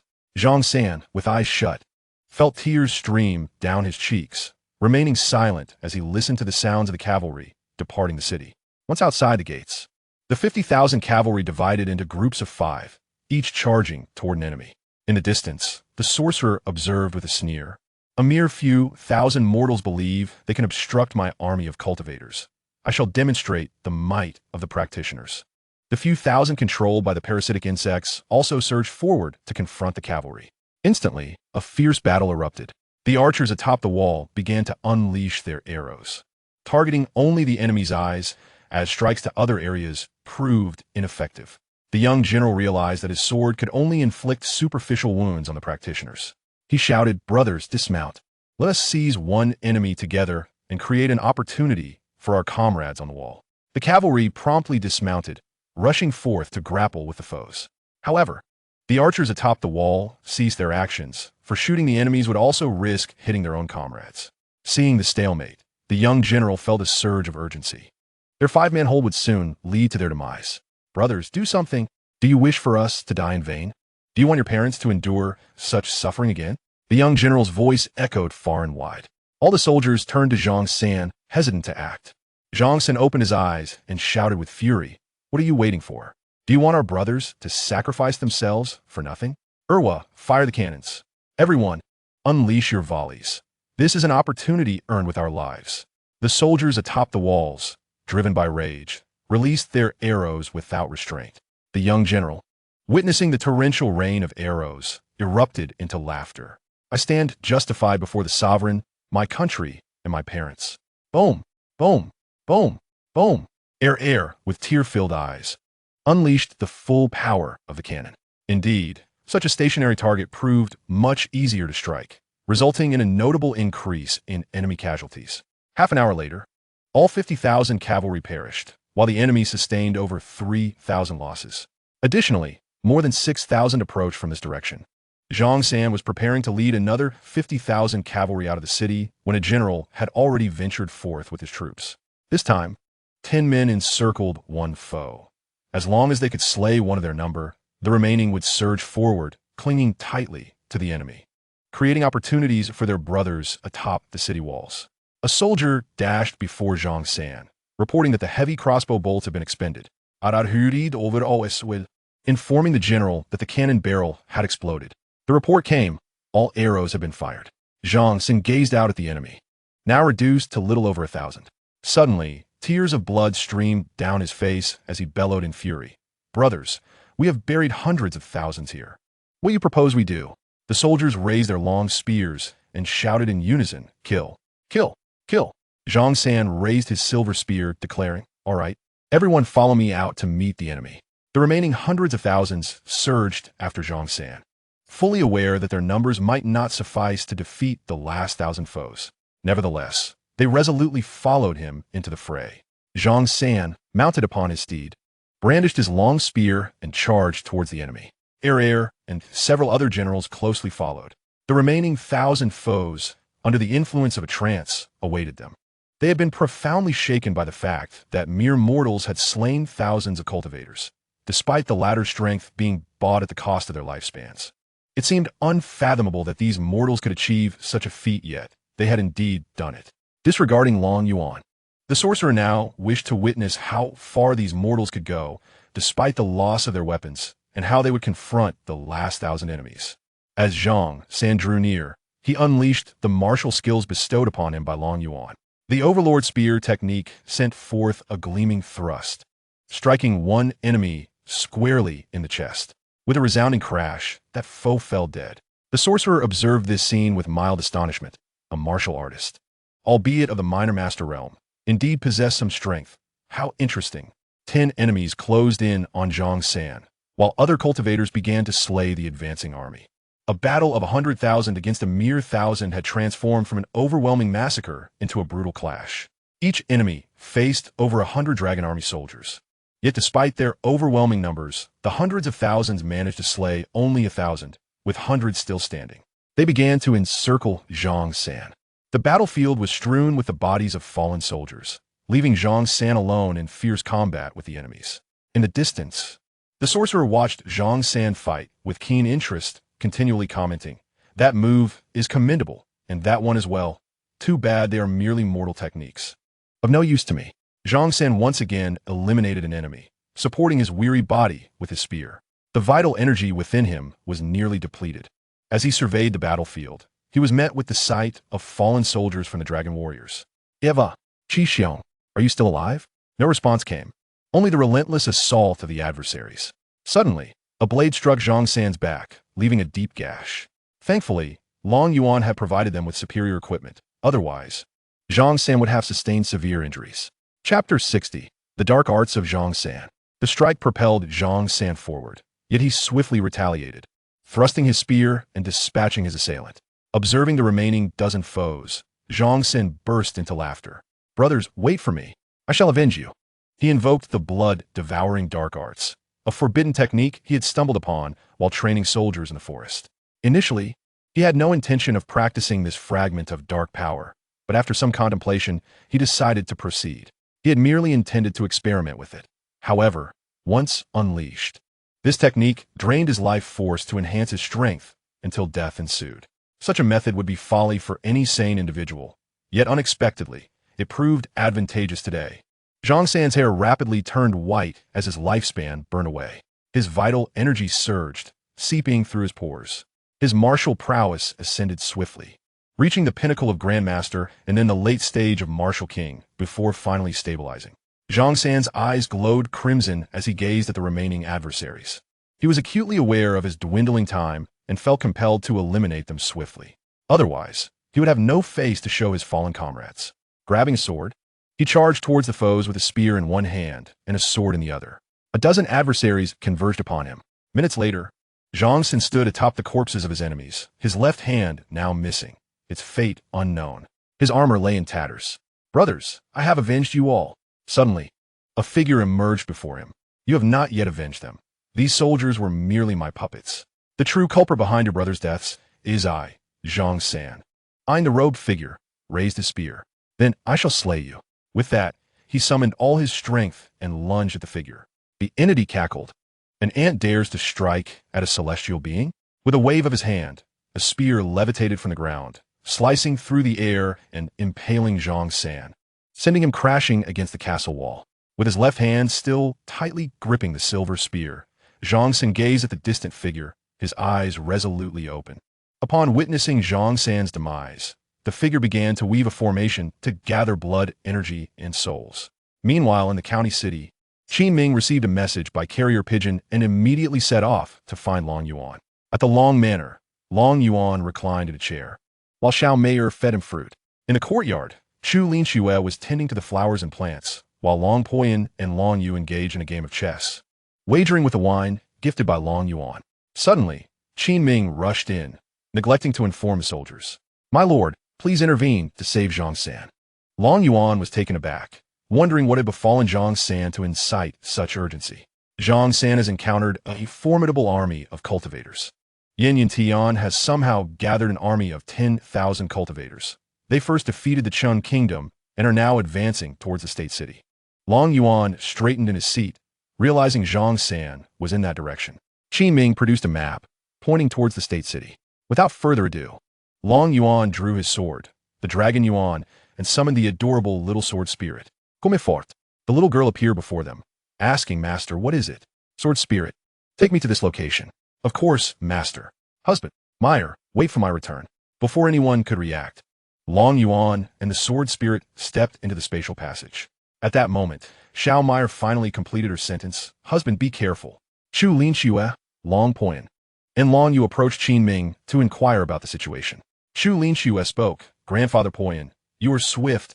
Please go and see what is happening." Long Poyan nodded, replying, "Very well, I shall investigate." With that, he tore through the fabric of space and entered. What lay before Long Yuan was not the earth, but a mountain of corpses and a sea of blood, formed from the bodies and blood of the soldiers of the dragon army. In the distance, a figure in gray robes was collecting goo worms from the bodies. Sensing the spatial disturbance, the figure turned. Upon seeing the little girl and Long Yuan, he paused momentarily. The figure, known as Mo Zheng, cackled menacingly. "Long Yuan, you have come here yourself." Long Yuan, startled by the sound, turned to Mo Zheng and asked, "Did you do this?" His tone was devoid of any emotion, yet it brimmed with an endless killing intent. Feeling the murderous aura emanating from Long Yuan, Mo Zheng hesitated before slowly nodding. "Indeed, it was I. What can a worthless being like you do to me? Today, I shall kill you as well." Long Yuan replied, "Who sent you?" Mo Zheng grew impatient with Long Yuan's inquiries. "Enough of your nonsense. I will kill you now." He prepared to strike. At that moment, the space rippled again as Long Poyan emerged from the fissure. Mo Zheng halted his actions, recognizing Long Poyan and feeling a sense of trepidation. He knew Long Poyan's reputation, which had been formidable over 10,000 years ago. Long Poyan was equally shocked by the gruesome sight before him. It had been many years since he had witnessed such a scene of carnage. "Mo Zheng, you have the audacity to slaughter so many mortals in the secular realm." Mo Zheng scoffed. "It was not I who struck the first blow." Long Yuan turned to Long Poyan, asking, "Do you know him?" Long Poyan was momentarily taken aback by Long Yuan's tone. "I know him. He is a denizen of the desert forbidden land. Sword spirit, act swiftly and strike him 500,000 times before allowing him to perish." The sword spirit danced with the long sword in hand, creating a curtain of blades like a torrential rain of pear blossoms. The demon was instantly ensnared within this curtain, countless fine blades piercing towards it. The demon had no power to resist before the sword spirit, writhing and howling in agony within the blade's embrace. Long Yuan chose to disregard the demon. Even a celestial being would meet the same fate when faced with the sword spirit. Long Piyun swallowed hard. He had always believed that the weapon in Long Yuan's possession was a divine artifact, but now it was evident that it was far from it. For the Long family's ancestral artifact was not nearly this formidable. This was a sixth tribulation loose immortal, rendered as powerless as an ant before the sword spirit. Long Yuan stepped forward toward the city wall, having caught sight of Zhang San's lifeless body. Upon reaching the edge of the wall, Long Yuan looked up. There stood Zhang San, his hair completely white, skin withered, eyes filled with fury, gazing into the distance. His right hand was missing, while his left hand clutched a silver spear tightly. His chest was impaled upon the wall by a long spear. "Brother, I have come too late. Warriors, you are the mightiest soldiers of the great Xia, safeguarding not only the land, but also countless innocents." Long Yuan surveyed the fallen dragon war soldiers around him, unable to find a single complete corpse. Some soldiers still clung desperately to the enemy's leg, even with only half their bodies remaining. Chapter 61. Encountering the Dragon War Soldiers. Long Piyun approached Long Yuan, unable to bear seeing his distress. "Young one, I have a way for you to meet the souls of these soldiers." Long Yuan turned to look at Long Piyun. "Great-grandfather, can you truly allow me to see them?" Long Piyun hesitated for a moment. "However, doing so may attract the attention of the patrol officials, which would spell trouble for us." "Great-grandfather, just do it. Today, no one can stop me. Even if the heavenly Tao were to appear before me, I would not hesitate to strike it down if it dared to prevent me from bidding farewell to my brothers." Seeing Long Yuan's determination, Long Piyun no longer hesitated and swiftly eliminated the parasites within the bodies of the soldiers. "Young one, have your sword spirit retrieve his storage ring." Before Long Yuan could respond, a storage ring flew toward Long Piyun. He caught the ring, forcibly erased its seal, and extracted a banner of 10,000 ghosts, thrusting it into the ground. Long Piyun formed seals with his hands, casting a multitude of runes upon the banner, which began to tremble violently, echoing with the sounds of battle and the wails of spirits. With a wave of his hand, the dead parasites on the ground flew toward the banner, exploding upon contact, their rich blood energy being absorbed into the banner. Then, Long Yuan could glimpse the scene within the banner. He saw a ghostly figure wielding a long spear, riding a warhorse, followed by 500,000 ghostly soldiers charging toward the distant malevolent spirits. "Brothers, slay these fiends and consume their souls." A ghostly general shouted from behind the commander. "General, our cannons are broken. Otherwise, I would obliterate them." Another ghost general remarked, "Urwa, you should count your blessings. I only fired a few cannon shots during training, and then you directly rendered me useless without firing another. Fortunately for you, you are dead. Otherwise, the monarch would surely have dealt with you." Urwa shrank his neck, saying, "I'm already dead. How could the monarch deal with me? Besides, it was the general who urged me to fight with all my might. You all should consider this. I single-handedly took down thousands of cultivators with one cannon." Zhang San turned to the assembled ghost generals and declared, "Enough bickering. We must first eliminate these malevolent spirits. If they wish to consume us, they must be prepared to be consumed in return." The ghost soldiers and generals shouted in unison, "Kill! Kill! Kill!" 500,000 spirits relentlessly pursued over 1,000,000 vengeful ghosts. Outside, Long Yuan watched and suddenly chuckled, noting that even in death, he was not one to remain idle. He still rallied his army to stir chaos. Long Poyan was taken aback by the ferocity of Long Yuan's soldiers. He had assumed these new souls were already being devoured, and whatever remained was merely incidental. Little did he know that these entities were beginning to counter-consume the malevolent spirits. "Great-grandfather, could you release them?" Long Poyan inquired. Nodding, Long Poyan tore a gap in the Wangwufen. Lacking knowledge on how to properly wield it, he resorted to forcefully breaking it open. Long Yuan called out, "Zhang San, bring the brethren forth." Within the Wangwufen, Zhang San heard Long Yuan's voice, halted his pursuit, and gazed up at the sky. There was an opening through which Long Yuan could be clearly seen. All the spirits of the battle dragon army looked skyward, and Qi Xiong exclaimed excitedly, "The monarch has come to retrieve us. I can finally leave this wretched place and cease battling these vengeful spirits." Zhang San shouted, "Battle dragon army, assemble. We shall meet the monarch." The 500,000 spirits quickly arranged themselves, and Zhang San led the way toward the opening. The other spirits followed closely behind. The malevolent spirits, relieved that these harbingers of doom were finally departing, sighed in relief. Once all the spirits of the battle dragon army emerged, Long Poyan sealed the opening once more. He could not allow other spirits to escape, as it would bring calamity to the mortal realm. After Zhang San emerged, he saluted Long Yuan, reporting, "Monarch, I am deeply sorry for the Great Xia and for you. All 500,000 of the battle dragon army have perished in battle.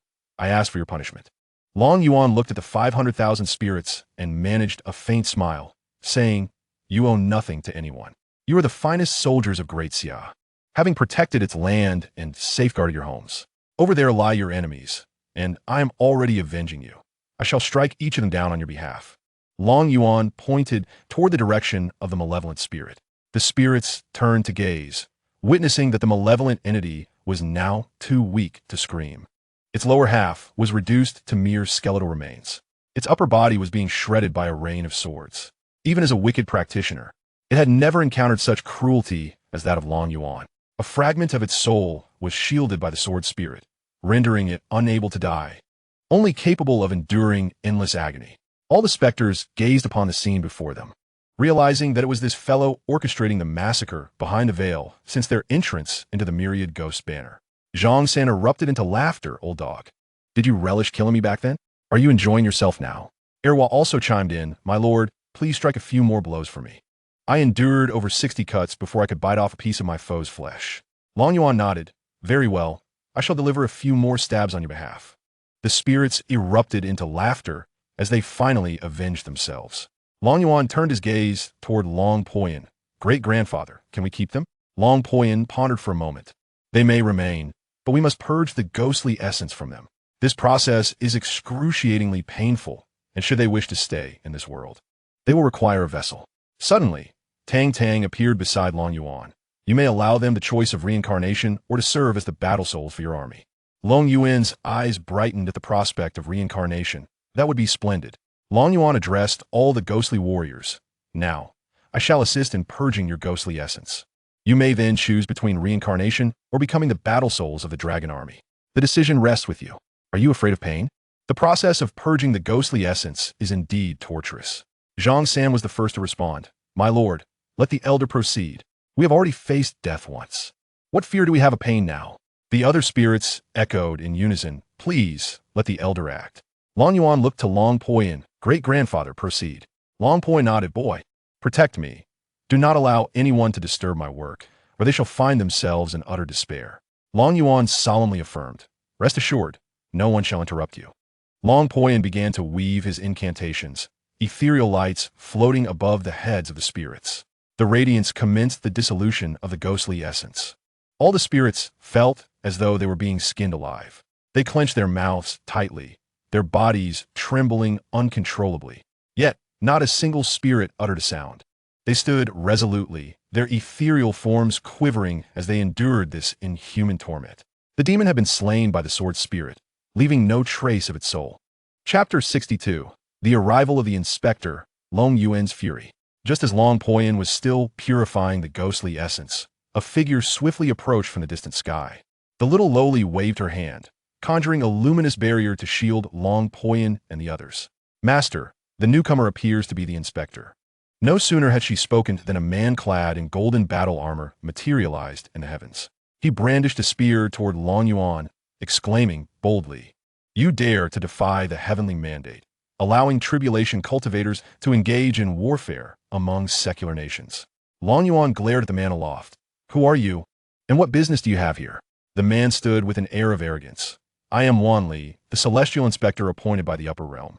Long Yuan nodded. "Inspector, where were you when 100,000 peak foundation establishment cultivators slaughtered my 500,000 strong army?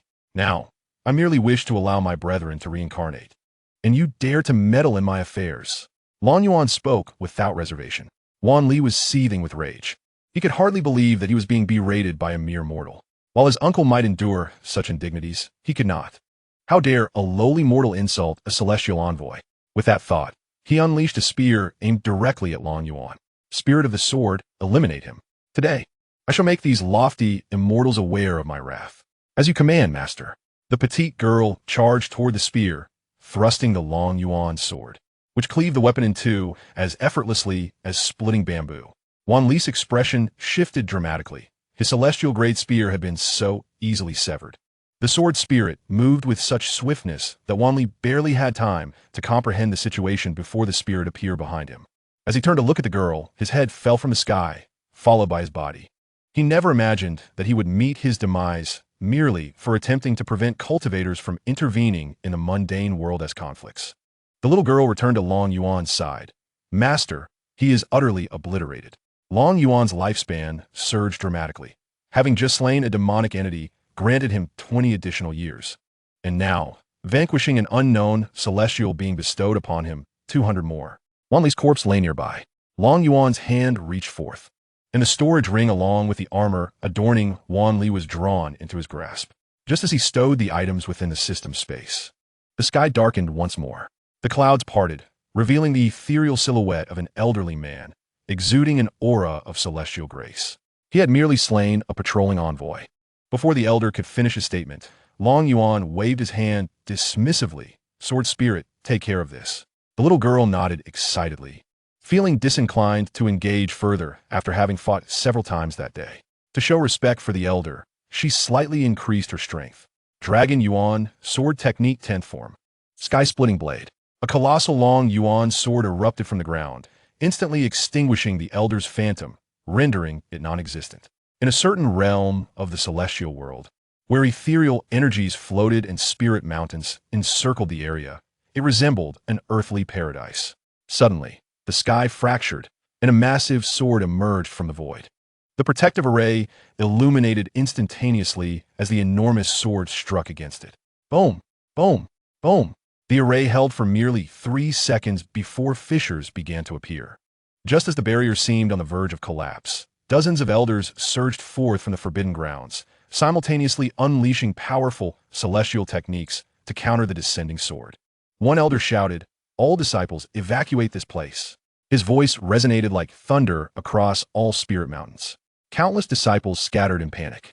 Another elder cried out, "We cannot hold it any longer. We must retreat." The elder who had initially commanded the disciples to disperse nodded, "Everyone, unleash your strongest attacks to hold off the sword for a moment. Then we will retreat." Understood. The assembly unleashed their mightiest assaults, momentarily halting the giant sword. In that brief respite, they tore apart the fabric of space and vanished within. The giant sword descended once more, causing a cataclysmic roar. Boom! Boom! Boom! Countless spirit mountains were obliterated in an instant. The Dragon Abyss sword stood firmly in this earthly paradise, transforming a vast area around it into ruins. Dozens of elders emerged from a rift in space, gazing in fury at the devastation of their home, which they had inhabited for millions of years. However, their anger swiftly dissipated upon witnessing the sword embedded in the ground. They were left bewildered, uncertain of whom they had offended to incur such catastrophic misfortune. Only one elder, filled with dread, stared at the sword, his fear of the little girl and the Dragon Abyss reaching an apex. Before he could utter a word, the sword had been thrust into his home. Had it not been for the intervention of the other elders, he would have met his demise. As the others quaked in terror, the colossal sword began to dissolve, starting from the hilt, turning into dust that scattered into the air. In the dawn-like continent, the little girl stamped her foot in frustration, indignantly proclaiming the unfairness of the situation. It was utterly dishonorable for so many to strike together.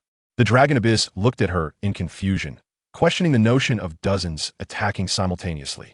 The little girl, pointing skyward, explained that it had been the forces of that elderly man that had sent forth so many elders to momentarily thwart her assault, allowing him to escape. The Dragon Abyss gazed at her, astonished, realizing she had directed her attack right into his abode. Proudly, the little girl lifted her chin as if to say, "What do you think? Am I not formidable?" The Dragon Abyss gave her a thumbs up, acknowledging her prowess.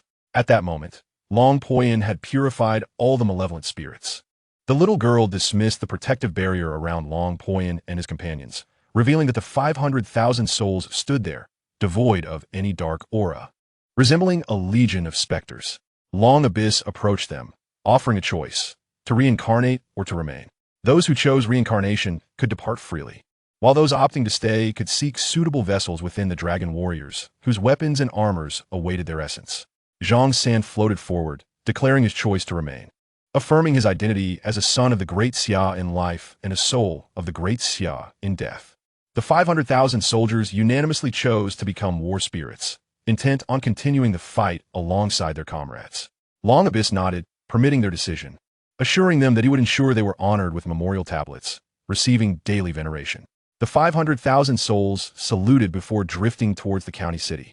Spirit of the sword, you may return now. I will accompany my great-grandfather, the little girl said, nodding as she re-entered the Dragon Abyss sword. Long Poyin turned to Long Abyss, remarking on the slaying of the inspector. Long Abyss acknowledged this, noting that another elder specter had also been vanquished by the sword spirit, which had been plunged into their stronghold. Long Poyin nearly dropped his jaw in disbelief, exclaiming the audacity of such an act, directly embedding the sword into the upper realm. Young man, do you realize the power of the forces you just antagonized? Do you truly dare to act so recklessly? Long Poyin inquired, to which Long Abyss shook his head, admitting his ignorance, but adding that he had relied on their support. Suddenly, Long Poyin regretted seeking out Long Abyss. This was no mere breach of the heavens, but a direct assault on the upper realm itself. Who could withstand such an affront? Chapter 63. Let the kingdom of Yin accompany us to the grave. Long Poyin chuckled wryly, saying, Youngster, we can assist you with matters of the lower realm, but for issues pertaining to the upper realm, you'll need the support of that dragon army above. Long Yuan waved his hand dismissively. It's nothing to worry about. If it becomes too burdensome, I shall handle it myself.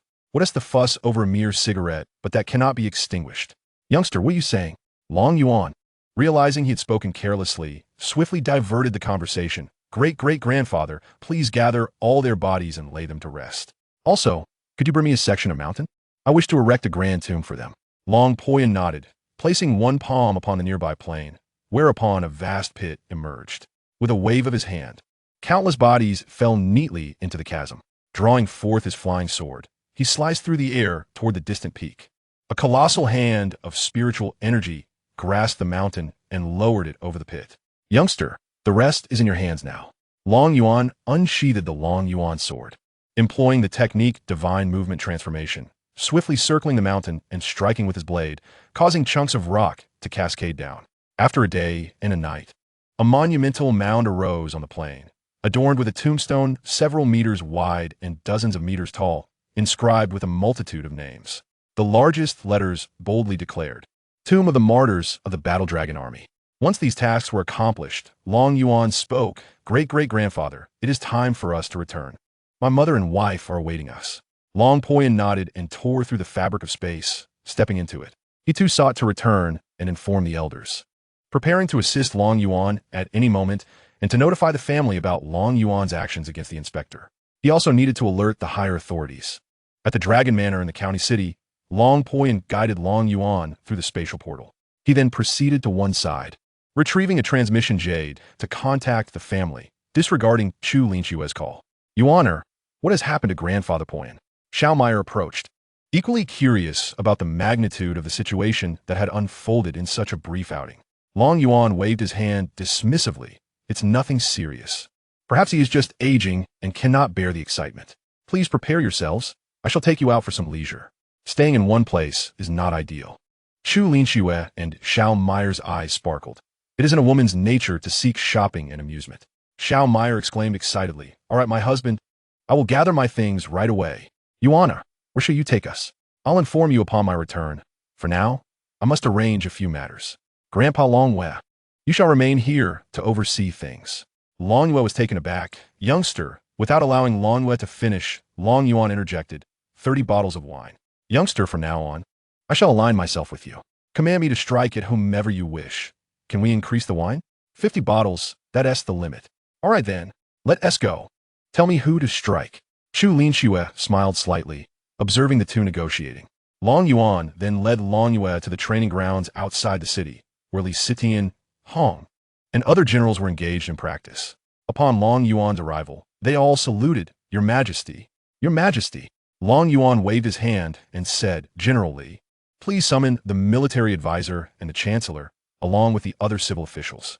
Li Si sensed something amiss and felt an ominous presence, prompting him to quickly call for Qin Ming and the others. Before long, Qin Ming and his companions arrived. He had already surmised the outcome, though he kept his thoughts to himself. Once everyone had gathered, Long Yuan stood upon the command platform, gazing down at the assembly, and slowly began to speak. Brave warriors, my brothers, I bear a profoundly sorrowful message to share.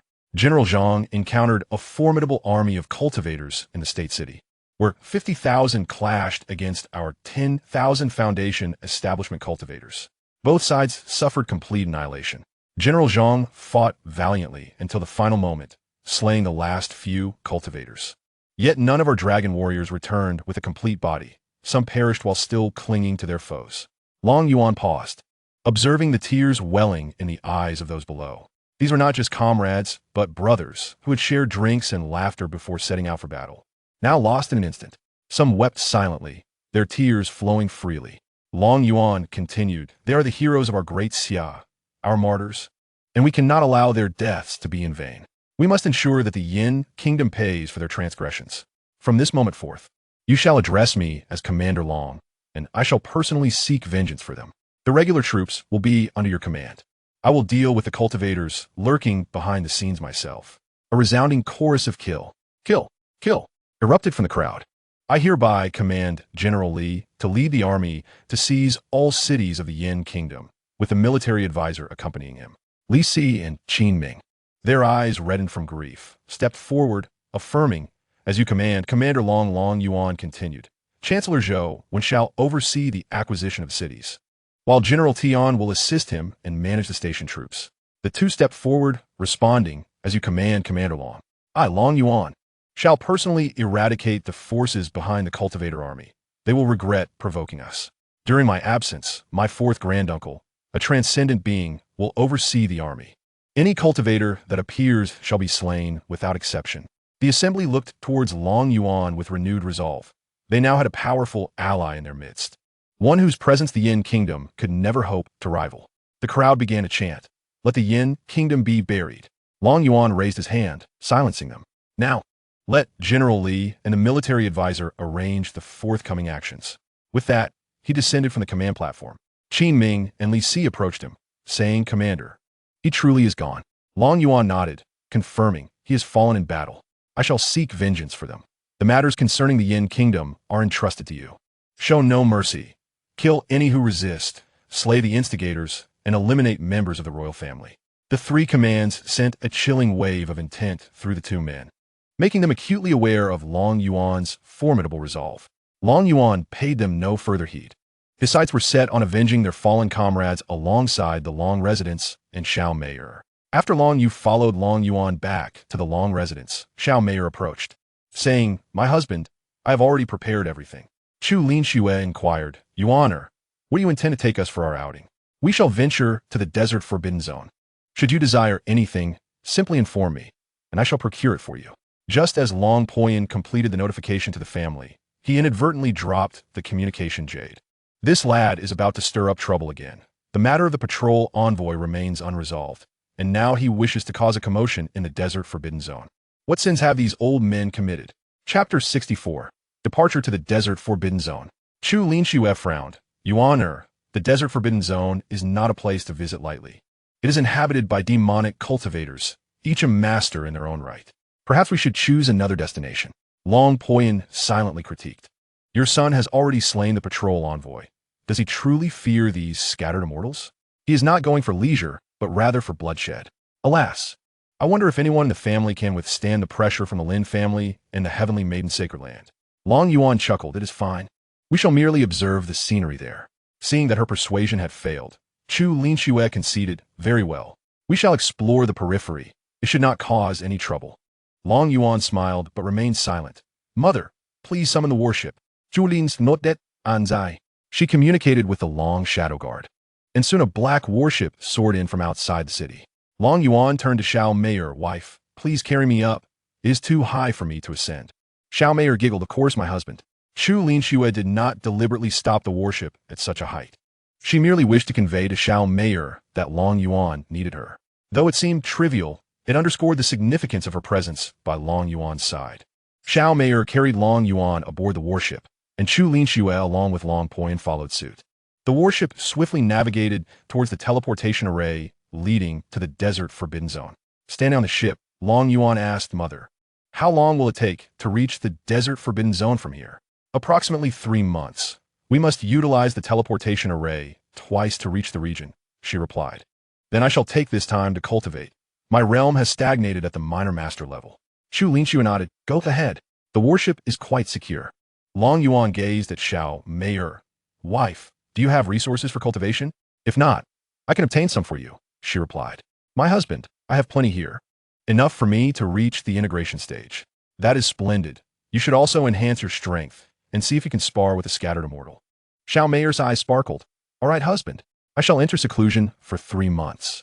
Shu Linxue felt exasperated. They had just boarded the warship, and everyone was already retreating into seclusion. Resigned, she decided to enter seclusion herself, attempting to break through to the late stage of tribulation. Long Poyan casually found a room to rest. Long Yuan entered the cultivation chamber. Tang, have the storage rings of that scattered immortal and the patrol envoy been cleared? Tang appeared before Long Yuan, having successfully extracted the items from the storage ring of the patrolling envoy. Among them were 2 flying swords. One was particularly suited for you, my esteemed elder, while the other you may consider whether to keep. Long Yuan pondered for a moment, reasoning that with so many members in the family, there must be someone who could wield it effectively. Let's keep them all, then. Are there any other valuable items? Tang shook her head, indicating there were none left. The low-grade elixirs were deemed too perilous for those in the lower realms to consume, and they were rife with impurities. Long Yuan nodded in agreement. Then let us exchange everything for points. Understood, esteemed host. Ding.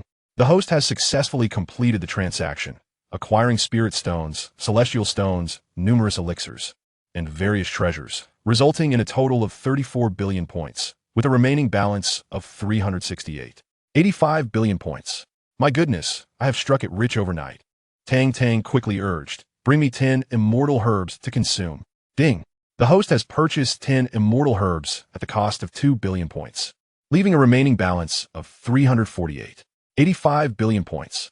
Long Yuan promptly retrieved the immortal herbs from the system space and began to indulge, having long yearned for their effects. After consuming 10 herbs, anyone else would have been overwhelmed, but Long Yuan merely burped contentedly and fell asleep. This was what he referred to as cultivation. In his martial arts realm, commenced its ascension autonomously, advancing from Grandmaster to mid-stage Martial King, then to late-stage Martial King, and finally halting at early-stage Martial Emperor.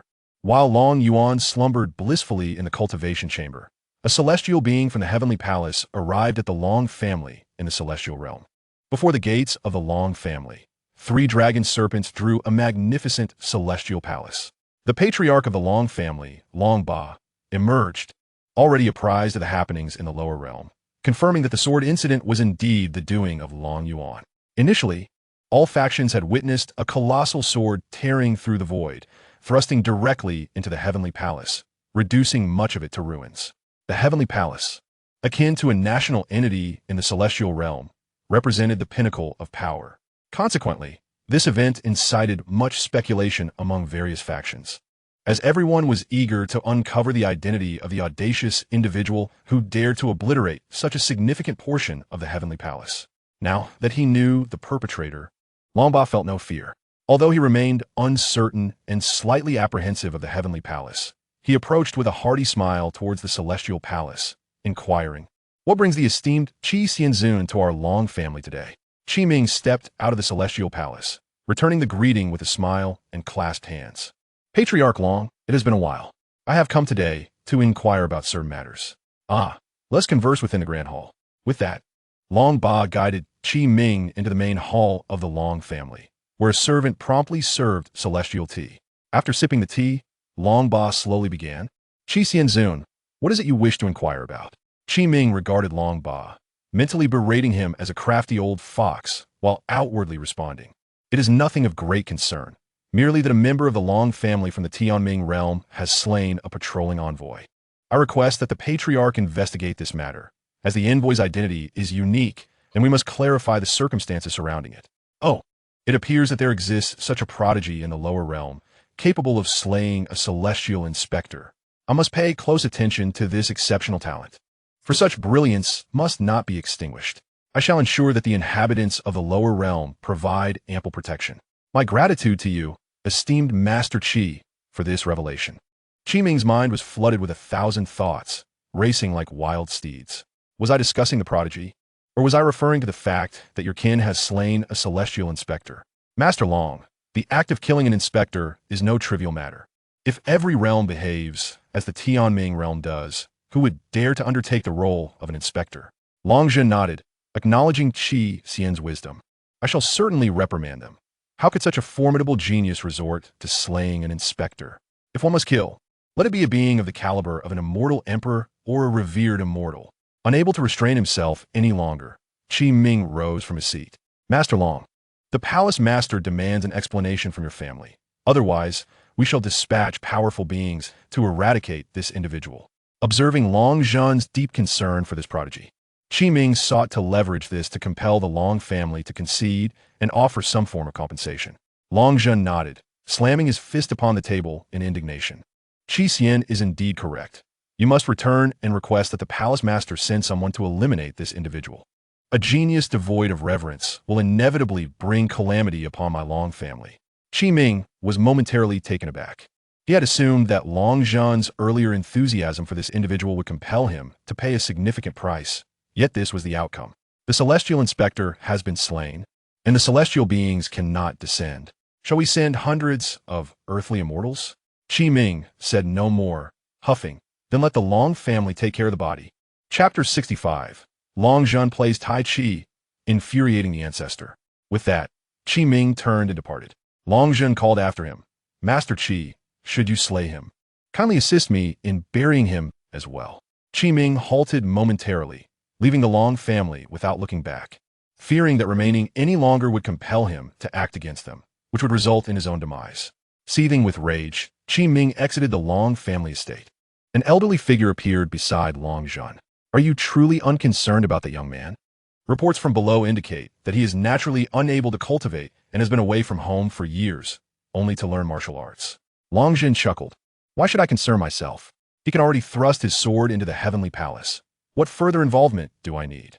As for the Long family in the lower realm, they dare to act against us, and I shall not hesitate to retaliate against the heavenly palace.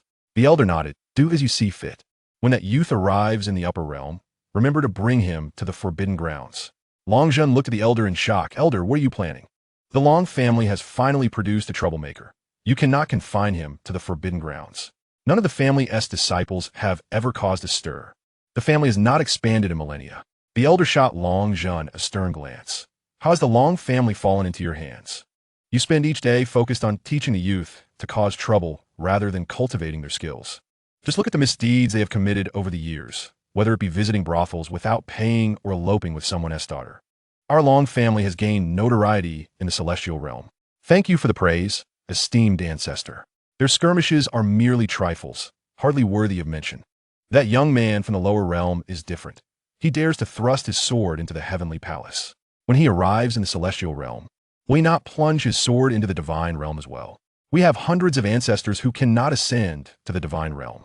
The ancestor, infuriated, puffed his beard and glared, saying, What? Do you wish to lead the Long family into the divine realm as well? Long Zhen nodded earnestly. I have long harbored such thoughts. It is merely that my current strength is insufficient to breach the barriers of the heavenly way. The elder, unwilling to continue the conversation with Long Zhen for fear of losing his temper and striking this fellow, vanished from the grand hall in an instant. Long Zhen, observing the elder's disappearance, curled his lip in disdain, remarking that age had sapped the elder's drive. How could one extinguish other factions without stirring up trouble? In the Dawnlight continent, the warship arrived at the central region through the teleportation array and then proceeded to the desert Forbidden Land. The warship had been anchored in Dawn Desert City for a month, awaiting Long Yuan's emergence from his seclusion. For months had already passed. In truth, Long Yuan had awakened 2 months prior, but subsequently spent 10 billion to purchase 10 celestial herbs, merely intending to test their taste. However, he fell into an unending slumber. 3 months later, Long Yuan awoke from the bed in the cultivation chamber. Assessing his physical condition, he exclaimed, Sugar, come out quickly. Sugar appeared before Long Yuan, inquiring, What seems to be the matter, master? Long Yuan replied, I consumed 10 celestial herbs, yet my realm has only reached the initial stage of the extraordinary. Are these herbs counterfeit? Sugar rolled her eyes at Long Yuan, saying, Do you think the martial realm is so easily ascended? To reach the holy entry, you would need to consume at least 500 celestial herbs. To attain the saint realm, a minimum of 5,000, and to break through the peak of the saint, You would require 20,000 herbs. Long Yuan was left speechless. Did the Dawnlight realm possess that many celestial herbs for him to consume? Sugar, are you jesting with me? Is there truly such an abundance of celestial herbs on this continent? Of course not. Sugar replied. This continent has not seen a saint in tens of thousands of years. Even should one break through to saint, there are insufficient resources for ascension. However, with my assistance, as long as you procure enough treasures, you can ascend right here. Long Yuan rolled his eyes. Where am I to find such treasures for you? Sugar giggled. Now that you have arrived at the desert forbidden land, they are all demonic cultivators or wicked practitioners. If you eliminate them, you are bound to seize a wealth of treasures. Long Yuan's eyes brightened. He had initially come for vengeance, and it seemed entirely reasonable to eradicate these demonic and wicked practitioners. Very well, let us proceed. Long Yuan strode out of the cultivation chamber and onto the deck. Chu Linxue and Xiao Meyer were seated, engaged in conversation, while Long Poyan was nowhere to be found. My husband, have you completed your cultivation? Xiao Meyer joyfully rushed to Long Yuan's side, embracing his arm. Long Yuan nodded. I have finished my cultivation. You must not have waited long, have you? Chu Linxue smiled. Not for long. Just look at where you wish to explore next. Long Yuan pondered for a moment and inquired, were the crowds the densest? Chu Linxue replied, of course it is Mo. I have heard that the secrets there are about to be unveiled, prompting numerous factions to send their representatives. Have we sent anyone from the Long family? Long Yuan asked. Chu Linxue shook her head. Our family has not dispatched anyone. The people here harbor animosity towards us. Then we shall go to Mo, he declared. Chu Linxue furrowed her brows. Yuan, the major factions will be present, and those who bear a grudge against our family comprise a significant portion. Are you truly intent on going? Long Yuan's eyes sparkled with determination. Yes, we must go.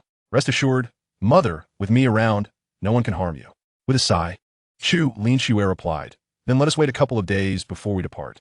The most secret realm will only open in a month. Long Yuan, puzzled, asked, why wait 2 days? Can we leave now? Chu Linxue shot him a look. We have many enemies in the desolate forbidden land. How could I possibly allow you to roam here without caution? Your master's ancestor will arrive in 2 days. Long Yuan's heart raced with excitement. He had longed to meet this esteemed ancestor, having heard from his mother that the Lord of Tianyuan was an exquisite beauty. What man does not relish the sight of a stunning woman? And now, there would be another enchanting presence accompanying them. How could that not evoke exhilaration? Mother, since we have some time, could you enlighten me on how our Long family has offended these people, resulting in enemies at every turn? With a deep sigh, Chu Linxue relented. Very well, I shall recount the tale. 100,000 years ago, a troublemaker emerged from the Long family. Upon reaching the tribulation stage, he began to stir chaos, proclaiming that to strengthen the family, one must first provoke strife, without any pretext to annihilate other factions. In the realm of Tianming, spiritual treasures and elixirs are classified from the 9th to the 1st rank, with celestial artifacts and elixirs above that. Spiritual herbs range from 1st to 9th rank, including the elusive Immortal herbs.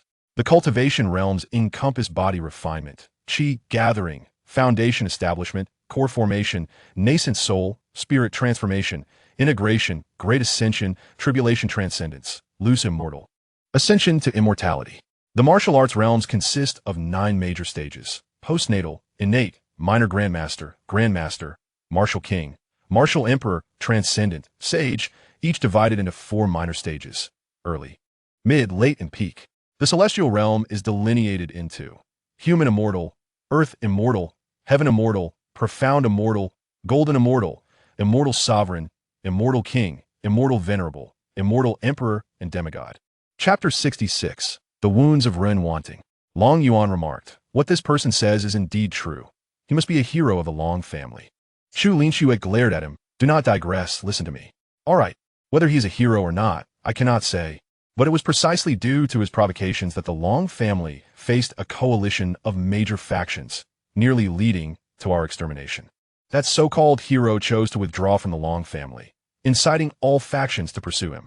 Consequently, several factions sought to engulf the Long family, but he continually harassed and assassinated them, resulting in the demise of many of our family's elite.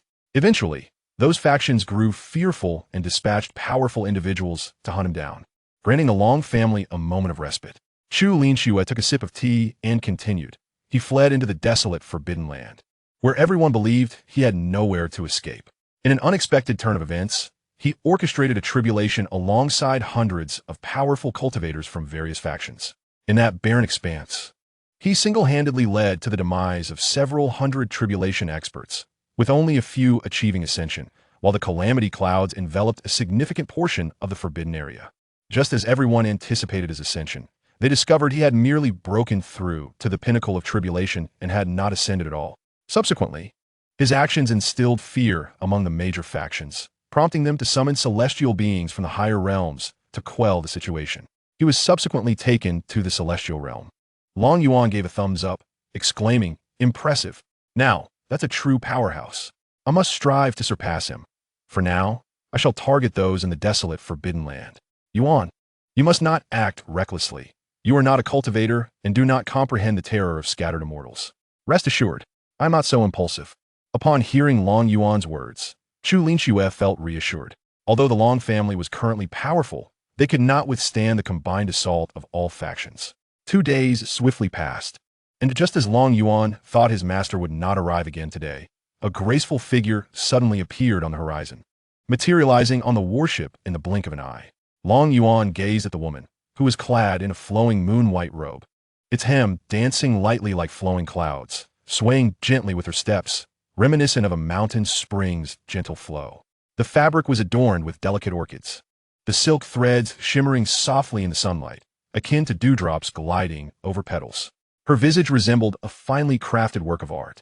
Her skin was as white as snow, seemingly allowing sunlight to penetrate, radiating a gentle halo akin to the blossoming pear flowers of early spring, pure and exquisitely beautiful.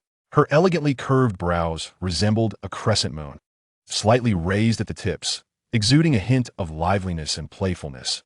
Each subtle furrow or relaxation seemed to convey endless emotions. Her eyes were the most captivating feature of her countenance. They were like autumn waters, clear and bright. As they flickered, they seemed to conceal a serene spring, gently rippling and glimmering with brilliance.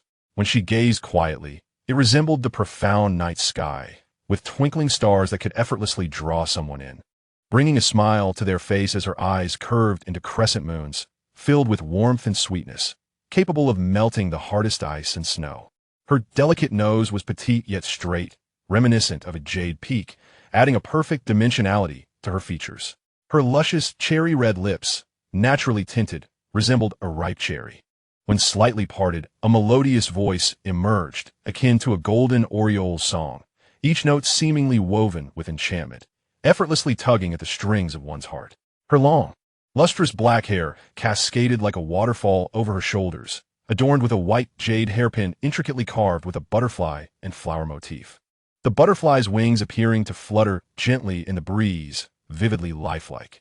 A few wisps of hair framed her cheeks, enhancing her charming visage while maintaining the grace and elegance of a noble lady, resembling a celestial being stepped out from a painting. Breathtakingly beautiful. Long Yuan gazed at her, utterly mesmerized. Xiao Meyer stifled a laugh, fully aware that she harbored no jealousy towards Ren Wanting, for in this world, lineage was held in the highest regard. Ren Wanting approached Long Yuan and playfully tapped his forehead. "Have you had your fill of staring, you little rascal?" Long Yuan, snapping back to reality, silently pleaded, "Tang Tang, quickly devise a solution for me. I am on the verge of social embarrassment.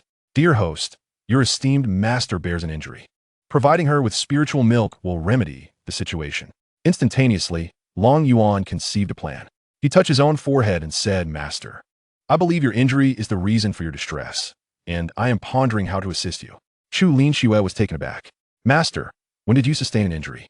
"I was completely unaware." Ren Wanting waved her hand dismissively. "It's of no consequence. Rather, you, young man, have grown in skill during your years of absence." Long Yuan grinned and produced a bottle of spiritual milk. "Do you think this could heal your injuries?" Ren Wanting gazed at the bottle with excitement. "Is that spiritual milk?" Long Yuan nodded. "Indeed, this should aid in mending your wounds." However, Ren Wanting hesitated, acutely aware of its rarity. Although the bottle would not completely heal her injuries, it might alleviate a significant portion, leaving her torn about whether to accept it. Tang Tang, unable to bear the tension, interjected, "Host, a single bottle will not suffice." Her injuries are likely from tribulations faced during the crossing of calamities. Why did you not mention this sooner? Now the situation has become awkward, Long Yuan lamented, as he presented 3 additional bottles. Master, take these, they should be sufficient. He pressed the bottles into Ren Wanting's hands, unintentionally brushing against her skin, and thought to himself, her hands are remarkably smooth. Ren Wanting stared in astonishment at the 4 bottles of spiritual milk in her grasp. Where did you procure such an abundance of spiritual milk? Long Yuan replied with pride, I have more where that came from. Rest assured and focus on your recovery. With that, Ren Wanting ceased her formalities and accepted the bottles graciously. Consider this a debt of gratitude I owe you. Long Yuan, extending his hand, retorted, for you to say such a thing means you do not regard me as family. Hence, I shall withhold the spiritual milk. Chu Linxue swatted Long Yuan's hand away. How dare you speak to your master in such a manner? Peyton one sing tsioketh. Very well, I shall not hold you to that debt. Just remember to honor me with gifts in the future. Bah, with how youthful you are, how can you be considered old? From now on, I shall call you Sister Wanting. The moment those words escaped his lips, he received a swift reprimand on his head, this time from Chu Linxue. You insolent boy. What nonsense are you spouting? Ren Wanting waved her hand nonchalantly. Yuan, call me whatever you wish. Sister sounds quite endearing. Master, you cannot indulge him like this. Long Yuan promptly hid behind Ren Wanting. Sister Wanting, look at how often my mother reprimands me. I feel as though I've been driven to folly. Ren Wanting pulled him forward. Could you not heed your mother's words? That would spare you the beatings. Long Yuan retorted boldly. Do I look like the type who follows orders? Chapter 67. A scheme to steal Xiao Meyer. Chu Linxue spoke with irritation. Stop joking. We are preparing to depart from Mo. The warship began its flight towards Mo. Long Yuan, with a smile, addressed Ren Wanting, Sister Wanting. I have a business proposition for you. Are you interested? Ren Wanting looked at Long Yuan with a beaming smile. What business do you have in mind? Long Yuan produced a longevity pill, saying, this is the deal, Sister Wanting.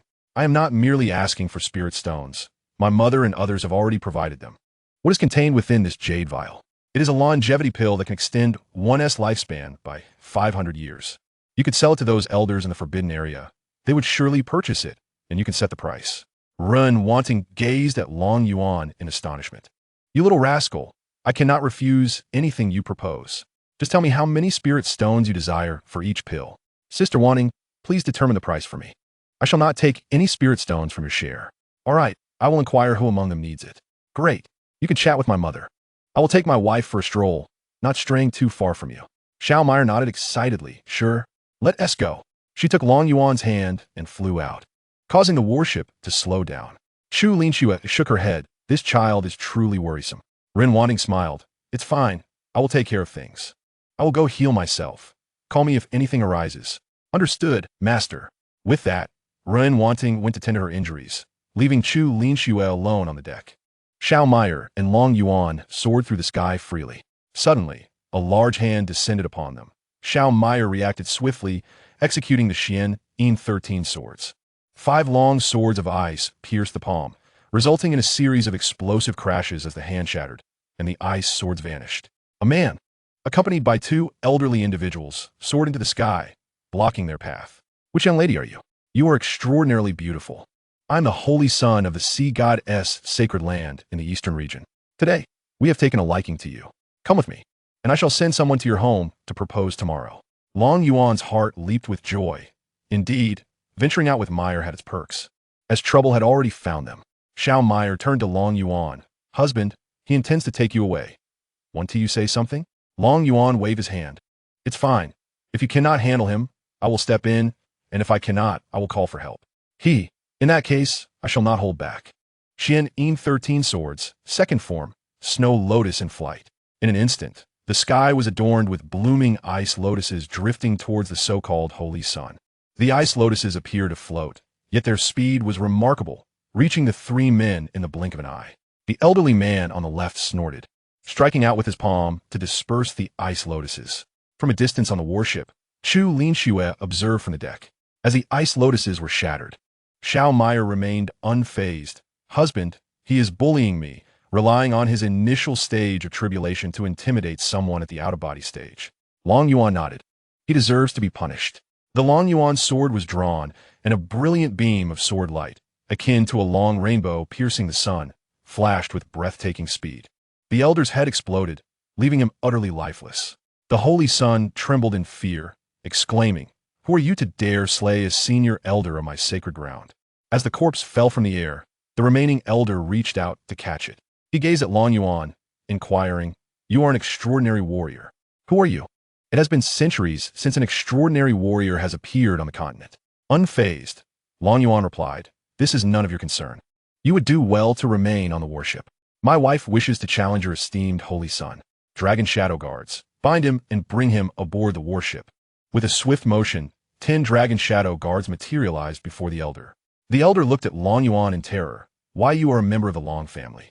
Long Yuan did not respond, casually gesturing for them to take him away. "If he resists, slay him. Let him convey a message to your so-called sacred ground. Their Holy Son seeks to claim the Long family's young mistress. Ask them how they intend to compensate." "Understood, young master." The elder, paralyzed by fear, offered no resistance as he was taken aboard the warship. Chulin Shui remained stunned on the ship when Long Yuan had emerged. He was merely a minor master, and now he had suddenly become an extraordinary warrior. Moreover, that single strike could likely be withstood by only a handful. Long Yuan had acquired this technique during his seclusion aboard the warship. He could not simply unleash the sword to open the gates of heaven on a whim. With his newfound strength, the lifespan consumed by the technique had also increased, from 10 years to a staggering 100 years. Such a cost was untenable, as using it even twice could spell his demise. With the elder taken away, Long Yuan remarked, "My dear, you may now engage him in single combat." Xiao Maya replied excitedly, "All right, my husband. I have never fought against someone of the Holy Sun's caliber. I wonder how formidable they truly are." With that, she brandished her dark shadow sword and charged at the Holy Sun. Having been thoroughly frightened by Long Yuan's earlier display, the Holy Sun dared not face Xiao Maya. He turned and fled instead. "Do not run. Fight me," Xiao Maya urged, chasing after him. Long Yuan smiled wryly, amused by his wife's audacity. Fortunately, he had broken through to the extraordinary realm. He could now hover in the air. Had he still been at the minor master level, he would have likely plummeted by now. Chulin Shui approached Long Yuan, asking, "Yuaner, how do you intend to deal with that individual from the sacred ground?" Long Yuan smiled mysteriously, evading the question, and suggested instead, "Mother, let us observe the prowess of your daughter-in-law." Noticing her son's evasion, Chulin Shui chose not to press further and hurried after him. Meanwhile, Xiao Maya shouted after the fleeing Holy Sun, "Come, let us engage in battle." The Holy Sun, without looking back, desperately fled forward, muttering, "I will not fight you. What if your husband kills me afterward?" With a hint of exasperation, Xiao Maya replied, "If you fight me, I will ensure my husband allows you to return." Evidently, her words struck a chord, as the Holy Sun stopped and turned to Long Yuan, saying, "If I fight her, will you let me go?" Long Yuan nodded, "Very well. As long as my wife wishes to release you, I shall do so." He thought to himself that he would allow Xiao Maya to win, thereby securing his own departure. Xiao Maya, filled with excitement, realized that since joining Long Yuan, she had not engaged in combat and was unaware of her own strength. The two faced each other in the air. The Holy Sun, wielding a staff, stood at a distance from Xiao Maya. "Madam, please proceed." Xiao Maya gripped her an Yin sword and replied, "You must take this seriously. I am uncertain of the power of this move." The Holy Sun nodded earnestly, pondering how formidable a mere out-of-body stage practitioner could truly be. Chapter 68, Provocation of the Celestial Maiden's Holy Land.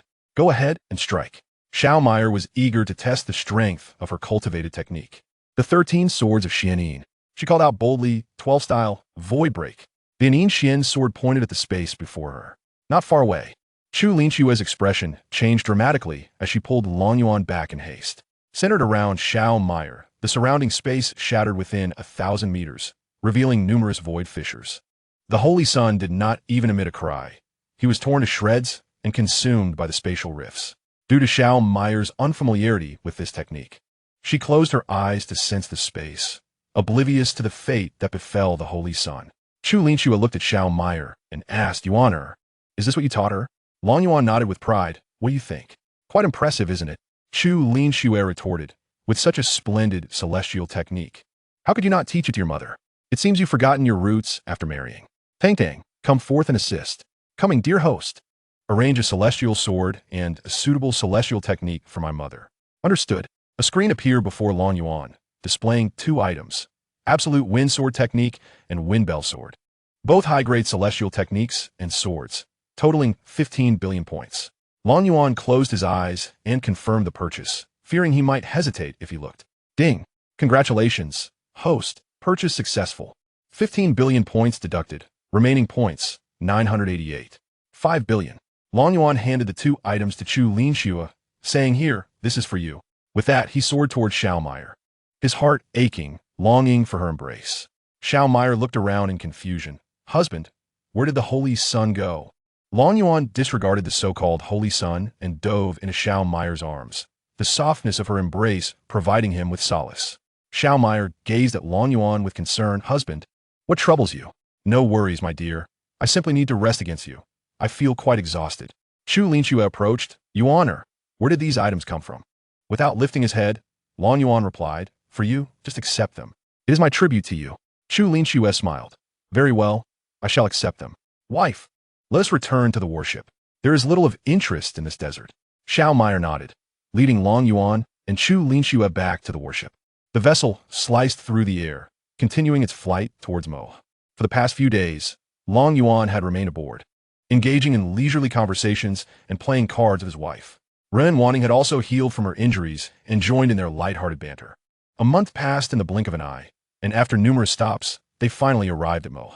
Numerous factions had already established their camps here, each with its own unique presence. The Celestial Maiden's sacred ground was among them, though Yi Fan and Lin Meng were absent. A dragon shadow guard reported, "Madam, young master, there are no suitable positions left below." Long Yuan rose and walked to the bow of the ship, gazing down at the densely packed tents. The people from various factions murmured amongst themselves. "Why has the Long family come this time?" "I have no idea." And they brought the dragon shadow guards. "It has been years since we last saw them. It seems there will be some commotion. We are merely a second-rate family. We should not involve ourselves in the struggles of these powerful factions." Both the Celestial Maiden's sacred ground and the Lin family had noticed the Long family's warship and were curious to see how they would establish their position. Long Yuan inquired of a nearby dragon shadow guard, "Which one is the Celestial Maiden's sacred ground? Has that wildling Yi Fan arrived?" The guard pointed towards the Lin family's camp. "Young master, that is the Lin family and the Celestial Maiden's sacred ground as tents."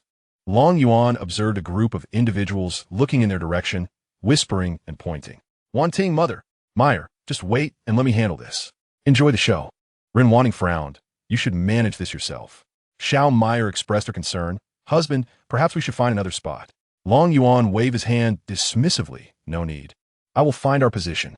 Chu Linxue gently patted Long Yuan's shoulder. "Go ahead. They know my Yuan has undergone a transformation." Long Yuan chuckled. "All right, dragon shadow guards.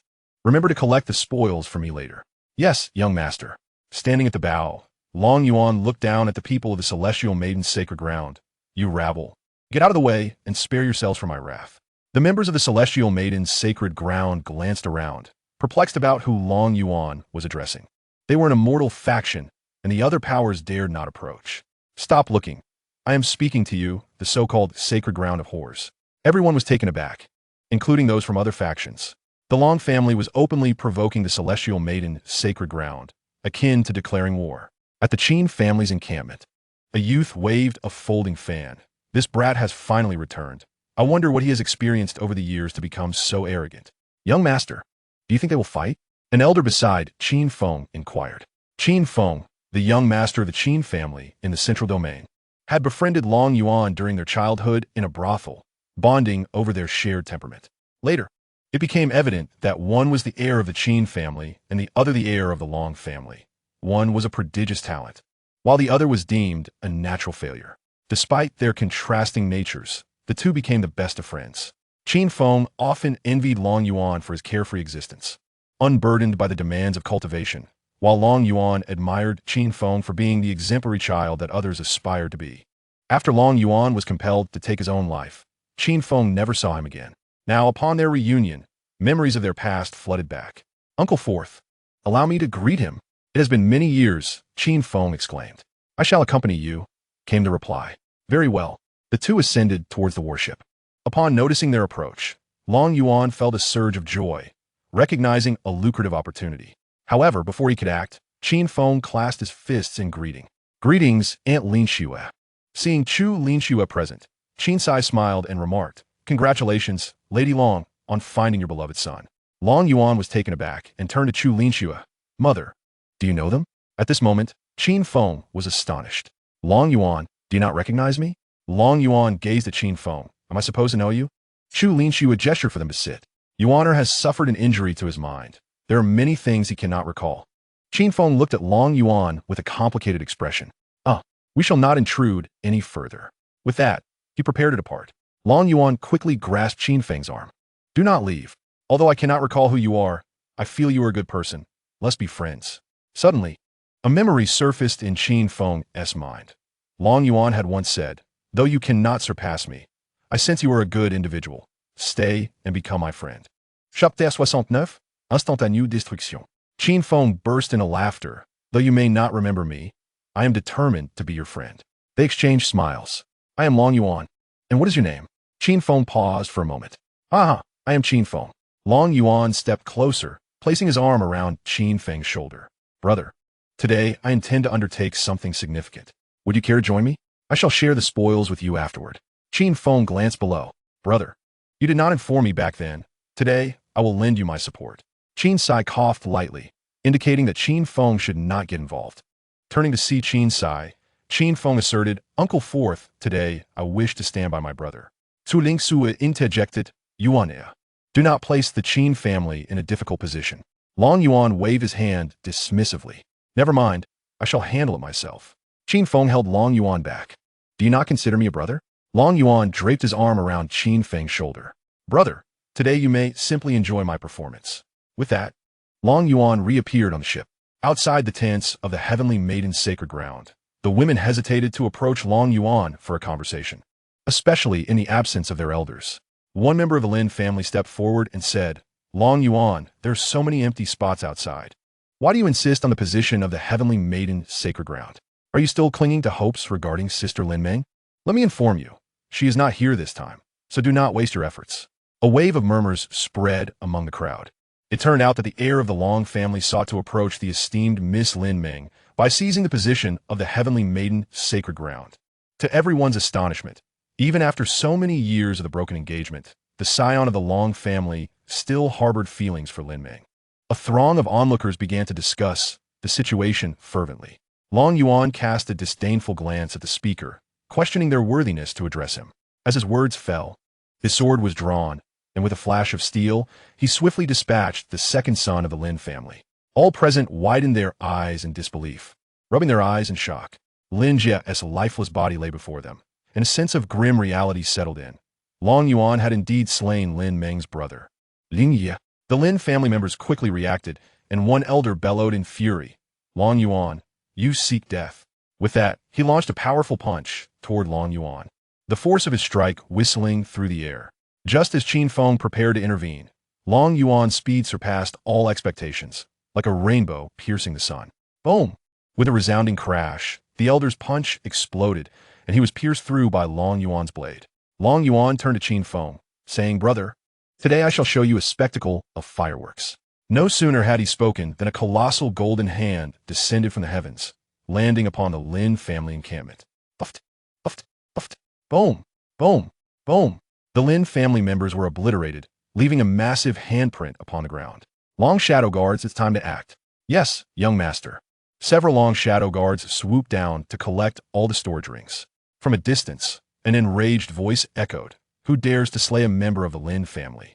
Dozens of figures erupted from a nearby tent, including the Lin family patriarch, the supreme elder of the celestial maiden holy land, and scattered immortals from the desolate forbidden land. A formidable assembly of dozens of powerful beings flying toward them. Little Sword Spirit, please take action. The adorable Little Sword Spirit instantly appeared before Long Yuan, asking, Master, what is it? Eliminate those approaching. Their noise disturbs me. Understood, Master. Countless swords descended like meteors, targeting the incoming experts. Puffed, puffed, puffed. These formidable beings fell before the little girl as effortlessly as slicing through tofu. Blood from the fallen warriors stained the sky. Some scattered immortals from the desolate forbidden land shouted in anger, Long family, have you gone too far? This is the desolate forbidden land. Do you not fear the Lord of the Desert for your indiscriminate slaughter in our territory? Long Yuan glanced at the little girl. Proceed. 100 flowers, 1,000 swords. The little girl conjured a blooming sword flower above her head, its petals transforming into sharp blades that pierced the very individuals who had just spoken. Puffed, puffed, puffed. Another batch of scattered immortals met a gruesome end. This time, the long shadow guards acted without waiting for Long Yuan's command, swiftly collecting the storage rings.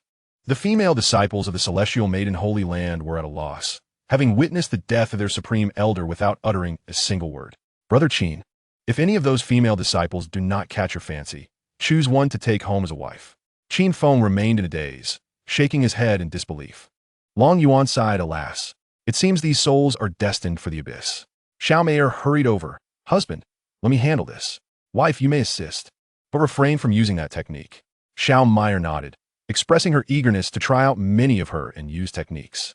Long Yuan acknowledged her with a nod, commanding the warship to retreat. With exhilaration, Xiao Meier flew forward, declaring her intention to spar with them, and invoking the 11th style, Shadow Blossom Catastrophe. In an instant, a dense aura of shadow enveloped the entire camp of the Heavenly Maiden's sacred land, as countless sword lights darted through the dark energy. The disciples of the sacred land cried out in agony, a scene that sent shivers down the spines of all present. Long Yuan had already been ruthless enough, and now another formidable character emerged. Ren Wanting had appeared behind Long Yuan without anyone noticing. Long Yuan continued, Sword Spirit, go and eliminate foes for an hour, then return. Remember to slay only the demonic or evil cultivators and bring back their storage rings. Understood, Master, came the reply. Ren Wanting furrowed her brow and gazed at Long Yuan, questioning, what exactly are you planning, young man? Long Yuan burst into laughter, exclaiming, what am I planning? I seek vengeance for the 500,000 dragon warriors of our great Xia, who were mercilessly slaughtered by the demons. I want the desert forbidden land to forever remember this day. His voice, infused with true energy, resonated for all to hear, and many were relieved they were not denizens of the desert forbidden land. Qin Feng was left in shock, struggling to recognize Long Yuan. Xiao Meier returned, reporting, husband, they're all too weak, they cannot withstand a single strike. Long Yuan affectionately patted Xiao Meier's head, teasing, could it be that you're simply too strong? As they exchanged words, a figure appeared in the distance. Young man from the Long family, tell your sword spirit to cease at once. Or, I shall not be so courteous, the newcomer declared, none other than Yi Hongshun, the lord of the desert. Ren Wanting stood silently behind Long Yuan, curious to see how he would respond to the lord of the desert. Long Yuan turned to face the newcomer, saying, who are you to demand I stop? Do I not have any pride? Young man, I'm the lord of the desert. You will command your sword spirit to halt immediately, Yi Hongshun insisted. Feeling a powerful disturbance and rushing to investigate, nearly terrified to death upon witnessing the scene. A petite girl wielding a long sword was mercilessly slaying scattered celestial experts. Had he not fled quickly, he might have perished as well. He was unaware of the sword spirit's origin, but upon hearing Long Yuan's earlier words, he felt compelled to intervene. However, his self-identification only served to further infuriate Long Yuan. Chapter 70. A Sword Opens the Heavens. Upon hearing Yi Hongshun's words, Chu Linxue realized the dire situation and immediately transmitted a message to Ren Wanting, revealing the reasons behind Long Yuan's departure from home. While Ren Wanting pondered how to handle the situation, Long Yuan suddenly burst into laughter again. Wife, do you know who he is? His son abducted my fiancée, coerced me into attempting suicide, and sent demons to slaughter my 500,000 dragon warriors. Xiao Meier covered her mouth in shock, gazing at Yi Hongshun in the distance. Raising her sword as she declared, it is your son who has driven my husband to despair, forcing him into the northern region, and yet you still do not relent. Today, I shall seek justice for my husband. Yi Hongshun was momentarily taken aback. He had no inkling of the numerous deeds his son had undertaken in secrecy, all directed against the Long family. Consumed by rage towards his rebellious offspring, he yearned to strike him down. Yet he was compelled to address the matter of the sword spirit first. My child, there are matters of which I am unaware. Now, command your sword spirit to cease. Long Yuan replied with a smile, very well, receive my strike, and I shall instruct her to halt. Without a moment's hesitation, Yi Hongshun acquiesced, agreed. Ren Wanting swiftly positioned herself before Long Yuan, exclaiming, Yuaner, Yi Hongshun must not perish. Should he fall, chaos will ensue in the desolate forbidden land. Yi Hongshun was perplexed by Ren Wanting's insistence. Long Yuan cast a frigid gaze upon Ren Wanting, causing her heart to tremble. She understood that intervening against Long Yuan was ill-advised, yet she felt compelled to act.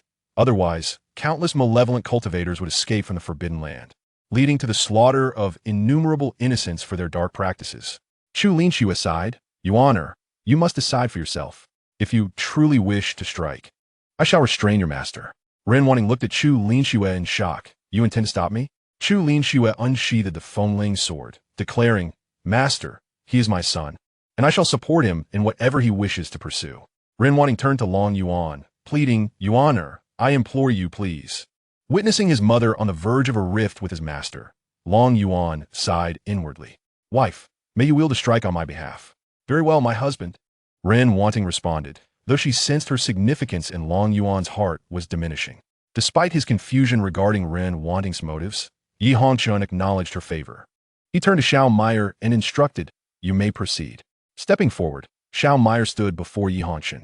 I shall exert my utmost strength for my husband. This is my most formidable technique. Yi Hongchun nodded, Very well, I shall receive it. Xiao Meyer bellowed, Xin Yin 13 swords, 13 style, slay the heavens. Suddenly, the heavens darkened. An immense sword formed as countless dark energies converged in the sky. Long Yuan shouted, Meyer. Before he could finish, Xiao Meyer expelled a drop of her blood onto the colossal sword. The sword trembled as if imbued with sentience. Its tip aimed directly at Yi Hongchun. He gazed at Xiao Meyer in astonishment. Though this strike would not harm him, it possessed the power to vanquish numerous second and third tribulation loose immortals. The sword light pierced above Yi Hongchun's head, detonating in increments. He remained steadfast, motionless, until the sword's hilt shattered, leaving Xiao Meyer pale as she gazed at Long Yuan. Husband, I have done my utmost. Long Yuan rushed forward, embracing Xiao Meyer, offering her a drop of spiritual milk. Foolish girl, why must you go to such lengths? I sensed your predicament, and I wish to assist you, she replied. Long Yuan took the sword from Xiao Meyer's grasp and swung it mightily. Yuan, do not. Ren Wanting cried out urgently. The sword light rent through fabric, cleaving a great mountain behind Yi Hongchun in twain. Only then did he grasp the gravity of the situation, a wave of unending terror rising within him. In the sacred realm of the Heavenly Maid, the Lin family has met its demise. Should you dare to step beyond the confines of the desert forbidden zone, I shall not hesitate to slay you. Sword spirit, return. Suddenly, the dark mystic sword in Long Yuan's grasp shattered into countless fragments, cascading into the desert. The little girl appeared before Long Yuan, exclaiming, What is this? I haven't had enough fun yet. Long Yuan smiled and replied, Next time, I shall ensure you have your fill. Yi Hongchun observed Long Yuan, then glanced at the sword spirit, and before he could finish his thought, 10 golden-armored inspectors wielding long spears descended from the heavens. By the decree of the sky, we have come to apprehend Long Yuan. Come with us. The little girl, lamenting her insufficient amusement, now found unexpected company. Without waiting for Long Yuan to respond, she interjected, Who are these insignificant pests? Can't you see that my mood is foul? One of the inspectors bellowed in anger, You a mere sword spirit, dare to act arrogantly before me. Watch as I capture you. No sooner had he spoken than a massive hand reached out towards the little girl. She gleefully retorted, Master. They initiated the attack first. I am merely defending myself. With the 8th form of the Long Yuan sword technique, Burial of Immortals, the hand and the 10 inspectors were ensnared within a bubble-like entity. Sword light flickered within this bubble, rendering the inspectors motionless in midair, as if stunned. In a mere moment, their golden armor and storage rings flew towards the little girl, while the inspectors themselves disintegrated into ashes, scattered across the sky. Master, I have successfully defended myself.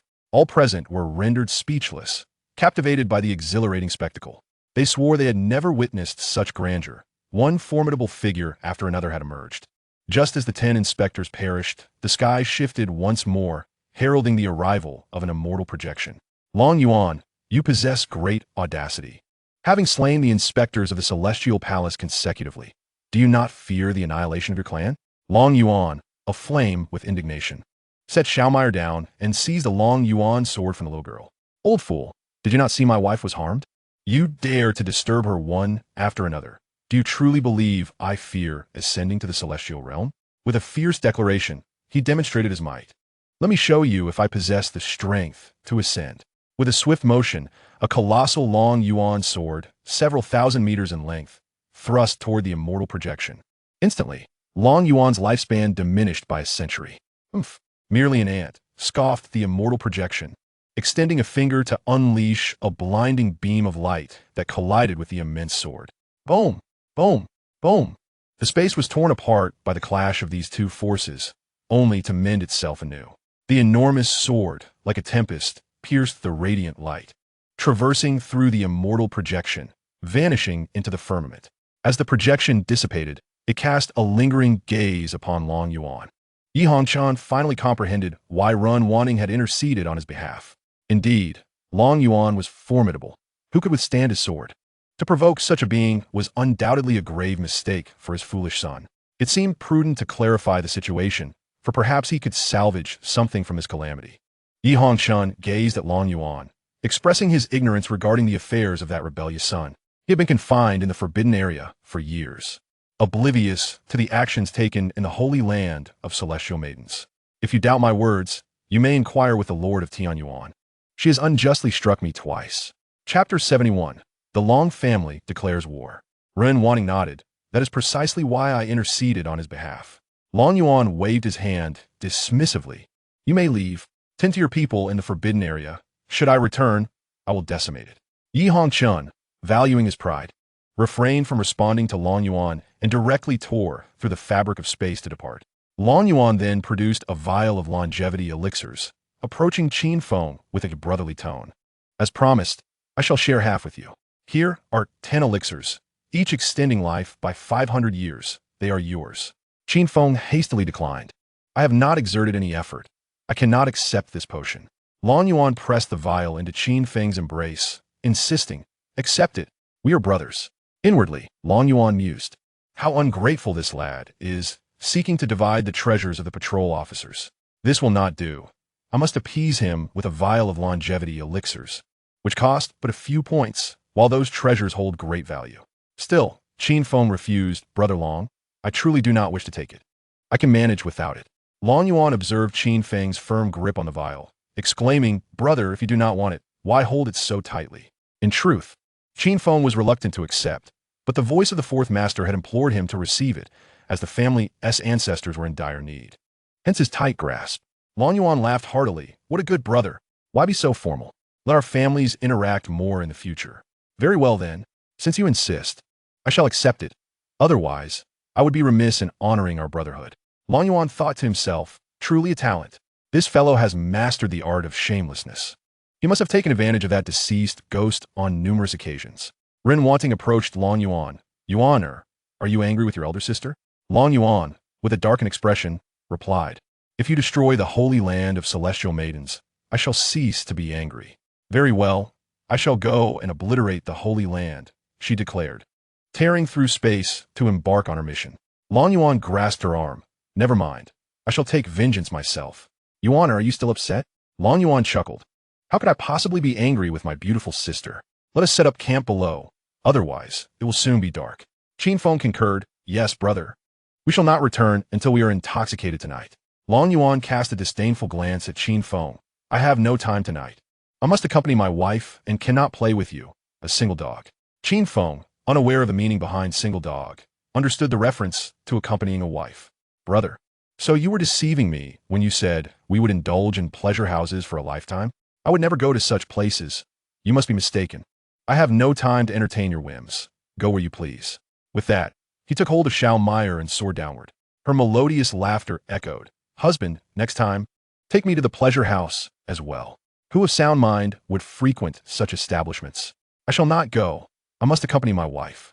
Their words struck Qin Feng like arrows to the heart. The fourth master approached. It is high time you sought a wife for yourself. The dragon shadow guard has already descended to establish the camp. Suddenly, Chu Linshu knelt before Wanting, saying, Master, I have offended you just now. Wanting helped Chu Linshu at her feet, saying, Silly girl, I harbor no resentment towards you. It was I who first intervened to stop Yuaner. After a brief conversation filled with laughter, the two gracefully descended from the warship. Among women, as long as the discord is not over a man, no conflict lingers past the night. Long Yuan supported Xiao Meyer as she sat upon the bed, In truth, she had long since recovered. Yet Long Yuan insisted on caring for her in this manner. My beloved, today you have avenged your husband. Let me attend to your needs tonight, he exclaimed with a mischievous chuckle. Ah, you have seen through me. Then I shall cease my pretense. Let us practice the 108 forms together. As Long Yuan and Xiao Meyer grew intimate within the tent, chaos erupted among the other factions. They hurriedly relayed news back to their families or sects, with some even opting to forfeit their chance to enter the secret realm and report back to their respective powers. The dragon family of the central domain, upon reporting the incident to their superiors, witnessed dozens of ancestors pacing restlessly in their ancestral grounds. Long Quanglei, whose seniority surpassed that of Long Boyun, grumbled.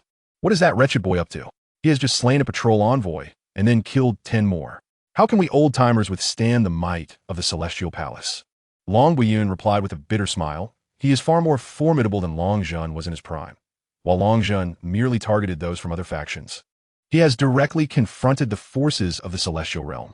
Long Sihai chuckled. When that lad was inconspicuous, you criticized him. Now that he has gained prominence, you still find fault. What exactly do you wish him to do? Long Zhun shot a glance at Long Sihai. You are merely defending him because you benefit from him. Long Sihai retorted. Have you not consumed the pills I concocted? Did you not partake in the longevity elixir he provided? Enough of your bickering. Let us await news from above. Long Quanglei shouted in irritation, and silence enveloped the assembly. A radiant light illuminated an altar, inscribed with the words, "Let it develop freely." Soon, an earth immortal shall descend to oversee the family. Long Sihai remarked, See, the higher-ups have granted him free reign. We old-timers should venture out as well. If our lifespans are short, we might as well ascend directly, especially since the elixirs have been provided. Overcoming the tribulation will be a breeze. Long Quanglei commanded. Boyun and Sihai, you are to instruct Long Zhan to declare war on the Lin family and the Heavenly Maiden's sacred land. The Dragon Shadow Guard also deserve a breath of fresh air. The two exchanged knowing smiles before exiting the ancestral grounds. Thus, the Dragon family of the Central Domain formally declared war on the Lin family and the Heavenly Maiden's sacred land. Upon the announcement, the entire Central Domain was set abuzz. Many factions, upon receiving the news, mistakenly believed that the Lin family and the Heavenly Maiden's sacred land had declared war on the Dragon family. Before other factions could respond, all 9,000 Dragon Shadow Guards mobilized, swiftly sweeping through 3 of the Lin family's mines and a dozen shops. The Heavenly Maiden's sacred land suffered even greater losses, as 3 mid-grade spirit stone mines were looted, leaving no survivors among the personnel of the Heavenly Maiden's sacred land. This monumental event sent shockwaves throughout the Central Domain, igniting a state of unrest. In the sacred realm of the Celestial Maidens, 5 semi-immortals were dispatched to hunt down the Dragon Shadow Guard. However, they were met with fierce resistance from Long Boyun, who wielded the celestial weapon, the Heavenly Dragon War Spear, resulting in the demise of 2 of them, while 3 managed to escape. This event made it abundantly clear to all factions that the Long family was indeed serious, as semi-immortal casualties had occurred right from the outset. Consequently, the 2 major factions began to treat the situation with utmost seriousness, engaging the Long family in a protracted conflict. In a tranquil setting, Long Yuan was reclining on his bed, embracing Xiao Meyer while perusing the system panel. Tang Tang, how is the harvest this time? He inquired. Tang Tang glanced at the system space, unable to suppress the drool at the corner of her mouth. Master, the sword spirit has slain 10 earth immortals, granting you an additional 2,000 years of lifespan. Furthermore, it has vanquished over 52nd to 8th tribulation loose immortals, bestowing upon you an aggregate of 1,300 years, along with the 40 years from your own efforts. You have accrued a total of 3,340 years of lifespan, though you have expended 100 years, leaving you with 3,463 years. Chapter 72. Preventing the journey to the Long family for retribution. Long Yuan nodded. What treasures do we possess? Tang Tang rummaged through the items in the system space. There are 55 medicinal herbs and 17 celestial weapons. The rest are inconsequential, so it is better to remain discreet to avoid any accusations of verbosity. Very well, please retain the medicinal herbs and celestial weapons, and convert the remainder into points. Understood. A chime resonated. Congratulations, Master, for trading several treasures and acquiring 423 billion points. Your remaining points total 432 billion 885 million. Tang Tang, how many points did we exchange? Long Yuan asked calmly. Master, this is but a modest amount of points, sufficient to purchase 430 celestial herbs. Yet still inadequate for you to ascend to the Saint Realm. Long Yuan felt a wave of disappointment wash over him, despite the numerous items. They were insufficient for his indulgence. A voice interrupted from outside. Yuaner, are you awake? Mother needs to speak with you. Xiao Meyer stirred awake, groggily opening her eyes. The sight of her ample bosom swaying before Long Yuan almost proved too tempting to resist. He bit his tongue to regain composure. Mother, I am awake and will rise shortly. Very well, please come to mother's tent. All right. Hearing that Chu Linyue had departed, Xiao Meyer returned to her slumber. Utterly exhausted from being toyed with by Long Yuan multiple times the previous day, Long Yuan donned his garments, tucked Xiao Meyer in, and exited the tent, making his way to Chu Linyue's quarters. Ren Wanning was also present, and both turned their gaze towards Long Yuan. Su Linyu spoke. Yuanea, our family has declared war against the celestial maidens and must return to the central domain. Long Yuan expressed his astonishment. How do we come a war? You did not even wait for me to arrive in the central domain. Ren Wanting retorted, you have slain numerous individuals. If you do not declare war, they will take action against us. Now, both factions are preparing to engage the Long family in a war of attrition. Each encounter necessitates substantial spirit stones for the cultivators to restore their spiritual energy. Few families can endure such a strain for long, and they aim to force the Long family into submission and seek reparations for their losses. Long Yuan nodded. I understand. You may return now. I shall prepare some items for you to take back to the family. Tang Tang, please exchange 1 billion medium-grade spirit stones for me, and procure 100,000 bottles of various medium-grade healing pills. Also, bring me 20 inferior immortal artifacts. I suspect the old ancestor of the Long family has a surplus, as a dozen won't suffice for distribution. Ding. Purchase successful. 32 billion points deducted. Remaining points, 885. Dear host, everything has been packaged. Long Yuan retrieved a storage ring from the system space and handed it to Chu Linyue. Mother, this is for our family. Please take it back to them. Let them prepare while I return to the central domain. Chu Linyue was curious about the contents of the storage ring, but Long Yuan stopped her. You can check it once you return. It will aid our family installing those 2 major forces until my return to the central domain. Very well. I shan't worry about you anymore. Just take good care of Mayer, as her strength is still lacking. Long Yuan nodded, understood. Chu Linyue and Ren Wanting rose to leave. Ren Wanting turned back to Long Yuan and said, remember to retrieve the spirit stones from Tian Yuan. Rest assured, I will go. The two ascended the warship and swiftly headed toward the central domain. Long Yuan, gazing at the empty camp, lost interest and decided to retreat to his tent for more rest. In the immortal realm, within the heavenly palace hall, a formidable man sat in authority. Below him stood an elder, the very immortal sovereign who had confronted Long Yuan. Palace Master, that young man from the Long army is exceedingly arrogant. He has already slain 11 of our inspectors. We can no longer afford to overlook this. We must send powerful beings to apprehend him. Ouyang Xiongba opened his eyes. The Long family held significant power in the immortal realm, and provoking them could lead to dire consequences. Here is the plan. You shall visit the Long family and explain the situation. If they show no concern, we will employ the Fuyun Great Formation to send an immortal lord down to capture him. Understood, Palace Master. Du Ju turned and departed from the heavenly palace, while Ouyang Xiongba closed his eyes, feigning indifference.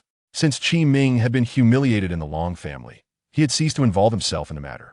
Du Ju, who had lost a junior to the young Long Zhun, would surely seize this opportunity to confront the Long family. Du Ju soared toward the Long family, his entourage impressive. Leading the procession were a battalion of golden armored soldiers riding unicorn steeds, each radiating a formidable aura, all at the golden immortal level. Behind them followed 5,000 silver armored troops of the Xian immortal realm. Onlookers in the heavenly palace were puzzled, wondering who had provoked this immortal sovereign. In the Long family hall, Long Zhun pondered how to summon Long Yuan ahead of schedule, as chaos erupted below while they remained still. At that moment, a family disciple entered the hall. Patriarch, I just heard that Du Ju from the heavenly palace is approaching our Long family with great intensity. He seems to be nearing. I wonder which of our clan members has offended him. Long Zhun's eyes sparkled with excitement. Someone had dared to challenge the Long clan. Who possessed such audacity to create such a tumult? This individual must be rewarded with 100,000 top-tier celestial stones. The young man, Long Fan, found himself at a loss for words. He had ascended from another realm and been assigned to the Second Elder's faction. In the Celestial Realm, the Long clan's lineage was hardly a matter of blood, as all members had risen from various worlds. The family hierarchy was structured with positions such as Ancestor, Clan Leader, Supreme Elder, Elder, Steward, and Clan Disciples.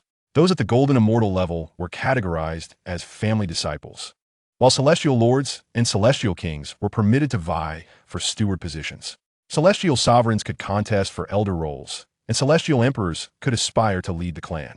Should a Celestial Emperor fail in their bid for leadership, they would assume the role of Supreme Elder, while demigods were regarded as ancestors. Each position came with distinct privileges. For instance, the clan leader could access 5 units of cultivation resources, 10 Supreme Elders would share 5, the ancestors would divide 30, 10 Elders would split 3, and 200 stewards would share 7. The remaining clan disciples and those without positions would collectively share 30 resources, distributed according to their cultivation levels. An additional 20 resources were reserved for the clan's preparedness and rewards.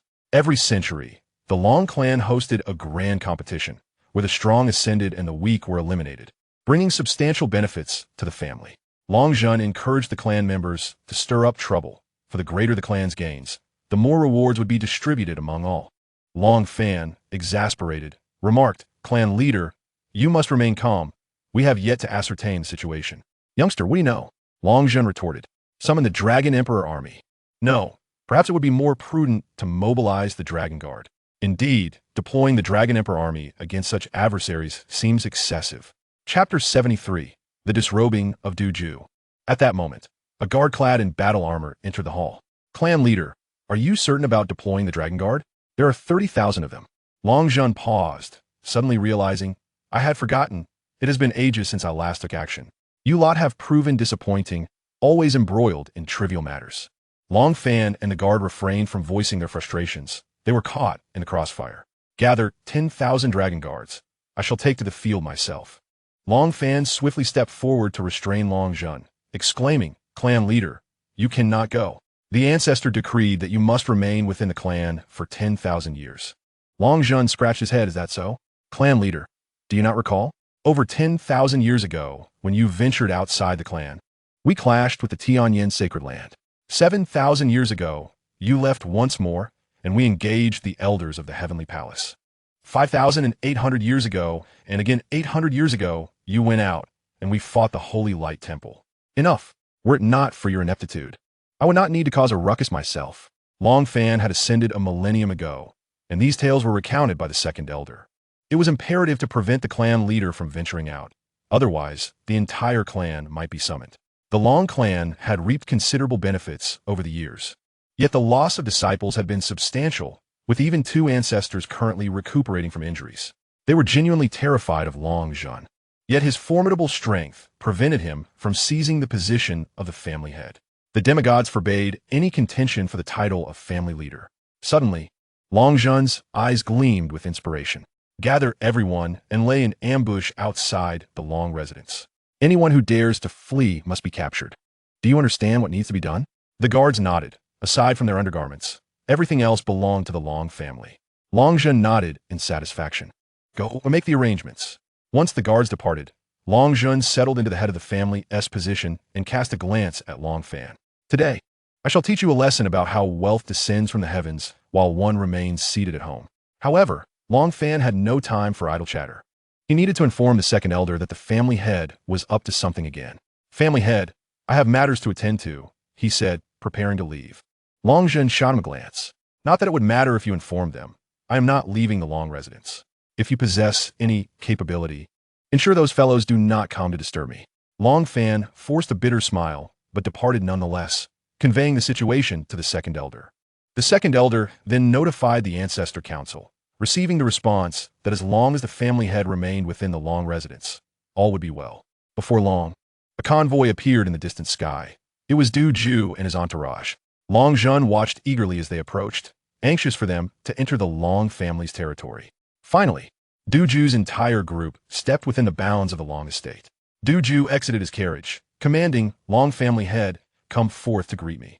Before Du Ju could finish his sentence, a long spear shot forth from the grand hall of the Long residence, aiming straight at him.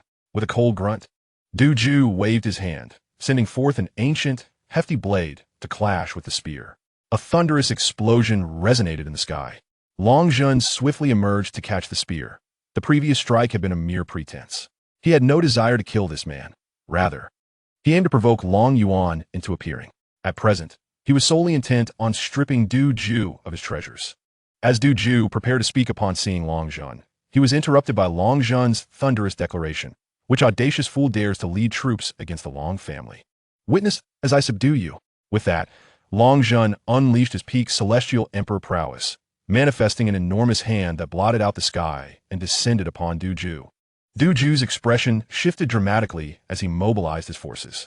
The golden armored and silver armored troops formed a battle array to withstand the descending hand. The Long family members gazed at the aerial conflict, shaking their heads in resignation. One clan member remarked, "Prepare to seize the treasures." After all, acquiring even one could yield additional resources. Before he could finish speaking, others had already surged toward the sky, shouting, "Family head, we come to assist you." Thousands of Long family members launched themselves at Du Ju's entourage, including even the novices among the human immortals. Observing such a multitude rushing forth, the remaining individuals lost interest in the prospect of claiming the trifling treasures. Outside the Long residence, the commander of the Long Guard berated his troops, utterly useless. Not a single one of you has charged forth. Everyone, follow me. We cannot have come out for nothing. Consequently, 10,000 Long Guards joined the fray. Eliminating the interference of those who were simply not worthy, Du Ju observed, with frustration, as so many rushed to seize what was not theirs. He was compelled to retract his assault and allow them to fight amongst themselves. Before long, Du Ju and his companions were stripped of their garments, their treasures snatched away, and they were unceremoniously cast out of the Long family estate. Standing outside, Du Ju felt an overwhelming sense of humiliation. How could a dignified celestial sovereign be so disgracefully expelled? He cast a resentful glance towards the Long residence, silently vowing that if they treated him in such a manner, he would not hesitate to take action against their prodigies in the lower realms. With that, he departed, accompanied by several thousand guards clad only in undergarments. Meanwhile, in the lower realm, Long Yuan was blissfully asleep beside his wife, entirely unaware that he had incurred someone's wrath. As Xiao Meier awoke, she playfully teased Long Yuan's nose with her silky hair. Feeling an itch, Long Yuan opened his eyes to find Xiao Meier gazing at him. "Darling, you are awake. The gate to the secret realm has already opened. They have been inside for a while now. Why did you not wake me?" he inquired, with a sweet smile. Xiao Meier replied, "I couldn't bring myself to disturb your slumber. Besides, the gate will remain open for another hour. There is still plenty of time. Then let us rise and explore the secret realm." "Absolutely. I have heard there are many rare spiritual herbs within. We should gather some." Long Yuan nodded. "Then you might want to get off me first." Xiao Meier shifted her body, allowing Long Yuan to rise. Once they were dressed, they stepped out of their tent only to find that most had already left. "My newly acquainted brother did not even bid me farewell. How inconsiderate. He did send someone to call for you, but I instructed that person to return," she explained. "I see. It seems I misjudged him. Let us proceed. I have even purchased a new longsword for you." "Thank you, my dear." Xiao Meier grasped Long Yuan's hand as they soared towards the secret realm. As they entered, they soon noticed a commotion in the distance where individuals were battling ferocious beasts. Long Yuan, however, had little interest in the skirmish and instead ventured deeper into the realm with Xiao Meier. Their stroll through the secret realm was marked by excitement, as the beast that dared to attack them fell victim to Xiao Meier's swift blade. Many who encountered the couple chose to keep their distance. Upon reaching the edge of a cliff, they intended to admire the scenery when suddenly, a great bird swooped down to assault them. Xiao Meier pulled Long Yuan aside, narrowly avoiding the flames it spewed forth. "Darling, something is amiss. There must be treasure nearby, else this bird would not persist in its attacks. Step back and allow me to dispatch it." Long Yuan nodded, retreating to a safe distance. Xiao Meier unleashed her 12th technique, Void Shatter, and in an instant, the great bird was torn asunder, its remnants sucked into the void. Chapter 74. Battling the boss. Long Yuan was at a loss for words. How could one engage in battle without first testing the waters? As Xiao Meier would say, if one could resolve matters with a single strike, why engage in prolonged combat? This left Long Yuan speechless. From the cliff, Xiao Meier harvested a 7th grade spiritual herb. "Darling, look, This is indeed a 7th-grade spiritual herb. Then keep it. It shall serve you well for concocting pills in the future. Xiao Meyer shook her head, declaring that the spirit medicine transformed into elixir was of no use to her, and suggested it be given to her husband instead. Very well, Long Yuan replied, taking the spirit medicine and consuming it in 2 bites, for to him, all spirit medicines were alike. As the two prepared to venture deeper, a throng of cultivators fled in panic, their expressions akin to those who have seen a ghost. Long Yuan halted one individual and inquired, "What is happening? Why are you all retreating?" The man, initially brimming with ire, softened upon recognizing Long Yuan and respectfully responded, "Senior, a demonic creature has emerged from the center of the secret realm. We do not know which demon cultivator is responsible, but they have awakened a fearsome entity, resulting in the deaths of hundreds." Long Yuan released the man, who immediately took to the skies in haste. "My dear, you should exit first while I investigate further," he urged. Xiao Meyer hesitated momentarily before acquiescing. "All right, my husband, please take care." Concerned for her safety, Long Yuan produced the Long Yuan sword, saying, "Take this. Those outside will not dare to harm you with it." "My husband, if you give me the sword, what will you do?" she asked. Long Yuan chuckled reassuringly. "Do not worry, I am indestructible." He secured the sword at Xiao Meyer's waist, invoking the charming little sword spirit to protect her. The Long Yuan sword trembled slightly, allowing Long Yuan to breathe a sigh of relief. In the distance, a mass of dark energy was advancing ominously towards Long Yuan. "Hurry, my dear," he urged. Xiao Meyer glanced at the encroaching darkness, sensing the impending danger.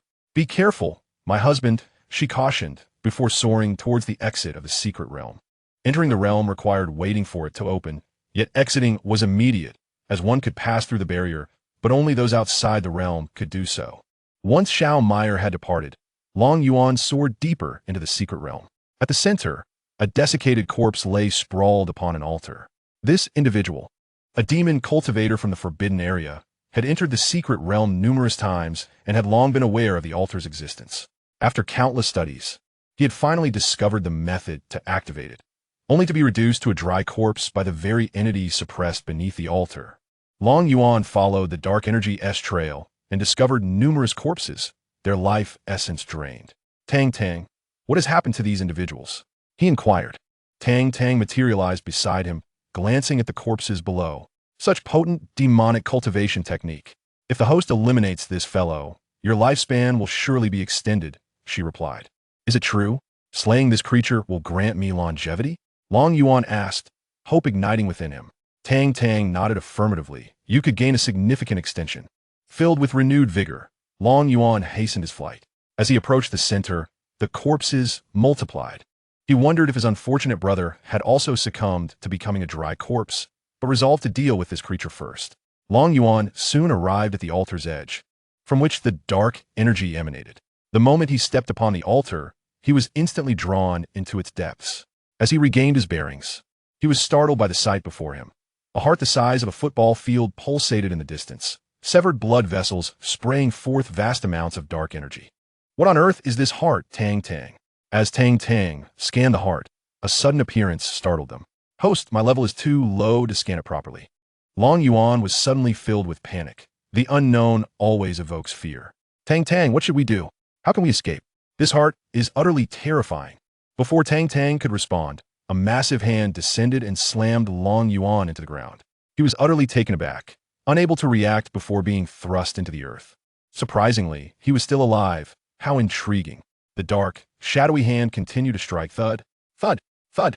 The ground shook with each impact as Long Yuan lay there, gazing at Tang Tang, bewildered by the source of this hand. Tang Tang, a mere apparition, accompanied him on the ground, watching the relentless strikes above. "It must be an attack initiated by that heart. It seems intent on crushing you."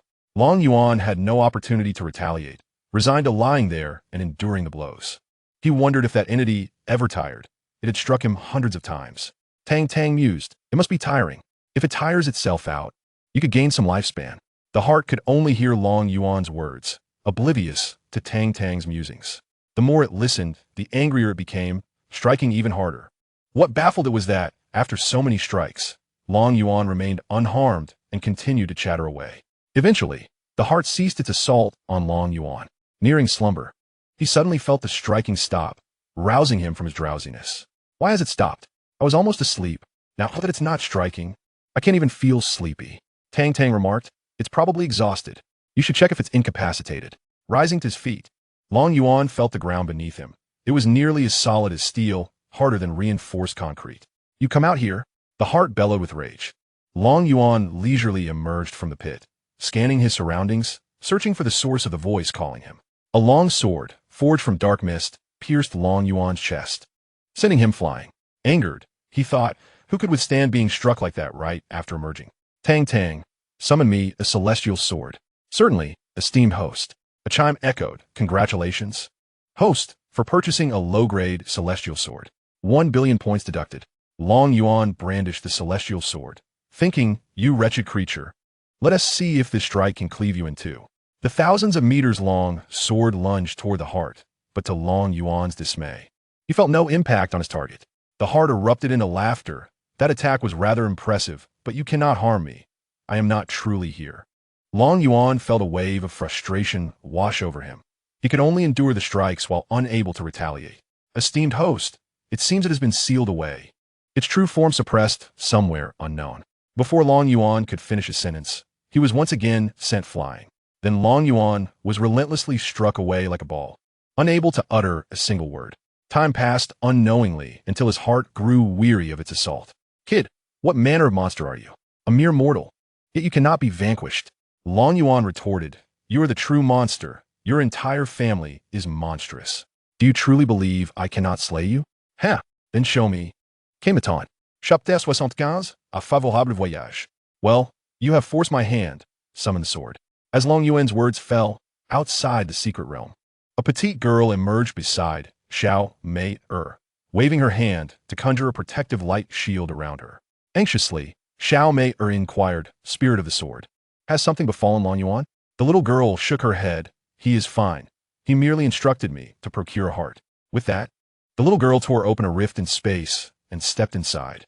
The fabric of reality split before Long Yuan, and the little girl emerged wielding Long Yuan's sword. Master, do you wish for me to slay this abomination? Long Yuan pointed at the heart, commanding, end its life. Understood. The heart let out a derisive laugh. You think a mere sword can slay me? The little girl cast a glance at the heart. Soon, you shall cease your laughter. Sword of the ultimate divine obliteration. A terrifying blood-red sword cleaved through space, vanishing from sight. On a distant planet, devoid of life and shrouded in dark miasma at its core, an enormous heart throbbed within countless sealing formations. The void fractured, and a colossal blood-red sword, measuring hundreds of thousands of meters, emerged. With a single stroke, it descended upon the heart, and the formations that contained it crumbled like paper before the might of the giant sword. With a resounding split, the heart was severed in two. The planet, too, was bisected, and, as the two halves of the heart attempted to flee, the giant sword transformed into countless smaller blades, enveloping both the planet and the heart. The myriad blades crisscrossed and darted about, reducing the entire planet and heart to dust, floating amid the cosmos. Before Long Yuan, the heart vanished abruptly, and his lifespan surged exponentially, 10,000, 30,000, 90,000, 100,000 years, until it finally stabilized at 100,000 years. The little girl gleefully announced, Master, it is done. Long Yuan, in a daze, nodded, I understand. I have witnessed it. But this is truly terrifying. A single heart has granted me 100,000 years of life.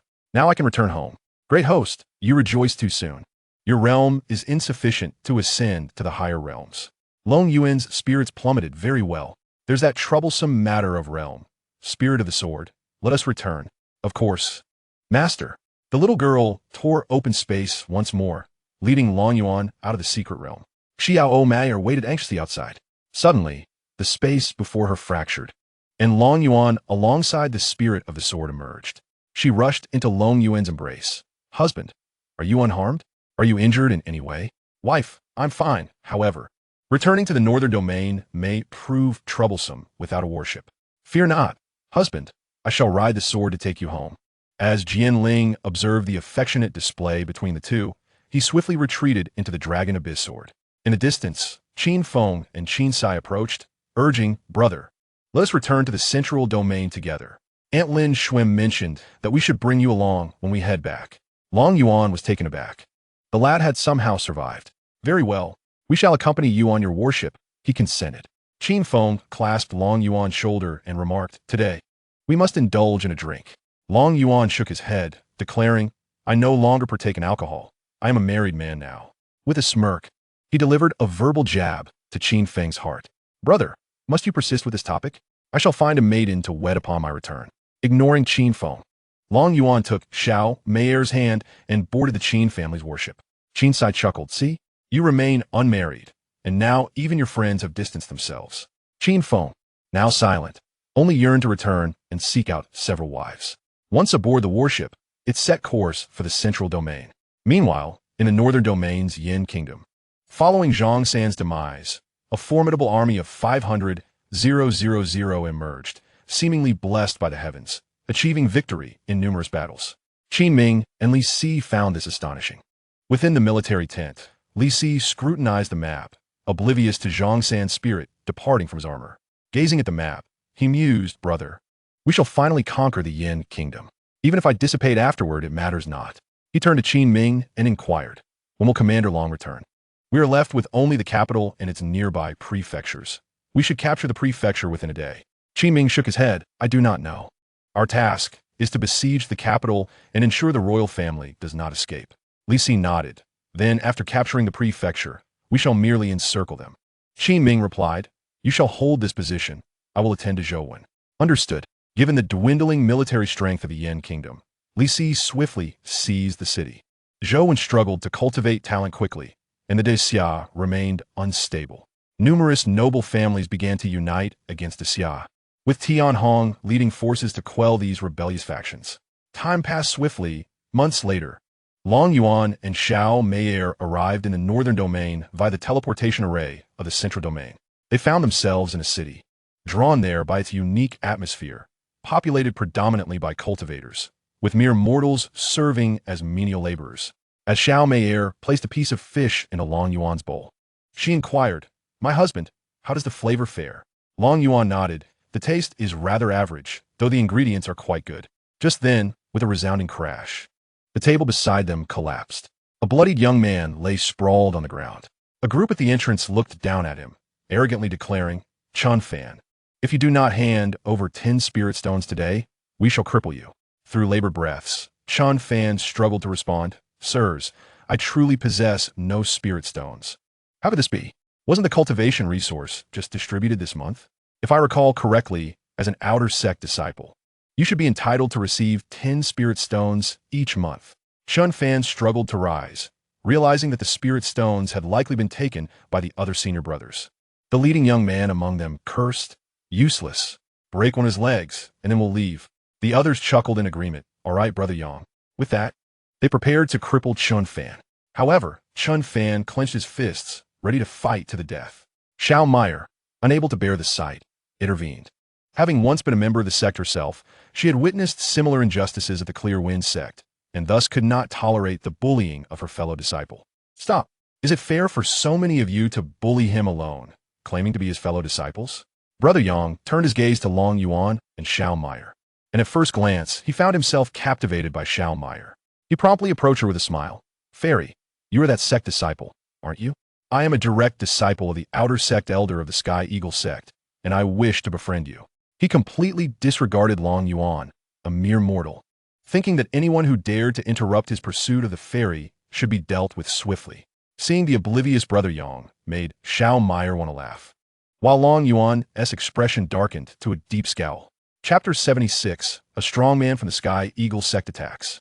Long Yuan glared at Brother Yang. Do you not see me sitting right here? You dare to flirt with my wife in front of me. Do you find that appropriate? His words provoked laughter from the members of the Sky Eagle sect, one of whom sneered, You, a mere mortal, think you deserve such a fairy? Take a good look at yourself. Brother Yang, eager to maintain a good image in front of Xiao Meier, retorted, How dare you speak like that? This brother here is seated with the fairy, which means he is my friend, and you should show some respect. The sycophant quickly nodded in agreement. Yes, yes, Brother Yang is right.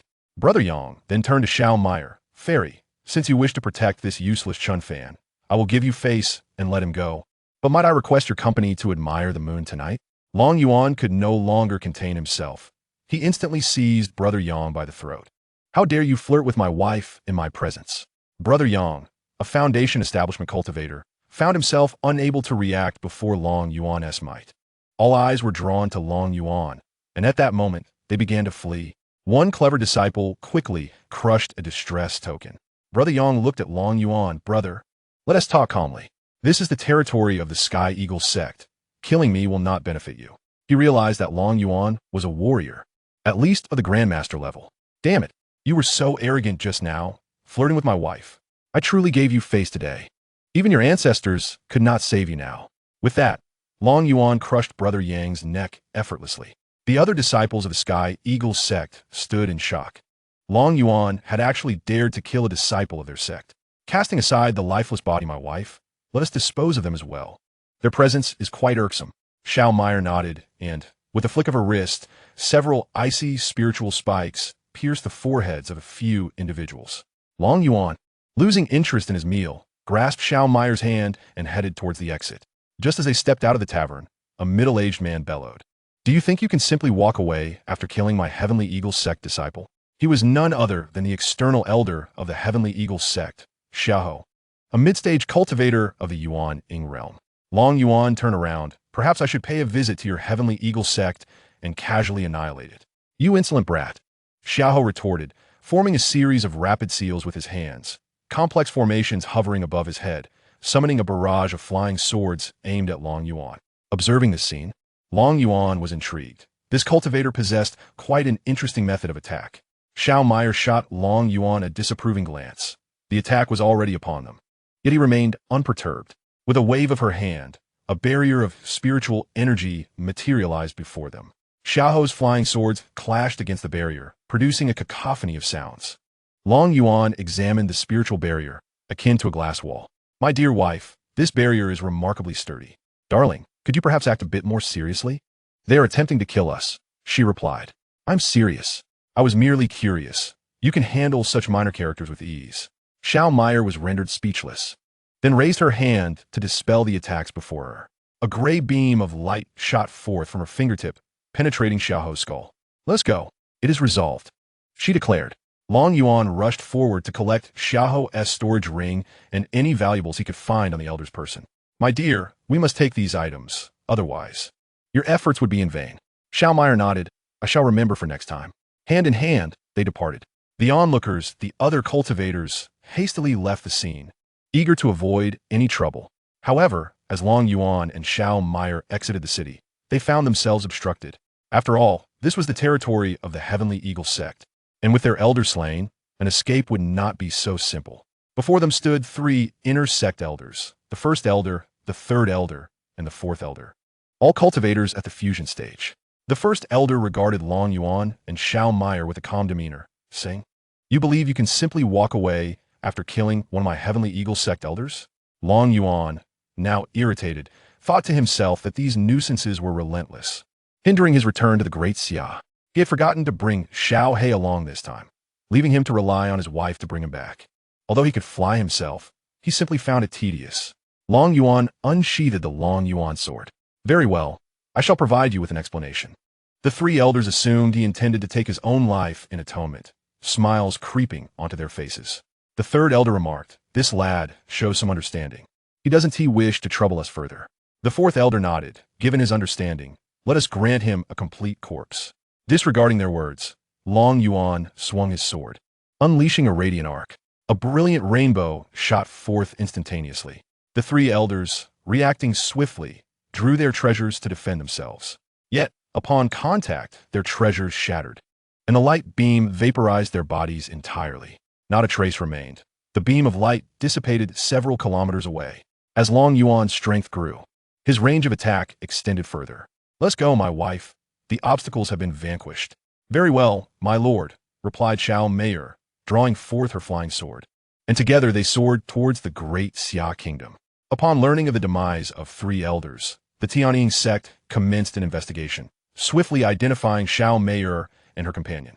After all, Xiao Meyer was renowned as the most beautiful woman in the northern region, and many recognized her. However, upon discovering her identity, the sect leader refrained from sending pursuers after Long Yuan.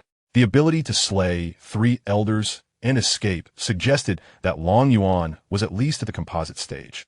Thus, they would require the intervention of their ancestor to confront him. Should the ancestor also fall, the Tianying sect would face annihilation. Hence, he dared not gamble and chose to abandon the pursuit of Long Yuan and his companion. It took them several months to return to the Great Xia Kingdom. As Long Yuan stepped into his estate, Little Black dashed out to greet him. "Master, why do you go out to play without taking me along?" "I've been stuck here for nearly a year."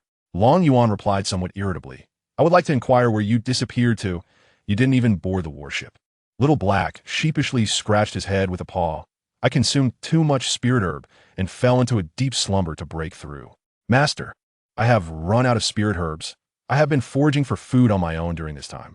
Long Yuan promptly purchased 1,006 great spirit herbs and tossed them to Little Black, stating, "Take these and eat. If you fall behind again, you may leave on your own. I will not keep you for free." Upon seeing the abundant spirit herbs, Little Black nodded vigorously. "I won't let that happen again. I promise."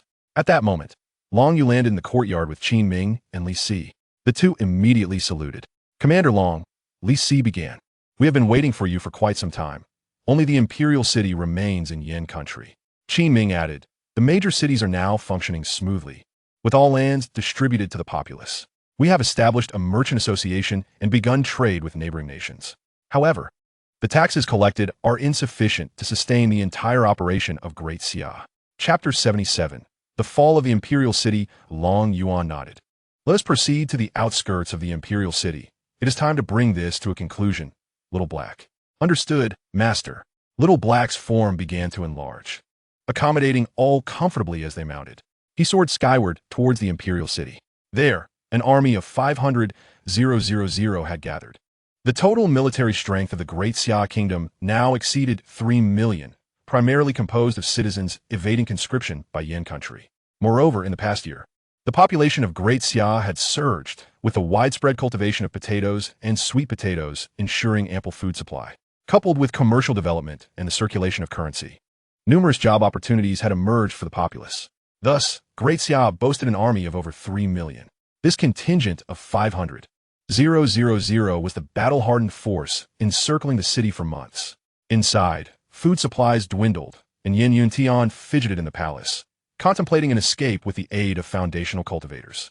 As soon as the foundation-laying offering led him out of the imperial palace, Long Yu appeared before him. He assumed that Long Yu, fearing the inspector, would not dare to kill him, and thus he departed with Yin Yuntian. However, just as he took a step, his body exploded. Long Yu merely cast a glance at Yin Yuntian before departing. Back in the palace, Yin Yuntian was in a state of unrest, unable to escape or fight back. The thought of not being killed felt even worse. Suddenly, the war drums of the imperial city resonated, and a soldier rushed in to report, "Your Majesty, outside the city, a massive army is gathering. We have hundreds of thousands of troops surrounding all 4 gates." Yin Yuntian made his way directly to the eastern city gate, where his last 5,000 imperial guards awaited. Upon reaching the city wall, the commander of the imperial guards stepped forward to salute, saying, "Your Majesty, they are preparing to attack the city. Your esteemed life cannot remain here." Yin Yuntian waved his hand dismissively, saying, "With Yin Kingdom nearly lost, what value does my life hold?" He then gazed beyond the city walls, where atop a monstrous beast sat a man and a woman, Long Yuan and Xiao Meier. Long Yuan looked up at Yin Yuntian, adorned in his dragon robe, and slowly spoke. "You must be the emperor of Yin Kingdom." Yin Yuntian, observing Long Yuan in his own dragon robe, burst into laughter. "You are the emperor of the Xia, the one who overthrew my nation." Long Yuan nodded affirmatively. "Indeed, it was I who toppled your kingdom. I cannot bear to see the suffering of the people, so I led a revolt." Yin Yuntian stared at Long Yuan. "Do you comprehend the vastness of Tianming continent? Countless suffering citizens exist. How many can you truly save? I can only protect the people of Yin." Yin Yuntian nodded resolutely. "Then let us engage in battle. Open the gates. I shall confront the emperor of the Xia." The commander of the imperial guards quickly intervened. "Your Majesty, it is unwise." Yin Yuntian laughed heartily. "You have followed me for over a decade.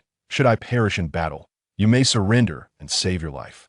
The commander fell silent, fully aware that the Yin Kingdom was doomed. His presence until the end was solely out of loyalty to Yin Yuntian. Yin Yuntian patted the commander on the shoulder. "Emperor of the Xia, prepare for battle with me. Long Yuan, riding on his steed, advanced forward. Very well, I shall grant you a dignified death. Yen Yuntian descended from the city wall, where preparations had been made for his armor and steed. He chose not to don the armor, directly mounting his horse and accepting the sword handed to him by a soldier. Open the gates. Creak. The gates swung open. Yen Yuntian charged forth on his steed, drawing his long sword. Kill, kill, kill. Long Yuan, witnessing Yen Yuntian's advance, also unsheathed the Long Yuan sword and, like a mortal, shouted, kill. Little Black swiftly galloped toward the opposing side. All eyes were riveted on this confrontation of kings. Everyone knew Yen Yuntian was destined to perish. Yet they remained entirely absorbed in the unfolding battle. Clang!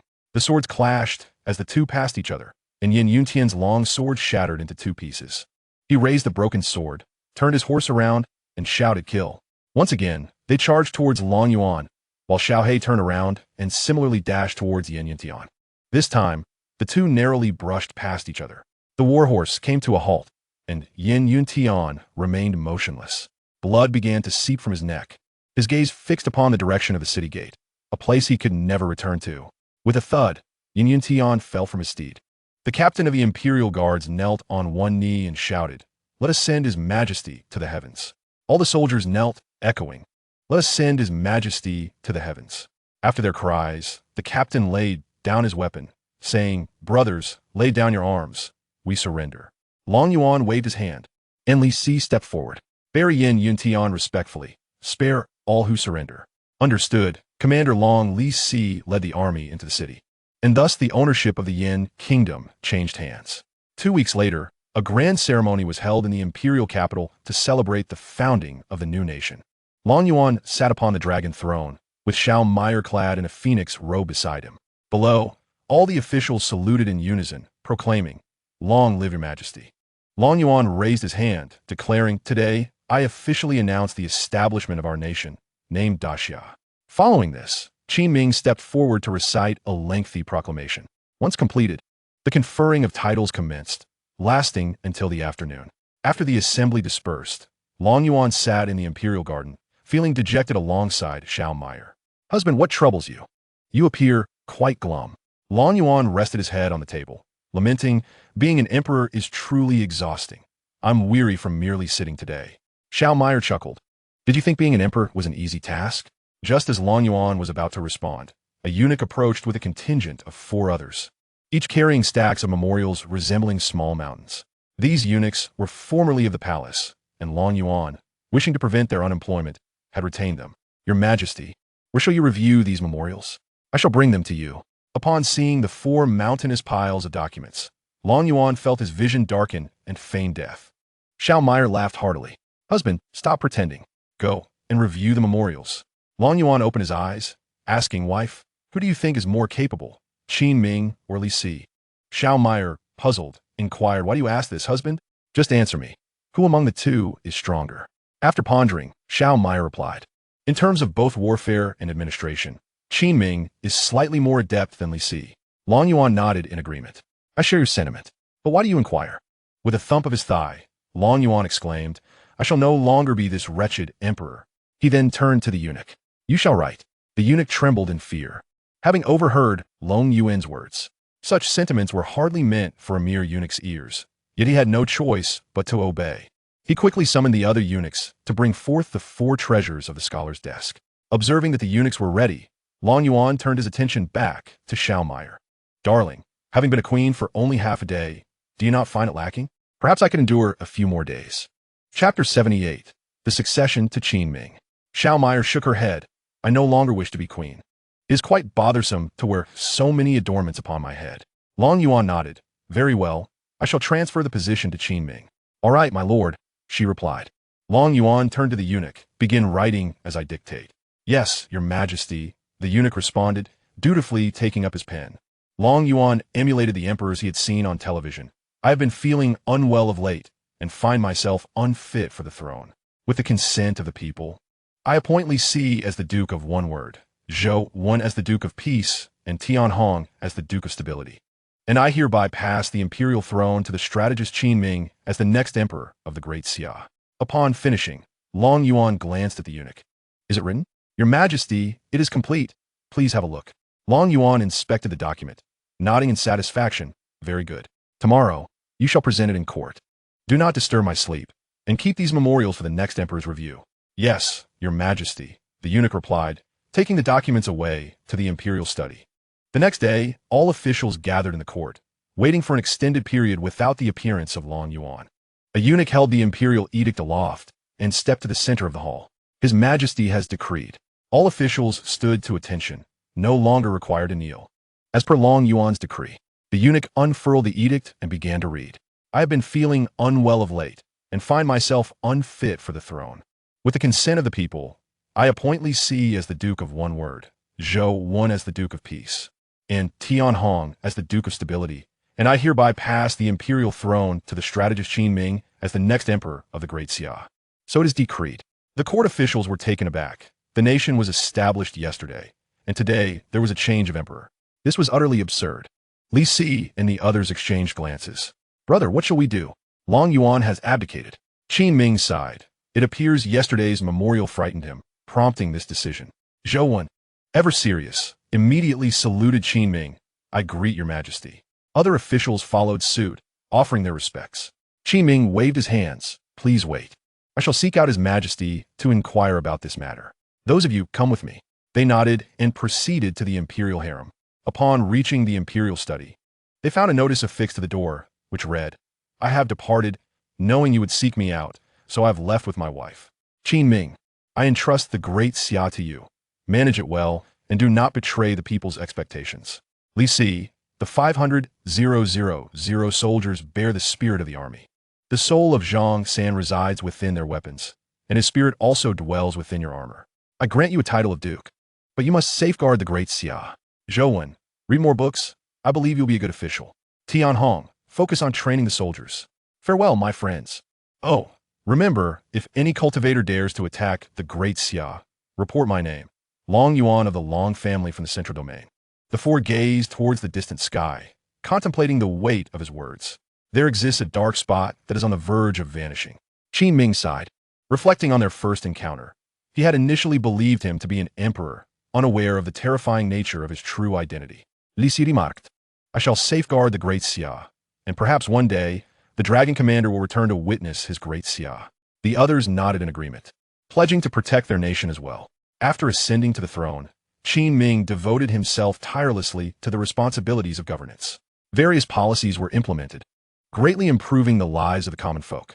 Li Si and Tian Hong incessantly reinforced military training, expanding the army to a formidable 5 millions personnel. The neighboring nations, underestimating the strength of the newly established Great Xia, initiated hostilities. However, the combined forces of three nations, totaling 6 million troops, were decisively defeated by Li Si's 1 million soldiers, resulting in their retreat and subsequent pleas for peace, thus establishing Great Xia's renown. Additionally, Long Yuan garnered considerable fortune and power, a reward from the heavens. On the back of Xiao He, Long Yu observed Long Yuan. Are you prepared to return to the central domain? Long Yuan nodded, eager to see how the conflict with the two major factions had unfolded since declaring war 6 months prior. Rest assured, I have received word from the family. The Celestial Maiden Sacred Land and the Lin family have been engaged in a war of attrition, occasionally launching surprise attacks while your father slowly wears them down. Yet, this cannot continue indefinitely. I shall seek my own vengeance. Xiao Meier interjected, my husband, upon our arrival at the Long family, I wish to enter seclusion for a period, as I feel a breakthrough is imminent. Very well, you may cultivate freely at the Long family. Thus, the three conversed as they journeyed towards the central domain. Meanwhile, conflict erupted among the three major immortal factions, affecting numerous other powers, particularly the first and second tier factions allied with them, who found themselves embroiled in fierce battles. It was a genuine struggle, and within just 6 months, several elders of the second tier factions had perished. With the first casualty, others soon followed. Long Zhan sat in his study when a shadowy guard placed a note on his desk before vanishing. Upon examining the note, Long Zhan's brow furrowed at the 3 ominous words, Chun family in peril. He began to contemplate the situation, recalling that the Chun family had only recently aligned with the Long family. Now, he hesitated over whether to assist the Chen family. What if it were a trap, leading to significant losses? Conversely, if he chose not to act, he risked losing the people's trust. Just as he grappled with this dilemma, Chu Linxue entered, carrying a plate of pastries. "Brother Jean, what troubles you? Your brow is furrowed." Upon hearing her voice, Long Jean looked up. "Schwer, when did you arrive?" "I just came to bring you some snacks. Is something amiss?" Long Jean shared his concerns. "Julin zwei Sugetting. Let the Grand Elder take the celestial artifact and 500 dragon shadow guards. That should suffice. Even if it is a trap, the Grand Elder, at the peak of the tribulation stage and equipped with a celestial artifact alongside 500 elite guards, can easily contend with 5 peak tribulation experts." Long nodded in agreement. "And to be cautious, I instructed the second elder to follow discreetly." Chu Linxue acknowledged with a nod, shifting the conversation away from the matter. "Brother Jean, do indulge in the delicacies I prepared." Outside the gates of the Chun family, 2 formidable factions had encircled them, relying solely on their protective clan array for support. Chun Yuan, the patriarch, stood aloft with the family's elite, gazing at the chaos beyond the barrier. An elder beside him inquired, "Patriarch, do you think the Long family will send aid?" Chun Yuan shook his head. "I cannot say. Let us prepare for a fight to the death." Several ancestors of the Chun family gathered near him. One elder surveyed the hostile figures outside, declaring, "The Thunderclap sect and the He family have both arrived. It seems today will be a day of relentless conflict. What is there to fear?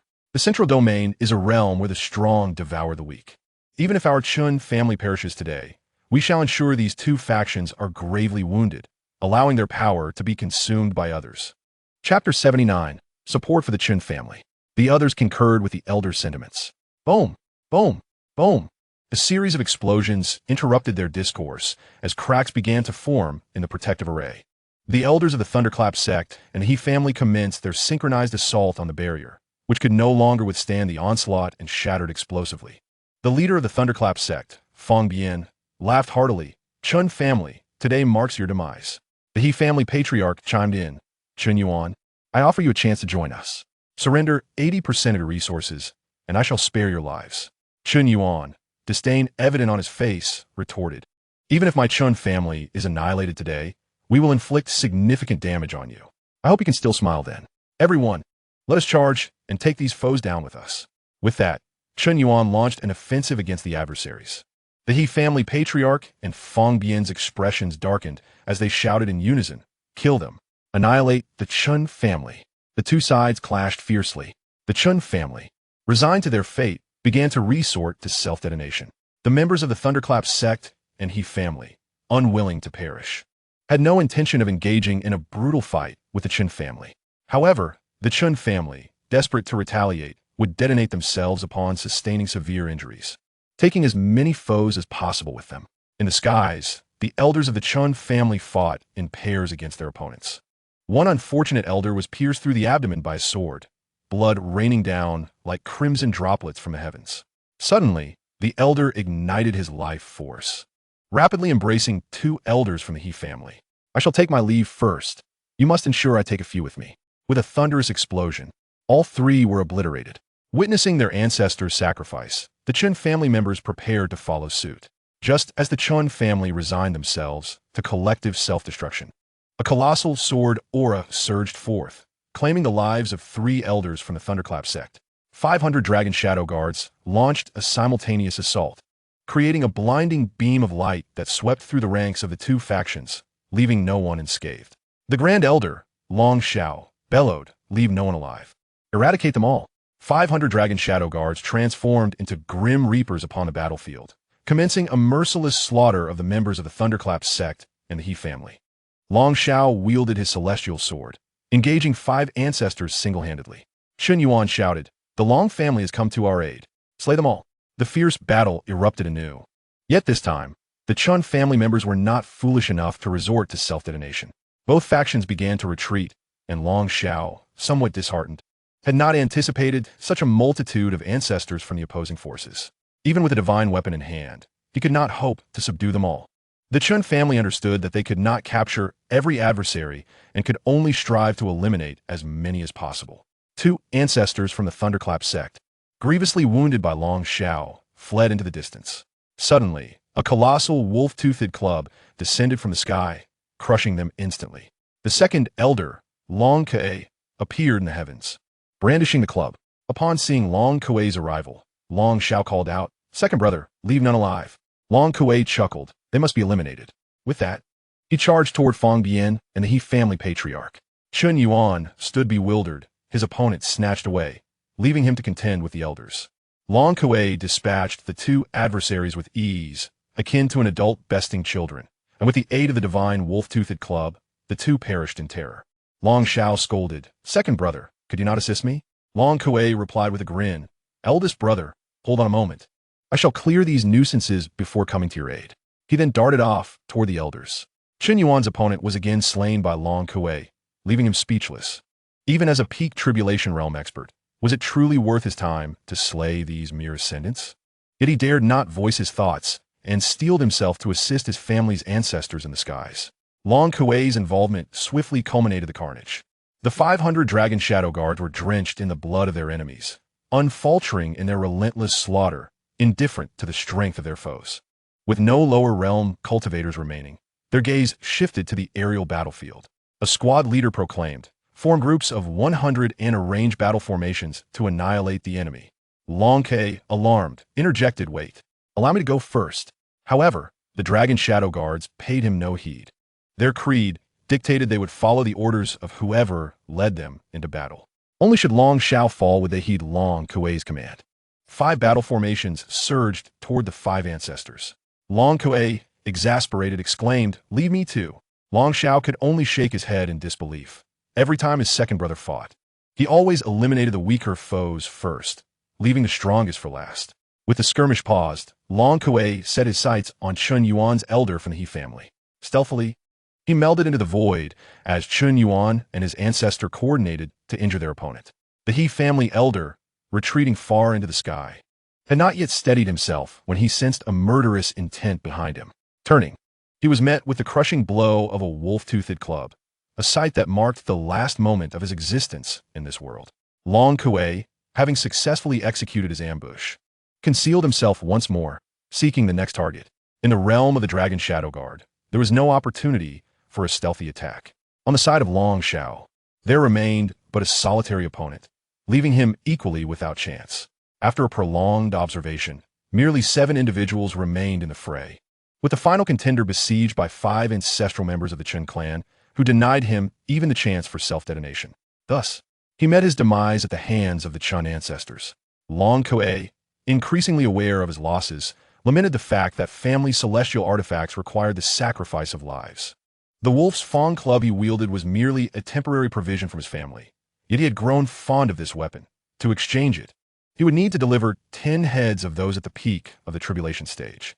He had momentarily succumbed to his vice, indulging in the slaughter of lower-tier cultivators and neglecting this crucial detail. Rushing toward Long Xiao, he urged, "Elder brother, you appear weary. Perhaps you should rest while I handle this adversary."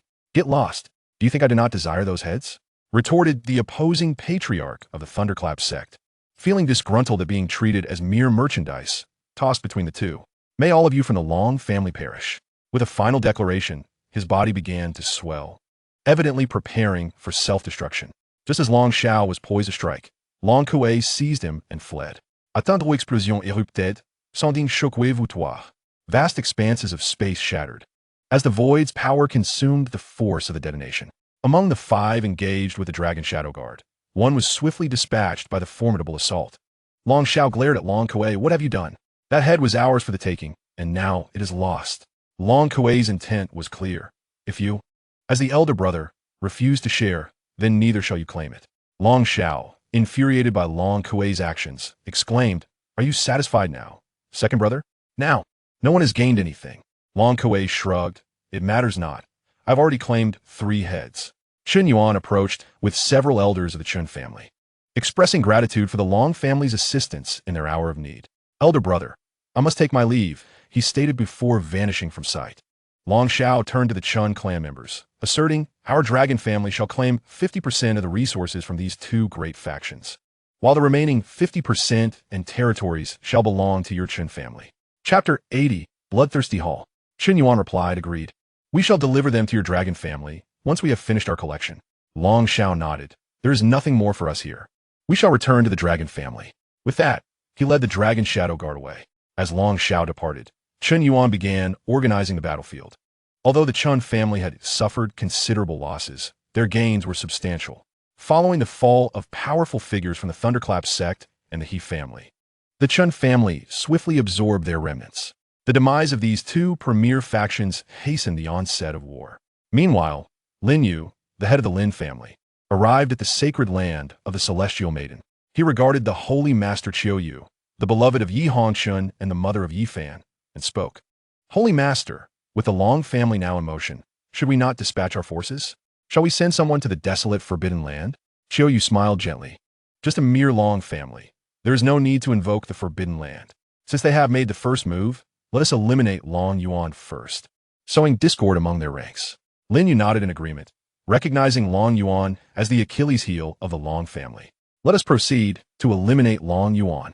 But how shall we do so, given that he is likely shielded by formidable protectors? As Qiu Yu contemplated, he decided to enlist the services of the Bloodthirsty Hall, renowned for their mastery in assassination. However, the exorbitant fees they demanded raised concerns about the cost-effectiveness of such a decision, particularly when targeting an individual as formidable as Long Yuan. Yet, the notion of eliminating Long Yuan warranted a reasonable expenditure. Very well, I shall make the necessary arrangements, Qiu Yu affirmed. Turning to Lin Yu, he inquired about the marriage between Lin Er and Lin Meng. Lin Yu pondered for a moment and proposed. Let us first secure the Long family, and then we shall host a wedding for the two. Qiu Yu nodded in agreement, sealing the decision. After Lin Yu departed, he made his way to a stronghold of the Bloodthirsty Hall. This organization was shrouded in mystery, unafraid to assassinate anyone, and the location of their main headquarters remained unknown. Upon reaching a mountain, Lin Yu addressed a nearby tree, stating, "Let us discuss business." The tree responded, "What scale of business are we contemplating? How about the head of the young master of the Undying family?" Lin Yu proposed. "Please hold on." Soon, a passage appeared beside the tree. "Follow the passage," it instructed. Lin Yu entered, noting the intricate array patterns that adorned the ever-shifting corridor. After a while, he arrived at a door that opened automatically. A figure clad in black and masked greeted him. "Welcome, esteemed guest. Please take a seat." Without delay, Lin Yu declared, "I seek the head of Long Yuan, the young master of the Long family." The masked individual pondered for a moment before responding. "The fee is 100 million mid-grade spirit stones, with an initial payment of 50 million required." Lin Yu was taken aback by the steep price, particularly for an ordinary person. "Isn't this rather excessive?" he questioned. The masked figure replied, "Although the young master of the Long family may be an ordinary person, he is undoubtedly surrounded by peak tribulation experts. The price is far from unreasonable. Furthermore, we only make one attempt. Should we fail, we will not strike again. You are well aware that eliminating a peak tribulation expert is far costlier." With clenched teeth, Lin Yu acquiesced to the payment of 50 million. "I expect you to dispatch skilled assassins, not just any random individuals." The masked figure nodded in agreement. "Naturally, we are equally invested in the success of this venture." "I await your good news," Lin Yu stated as he rose to depart. Once Lin Yu left, the masked figure inscribed a note and placed it within a box before exiting. In the central region's Qiyan city, Xiao He and Long Yuan emerged alongside others. Xiao Meier observed the throngs of cultivators and exclaimed in astonishment, "Are there no ordinary people in the central region? It seems to be filled entirely with cultivators." Long Yu chuckled. "There are indeed ordinary people, but they are quite rare. The majority here are cultivators." Long Yuan, intrigued by the world of cultivation, suggested, "Let's explore." Xiao Meier, excited, grasped Long Yuan's hand. "Yes, my dear husband, let us hurry." This marked Xiao Meier's inaugural visit to the central region. Her previous experience aboard the warship was merely a fleeting glimpse, devoid of an opportunity to truly appreciate the locale. The group began to stroll through the city when, in the distance, several massive beasts soared through the sky, with a dozen individuals atop them. A dashing youth at the forefront inquired, "Deputy Uncle, do you think we can capture a tribulation beast during our expedition to the beast domain?" The young lad, Tai Yun, is the vice master of the Yuyao sect and a member of an immortal faction. This time, he intends to venture into the demon domain to capture a beast to serve as his familiar. The kind-hearted vice uncle chuckled, "Master, even if you were to capture a tribulation beast, you would be unable to control it at this stage. I can find you a beast of exceptional lineage in the out-of-body phase for you to nurture, and in due time, it could reach the tribulation phase." Taya nodded. "Very well. I shall heed your counsel." As they descended towards Qiyan City, Tai Yun's gaze fell upon a strikingly beautiful woman, Xiao Mei'er, and his heart stirred with a desire to make her acquaintance. Without hesitation, he leaped into the air, soaring in her direction. Vice Uncle called out from behind, "Master, where are you going?" "The teleportation array awaits. I wish to meet a lovely sister," Tai Yun replied. With no choice but to follow, Vice Uncle trailed behind him. Upon landing before Long Yuan and the others, Tai Yun greeted, "Hello, beautiful sister. My name is Tai Yun, and I wish to know you." Long Yuan and his companions were taken aback. Who was this boy boldly seeking to introduce himself to his wife? Just as Long Yuan was about to express his ire, Vice Uncle stepped forward with an apologetic smile. "My apologies. Master has once again succumbed to his whims." Long Yu, observing the exchange, chuckled, "Well, Vice Lu, if your young master wishes to know our Long family lady, he could simply visit the Long residence instead of obstructing the path here." Vice Lu finally noticed Long Yu standing behind Long Yuan. "Ah, Long Yu, my sincerest apologies. You know how our young master is." Long Yuan turned to Long Yu. "Do you know each other?" Long Yu nodded. "Indeed, from the Beastmaster sect. Our young master has an affinity for beauty, whether in people or objects. It seems to be his nature." Long Yuan conceded with a nod. "Well, who can blame him for being attracted to such beauty?" Approaching Xiao Mei'er, Tai Yun asked, "Beautiful sister, may I know your name?" Xiao Mei'er glanced at Long Yuan, uncertain if she should divulge her name. Long Yuan leaned in and playfully draped an arm over Tai Yun's shoulder. "Little brother, this is my wife, Lady Long. Do you remember her name?" Tai Yun gasped, "Oh, beautiful sister is married. I must present a gift to congratulate you." He then produced a jade pendant from his waist. "This was given to me by my father. He said it could save my life in critical moments. I present it to you." Vice Uncle held his forehead in exasperation. He truly gives away everything. Long Yuan, noticing the innocence in Tai Yun's eyes, accepted the jade pendant. He retrieved a leather band from his system space and offered, "Here is my gift to you. It will assist you in taming beasts of any realm." Chapter 81. Assassination of Long Yuan. Tai Yun received the leather band. "Is this for real? Big brother, please do not deceive me." Long Yuan laughed heartily. "As the reputable scion of the Long family, how could I possibly deceive you? If I were to do so, you can find me at the Long residence." Tai Yun nodded earnestly. "I believe you, big brother." Vice Uncle urged, "Master, we must be on our way." Tai Yun reluctantly bid farewell. "Big brother. Big sister, I must take my leave." Vice Uncle also took his leave, bidding farewell to the group. Xiao Mei'er waved farewell to Tai Yun. It was this gift bestowed by Long Yuan that enabled Tai Yun to tame a tribulation period beast, which later led the Beastmaster sect to ally with the Long family. We shall elaborate on this later. After a brief stroll, Long Yuan and his companions found little of interest and thus departed aboard Little Black. Just as they left, a figure emerged in Chi Yin City. A killer dispatched by the bloodthirsty Hall. The figure vanished in an instant, pursuing Long Yuan's direction. Little Black flew leisurely, providing a panoramic view of the landscape below. Suddenly, a dagger materialized from the void, plunging directly into Long Yuan's heart. It was so swift that even Long Yu could not react in time. Xiao Mei'er could only watch in shock as the dagger struck Long Yuan's chest, her mind momentarily blank. The dagger lodged in his clothing, failing to penetrate. Regaining his composure, Long Yu struck at the space before him. The dagger instantly vanished, followed by a distant explosion before disappearing entirely. Long Yu turned to Long Yuan, inquiring, "Are you unharmed?" Long Yuan brushed off his clothes, assuring him, "I am fine. How could he possibly kill me?" Xiao Mei'er rushed forward to inspect him, and indeed, there were no marks on his attire. She sighed in relief, exclaiming, "You scare me to death just now." Long Yuan waved his hand, declaring, "It seems these people can no longer remain idle. They intend to take action against me first." Long Yu nodded. "Only the purple gold assassins from the Bloodthirsty Hall possess such swift capabilities. It matters not. To me, assassins are as inconsequential as a mere breeze. My concern now is for Mayor S. safety," Long Yuan replied. Long Yu shook his head. "That will not happen. The family has not disclosed this girl's information. The Central Domain is still unaware of your marriage, and the Bloodthirsty Hall only targets their designated victims, sparing others unless they obstruct their path." Long Yuan nodded. "That is good. From now on, Uncle 4, your duty is to protect Mayor. My safety is of no concern to you." "Understood. I shall heed your words." Long Yuan retrieved the Long Yuan sword from the system space, awaiting the next attempt on his life. Meanwhile, the assassin sat in a tavern, nursing his drink, vexed that despite having struck Long Yuan's chest, the dagger failed to penetrate. After much contemplation, he He surmised that Long Yuan's attire must be a defensive artifact. Resolving to strike at Long Yuan's head that evening, he believed he could not fail to slay an ordinary person. After consuming some drink to calm his nerves, he resumed following Long Yuan and his companions.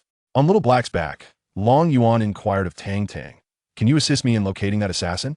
Tang Tang promptly appeared before Long Yuan, exclaiming, "Master, I have now reached level 2 in the system.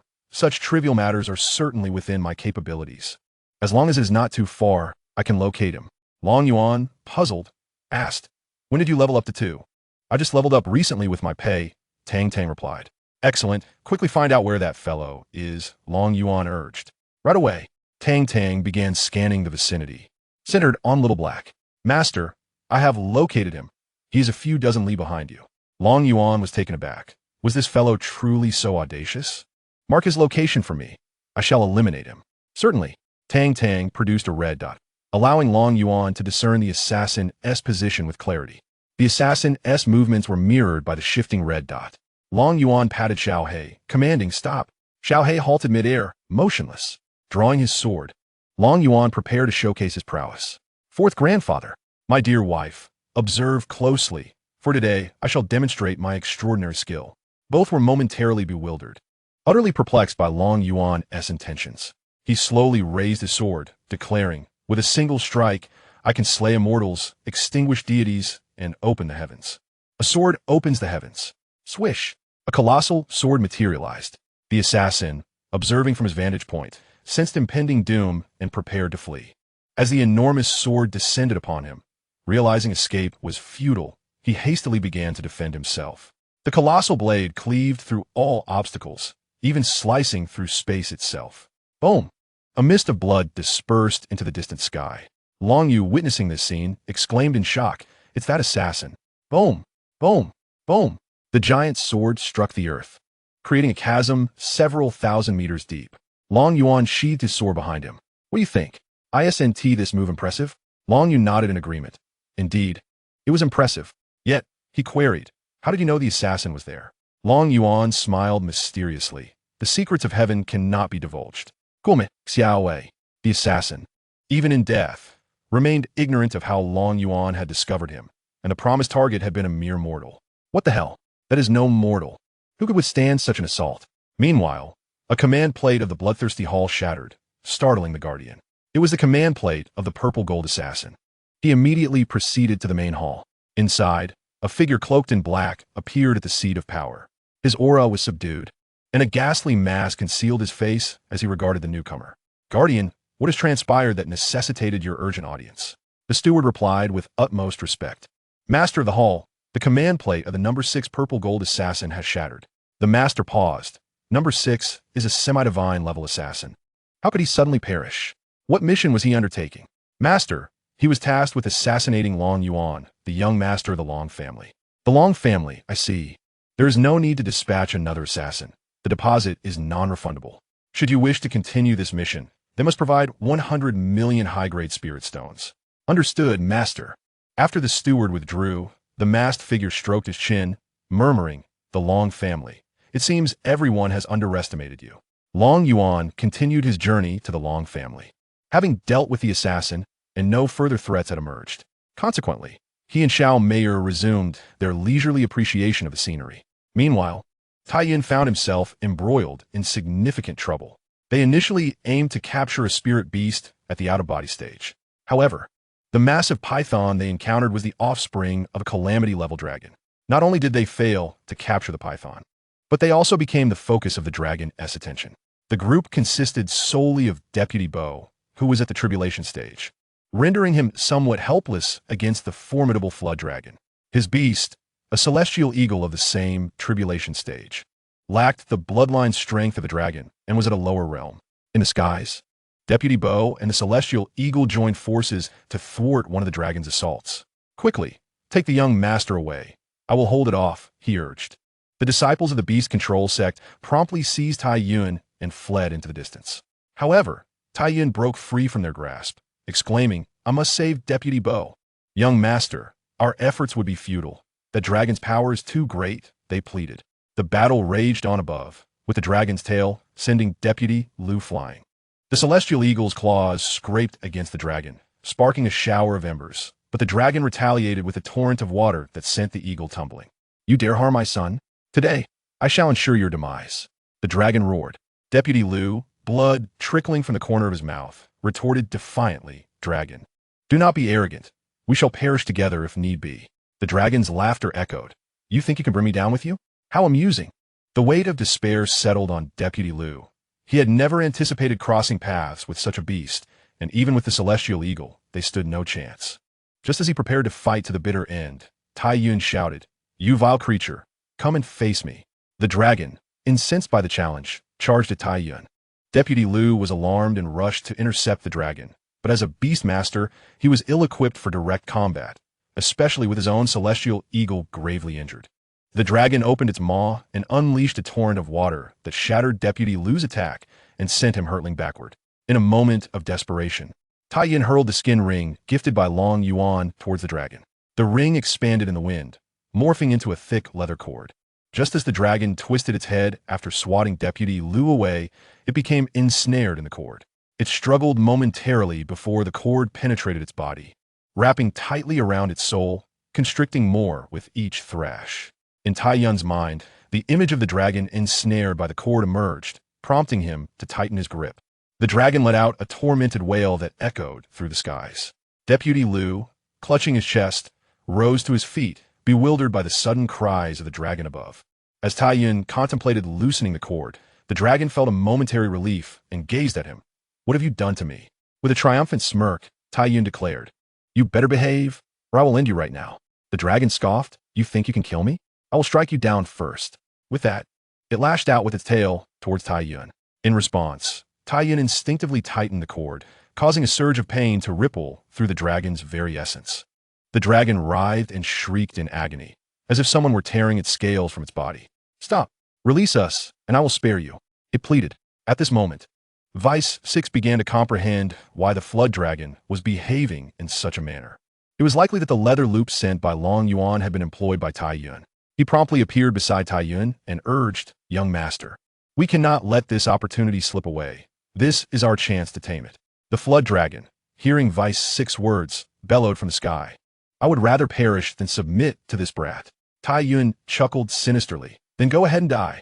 The leather cord began to tighten gradually, and the flood dragon's cries of agony grew more intense as it refused to yield. However, Tai Yuan had no intention of truly killing the flood dragon. Such a formidable beast was far too valuable to lose. He merely aimed to make it suffer a little more. As the cord constricted further, the flood dragon felt as though its very soul was on the verge of being crushed. It howled incessantly in the sky. The two of them engaged in this slow war of attrition. Just as the cord was about to shatter the flood dragon's soul, the creature finally felt fear. Stop! I submit. I submit. Is that not enough? A sigh of relief washed over Tai Yuan. He had sensed that the flood dragon's soul was on the brink of explosion and was prepared to release it. To his surprise, the flood dragon had submitted first. With a thought, he loosened the cord binding the flood dragon's soul, though it remained ensnared, ready to tighten again at a moment's notice. Enter my beast bag, Tai Yuan commanded. The flood dragon shrank in size and obediently entered the beast bag. Tai Yuan exclaimed with exhilaration, Vice uncle, my big brother did not deceive me. Vice 6 nodded slowly, astonished by the extraordinary value of Long Yuan's gift. Young master, we should depart. This place is not safe. Tai Yuan agreed and, along with the other disciples, made his exit. Meanwhile, Lin Yu received notification from the Bloodthirsty Hall regarding the failed assassination, resulting in the loss of a purple gold assassin without a refund. This infuriated Lin Yu. Useless? How can they still call themselves the foremost assassin organization when they cannot even eliminate an ordinary person? The steward, Lin Xiao, inquired, Master, shall we continue with the mission? They have raised the price to 100 million top-tier spirit stones. And what have they achieved? The Shadow Guards report that Long Yuan is nearing the Long family. Once he enters, who could possibly kill him? No amount of spirit stones would suffice. So what shall we do now? Lin Yu pondered for a moment. I will seek out that woman from the heavenly maiden's sacred land. We cannot allow the Lin family to bear the losses alone. She must dispatch her experts to assassinate Long Yuan. With that, Lin Yu departed from his study, heading towards the heavenly maiden sacred land. In the sacred land's grand hall, the holy master, Qiu Yu, listened intently to Lin Yu's account. She fell into deep contemplation and, after a while, spoke in that case. Let us invite the Long family to participate in the talented youth competition, allowing Fan Air to personally eliminate Long Yuan. Lin Yu furrowed his brow. But Long Yuan is merely immortal. How can he participate in the talented youth competition? Qiu Yu smiled faintly. Who said he needs to participate? He merely needs to be present, and at that moment, Fan Air can find an opportunity to strike him down. Besides, there will be numerous participants in the talented youth competition, with each major faction sending representatives. If the Long family dares to act, we shall ensure they remain there forever. Lin Yu's eyes brightened with inspiration. The competition regulations stipulated that only one person could lead their disciples into the City of Heroes, a measure to prevent too many strong individuals from causing chaos in the event of defeat. We can rally several factions to strike against the Long family. When the time comes, how will a single strong member of the Long family contend with the might of our combined forces? Qiu Yu nodded. I will reach out to the factions that harbor enmity towards the Long family. You should also seek to ally with several influences. Fanner and Lin Meng will soon emerge from their seclusion, and once they do, they will have attained the great ascension stage. At that point, not only shall we secure our positions in the rankings, but we must also eliminate Long Yuan. Lin Yu furrowed his brow, pondering how to lure that young man, Long Yuan, into their trap. It is quite simple. He continued, we can claim that Lin Meng's previous withdrawal from the engagement was not sufficiently formal. This time, she must publicly cancel the engagement with Long Yuan in front of all the factions. The Long family will undoubtedly be unable to endure such humiliation. Lin Yu laughed heartily. What a splendid idea. Let us proceed with this plan. I shall prepare immediately. Qiu Yu nodded in agreement. I too shall make my preparations. Thus, a deadly trap aimed at Long Yuan was set in motion, patiently awaiting his demise. Meanwhile, Long Yuan had arrived at the gates of the Long family estate. His mind could only express his current feelings with a single exclamation. Initially, he believed the Long family resided merely within a city. Chapter 83, Parallel Universes. In reality, the Long family was nestled amidst a majestic range of mountains, with one peak sculpted to form the grand entrance of their estate. Two colossal stone pillars, adorned with dragons and phoenixes, supported a jade stone, intricately carved with various mythical beasts, and, at its center, the two characters for Long Fu were inscribed. Behind it lay a suspended bridge paved with jade stones, connecting to a distant mountain, which was encircled by 6 smaller peaks, each embellished with numerous palatial structures. Long Yuan stood in awe, speechless. 20 guards clad in battle armor, wielding long spears, stood erect. Upon seeing Long Yuan and his companions approach, they promptly shouted, "We greet the young master." Long Yu smiled. Let us proceed. I suspect your parents are in the main hall. Long Yuan, akin to a rustic villager entering a bustling city, gazed around with curiosity. Xiao Meier teased, "Is this not your own home? Do you not recognize it?" In truth, Xiao Meier herself was taken aback by the grandeur of the Long family's estate. It far surpassed her previous sect. Yet, she suppressed her astonishment. Long Yuan nodded earnestly. I have indeed never seen such a sight. This is my first encounter. Long Yu sighed inwardly, pondering the extent of the injuries that had caused this young man to forget his own home. Little Black trailed behind Long Yuan like a well-behaved child, sensing the presence of numerous formidable entities in the vicinity. Long Yu guided the two across the Jade Bridge to the main hall, where discussions were underway. The hall was filled with individuals, and upon noticing the newcomers, all eyes turned towards them. Long Zhan immediately rose and swiftly approached Long Yuan, exclaiming, "Your honor has arrived. And this must be the daughter-in-law you have brought back, Meier. Your mother has spoken of you incessantly." He directed his gaze toward Xiao Meier. Xiao Meier promptly bowed.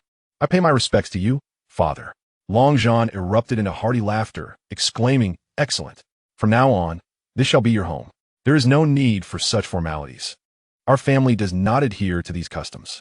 "Yes, father," Long Yuan responded, gazing at the familiar countenance before him, uncertain whether he was indeed a traveler from another realm. He recognized every individual present, and to confirm his suspicions, he approached the elder seated in the grand hall. "You are great-grandfather Long Xiao." The elder nodded. "Ah, you still remember me. Your mother mentioned you suffered a head injury and have forgotten many things. I was worried you might not recall the family."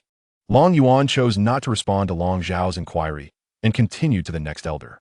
"You are second grandfather Long Kuei, you are third grandfather Long Xiao, and you are fifth grandfather Long Fan." Each acknowledged him with a nod. Long Yuan stood frozen in place, bewildered. How could they resemble his relatives from Blue Star so closely, even sharing the same names.